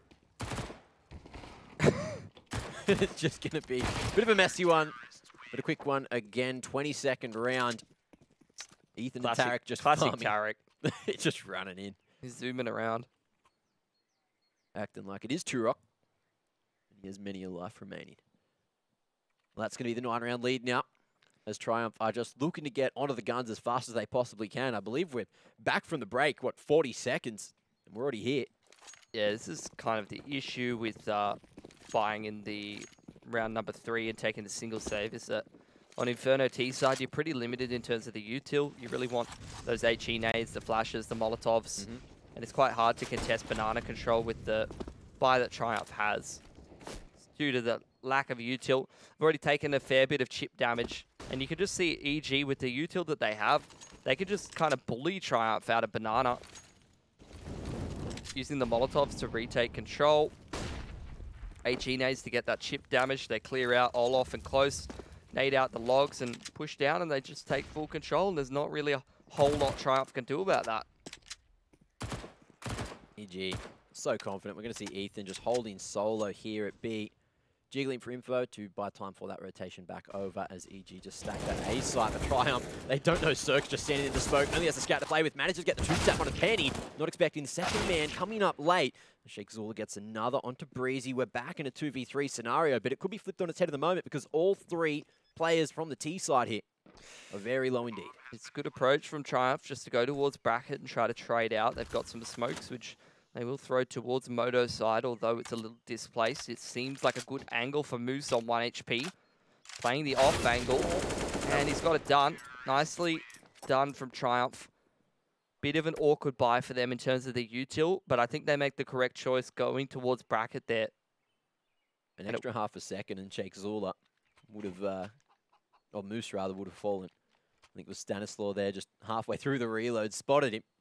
That's fine, though. I think Triumph was set up pretty nicely to close that round out. And now Triumph with a bit of a window here. EG invest what little money they have left into this round. Not the greatest buy, but it's definitely one that they could make work. And flipped on its head this time. Triumph is the one with the utility advantage, but they don't go towards banana. It's quickly up middle. Bit of a misthrown Molotov lands towards the roof there for Sheikh Zula. Yeah, I think it was supposed to land on quad, but yes, barely missed the mark. Either way, though, Triumph just running a bit of a default, taking that map control. Haven't taken banana just yet. Haven't taken bracket either. Firmly just sitting in carpets and being a bit of a nuisance, kicking around banana. There's the flash up mid, but fully blind. Cirque just kills Penny. Oh, so happy, so confident to take these lines. Ethan wants to go back in, dunked by the nade. Moose. Oh, not going to be finished off there, so takes Ethan 1 for 1. And speaking of 1, Moose, that's his HP. Bracket control being looked for, hunted for by Triumph now as Cirque is going to get his head ripped off. Junior starting to fire up on the AK. Another, that's 2 good entries. Nicely done. Now Triumph actually make a move over towards this B side of the map. It's the smoke on CT. Sheikh trying to decide what's the highest percentage play and chooses to head over and join up with Junior in toward carpet. Stanislaw going to get in graveyard, a fantastic spot. And as soon as he hears that smoke fly out, I'm sure the rotation will come in for Tarek. 1 bullet's enough. He manages to do it all himself. Stanislaw, so sharp. Big brain. Doesn't need that rotation after all.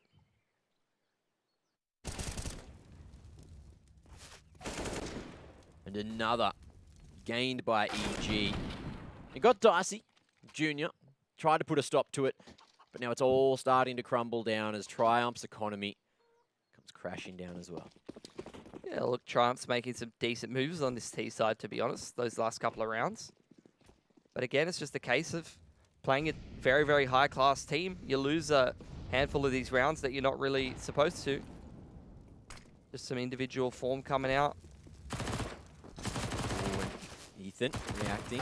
Isolates the fight with Shake, who may have handed him a kill, but it doesn't come through. Moose and Shake now just finding both the players from the B site. You see Stanislaw making his way over in time, does have a flash and smoke to play with, but Triumph, they just haven't hit the accelerator, and this allows Stanislaw to get into a position to frag. Flashes his way back in now. Shake crosses to site. Will survive for now. But even though it's a 3v4, it looks like EG have a very good hand at taking the round. And Boost comes out, not really being minded by Triumph, but there's no one exposed for the time being. Handful of flashes ready here for EG. The off angle from Spongy does get cleaned out by Breeze. They're all just going to be waltzing in. Stanislaw wants some more as Penny's on the coffins. It's going to be Breezy doubling up himself now, just trying to figure out where the final man is. That's going to be Shake over there, just waiting for 4 HP. Managed to get him off the bomb. There is kits in play, though, so it doesn't matter in the end as EG secure another with a successful retake. That's 15-5, the 10-round lead for EG as we head to round 21. That's good damage from Triumph, though. Sure, they could have secured that round if they just battened down the hatches a little bit better. But either way, not a bad little effort to just take a few guns away from EG, keep them nice and poor, and put yourself in a position where now they've got the buy-in, got that AWP. They can try and reset that CT economy and claw back a few rounds. That's what you want to be seeing here from Triumph. But let's see if they can take advantage of that window. The T side hasn't looked too bad for them so far, but now we're into this part of the game where both teams have utility. Things start to normalize, but that's where the aggression comes in for EG. They don't want to be sticking around too much longer here, Mac. They probably want to just get this game done with, turn on the stream between Liquid and Cloud9 and take a look at some of those games and see who their next opponent's going to be at this point. Do a bit of research while they're at it as well. Triumph just need to take this one in their stride and try their hand in the next, but Penny, not done just yet.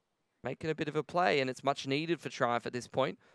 Makes his way into CT. That's going to be in a critical part of this round. He's done ring around the rosy with Tarek actually completely bypassed him. Oh, and who's going to win this one? I think Penny's actually made a couple of footsteps, so it looks like Tarek might have the number, and there it is. It's a 2v4 now. It's looking unlikely. Tarek, great utility. Counter flash, Ethan seemed to just commit to it as Shake goes down. It's going to be Tarek and Ethan to close it 16-5. Absolute demolition in map number 2 as EG take the victory 2-0.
A 2-0 today, and that marks the end of ESL 1 Cologne day number 2. North America kicked off with a bang yesterday. A big upset from Chaos there as we head into the Mountain Dew Game Fuel post-match. No upset today. Evil Geniuses went in as the favorites, and they very much come out of that one looking like they deserved that title, and a very, very clean, comfortable 2-0 for them today, Pilski. Yeah, would totally agree with you. There's not really much else to say apart from that. So I think they're really looking forward to that next series. That's going to be the winner of Liquid and Cloud9. And as I've seen so far, that's quite a nice looking game. Kind of like this nice looking caster I've got next to me. You're looking fantastic in that coat, Mac. Yeah, you know, we got down to business during that map, and I thought I'd really just pull out the big guns, go for the full costume change, and, you know, just bring it to end the stream on a high note, because we needed the energy of the pink shirt, the pink floral pineapples, and I think it got us through the night. I think it really did. But look, that match, I don't have too much more to say about it. We really said everything while the cast was going on. Triumph, they did a pretty decent job there, but EG just were on another level. Indeed, indeed, they were, and we need to hear from them as well. We've got Ethan on the line ready for an interview. G'day, Ethan. How are you going? Must be feeling pretty good after the win. Yes, sir. Definitely, definitely. All right, well, we had a bit of a chat with Tarek earlier on before you guys started that game, and we sort of chatted to him about how you were coming out of the player break. Now you've played that first game, so how's the team sort of meshing together? How's preparation been going in, and are you happy with the result and looking forward for the rest of Cologne? It seems like obviously you're off to the right foot. Yeah, for sure. We've been working pretty hard trying to get back to the level we were at before player break. And I think we're getting there slowly, but this is a good way to kind of warm up. Yeah, a bit of a warm-up game is always nice.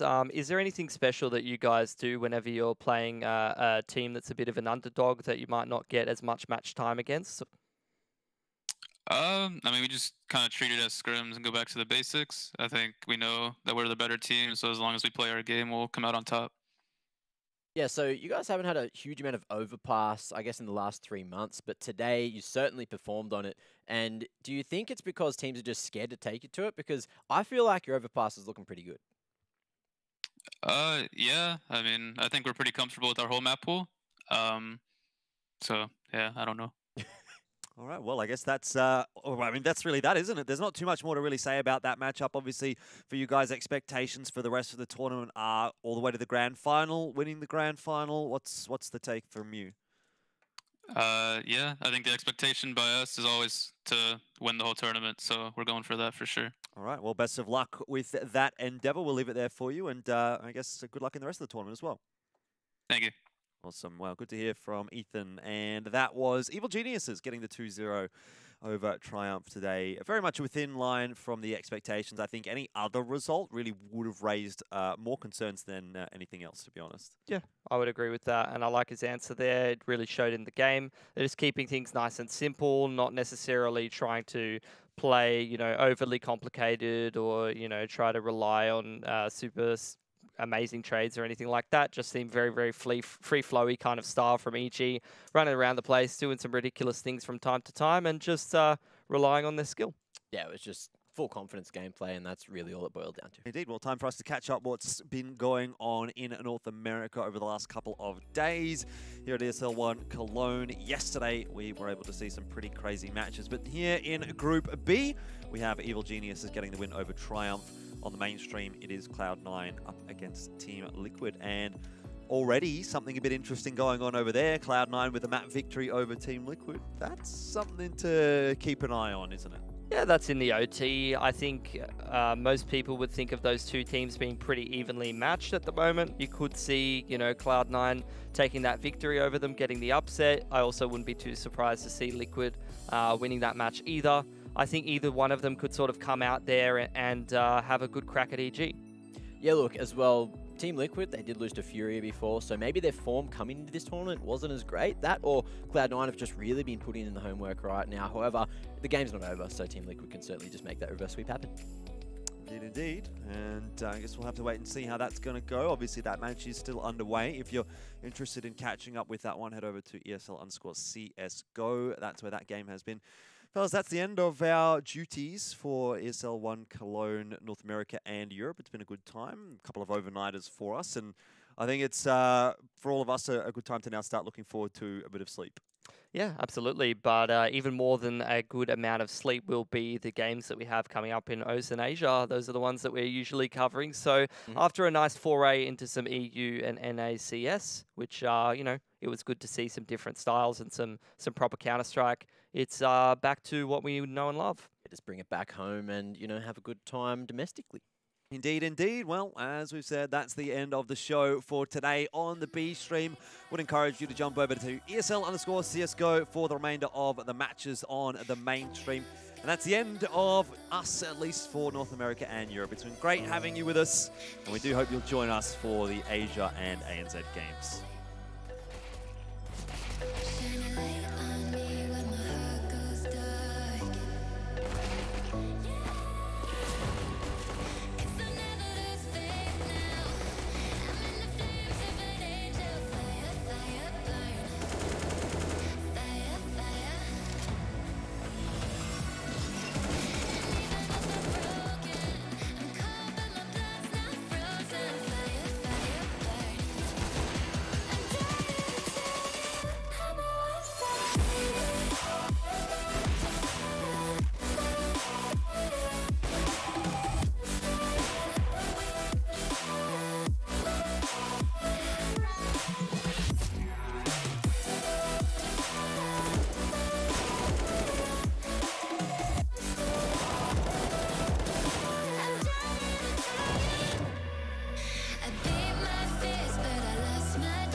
Intel Gamer Days is on now.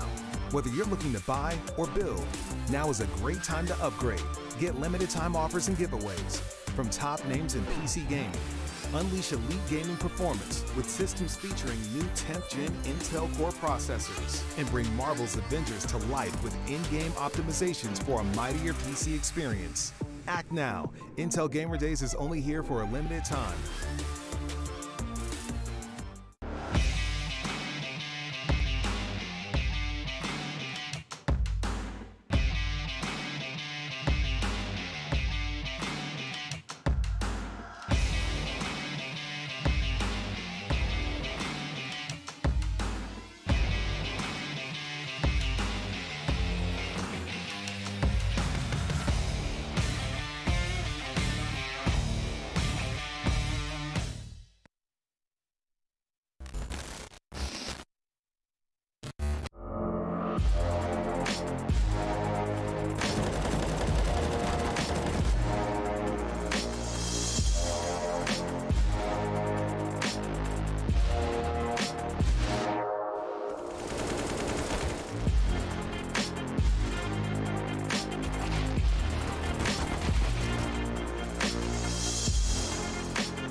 If you want to know what you're good at and, well, also what you suck at, check out CSGOHub.com.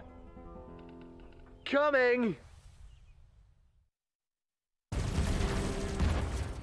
Everybody loves an underdog. Who needs to be liked? Mountain Dew Amp Game Fuel. Victory in a can.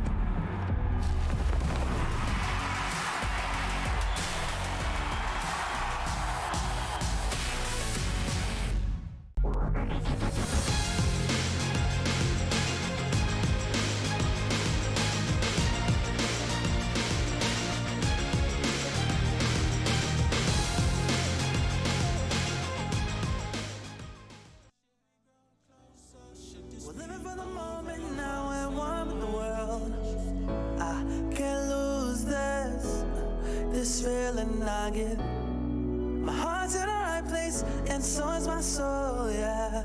I won't take no excuses for it. Love it, need it, live it. I feel like something's missing when I do not have it. I feel it in my bones, gotta find my space.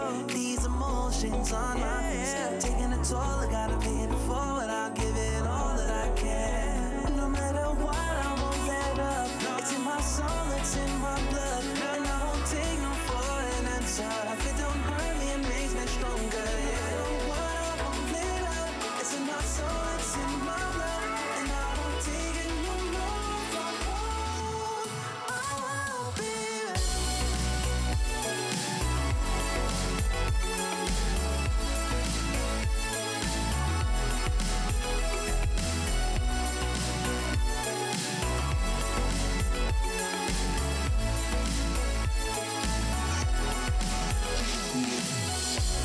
Just leave it to me.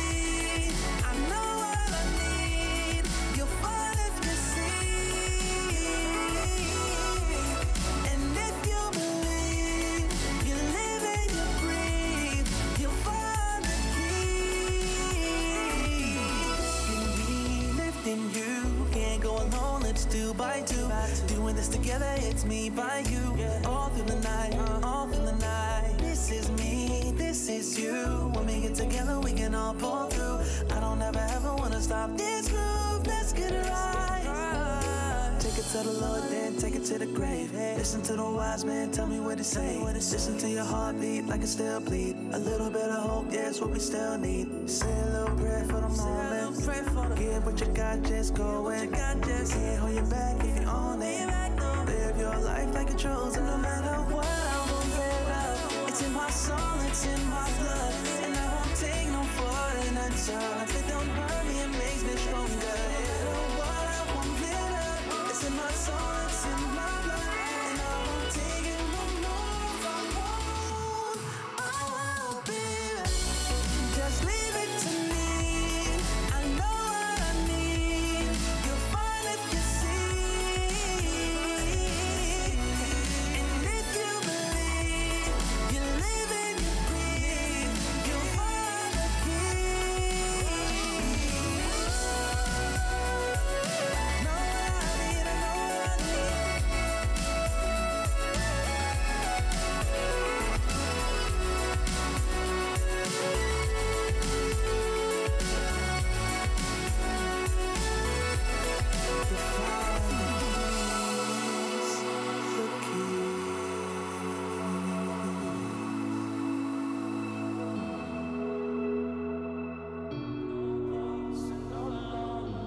Time's not kind and it won't let go.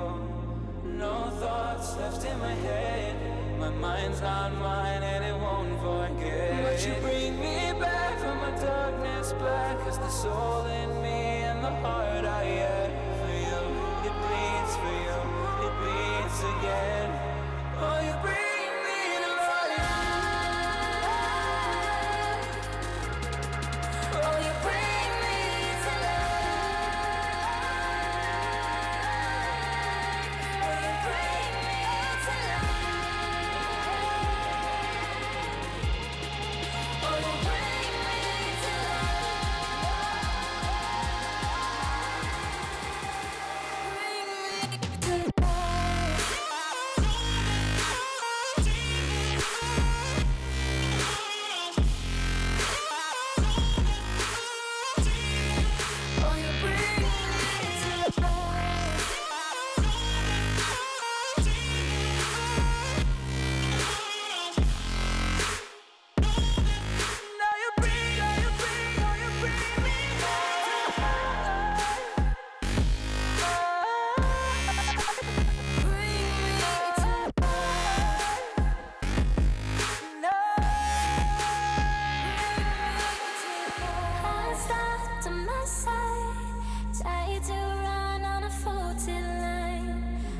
safe only, even though we burn from the light I bleed. But she bring me back, not a heart attack could take away all the love I had for you.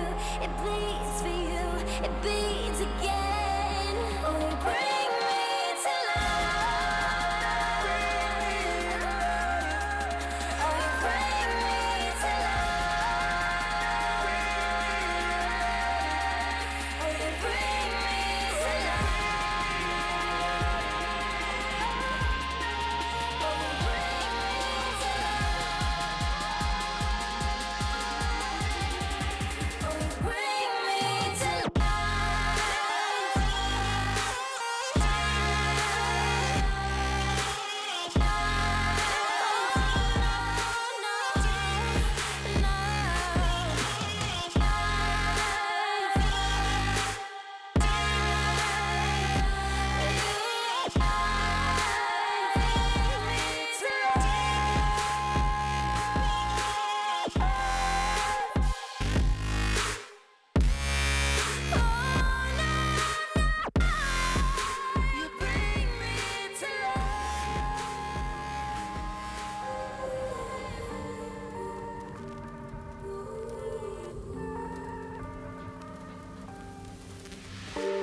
I've been running over all the corners of my mind, trying to find a story to believe.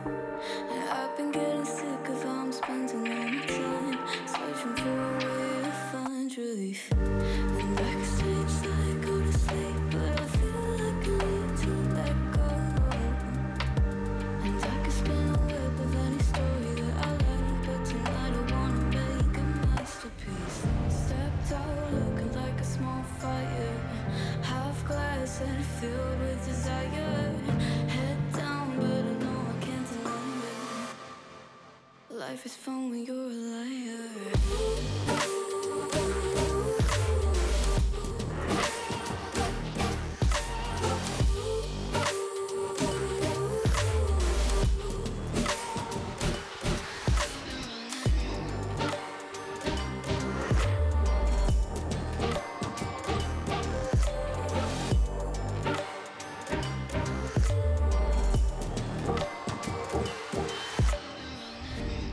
I'm just trying to learn from all the things that I've been told. I'm gonna paint a new reality. It doesn't take a lot to turn a person into gold. Yeah, I've been getting good at alchemy. And you can stay inside in the dark, but without it you never let go. And when you're done with hiding and you wanna have control, you and I can find a perfect fantasy. Stepped out looking like a small fire, half glass that filled with desire. Head down, but I know I can't deny it. Life is fun when you're a liar.